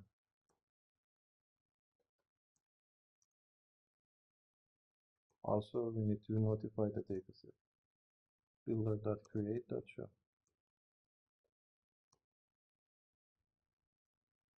To review the flow of things in here, once again, inside our plan activity, we are going to set an onclick listener for all these edit text views. Then we are passing the day within that onclick listener, within the intent. We are navigating to the edit activity. In here, we are receiving that intent in here. Then we are setting the adapter type to edit. After that, if the type is edit in our adapter, we are setting to onclick listener for that empty checkbox, and also a long press onclick listener for the whole parent. And depending on those items, we are going to show different dialogs. Okay, let's set the onclick listener for our edit buttons in here.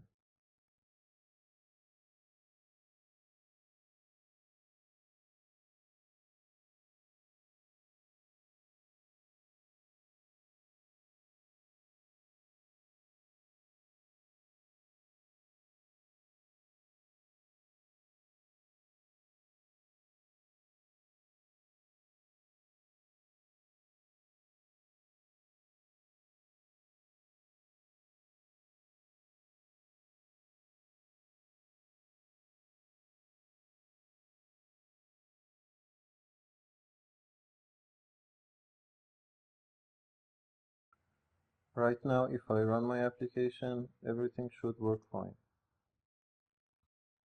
First, let's add some plan to our weekly plans.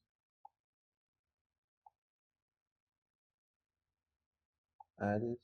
In our plan activity, for example, for Monday, I can see that the text has been changed to Monday. If I click on this little circle in here, I can see a dialog. Have you finished the squad? Let's say no. Once again, yes, I have finished it. Also, by long pressing on this Cardview, let's say no for deleting that plan. Once again, let's say yes. And I don't know why, but even though I notify the dataset in here, it's not refreshing my view in here. That's fine because I'm going to create a callback in here, and depending on that, we will refresh our Recyclerview. For that, let's create some interface in here. Public interface, delete plan, void on deleting plan. I need to pass the day in here as well. Also, as before, we need to create an instance of our interface as well.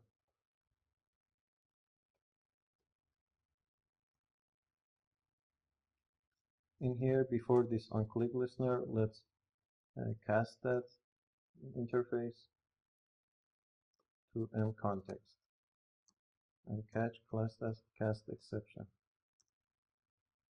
Later on in this onClick listener, instead of notifying the dataset, I'm going to say delete plan.onDeleting plan. I'm going to pass the plan's day .get day. In my edit activity, I need to implement that interface. Implement delete plan. Let's add some logging first. First of all, let's change that text view to the current day that we are receiving. Then let's get the Arraylist once again from our utility class.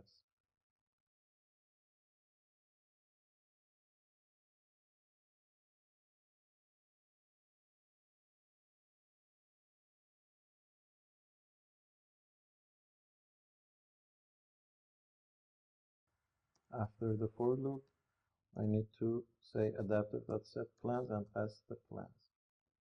Okay, let's see if it's working or not. Let's add some plan.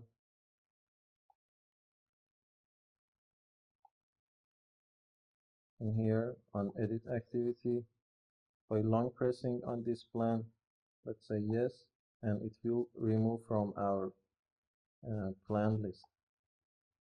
But still, I'm seeing this plan in my plan activity. For that, I'm going to override the on back press in here in this edit activity as well. I'm going to create an intent, new intent, and navigate from this activity to plan activity.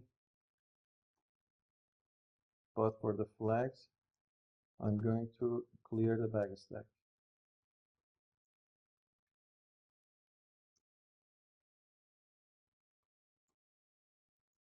Start activity and intent. Later on in my plan activity, because I overrided this on back press in here, we will have a main activity as our backstack. Let's see if it's working, and if it does work, we will finish this video. Let's quickly add some plan by clicking on this edit.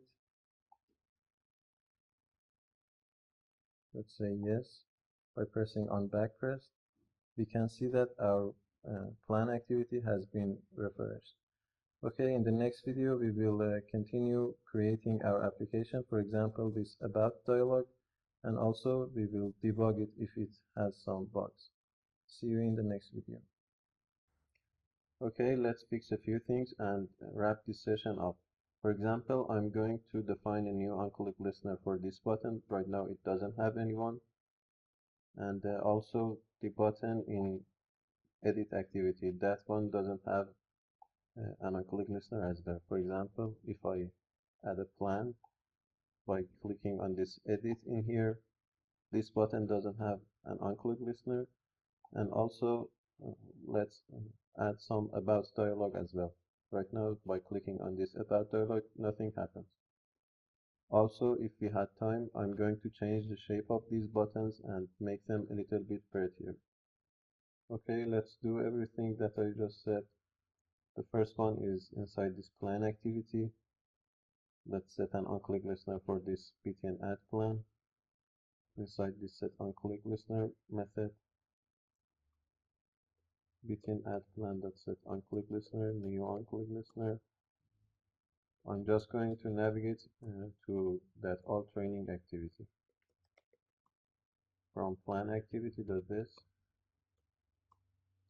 to all training activity.class. Also, let's clear the backstack as well. Let's set flags.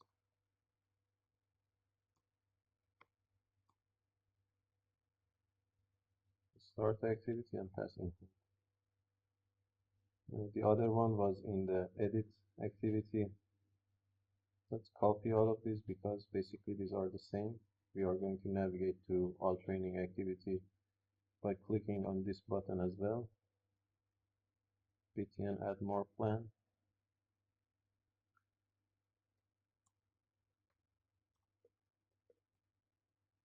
But this time from edit activity.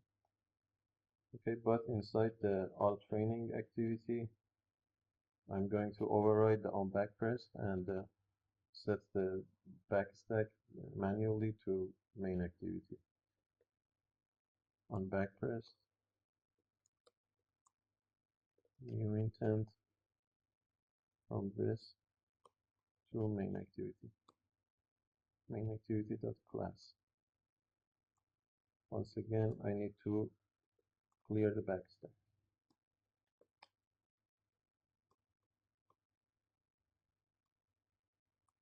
Okay, let's create the dialog.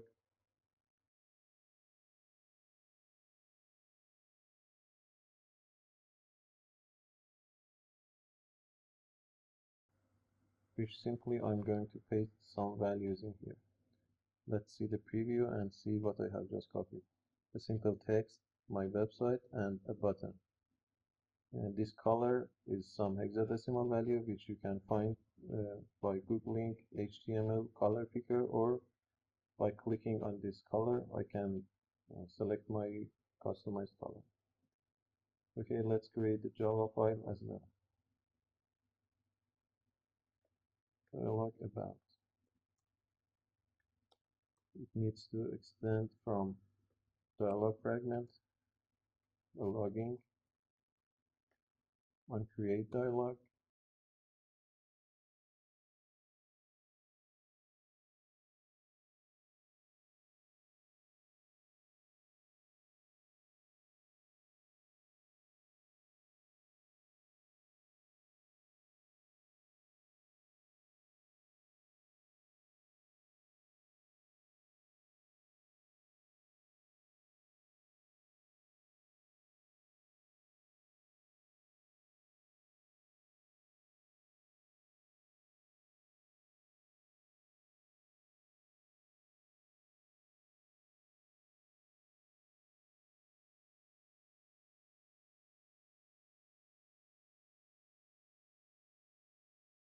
For this button, I'm just going to dismiss the dialog.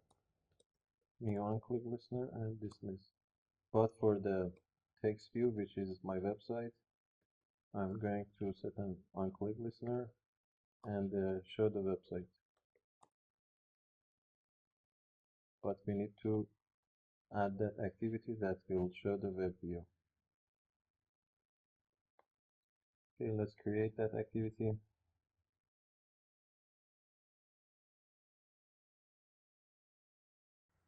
It will only contain a simple web view. match parent and match parent, and also an ID.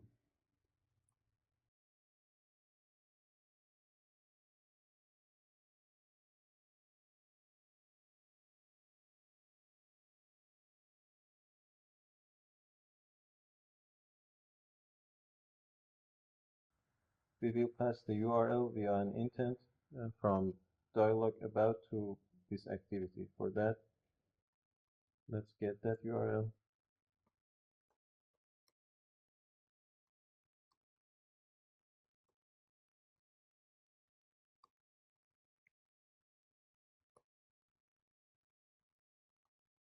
Let's say string URL is equal to intent dot get string extra and pass the URL as the key.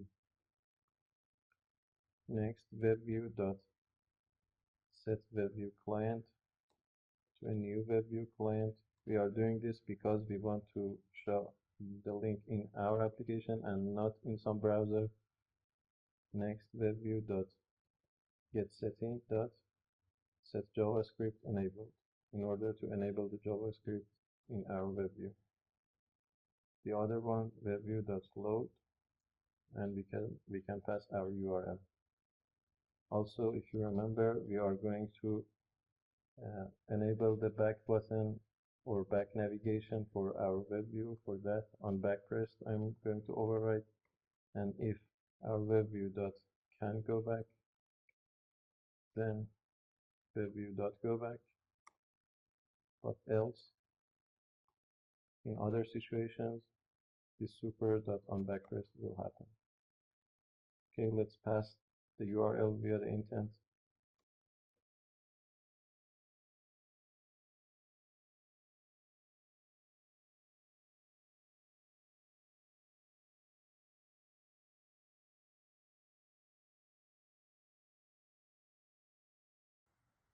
Let's delete this to do, and after that, let's set the on-click listener for that about button in order to show our dialog.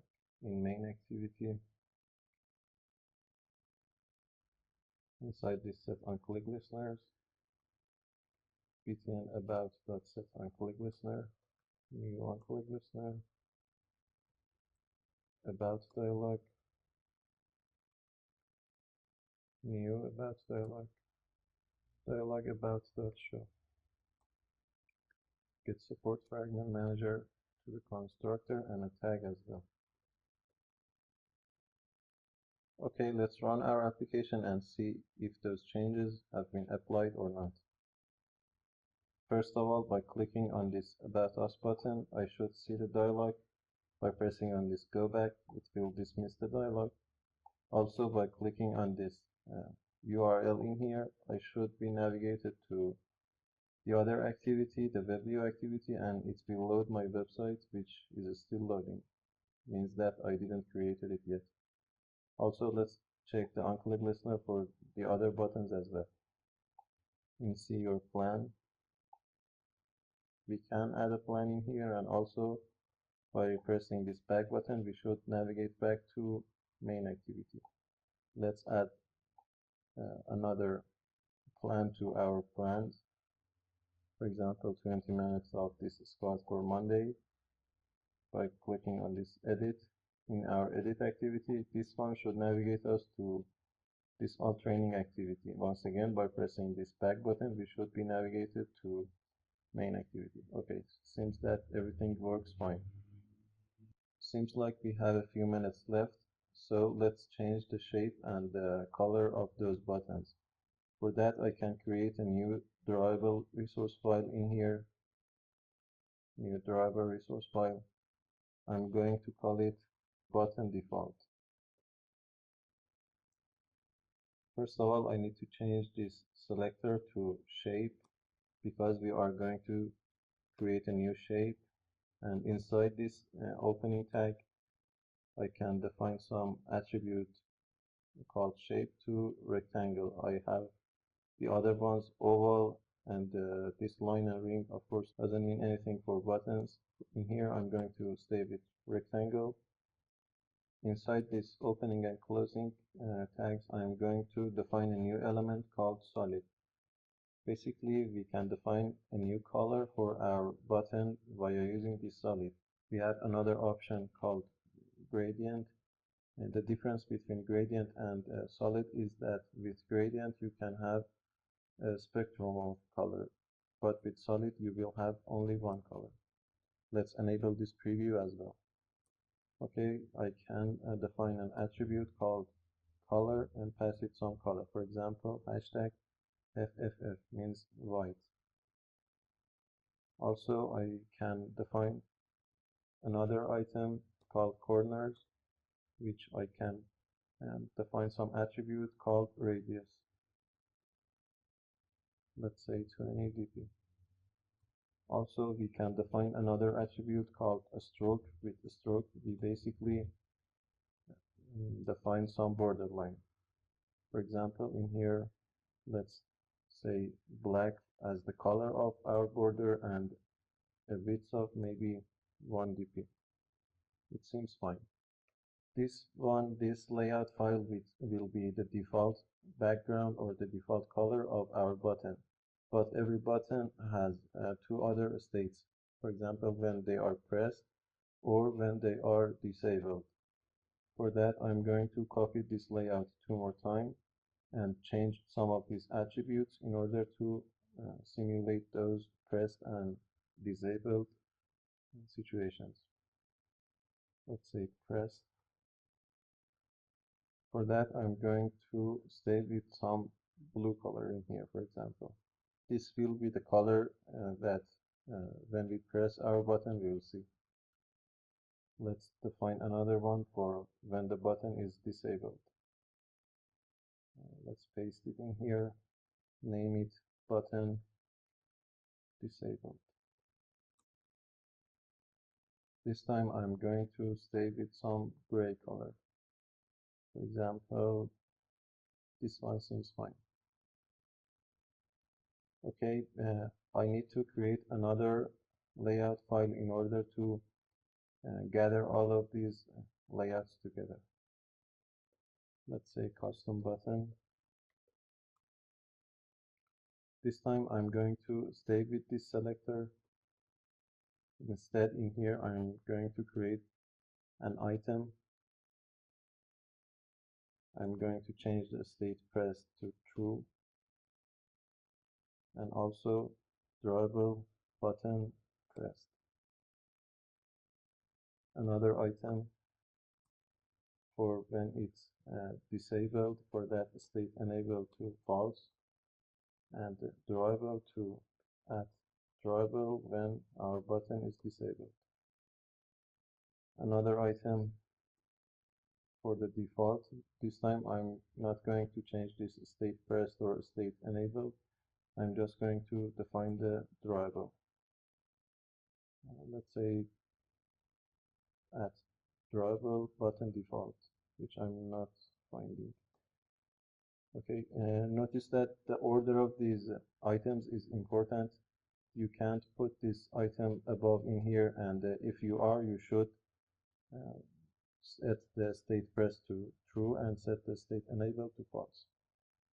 Right now, I have created all the layout files in order to pass this layout to my buttons.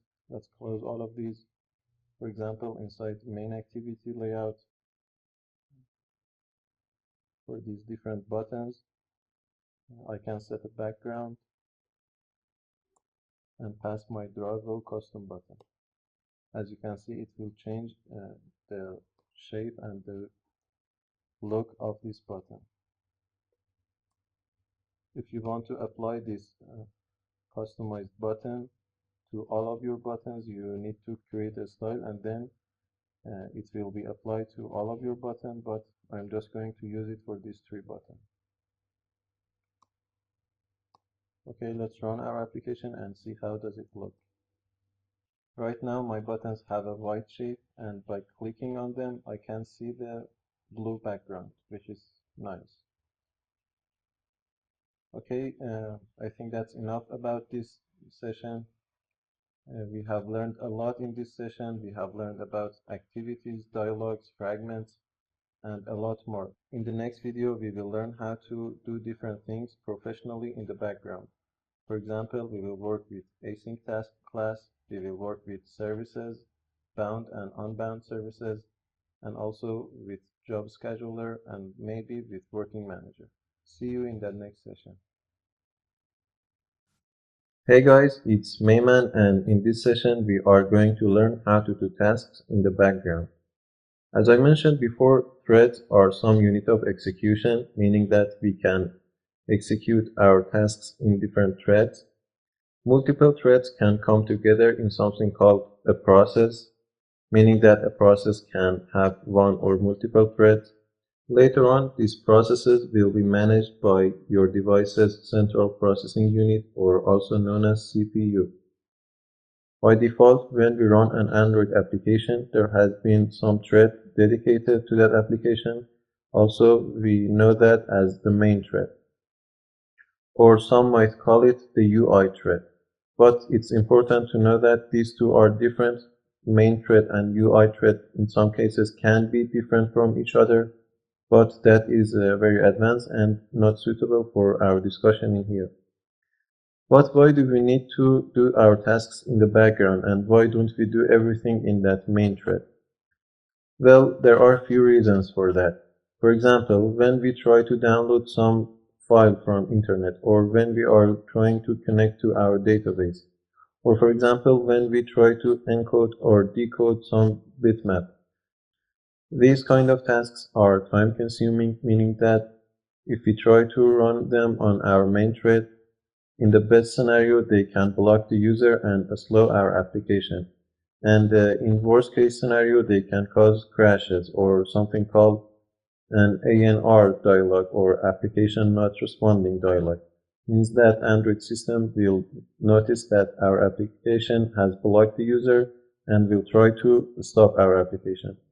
Right now, the amount of time that our application is allowed to block the user is something about 5 seconds, and if the user has been blocked more than that, we will get some ANR. There are many ways to handle different tasks in the background. In this session, we are going to work with the most commonly used ways. For example, we will work with async tasks in this video, and also in future videos, we will work with services, bound and unbound services, job scheduler, and after that we will work with working manager, which has been released, I believe, 1 or 2 months ago in some stable channel. And later on in future sessions, we will work with Firebase Job Dispatcher as well. Okay, let's begin.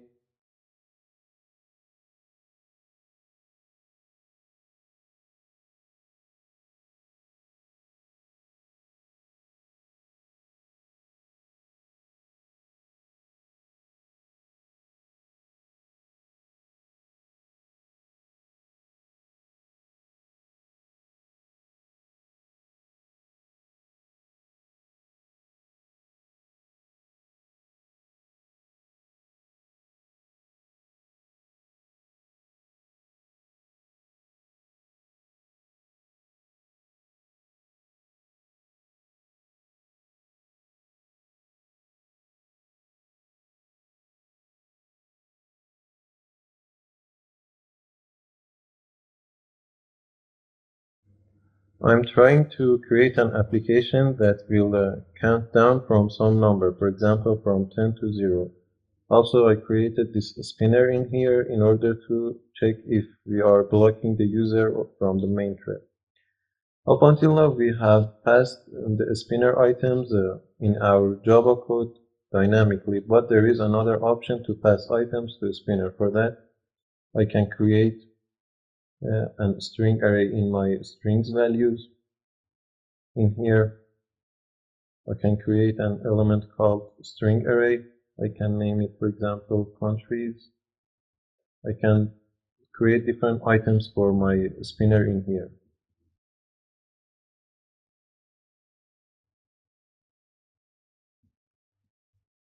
Later on in my layout file, in my spinner item, I have an attribute called entries.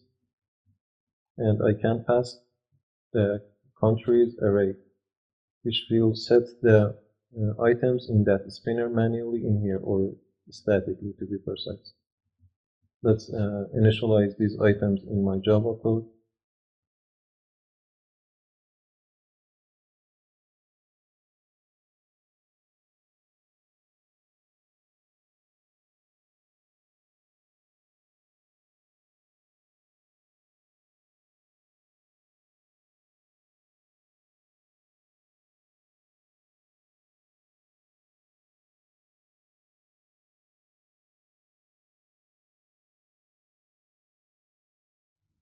Right now, all of these are happening in the main thread.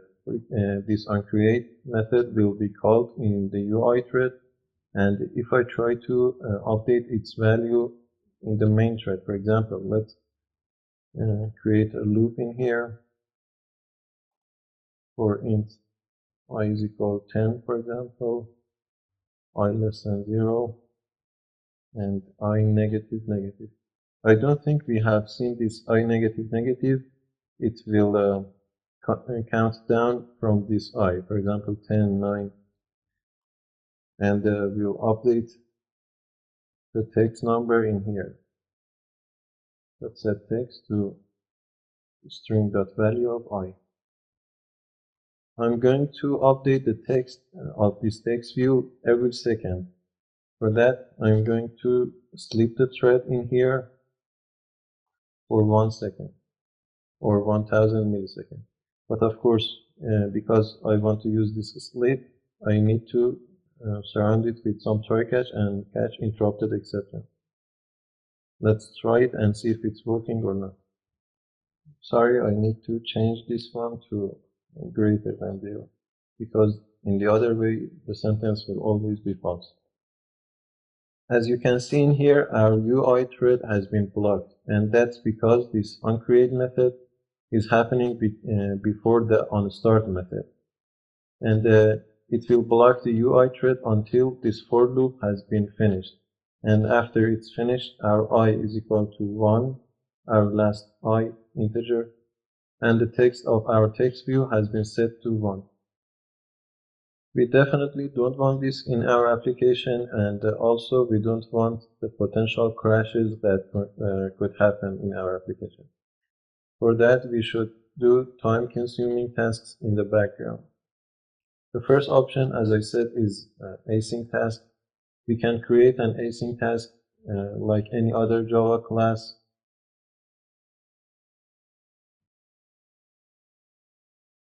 In here, we need to extend from async task. Inside this diamond, I need 3 inputs. The first is the kind of object that async task will receive. For example, I'm going to pass integers. The second item is going to be the progress of our async task. We can pass void in here, or for example, if we want to update our UI, we can pass integers. I'm going to pass void. And the third one is the kind of object that is the result of our async task. For example, I can pass a string in here. When you extend some class to this async task, you need to implement at least one method called doInBackground. This doInBackground method will be executed in another thread, or also known as a worker thread. For example, in here I can log these integers that are being passed to this method. Let's add some logging up in here. And in here, let's add that number. Integers with an index of 0, which is the first and the only integer that has been passed to this async task. Later on in our main activity, we will call this class. Let's comment this code in here. For example, I can say update async task. I can define it like any other Java class. We don't need to call the methods in this class manually. We can simply say our class.execute. and we can pass numbers in here, for example 5 in this case. Let's run our application. In our Logcat we should see that number. By searching for number, we can get the number 5 that has been executed in the background thread or in a worker thread. But if we want to update the UI or UI elements in the main activity, we can create the async task in here as an inner class. For that, I can say, for example, private class inner async task. Once again, for parameters, I can pass integer. For the progress parameters, let's say integer. And as the result, I'm going to say a string. We will see how we can deal with these different objects. As before, I need to implement the doInBackground method, but there are more methods that I can implement in this async task.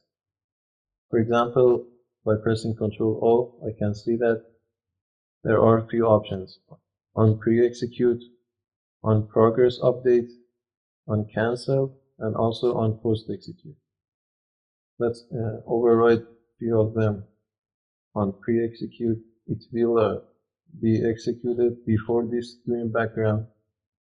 The other one on progress, and after that on post-execute. As you can see in here, in this on progress, I'm getting the integers, which is this data type that I passed. And also in this on post-execute, I'm getting some string as the entry, which is this data type in here. Among all of these methods, only the doInBackground method will be executed in a worker thread. The others will be executed in the UI thread.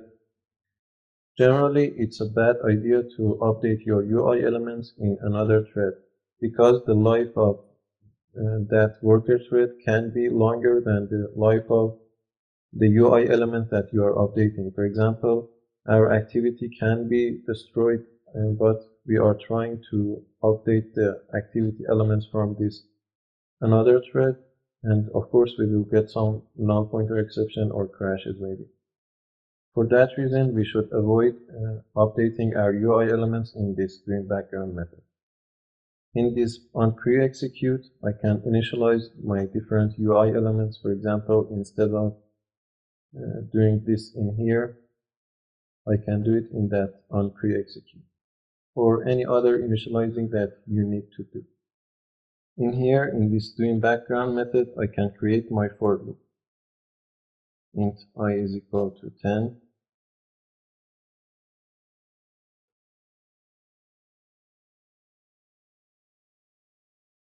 And because this doInBackground method will be executed in a worker thread, by trying to sleep this thread, we won't block the UI thread. Let's say 1000, and of course we need to surround it with a try-catch block. But if I want to publish the progress of this worker thread, the work that this thread is doing, I have an option in here called publish progress. I can pass I, for example, in here. This I will be passed to this on progress update as the entry, and because this one runs on UI thread, I can update my UI elements from here. txt number.setText to the values that has been passed to this method, and with an index of 0, because we are going to access the first element of these values and specifically the only integer that has been passed as entry. Later on this on post execute, this one also runs on UI thread. I can create a toast, for example, in here.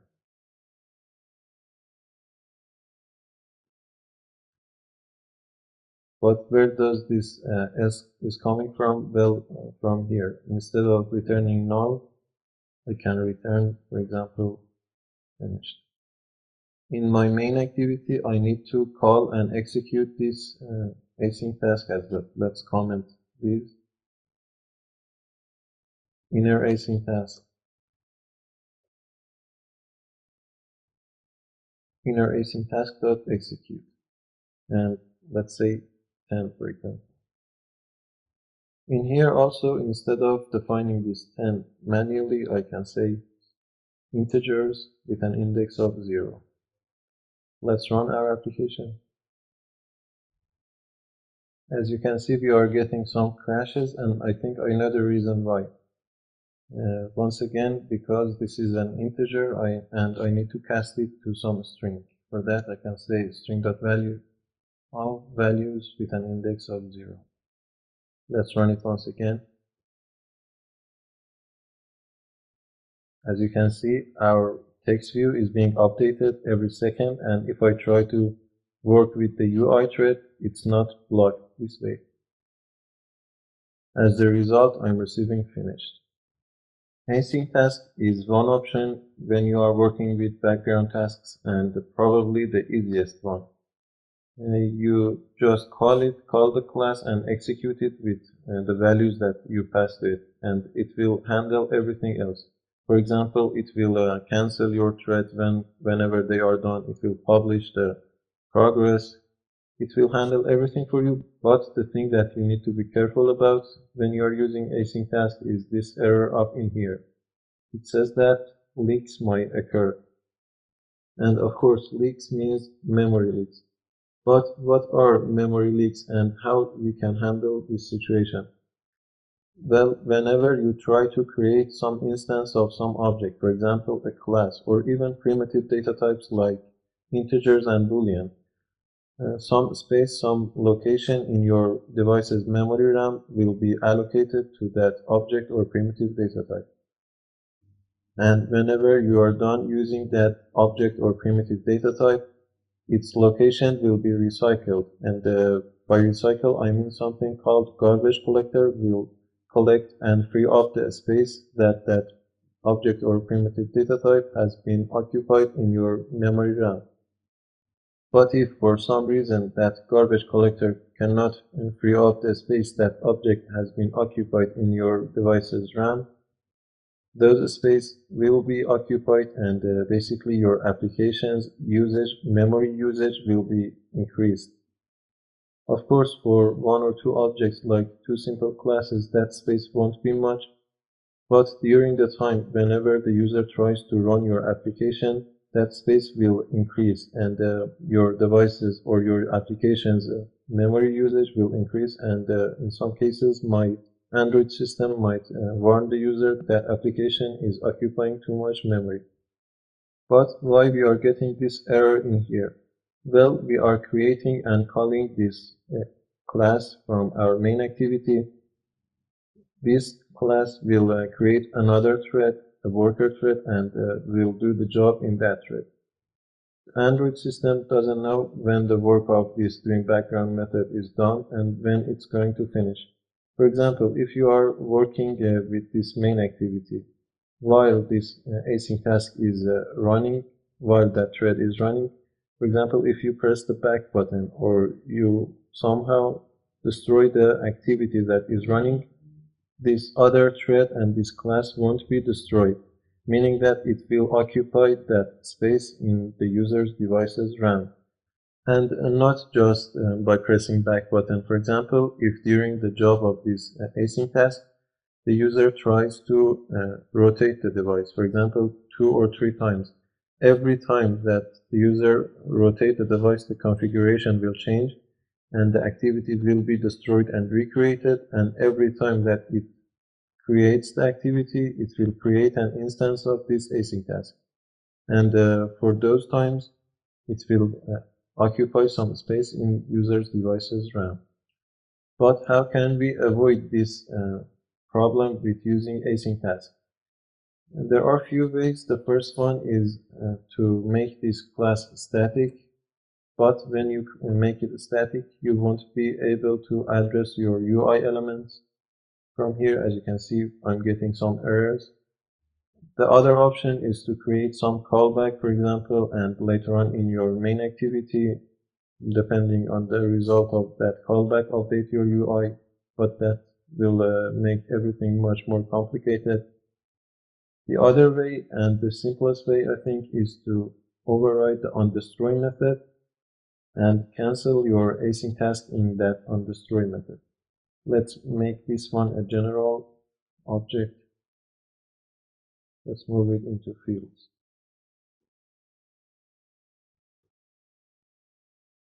In my onDestroy method, after the super.onDestroy, I'm going to check if that object is null or not. If it's not null, I'm going to say inner async task.cancel and pass true in order to cancel it. If the async task is running, when our activity is being destroyed, before destroying, it will cancel the job of that async task. Of course, this is not immediately happening, but it will free off the space that this async task has been occupied in the memory. Working with async task is really simple and easy. You just need to pass 3 parameters in here, one as the input, another for the progress, and the other one for the result. The only method that you need to implement is this do in background. The others are optional and you don't have to override them, but of course those are useful. And really there is not much more to async task. So I'm going to stop the video in here. In the next video, I'm going to start talking about services. Basically, services alongside activities are another main component of every Android application. So, see you in the next video. Another option for doing tasks in the background beside async task class is using services. Services are another main component of every Android application, and those are a context by themselves, like activities. The main benefit of using services is that you don't need a UI in order to do your tasks in the background. In order to create a service, I can create a Java class, and I need to extend from basic service class. In general, services are 2 types, started services and bound services. The difference between these two is that the bound service is bound to another component like an activity or maybe sometimes a fragment.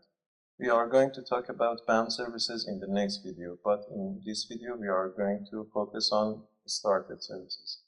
It's important to know that services by themselves are executed in the main thread and not in a worker thread.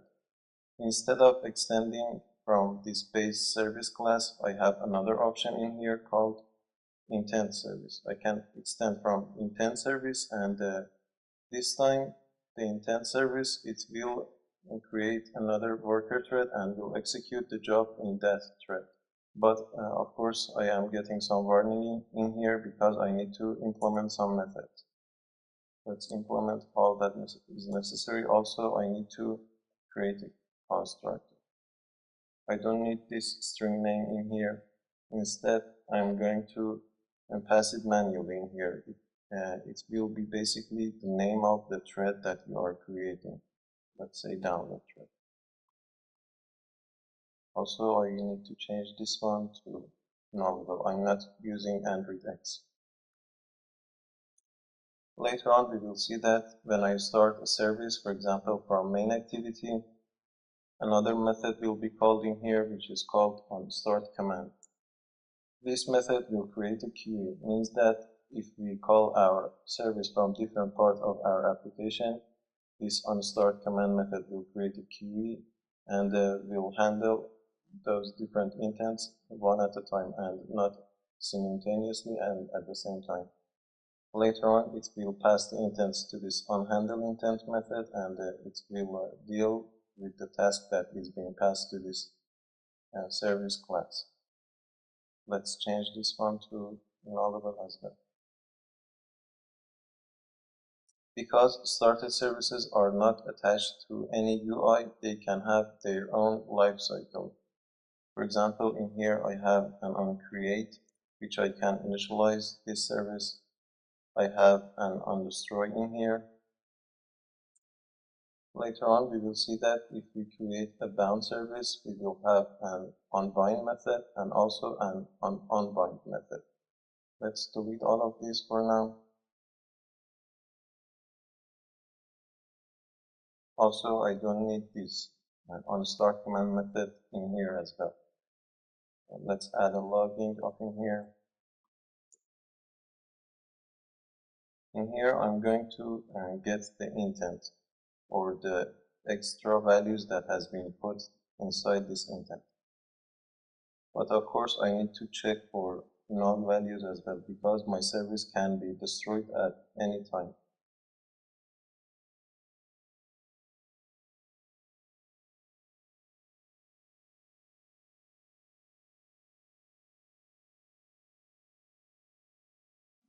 Because right now we don't know anything about downloading a file or any other long-running task, I'm going to mimic a long-running task. For that, I'm going to pass a number via the intent that has been passed to this service and create a for loop in here.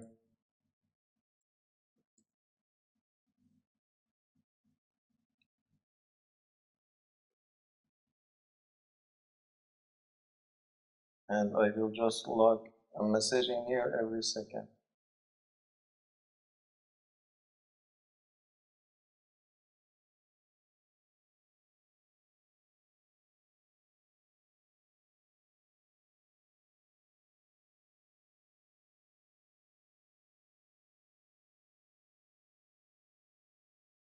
This way, I am just falsifying some download process and log some message every second. Nothing special is happening in here.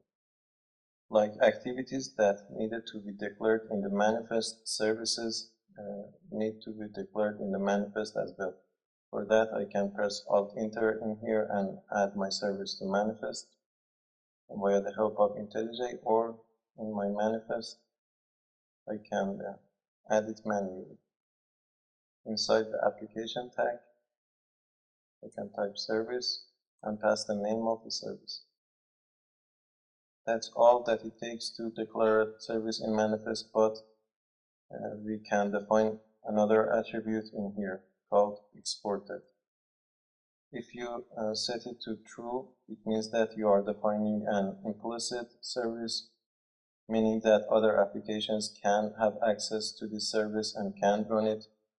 But if you make it false, it will be only accessible from your application. Users can always check what services are running in the background and, for example, what is draining the battery life or maybe the networking.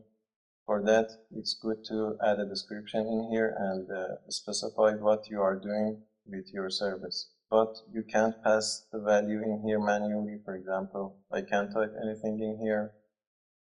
I need to declare it in my strings values and pass it in here. Let's add another value in here.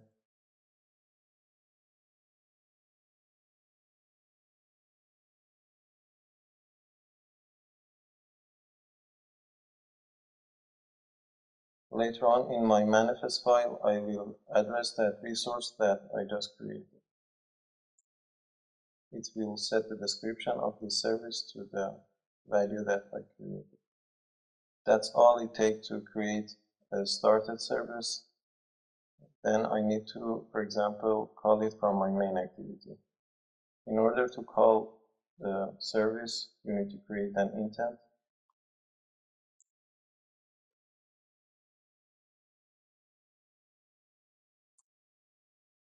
But instead of defining another activity, this time I'm passing the service. Let's pass the number as well.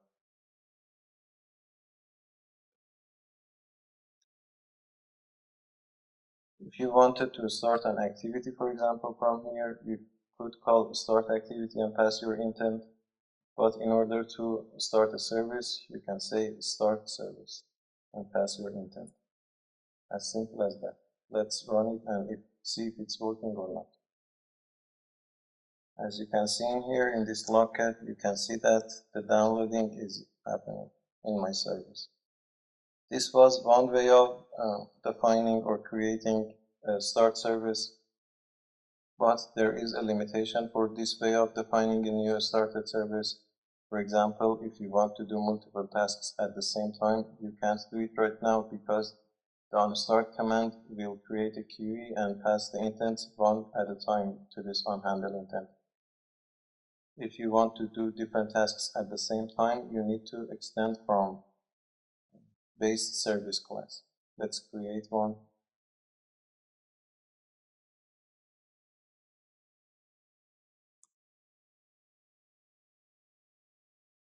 This time, when I implement the method, the first one is this unbind, which we are going to return null because it's not a bound service, it's a started service.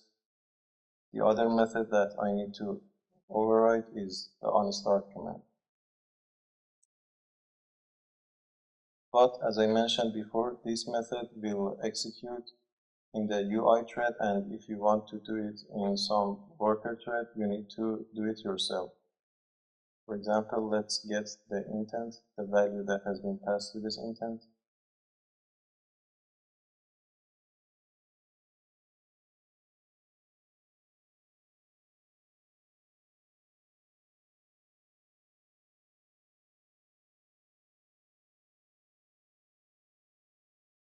I have different options in here. For example, I can create a thread as I created one in the Java session. Of course, I need to pass it a new runnable. In this run method, I can do my for loop.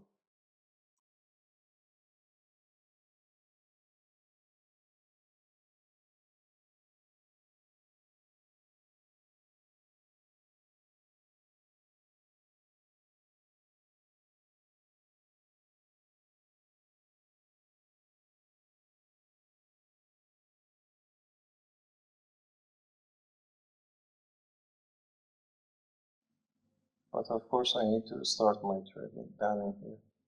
Thread.start. I need to declare this service in the manifest as well. Let's copy all of these.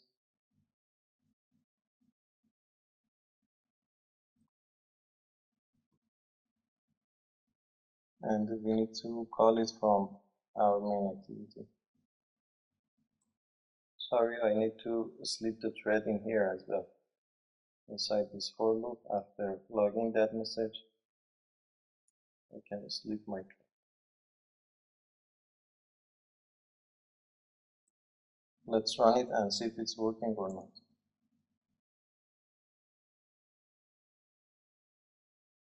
In here, inside the Logcat, once again, our download is happening. But if I run it multiple times, for example, let's copy this line of code one more time. I should see it working at the same time. As you can see in here, the two operations is being executed at the same time. But this way of creating a new thread is risky sometimes because you need to handle different situations of that thread. For example, canceling it or maybe destroying it. You have other options. For example, you can create an async task in here. Let's create one quickly.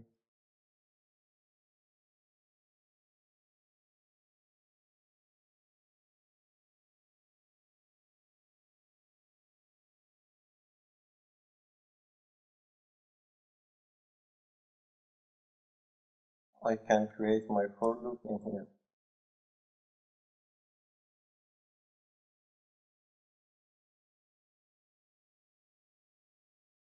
Also, I can publish the progress.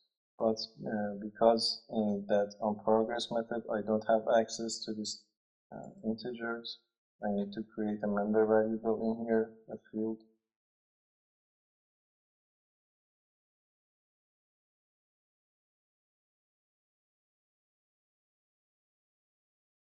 Later on in that onProgress, I will use that.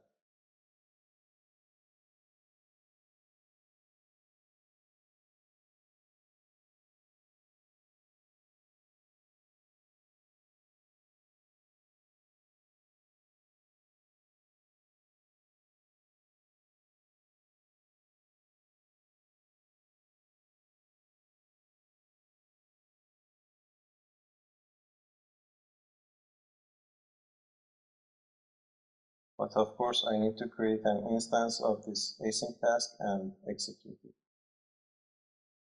Up in here, inside this onStart command,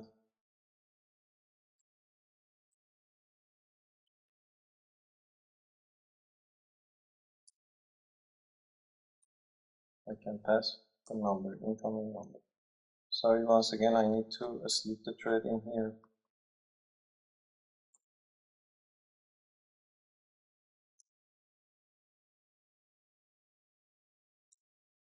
But of course, as you know from before, async task makes things one at a time, meaning that this time those operations can't be happening at the same time. It will be happened one after another. This onStart command method is returning some integer. And if you take a look at the integers, the available options, you have some flags. For example, this start sticky or start redeliver intent or start non-sticky. The difference between these flags is that, for example, when the Android system runs out of the memory, it might destroy your service, and whenever it finds those resources needed to start your service once again, it will use these flags.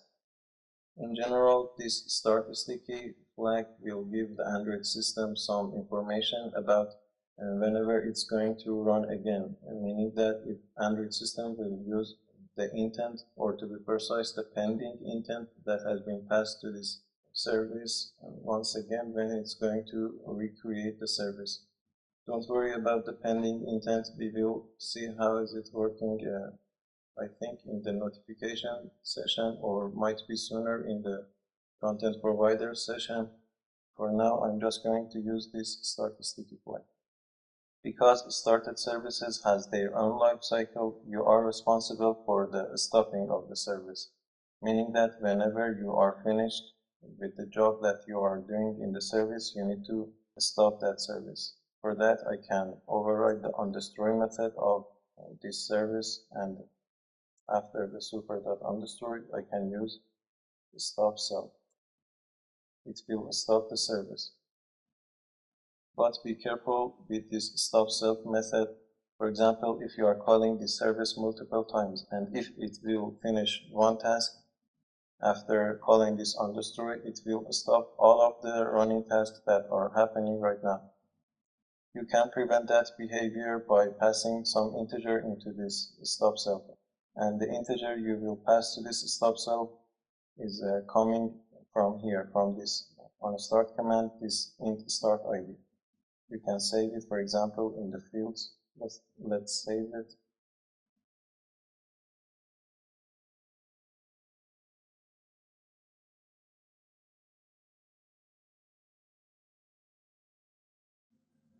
Later on in your onDestroy, inside this stop self, you can pass the task ID.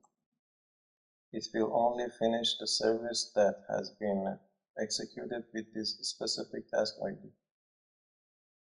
Also, as an alternative, you can stop the services from inside other components. For example, from the main activity, you can call stop service and pass the intent. This way, it will stop the service from inside this main activity. It's important to know that from API level 26 or Android O to be specific, Android system has put some restrictions upon the using of background services, and from API level 26 and higher, you only are able to start a background service if your application is visible to the user. For that, it's better used to always check the current build version. I can check the current build version by saying if build.version.stk integer is equal or is less than build.versionCodes.o, for example, which stands for Android Oreo. If it is, and if it's not, we are going to start our service normally. But if it is Android O or upper, you have an option in here, and that's Start Foreground Service. Sorry, I put the wrong condition in here. If it is Android O or greater, we want this line of code, this logic happen, and if it's not, the other one.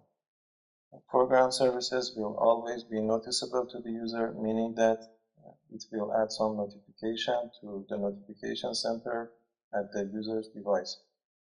I can pass an intent in here, and later on in my service, for example, in here, inside the Uncreate, let's overwrite that as well.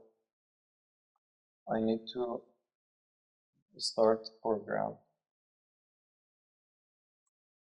We can pass a notification in here, but because we don't know anything about notifications yet, I'm not going to do that yet. We will see how it will work in the notification session. Basically, you will have a limited time after calling this service. I believe it's 5 seconds. After 5 seconds, you need to start a foreground service. And if you don't, you will get some exceptions. Started services are very easy to use. Basically, you need to extend from service or intent service in case you don't want to handle different things at the same time. And with using intent service, you only need to override on handle intent, and it will take care of the rest, like in here. But there are few limitations. For example, you can't interact with the activity or the client, to be specific, that called this started service. For that, we can use something called a bound service. Basically, a bound service will bound to the parent client that has started it, and it can interact with it. And also, when you are using bound services, you don't need to be worried about the stopping of the service. It will stop itself when it finishes the job, and also when it loses the parent client. For example, if we destroy the parent activity, our service will be destroyed as well. Okay, we are going to talk about bound services in the next video. See you in the next video. At the end of the previous video, I said that we use bound services whenever we want to create an interaction between the activity, or maybe the service, or maybe the content provider, or in general the client that starts the service and the service itself. And also whenever we want to limit the life of our services to the life cycle of the parent client. And here is how we can create a bound service. Like before, we can create a Java class. We need to extend from base service. We need to implement the Unbind method.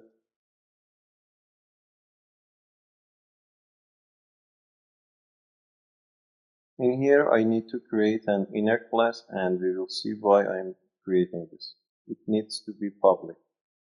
Let's call it local binder. Also, it needs to extend from binder class. The difference between this binder and this iBinder is that this iBinder is an interface, and this binder class implements this interface. In here, we only need one public method, which will return the current service.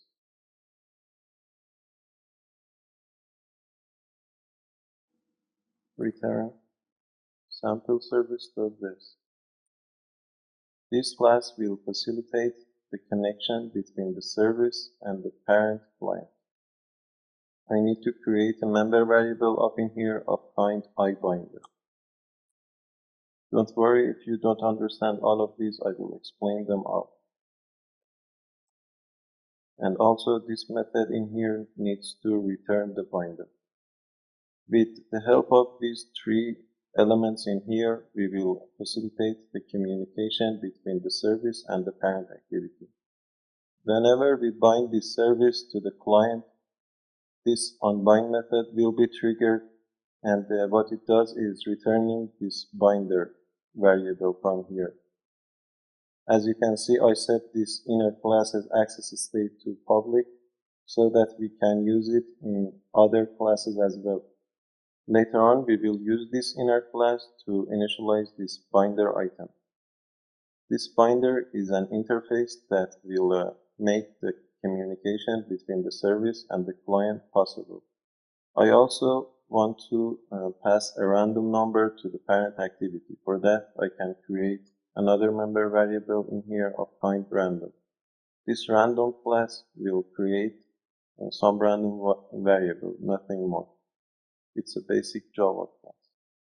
Also, let's create a public method in here in order to return a random integer, for example. Random.nextInt, for example, we can say. It will generate some random number. In my main activity, in order to connect to this service, I need to create a service connection. For that, I can say private service connection. It's an interface. Service connection is equal to new service connection. Let's finish our sentence in here. As you can see, this interface has two callback methods, onServiceConnected and onServiceDisconnected. As the name applies, this method will be called whenever we are connected to the service, and this one will be called whenever we are disconnected from the service. Let's create another member variable up in here. Boolean is bound, initialize it to false. Another one for our service. Sample service, mService. As you can see, two items has been passed to this method, a component name and a binder. This component name contains the details about the service that we are trying to connect to, and the binder is the binder interface that helps us to connect to that service. I can use this binder in order to facilitate the connection between these two. I can use the inner class that I created in that service. It was called local binder or sample service.local binder. Let's call it binder is equal to, we need to cast it to that class, and we will pass our binder. Next, we will initialize our service is equal to binder dot get binder. If you want to review the flow of things in here, we are getting some binder in here, which is basically this inner class. We are casting it to make sure that we are receiving this binder, and we are using this getBinder method in order to access to our service in the main activity. Then, with the help of that method, we are initializing our service. After that, we need to set is bound to true, because we are now bound to our service. In this onServiceDisconnected, we don't need to do anything special, just we need to set the is bound to false. Now we have this service connection interface. You can connect and disconnect to your service in different places. For example, you can connect in onCreate and disconnect in Tostring Method, but that way your service will be running even if your application is not at the foreground. We don't want that in this case, but you can do it, of course. The other option is to do it in onStart and onStop method. This way, your service will only be running whenever the user is working with your application. You can do it in the onResume and onPause methods, but that doesn't seem to be logical because we don't want to lose the service connection. For example, when the user receives some notification. If you remember, in those cases, the onPause will be triggered, and whenever the user comes back, the onResume will be triggered. Let's connect to our service in onStart method. In here, I can define a new intent. From this to our sample service. If you remember, if we wanted to start a started service, we could call start service method, but in order to bind to the service, we can say bind service.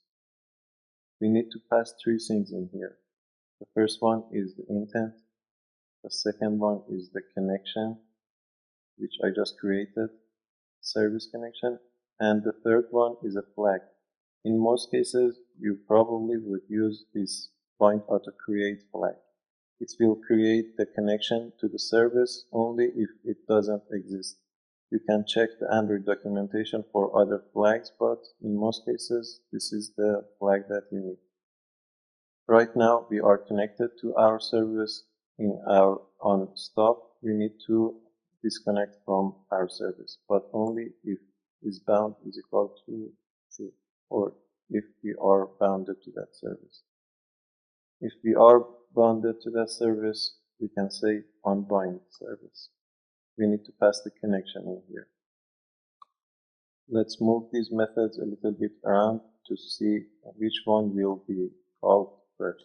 First of all, this onCreate will be called, next the onStart, and whenever the user loses the focus to our application or moves our application to the background, this onStop will be called. In our onCreate, we can get the value, for example, that random number from the service. Let's pursue that in another method called displayRandom. Let's create it down in here.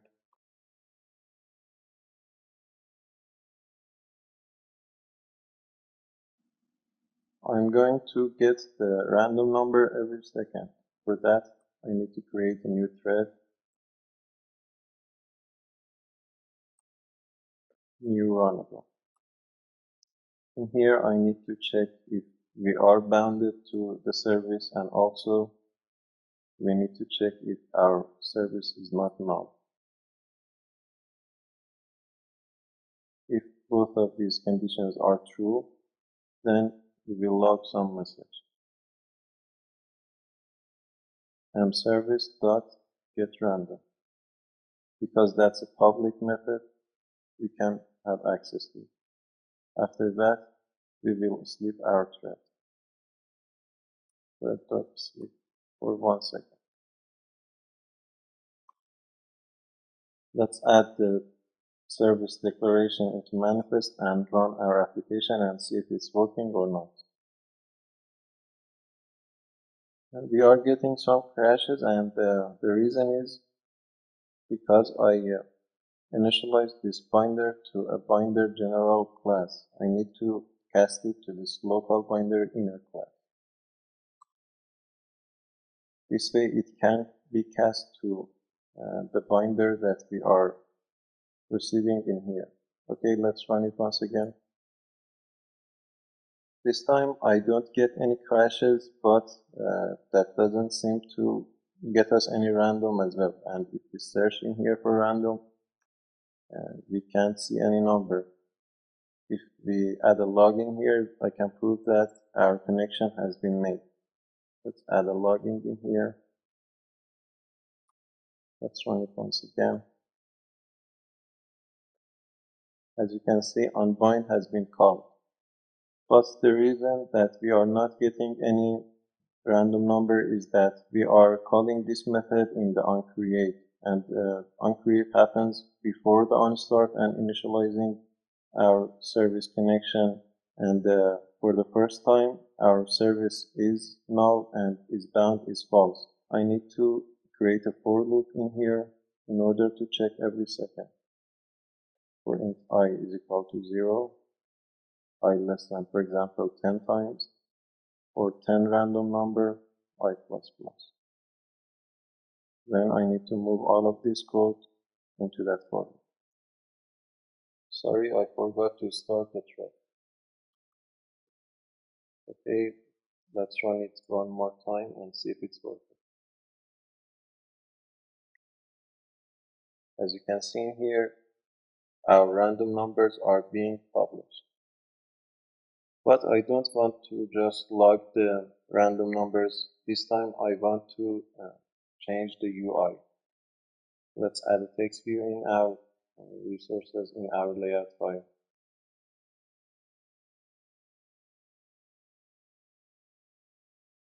let's delete all of these constraints and instead center our text view in the parent. Give it an ID of txt random. Initialize it in our main activity.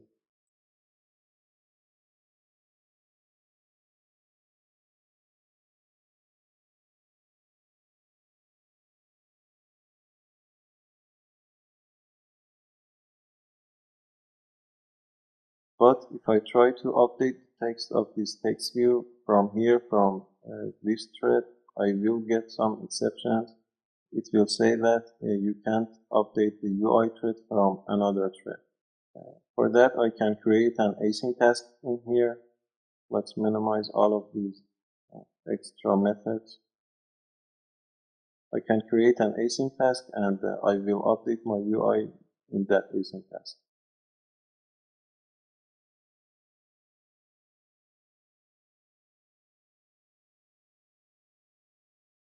It doesn't need to receive anything, it just needs to publish some number as the progress. It also don't need to have any specific result. Implement it in background. In here I can create my for loop for int I is equal to 0, I less than, let's say, 10 times, and I plus plus. For each time I'm going to check if we are connected to the service and also if our service is null or not. If those conditions are true, I'm going to publish 0 as the progress, because I'm just going to change the text of the text view to 0, not any special reason. But if those conditions are met, I'm going to publish the mService.getRandom. Okay, let's implement the onProgress as well. In here, I'm going to change the text of the text view. Set text to string value of values with an index of 0. Next, I need to create an instance of this update UI async task and execute it. I can comment all of these threads because I'm not using it anyway.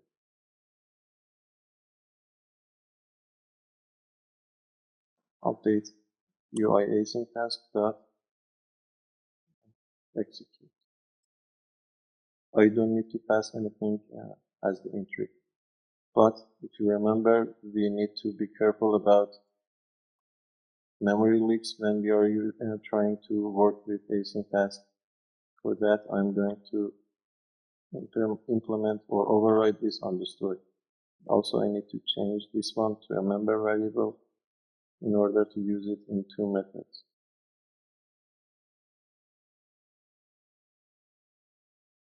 Down in here, I can check if it's null or not.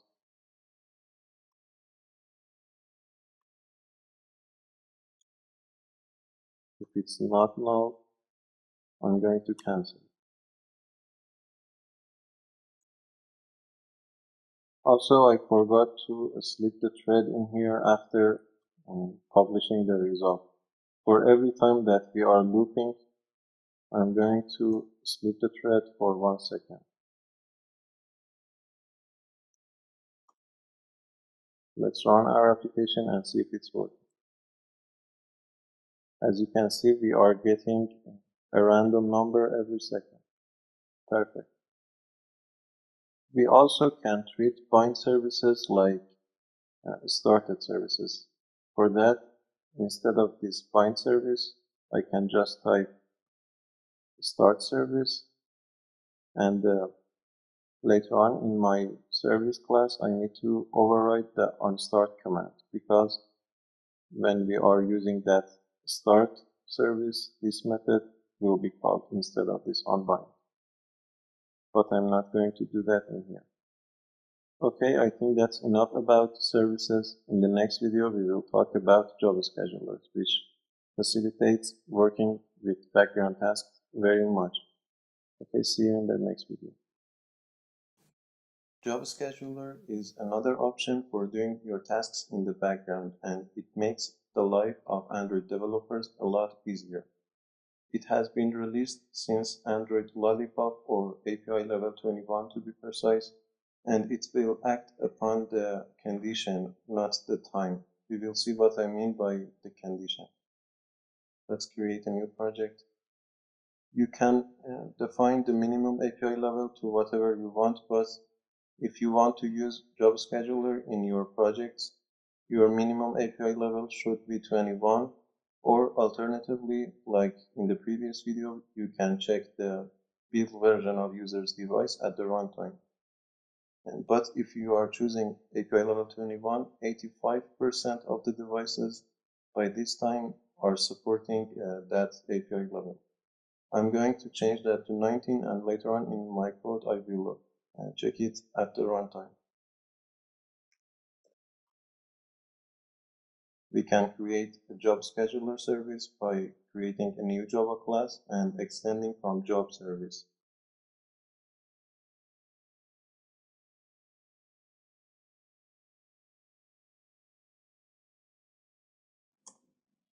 I need to implement two methods, onStartJob and onStopJob. This onStartJob will be executed when we call our Java scheduler from, for example, main activity, and it will be executed in the main thread. So be careful about using job scheduler. If you are going to do some long-running task in the background, you need to create a new thread or maybe an async task in here. As you can see, I'm getting some warning in here, and it says your minimum API level should be 21, and right now my minimum SDK is 19, and if you want to check your minimum SDK version, you need to go to your Gradle file in module app. In here you can see that. I can overcome this problem by adding something called an annotation by pressing Alt-Enter and add required annotation. By adding this annotation, this Java scheduler class will be executed, will be called only if the user's device's API is Android Lollipop or higher. I'm not going to do any long-running operation in here. Instead, as before, I'm going to mimic that long-running operation. For that, I will pass this job scheduler a number and will use it to log some message every second. For that, I can receive the number that has been passed to this job scheduler by using a bundle and by the help of these job parameters that has been passed to this onStartJob method. I can say params.getTransientExtra, which will pass a bundle, as you can see in here. Or the better option is to use a persistible bundle. The difference between a persistible bundle and a normal bundle is that this persistible bundle is never null. Means that even if you don't pass any bundle, you will have some result in here. This persistible bundle will implement parcelable and clonable interfaces, and we don't need to implement the parcelable in order to pass the objects to this, for example, job scheduler. Let's say bundle is equal to params.getExtras this time.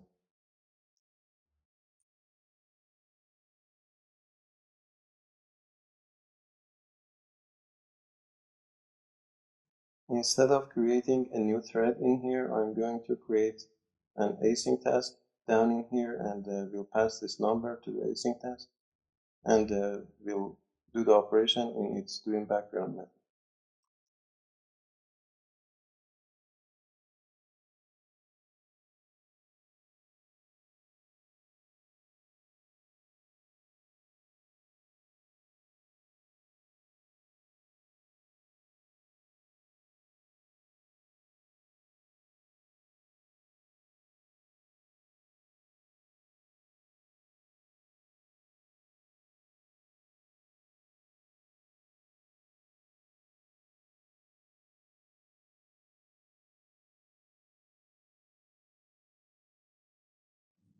Let's override the onPublish on progress as well. In here, I'm going to simply log a message. Let's add a log up in here.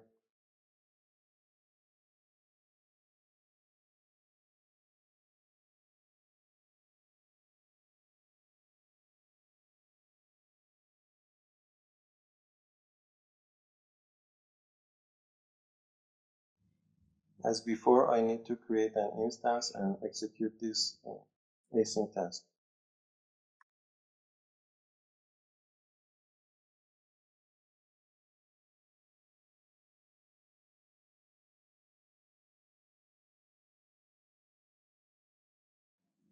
As you can see in here, the result type of this method is a Boolean, and basically this Boolean will tell the Android system that if your job is finished or not. If you are doing your jobs in the main thread, so return false means that you are finished with this job and don't want to continue on. But if you are creating a new task, a new thread, like I'm creating one in here, return true instead means that after finishing this method, the job won't be destroyed. This onStopJob method will happen if the Android system cancel or destroy your job before it's finished. It can happen in some conditions, like if the Android system is low on memory and your job's priority is not that high, it may cancel your job. The result type of this method is a Boolean as well, and if you return false, it will tell the Android system that your job doesn't need to be restarted again. But if you return true, whenever the Android system finds the enough memory, for example, it will reschedule your job. I can log a message in this case as well. Let's say job cancelled. Like using started services when you are doing your tasks in the background in a worker thread, you are responsible for the finishing or stopping your service.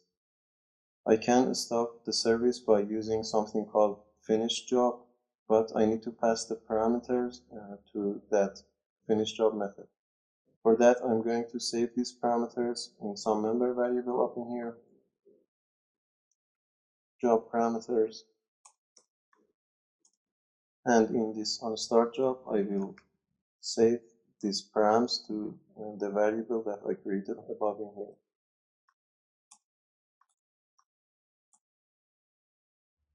Later on in my async task, in the onPostExecute method, I will finish my job because it's the method that will happen after this doing background and means that whenever we are finished with our job. I can say job finished, I can pass my parameters and also a Boolean indicating if I want to reschedule my job. With the help of Job Scheduler, you can reschedule your job, for example, for 15 minutes later or maybe every day. That's a flexibility that brought us with the help of Job Scheduler. In here, I'm going to pass through because I do want to reschedule my job. That's everything you need to do in order to create a job scheduler. Only you need to add the manifest declaration as well.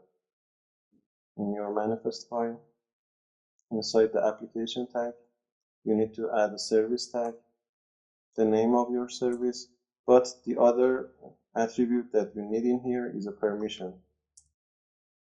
I can say android.permission.jobServiceBind. In order to use Job Scheduler, you need to add this permission to your service tag as well. Also, this onStopJob method is a good place to clear your works. For example, in here we can cancel the async task. If we are canceling our job, we do want to cancel or release the memory locations that had been dedicated to this async task. For that, I can say if my sample async task is not null, then sample async task.cancel and pass through as we saw before. We are done with this job service. Let's call it in our main activity. I'm going to do everything in another method.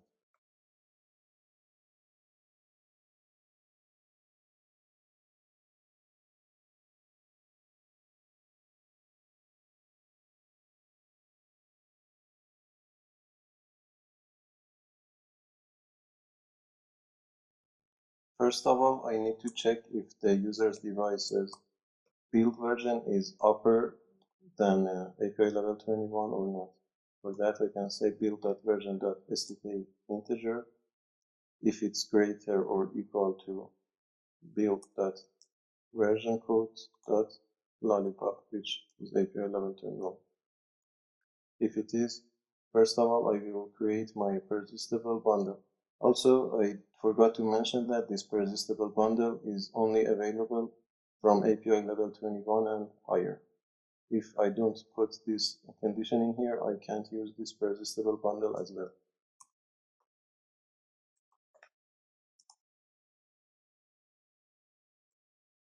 As before, I can say bundle.put integer, number as the key, and 10 as an example. The other thing that I need to do in order to start my job scheduler is a component name. We will see what this is. I need to pass this as the context and also my sample job service. This component name will only contain information about that job scheduler, that job service that we are going to start, nothing more. Next thing is a job info object, which will contain the exact conditions that we are going to pass to our job scheduler. I can create one by saying jobinfo.builder, let's call it builder, is equal to new job info.builder. I need to pass an integer in here as the ID of my job. I can create a constant integer in here by saying psfi and pressing tab, public static final int. Let's say download job ID. For example, let's say 001. I can pass it in here, or alternatively, I can pass the number. The other thing is the component name to pass in here. With the help of this builder, I can set the exact conditions that I want to pass. And as you can see, there are a lot of them in here. The first one that I'm going to set is this set extra. I can pass my bundle in here. Next, you can define the network type. For example, if you are going to download some file, you can do it only if the Wi-Fi is turned on or if the cellular is turned on. You can say that by set required network type, and you can pass a constant in here. For example, this network type any, which will start the job on any network condition, or maybe this type cellular whenever only the cellular available, or this unmetered. You can use it whenever you are turning on the Wi-Fi. This metered was available for cellular in previous versions of API. I believe in API level 28 it has been deprecated because cellular networks can be unmetered as well. I'm going to use network anytype for this simple job. The other one is set persistent. It needs a boolean in here, and what it means is that it will start the job even if the phone reboot or turn off and turn on once again. But in order to set this persistent, as you can see in the warning, you need to add a permission in your manifest. You can do it by pressing Alt-Enter and add it, and if we check out the manifest, we should see the permission added up in here. Received boot completed. I can set other conditions in here as well. For example, I have an option in here that set periodic, which you can use if you want to start your job every, let's say, 15 minutes or every half an hour. The minimum amount of time right now for this periodic is 15 minutes. You can't set the reschedule before that time. And it's really not that exact. And as you can see in here, I have two constructors for this set periodic. The first one is for API level 24 and upper, which you can define an interval, for example, from 15 to 13 minutes whenever the Android system has free resources, it can dedicate the resources to your job and it can start the job. But if you are going to use the second one, you only need API level 21. I'm going to finish the builder in here. Instead, I'm going to check if the user's device's build version is greater than 24 or not. If it's greater than equal to 24, which I believe is Android N, if it is, let's say builder.setPeriodic from 30 minutes, 30 time, you need to pass it in milliseconds, times 60 times 1000 to 1 hour. Let's say 60 minutes time every minute 60 seconds and every second 1000 milliseconds. But if it's lower than API level 24, else it's a periodic to every 30 minutes, let's say. There are many more conditions to this builder that you can check. For example, you can check if the user has connected the device to the charger. You can check if the battery is low. You can check if the memory is low. For example, if you are compressing and saving some file. And if you want to check at all the conditions, you can check Android developers official website.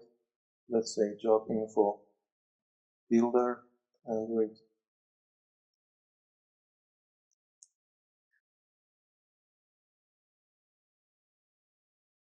In here you can see different conditions, and as you can see there are a lot of them.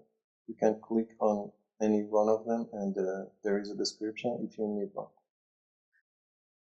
There is only one more thing that I need to create in order to start my job, and that's a job scheduler. Let's say job scheduler is equal to, we don't define it like new job scheduler. Instead, we can cast it to a job scheduler and use some method called getSystemService. It will give you the system service with the right flag that you will pass in here. For example, I can say job scheduler service as the flag. Next, I can say job scheduler.schedule and pass builder.build. As simple as that. Sorry, I made a little mistake. In the manifest, the permission should be bind job service and not job service bind. Bind job service. If we run our application, we should see our job scheduler working. If I take a look at the Logcat, I can see that the on-progress update is logging some messages. Make sure to turn your Wi-Fi on, or maybe cellular data, because we passed network anytime. Let's run it once again and turn off the Wi-Fi this time. If I turn off, I can see that the job has been cancelled, and in here I'm getting some interrupted exception which has been caught in here. This line of code has caught some interrupted exception because we turned off the Wi-Fi, and now our job scheduler is not running anymore. But if I turn on Wi-Fi once again, our job should be run again, and as you can see, it's happening very well. Even if I turn off the Wi-Fi and exit the application, let's close it, and even if it's closed, if I turn on my Wi-Fi, I should see the job happening once again. And as you can see in here, after a time that our Android system has free up some resources, it will start our job once again. As you have noticed, job scheduler makes our life very much easier by defining these different conditions in here. But depending on your application and your users, it might be a bad point that it will only run in Android Lollipop and higher. The next thing that I'm going to talk about is Working Manager, which will come around this exact problem, which I'm going to talk about it in the next video. See you in the next video. At the end of the previous video, I said that we are going to work with Work Manager in this video. Let's quickly create our project and start working. Make sure to check this use Android X artifacts because we are using Android X, and if you don't check it, you might get some weird error. Work Manager has been released in a stable channel in 1 or 2 months ago, and to be precise, March 20 of 2019. And its purpose is to overcome the problems that we have with previous ways of working background tasks. It will be compatible up to API level 14, so you don't need to be worried about compatibility. It's suitable for the tasks that are referable, and also it will guarantee that your task will be executed even if you restart your device. It's part of a collection of libraries called Android Jetpack, and it will act upon different conditions and also different timelines. And if you want to add the Work Manager to your project, you need to add the required dependency. Let's get the dependency from Android developers' official website by googling Work Manager dependency. The first link probably is our immediate link. And if you take a look at the URL up in here, you can see that you are navigating to some Jetpack in the URL. That indicates that it's a part of Jetpack library. As you can see, there has been a lot of alpha and beta versions released, but the first one that has been released in a stable channel is this version 1, which has been released in March 5th of 2019. It's about 2 months ago. The version that I'm going to use is this 2.0.1 because it's the latest version that has been released in a stable channel. Up in here, I can see the required dependency. I only need this Java one and not the Kotlin or maybe RX Java 2, and also I don't need these tester implementations. Just copy these two and paste it in your Gradle file. This one in here is defining a new value indicating the work version, and later on it will pass it to this implementation. It might be useful in some cases. For example, if you have multiple libraries implemented, you can change the version once, but I'm just going to stay with it even though I'm using one library. Okay, after pasting, just click on sync now and it will be downloaded and added to your project. Like before, in order to create a work manager, you need to create a new Java class. It needs to extend from worker class. This one in here comes with Android X.work worker. You need to implement the doWork method, and also you need to create a constructor. This doWork method will happen in the background thread, and you basically do everything that you need from this class in this method. For example, I can log something in here. Let's add a login up in here. Later on, I will pass data to this class, but in here I'm going to receive that data. We can't pass data via using a bundle. Instead, we have another option called data. The first one, Android X.work. There are a lot of data types in here.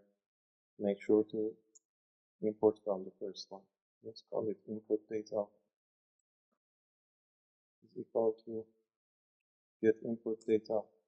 And for example, I can receive a number in here. Get int, a key, and a default value. Like before, I'm going to mimic some long-running operation. For that, I'm going to create a for loop.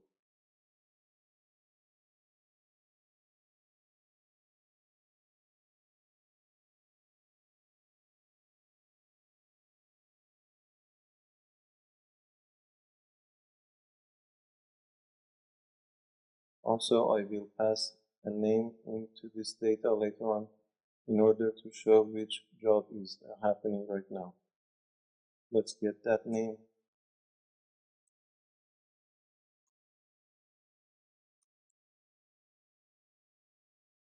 And let's log it.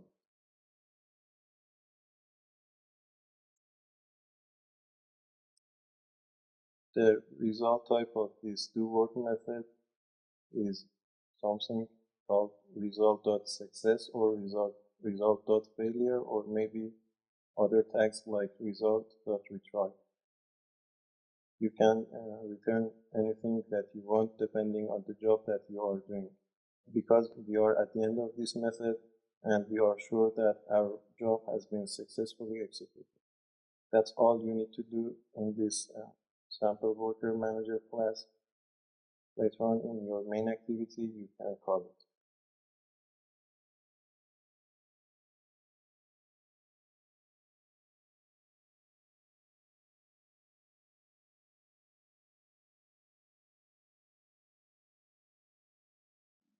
First, let's create that data object that we later on will receive in the sample worker manager class.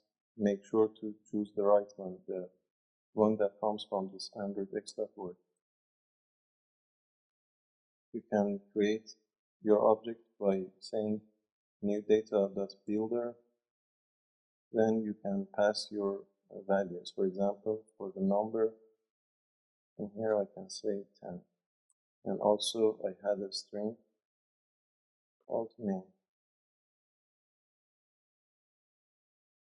After putting your values, you just need to call .build, and it will create your data file. You can define your work's different conditions by defining a new object called constraints, the first one that will come from Android X.Word. Like the data, I can say new constraints.builder.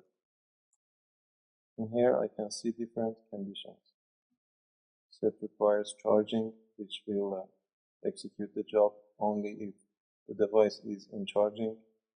Battery not low, the names are descriptive.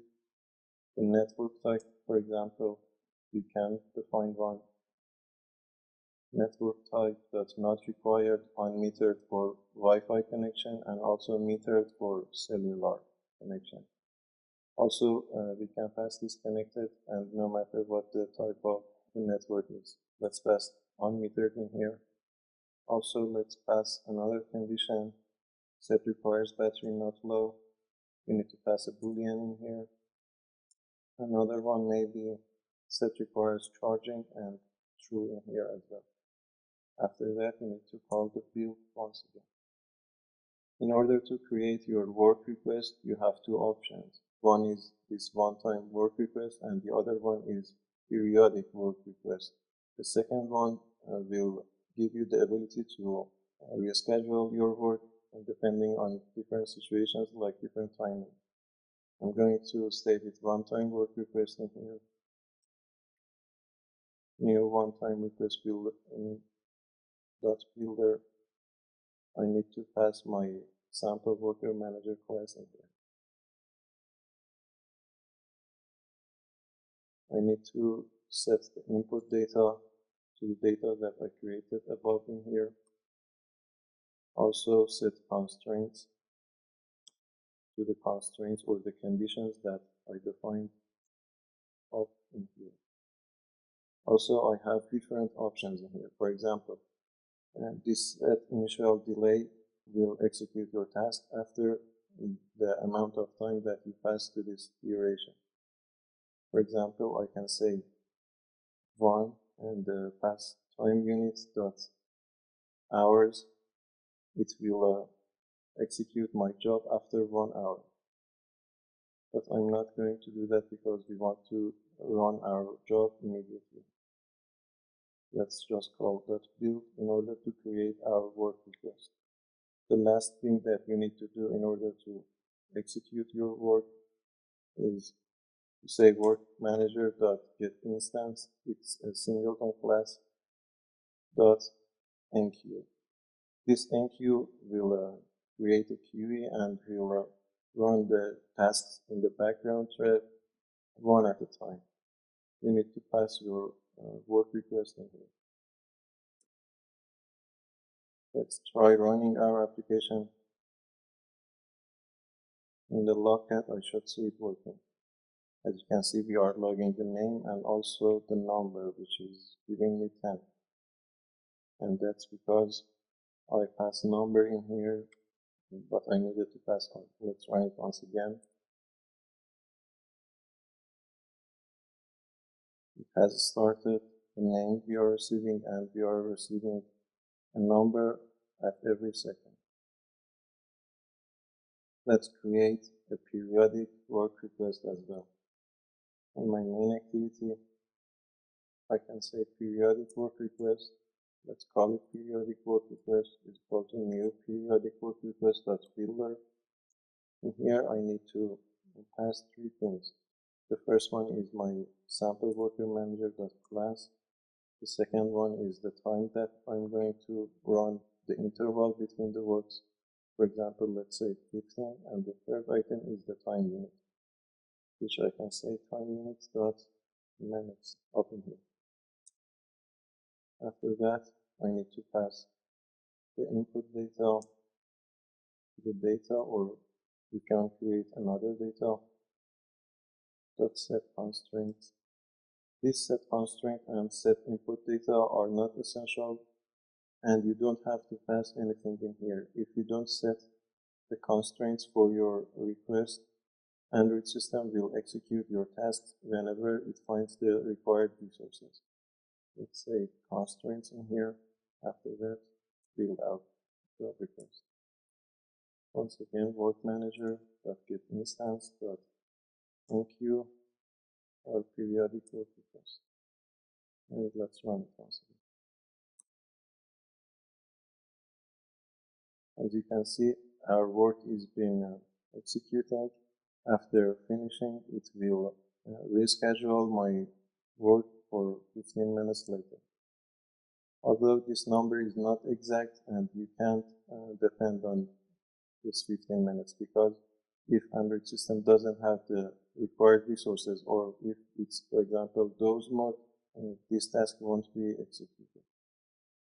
Another benefit of using Work Manager is that you can chain different works together. It means that if your works are dependent to each other, for example, if you are creating a photo editor application, and if you are applying some filters to your image, and after that you are uploading the image, you only want to upload the image only when the filters has been applied. Let's comment all of these and create another one-time request. Let's say one-time request. Let's call it second work. One-time request.builder. Once again, I'm going to use this sample worker manager. You can create another one in here if you want. Let's set input data, new data.builder .put int.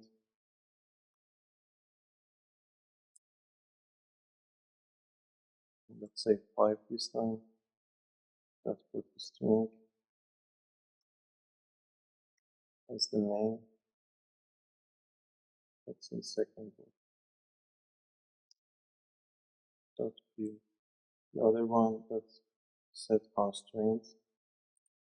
New constraints builder. Let's just set the network type to network type dot not required.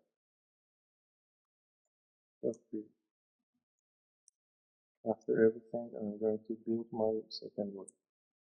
This time I can say work manager.get instance dot begin with our first work, which is one-time request.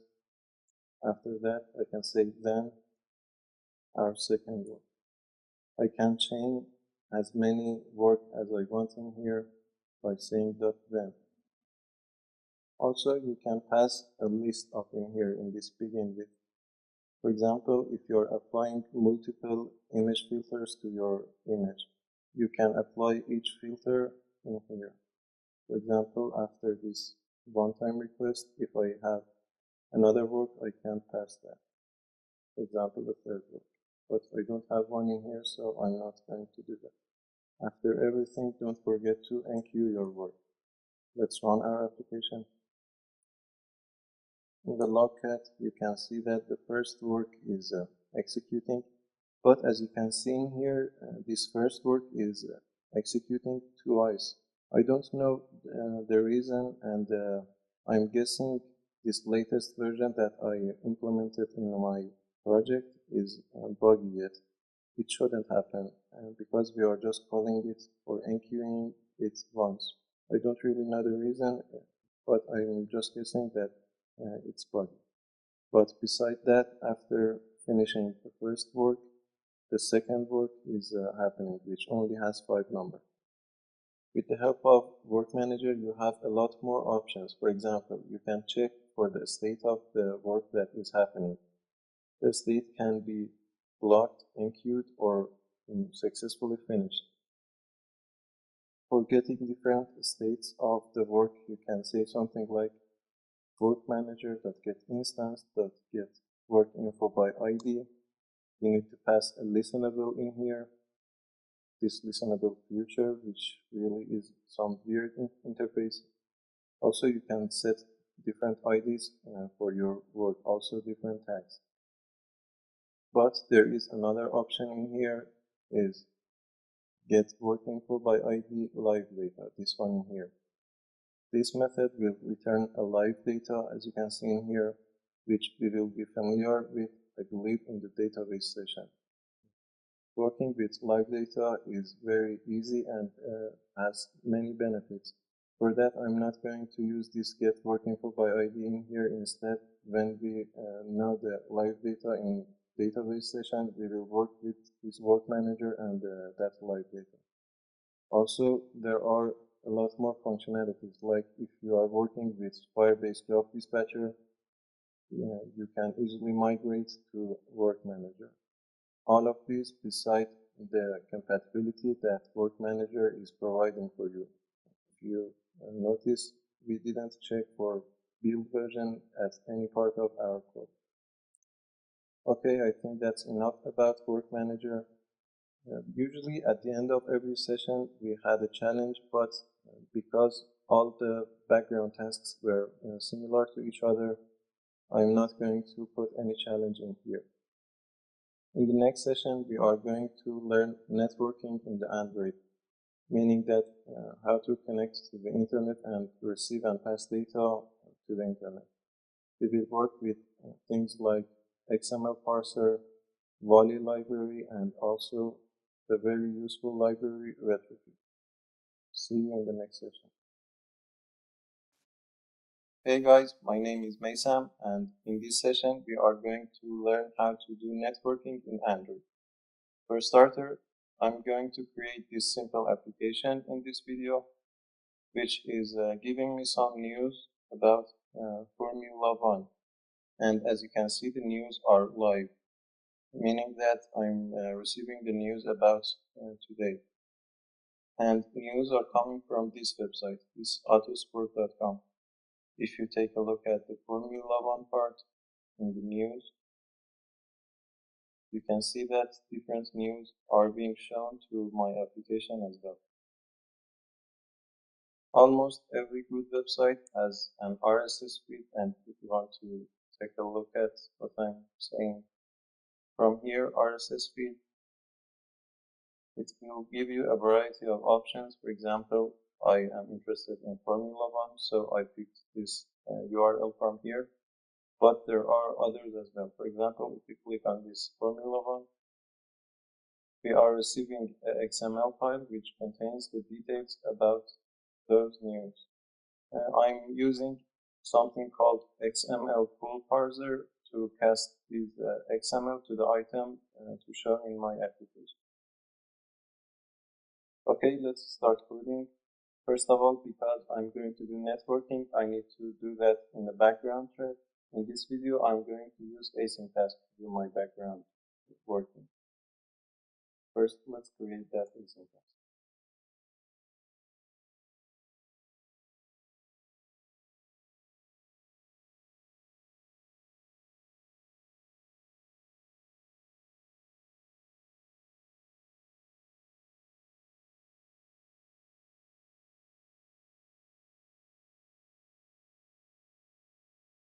Before everything, in order to get access to the data that are being presented in this URL, I need to use something called input string.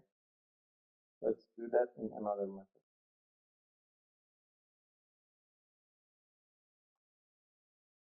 Private input string, because return type will be input string.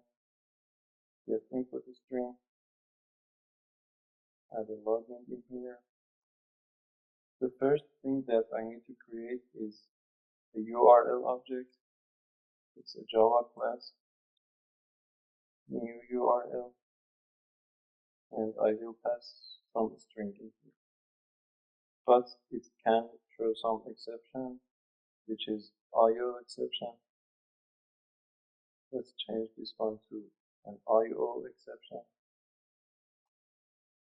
It's a more general type of that map for URL exception. Next, I need to create something called HTTP URL connection. Let's call it connection.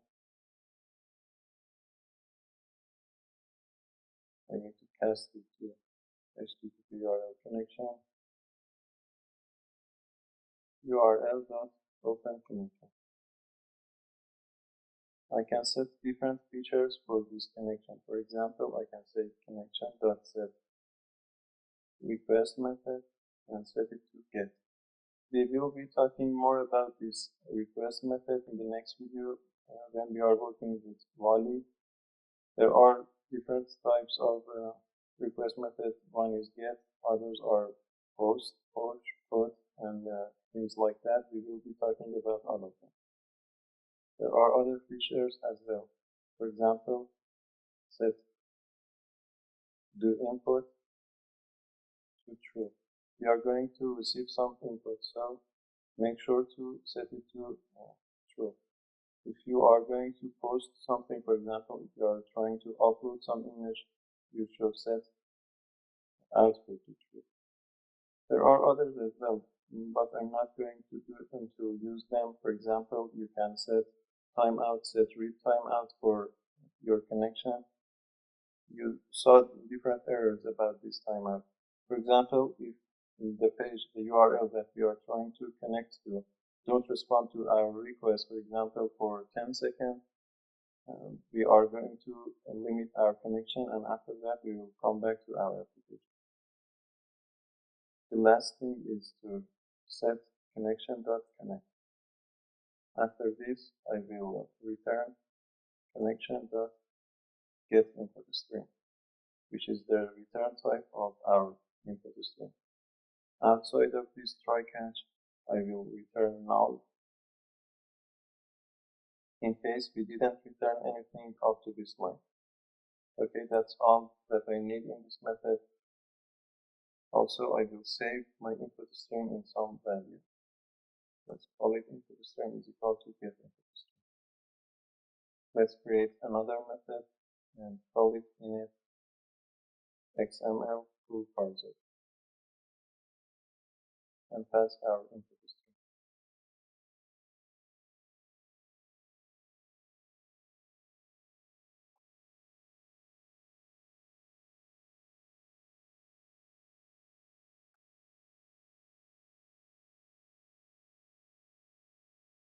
I can create my XML full parser by using this interface. XML full parser, let's call it parser is equal to XML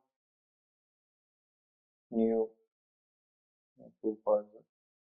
It's coming from Android. Also, Java has another XML full parser. Make sure to import the Android one. This parser object will help us to iterate through each line of this XML file, and also it will identify different tags. I can set different features for this parser. For example, I can say set feature XML full parser dot feature process namespace.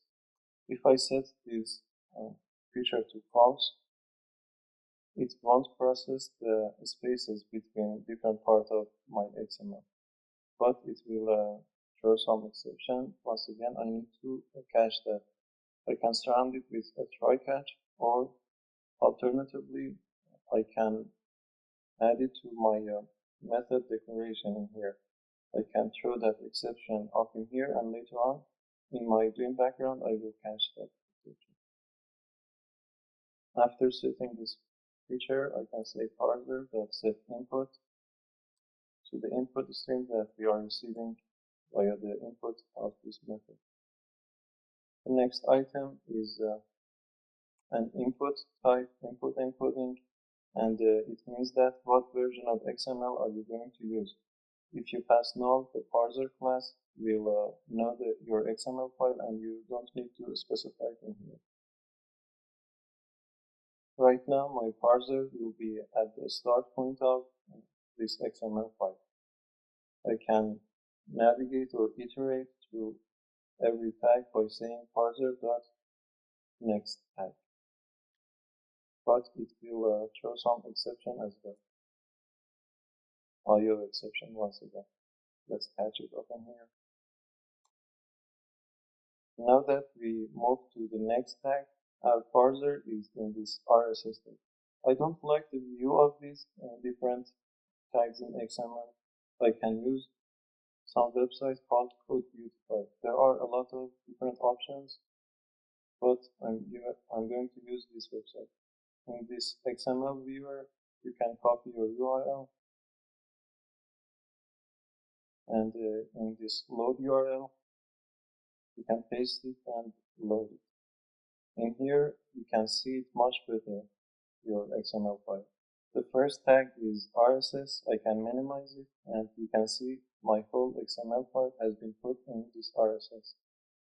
I can minimize different tags from here. This channel in here has different tags. I don't need all of them. These are some metadata about the page itself. I just am interested in these items. If you take a look at them, for example, it has the title of that news, the description, and also a link and the publication date. We are not interested in other tags, and we are not going to use them.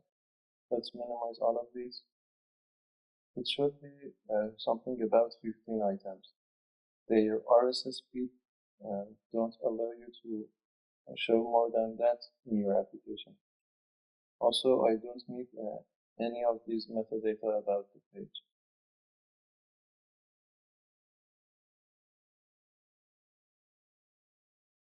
Right now, as I mentioned before, our parser is on this RSS tag. For example, if the return type of this URL had other tags as well, we could distinguish between different tags by saying parser.require and pass our exact tag. For example, in here I can say XML parser.start tag. The next item is a namespace, which you can pass null, and after that you can pass the name of your tag. This namespace will essentially be a check that will check the name of the RSS and I don't know, the space that name will occupy. It's really not that important, and I don't know why they put it in here. I can use a method in my parser called parser.getEventType. I'm going to check while this parser.getEventType is not equal to XML full parser.endTag, means that we are going to iterate through this RSS until we reach to the end tag. As you can see, we are inside an opening tag in here, and at the end of my XML file, that tag will be closed in here. We are going to say while that ending tag hasn't happened yet, continue the iterating through that XML file. The first thing that I'm going to check in this while loop is that I'm going to check if I'm inside a tag or not. For example, if we are inside these texts, we are not interested in them. I'm just interested in the tag names. For that, I can say if parser.getEventType is not equal to XML full parser dot start tag once again. If it's not, continue. This continue is a part of while loop, and what it does is that without executing the upcoming lines of code down below, and it will jump to the next iteration. After this sanity check in here, I'm going to use parser.require once again, and I'll explain that. Parser.require XML full parser.start tag, null as the namespace, and this time channel as the name of that tag. Because if you take a look at the tree in here, after this RSS feed, the first or the only tag is this channel. We will navigate to this channel. Once again, I'm going to create a while loop, parser.getEventType, while it's not XML, full parser.end tag, continue on the code. Once again, I need to do that sanity check. Parser.getEventType. If it's not a start tag, then continue means that go to the next record. But if it is, let's see what we are interested in. In this channel, I don't need this metadata. I'm going to jump to this item down in here. In order to make sure that we are inside some item tag, I can do this if statement. I can say if parser.getName, if it's equal to item, we will do something in here, and if it's not, let's skip the tag.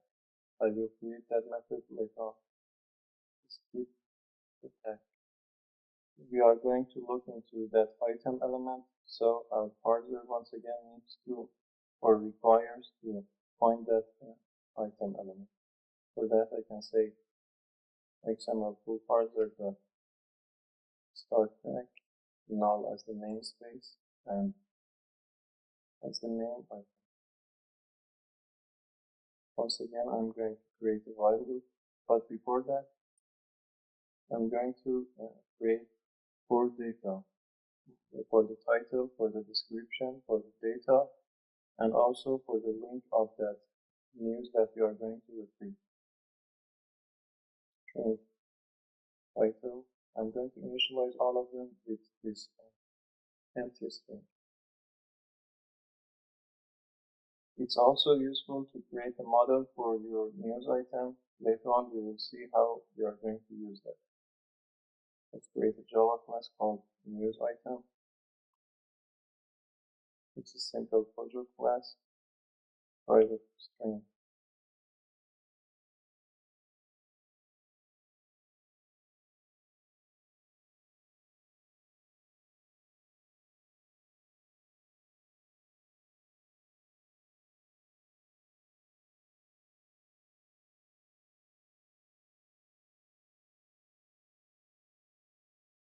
Just a simple Java file.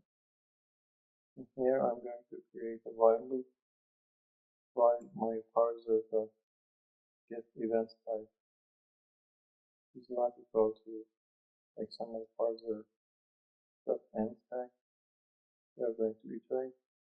First of all, our sanity check. If parser.getEventType is not equal to XML full parser.start tag, continue to the next record. But if it is, we are going to get the value of every tag inside that item element. If you take a look at in here, right now we are inside this item tag. We are going to receive 4 of these values. For example, the value of this title, description, link, and also this pub date, which represents the date that news has published. For that, I'm going to save the tag name, parser.getName. If my tag name is equal to title,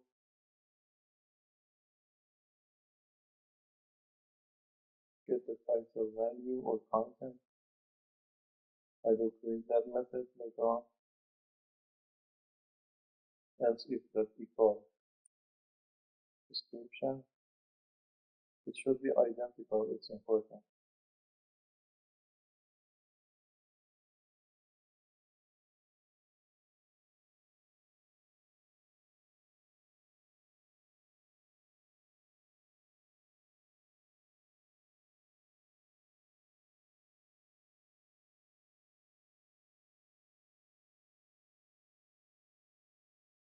But else, if none of the above condition is true, we are going to skip the task once again. As I said, we will create that method later on. If you want to take another look, we are skipping, for example, this guide tag, this category tag in here.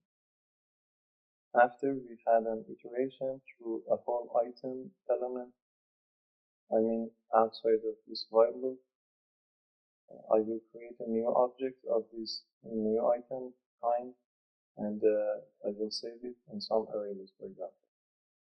I will set these values from here to the values that I will receive in here. Let's say news item,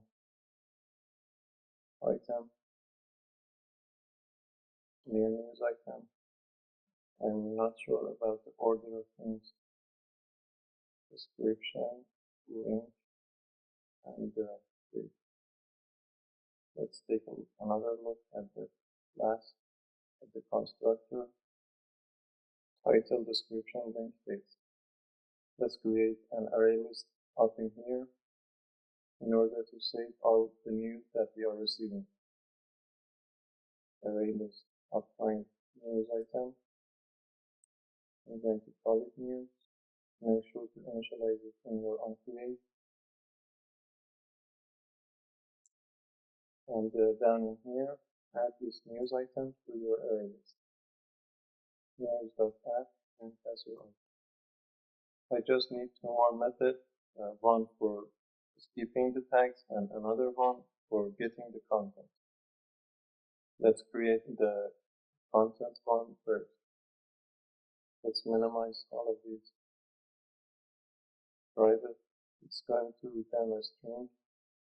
Private string get content. We need to pass our parser in here, XML full parser, and also the tag name. String tag name.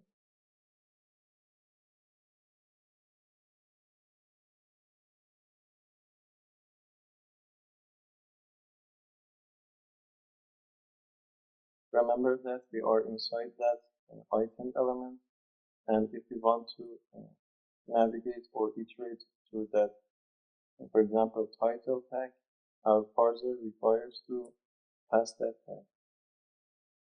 XML full parser.start tag, null as the namespace, and the name of that tag, which is tag name in this case. But once again, this requires we throw some exception. Let's surround it with a try catch this time. Next, I'm going to say parser.next. If my parser.next is equal to XML full parser.text,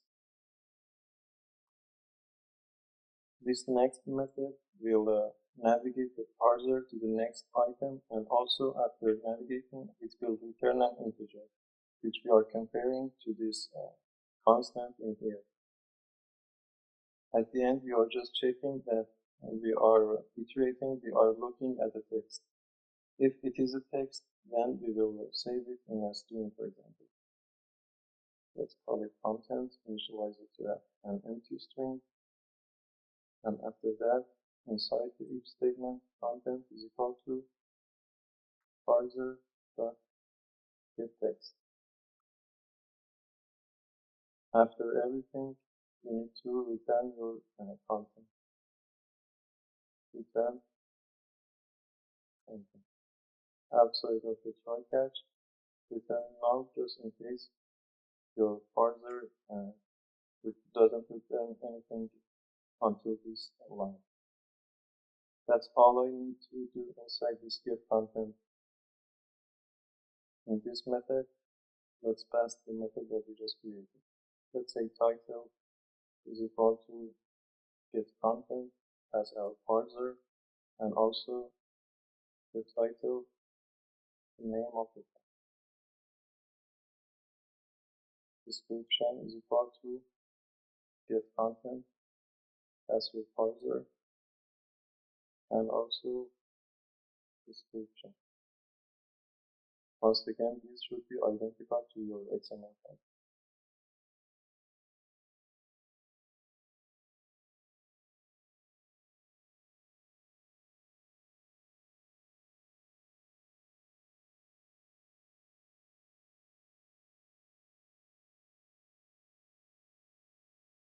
Now that we have the value of every tag, let's do the final thing and name this skip tag. Down in here, let's minimize all of these. Private, it's not returning anything. Let's call it skip tag. Once again, it will name our parser.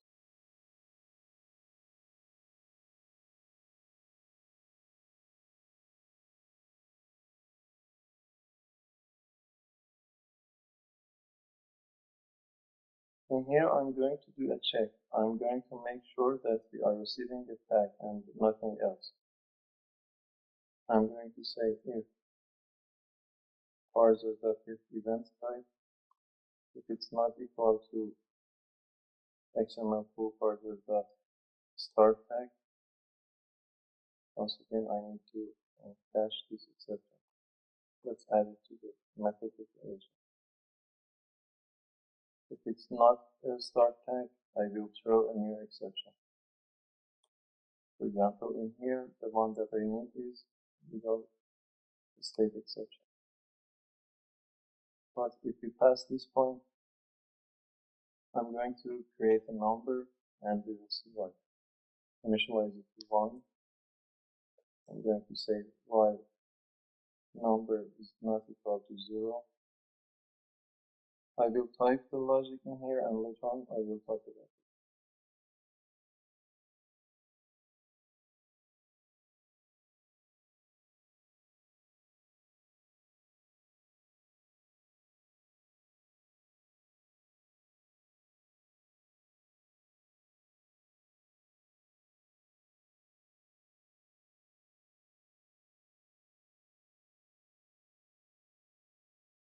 Every time that we face a new nested tag, we are incrementing that number. For example, for the first time, if we face a new tag, our number should be 2 after this line of code. Then we face the equivalent ending tag, we will decrement from that number. After this point, it should be 1. We are going to iterate through each line of code until we are at the end of that tag that we are going to skip.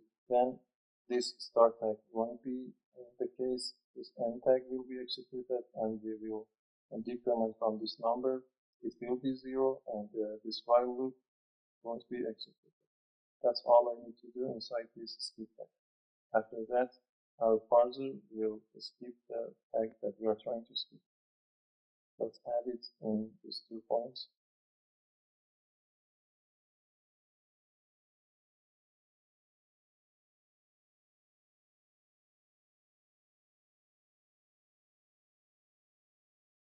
That's all the logic that I need in order to receive the data from that URL.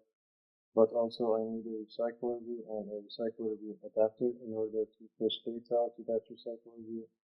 And also maybe we need some time in order to debug our application. I'm going to do all of those in the next video, so see you in that next video.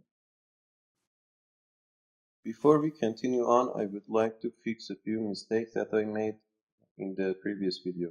First of all, in this getInputStream method, I never returned the input stream that we created. I called this getInputStream on this connection, but I really never returned it. For that, I can say return This way, whenever we are getting the connection by calling this getInputStream, and if you take a look at the documentation, it will return an InputStream object, and the lines after that won't be executed. So we won't have null, for example, in our async task. Next, in my skip tag method, in here I made another mistake. In this switch statement, once again, the point of this method is to skip the tag that we don't need. So we need to loop through the whole items in that tag. For that, right now my parser is at some point and we are not moving it. I need to change this getEvents type to parser.next because we are going to go to the next element, whatever that is in our parser, and depending on the next item, we are going to check different conditions. Similarly, in my initializing XML pool parser method, in this while loop, I made the same mistake. In here, this parser.getEventType should be parser.next as well. Once again, for the same reason, because we are going to move our parser to the next item, to the next element, whatever that is, after every time of looping. The same mistake happened in here. Parser.next. Also in this while loop as well. So make sure to change your 3 while loops conditions to parser.next. If you remember, this parser.next will move our parser to the next item and it will return an integer which we are comparing to this tag, to this constant in here. We are looking while it's not an end tag, so continue on the looping. Also, we need to add this parser.next in my getContent method as well. Let's take a look at that one as well. In here, inside this if statement, after we check that the value that we are looking at is a text, and after saving that text, I need to move my parser to the next item. If you need a recap, the purpose of this method was to get the content of every tag.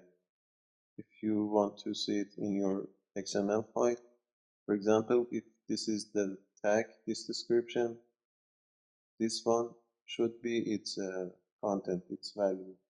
And if you want to take a look at that in here, whatever comes between the opening and closing tags is the content, is the value of that tag.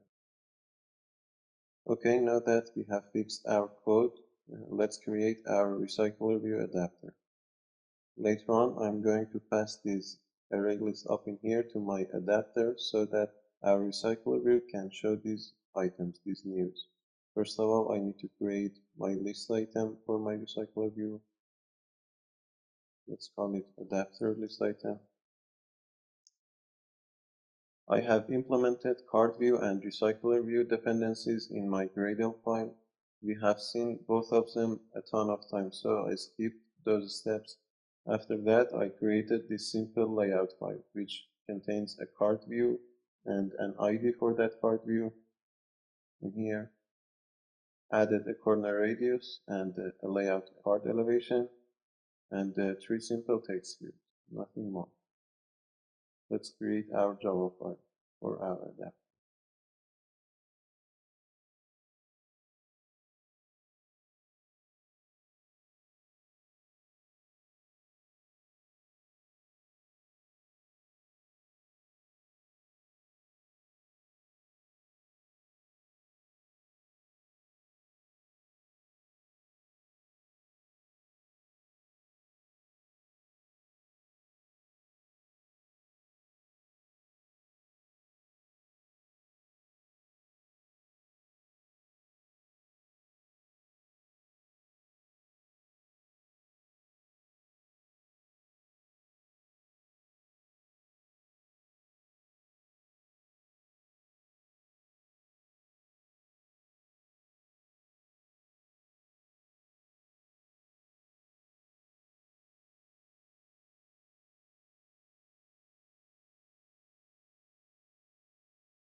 Nothing magical is happening in here. I created my Recyclerview as always.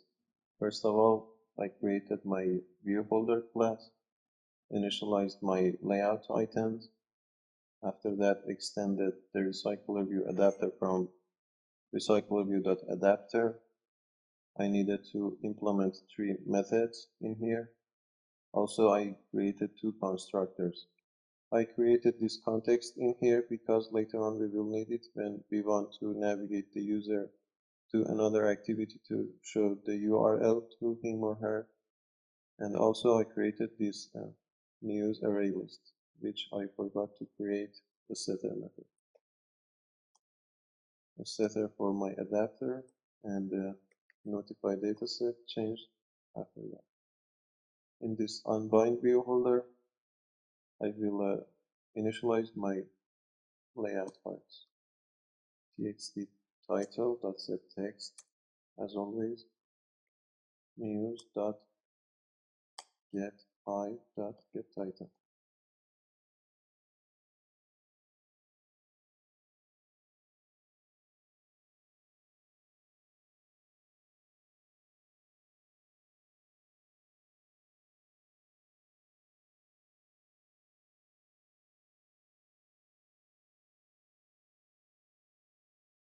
I also need an on-click listener for this parent Cardview. I will navigate the user to another activity in here.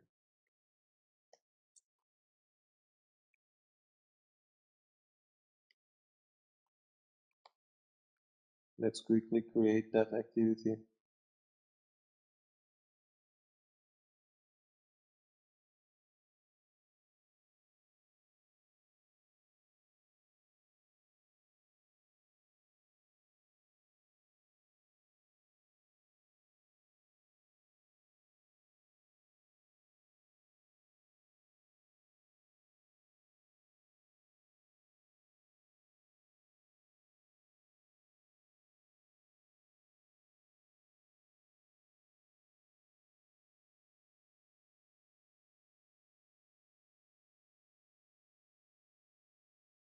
Next, I will cache the URL in here,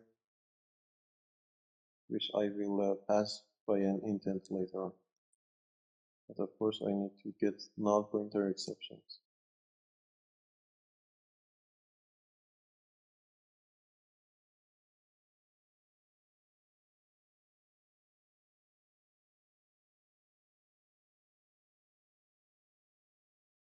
WebView.set WebView client, new WebView client, WebView.getSetting set JavaScript enable to true, WebView.load, pass your URL, and that's all. I also want to enable the back navigation for this WebView, so I will override the onBackPress as we did before. If WebView.can go back, then go back, else whatever is happening inside this super statement. That's all I need in my WebView activity. Let's pass the item in here.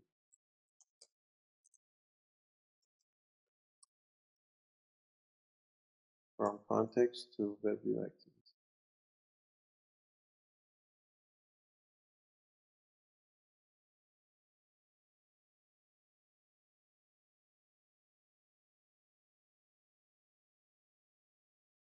We are done in our adapter.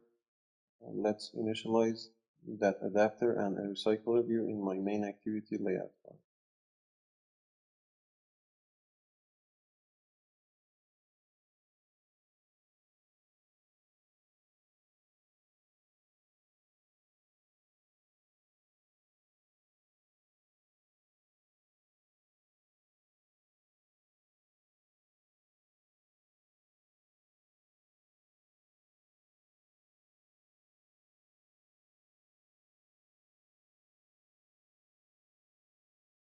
The place that we are going to initialize our adapters item is very important.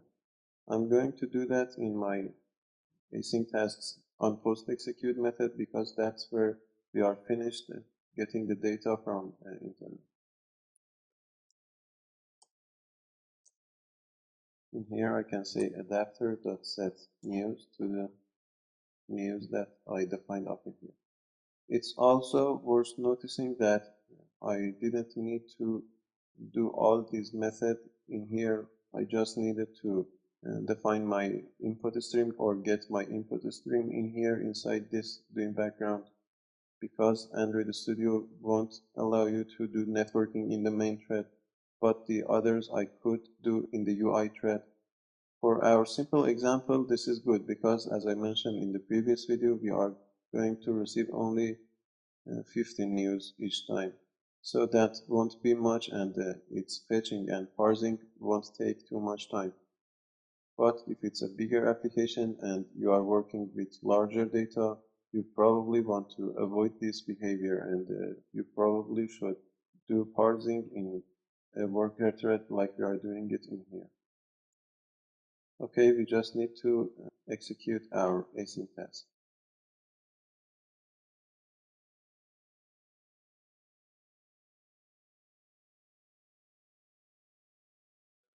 The final step is to add internet permission in your manifest file because we are working with internet, and of course we need it.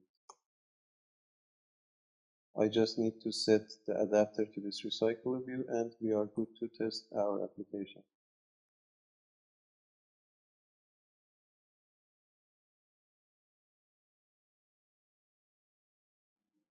Let's test it. And as you can see in here, our application is working perfectly. It's showing us the news that has been posted to that website only today. Let's check that website once again. I don't need this RSS part anymore. In the formula one, in the news, let's take a look. The news are the same. And no matter when we came back to our application, the news will be fetched to the news that are coming from website. Okay guys, it was a simple application and I didn't want to complicate things, so I didn't work on the layout very much. In the next video, we are going to learn how we can receive JSON data from internet. See you in that next video.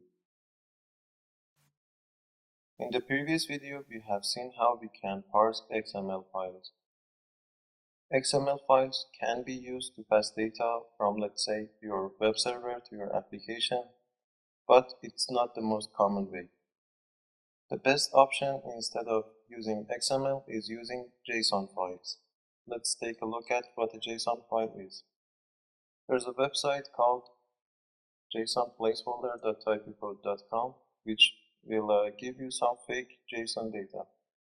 If you come to this resources part in here, let's open this URL. You can see jsonplaceholder.typecode.com/posts. It will give you 100 JSON objects. These are fake objects, and the whole purpose of this website is for developer to test their application. If I add a slash in here, /1 for example, it will give me the post with this ID 1. Let's copy this one in the codebeautify.org. We have seen this website in previous video.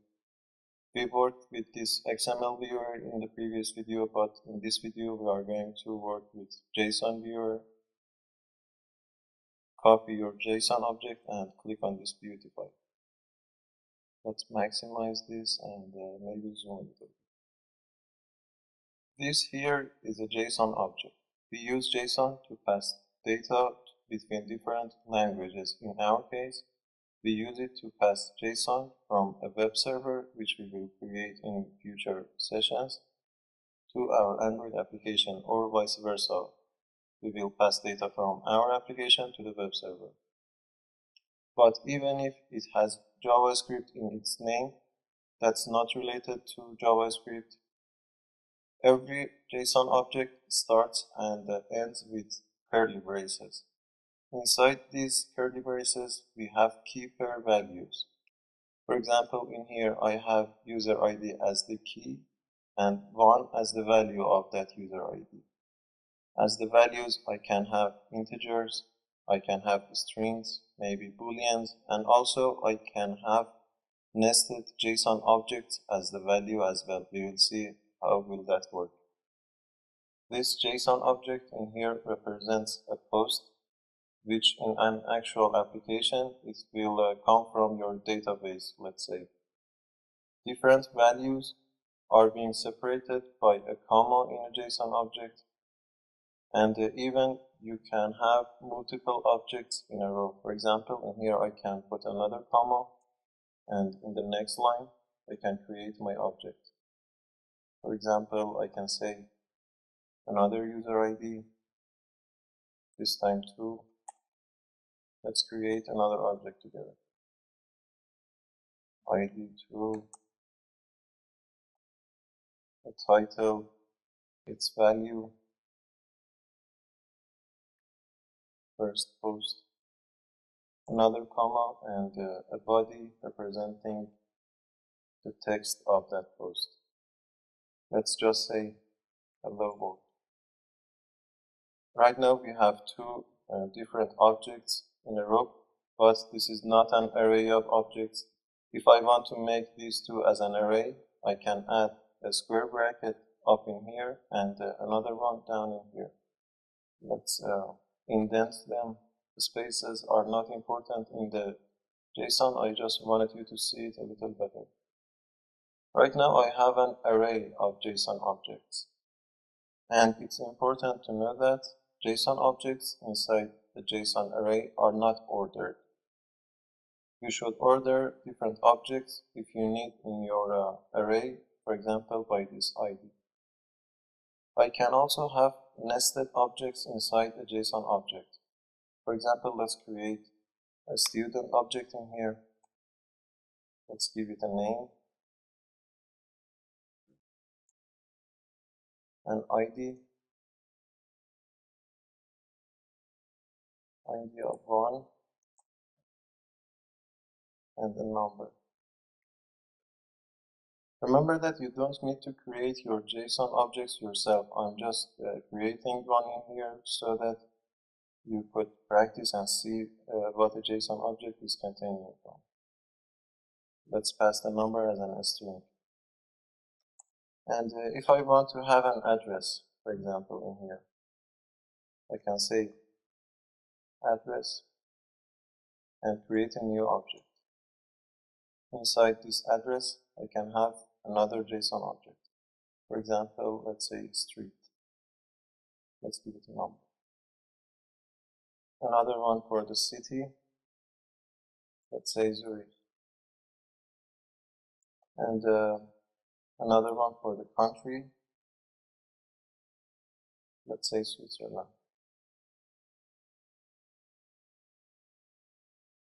As you can see, I can have nested objects in JSON. For example, in here, the address is the key, and as the value, I put another JSON object in here. Okay, that's enough talking about JSON.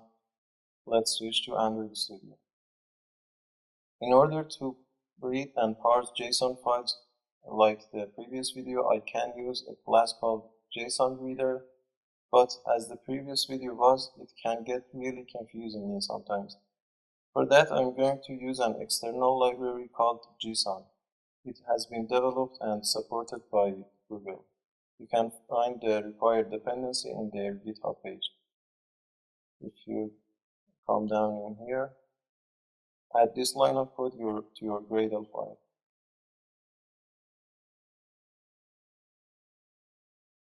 Inside the dependencies, add it and sync it. Make sure to have internet connection. As an example, let's get a post from this website, this JSON placeholder.typicom/posts/1 to just get the post with this ID 1. And let's get it and represent it in our application.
just created this simple layout file which will contain the title, the ID, the user ID, and the body of that post that we are going to receive. Let's initialize all of this in our Java file.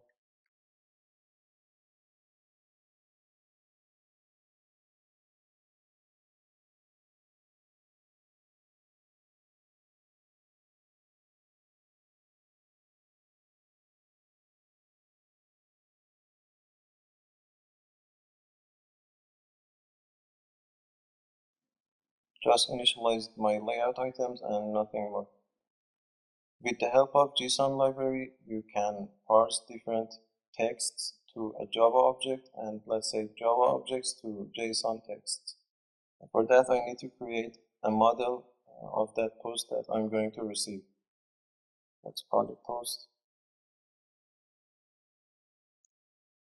It has an user ID.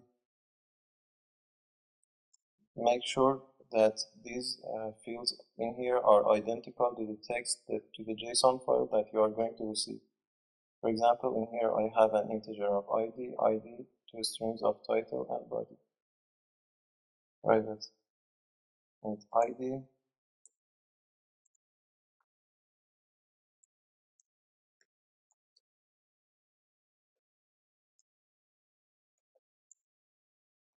a constructor, and getters and setters. You don't need the two string, but it can be useful. In your main activity file, you can have an instance of JSON library by saying JSON, let's call it JSON, is equal to new JSON. As simple as that. Let's create a string. Let's say JSON is equal to, well, let's copy this JSON file from here.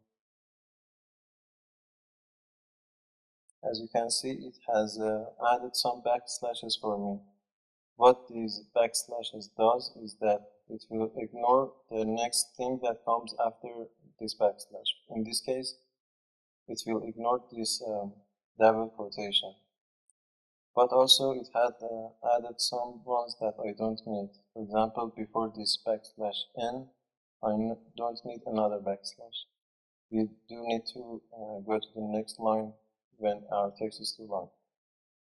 Whenever you are using some weird characters that Android Studio won't accept, you can easily add backslashes before those characters. Now, if I want to parse this JSON string to a Java class, I can simply say JSON.FromJSON. I need to pass my JSON string and also the class that we just created, the model class. In this case, post.class. I can even save it in, let's say, new post. As simple as that. Right now, our JSON string has been casted to this Java object. And we can use it. For example, let's log something in here. Let's say post title and log it.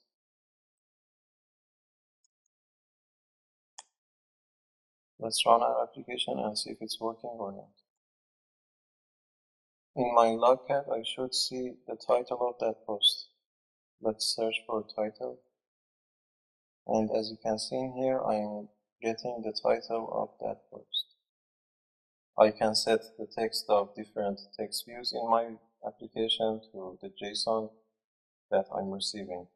For example, txt title, set text to post.get title.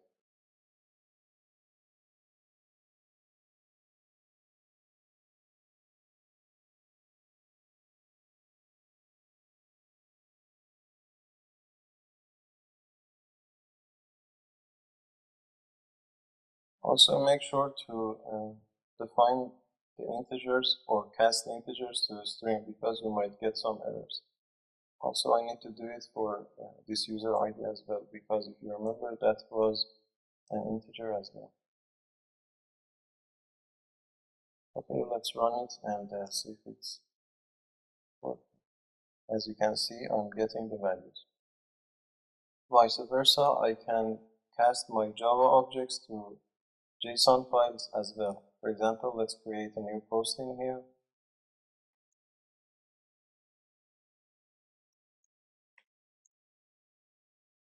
As the user ID, let's say 2, the ID, let's say 3, title, hello world, and as the body some dummy text. Now I can say JSON dot to JSON and pass my object. As simple as that. I can even save it and log it. String.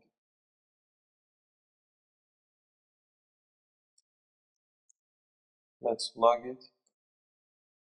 Post plus second. Let's run it. As you can see, this one is the one that representing the object that we just created and cast it to a JSON file. Let's copy this one and validate it in the Cardview website.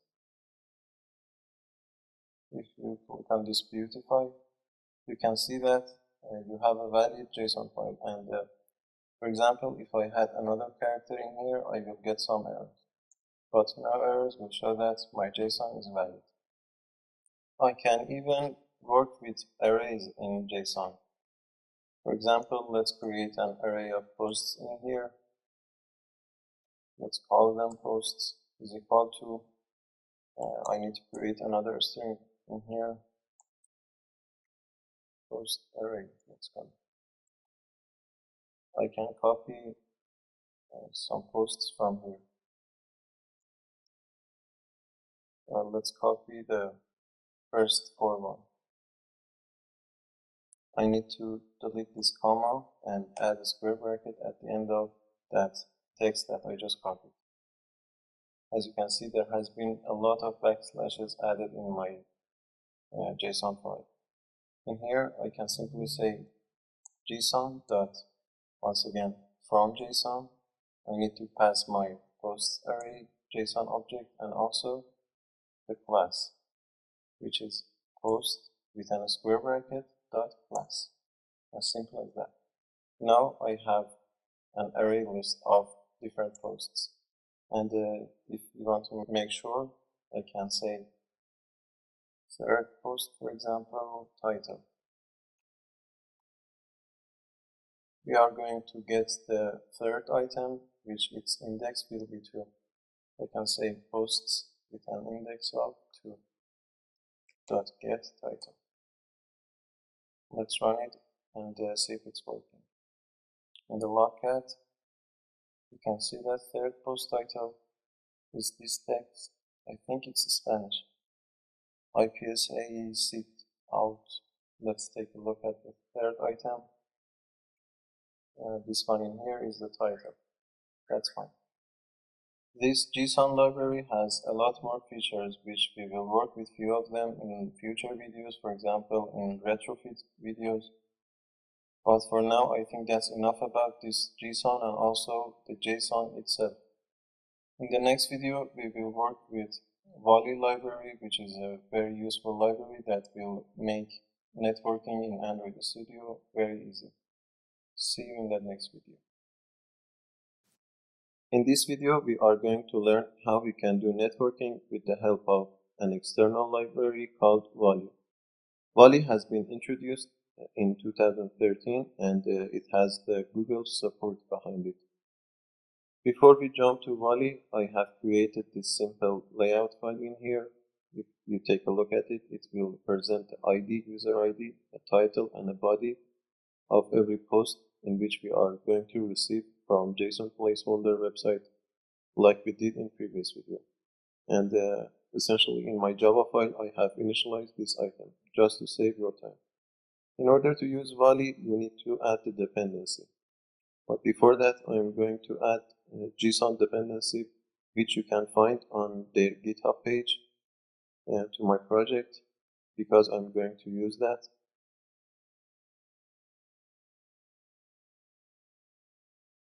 The other one is Volley library. You can find the dependency by searching Volley Android. look for the official developer's website. It should be somewhere there. This one in here. But it seems like they haven't updated this dependency because they are using compile word. It will give me some error if I try to sync my project. We should change this one to implementation because compile keyword has been deprecated in newer versions of Gradle. Seems like our project is ready to sync. During the sync process, I faced a few problems, and the problem was due to the new release of the Gradle. It was a painful process, to be honest, and in here I'm going to give you some hints if you face similar problem as I did. First of all, make sure that your version of Android Studio is always updated. You can check your version from here, from help, and check for updates. It will tell you that if your Android Studio is updated or not. As you can see, my version of Android Studio is updated, but a few of my SDK are not totally updated. I'm just going to ignore these updates for now. The next thing that you need to be worried about is updating the Gradle file. And this is how you can update your Gradle.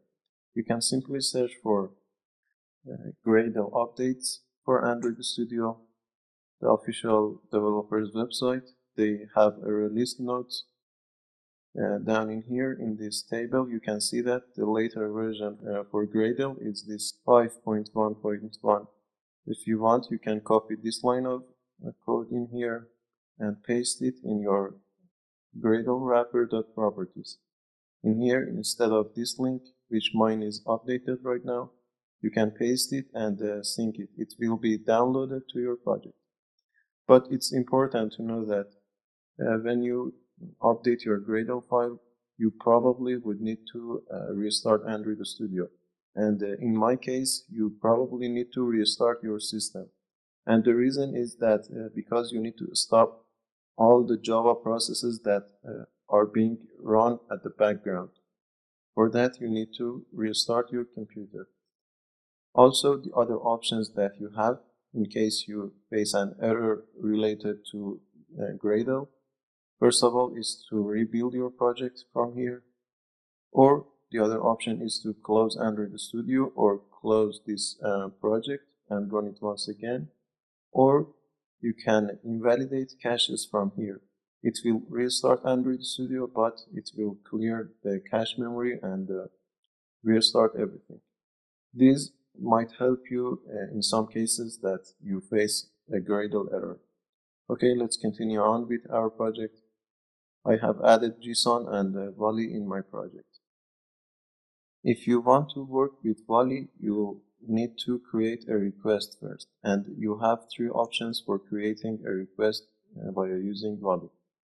The first one is a string request, this one that comes from Volley library. The others are image request and JSON request. We know that JSON are at the end a string, so instead of parsing the JSON files ourselves, I'm going to create a string request, and later on, with the help of JSON, we will cast the JSON to our Java files. I'm going to use a string request in here. I'm going to call it a string request is equal to new string request. First of all, I need to pass an URL, which, as we saw in the previous video, we are going to use JSON placeholder website, jsonplaceholder.typecode.com. It will give us some fake posts. For example, let's get one post from this URL. This will return a JSON object and only one. I can use this URL, and in my project, let's create a string up in here.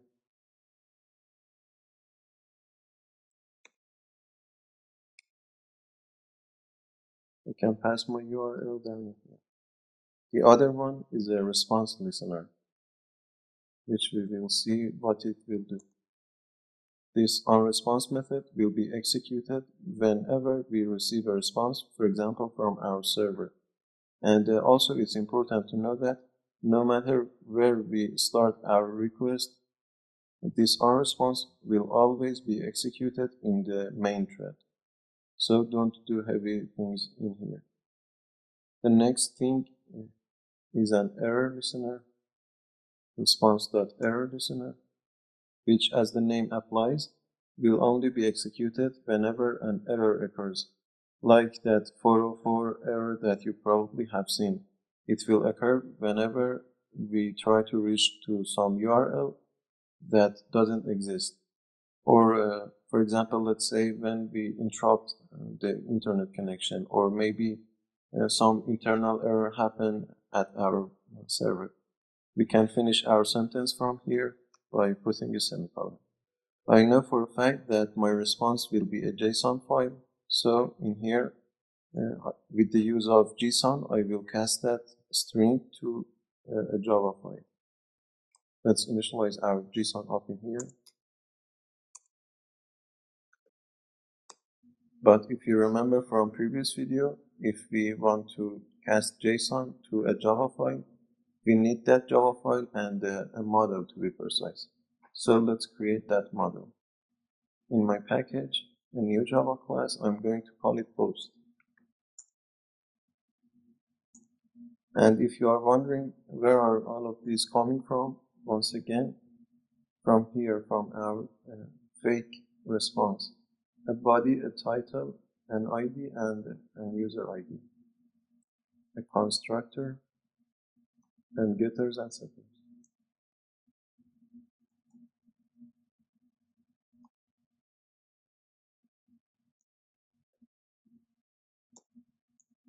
That's all I need in order to create my model. Later on, in here, in this onResponse, I can cast that JSON file.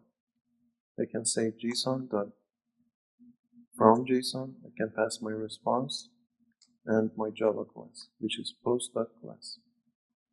I can save this one to a new post. Now that we have a post, I can set my different text views to the values of this post. Text id.setText to string.value of post.getID.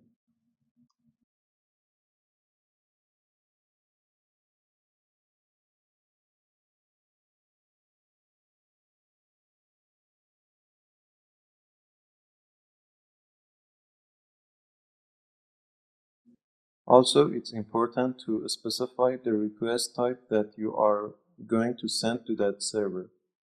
For that, I'm going to say request.method.get in here. We will see others as well.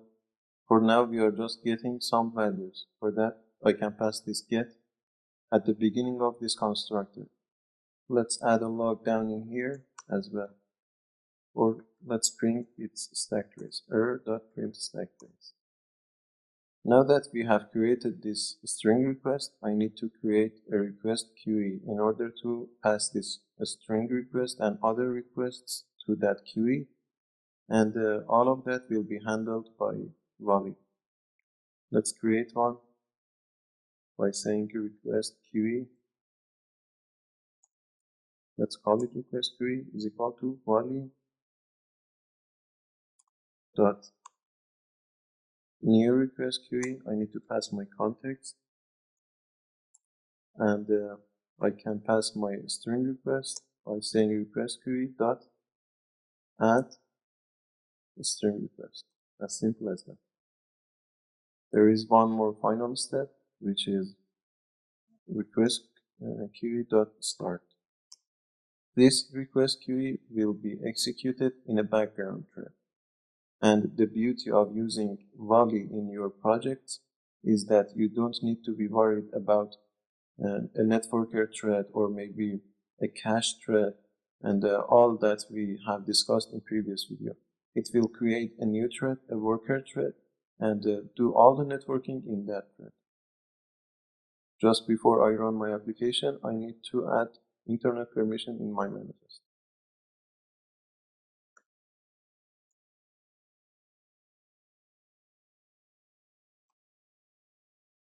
Let's run our application.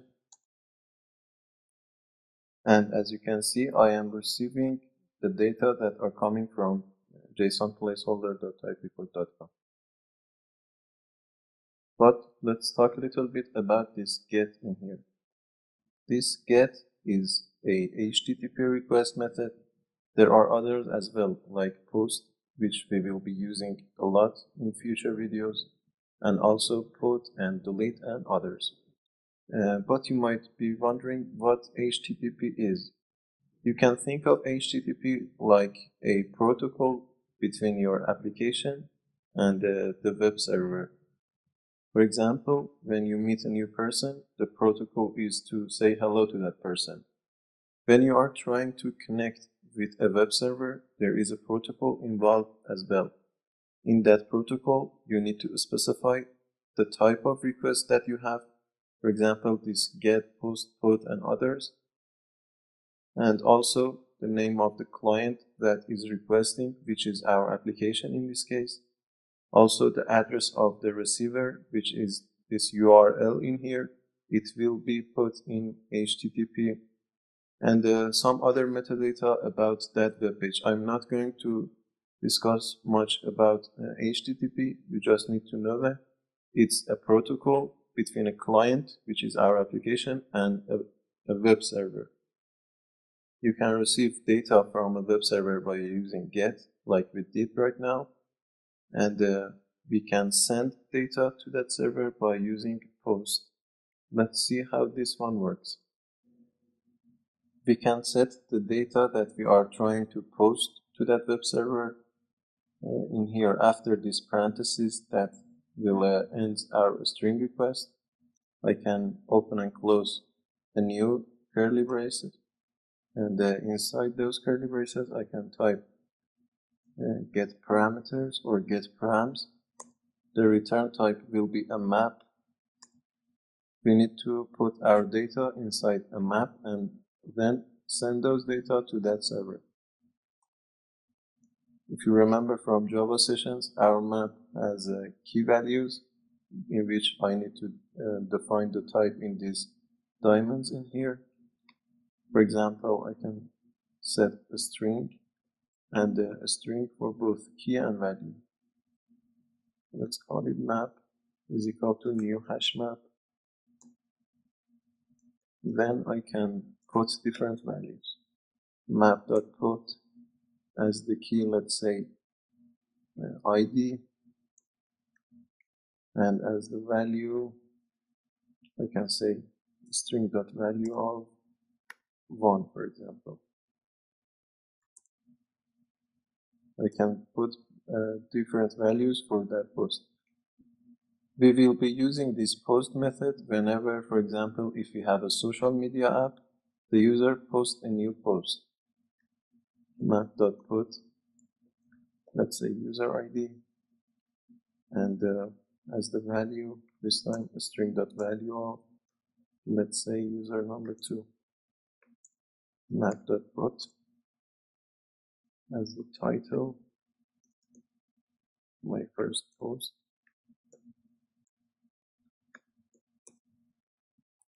And as the body,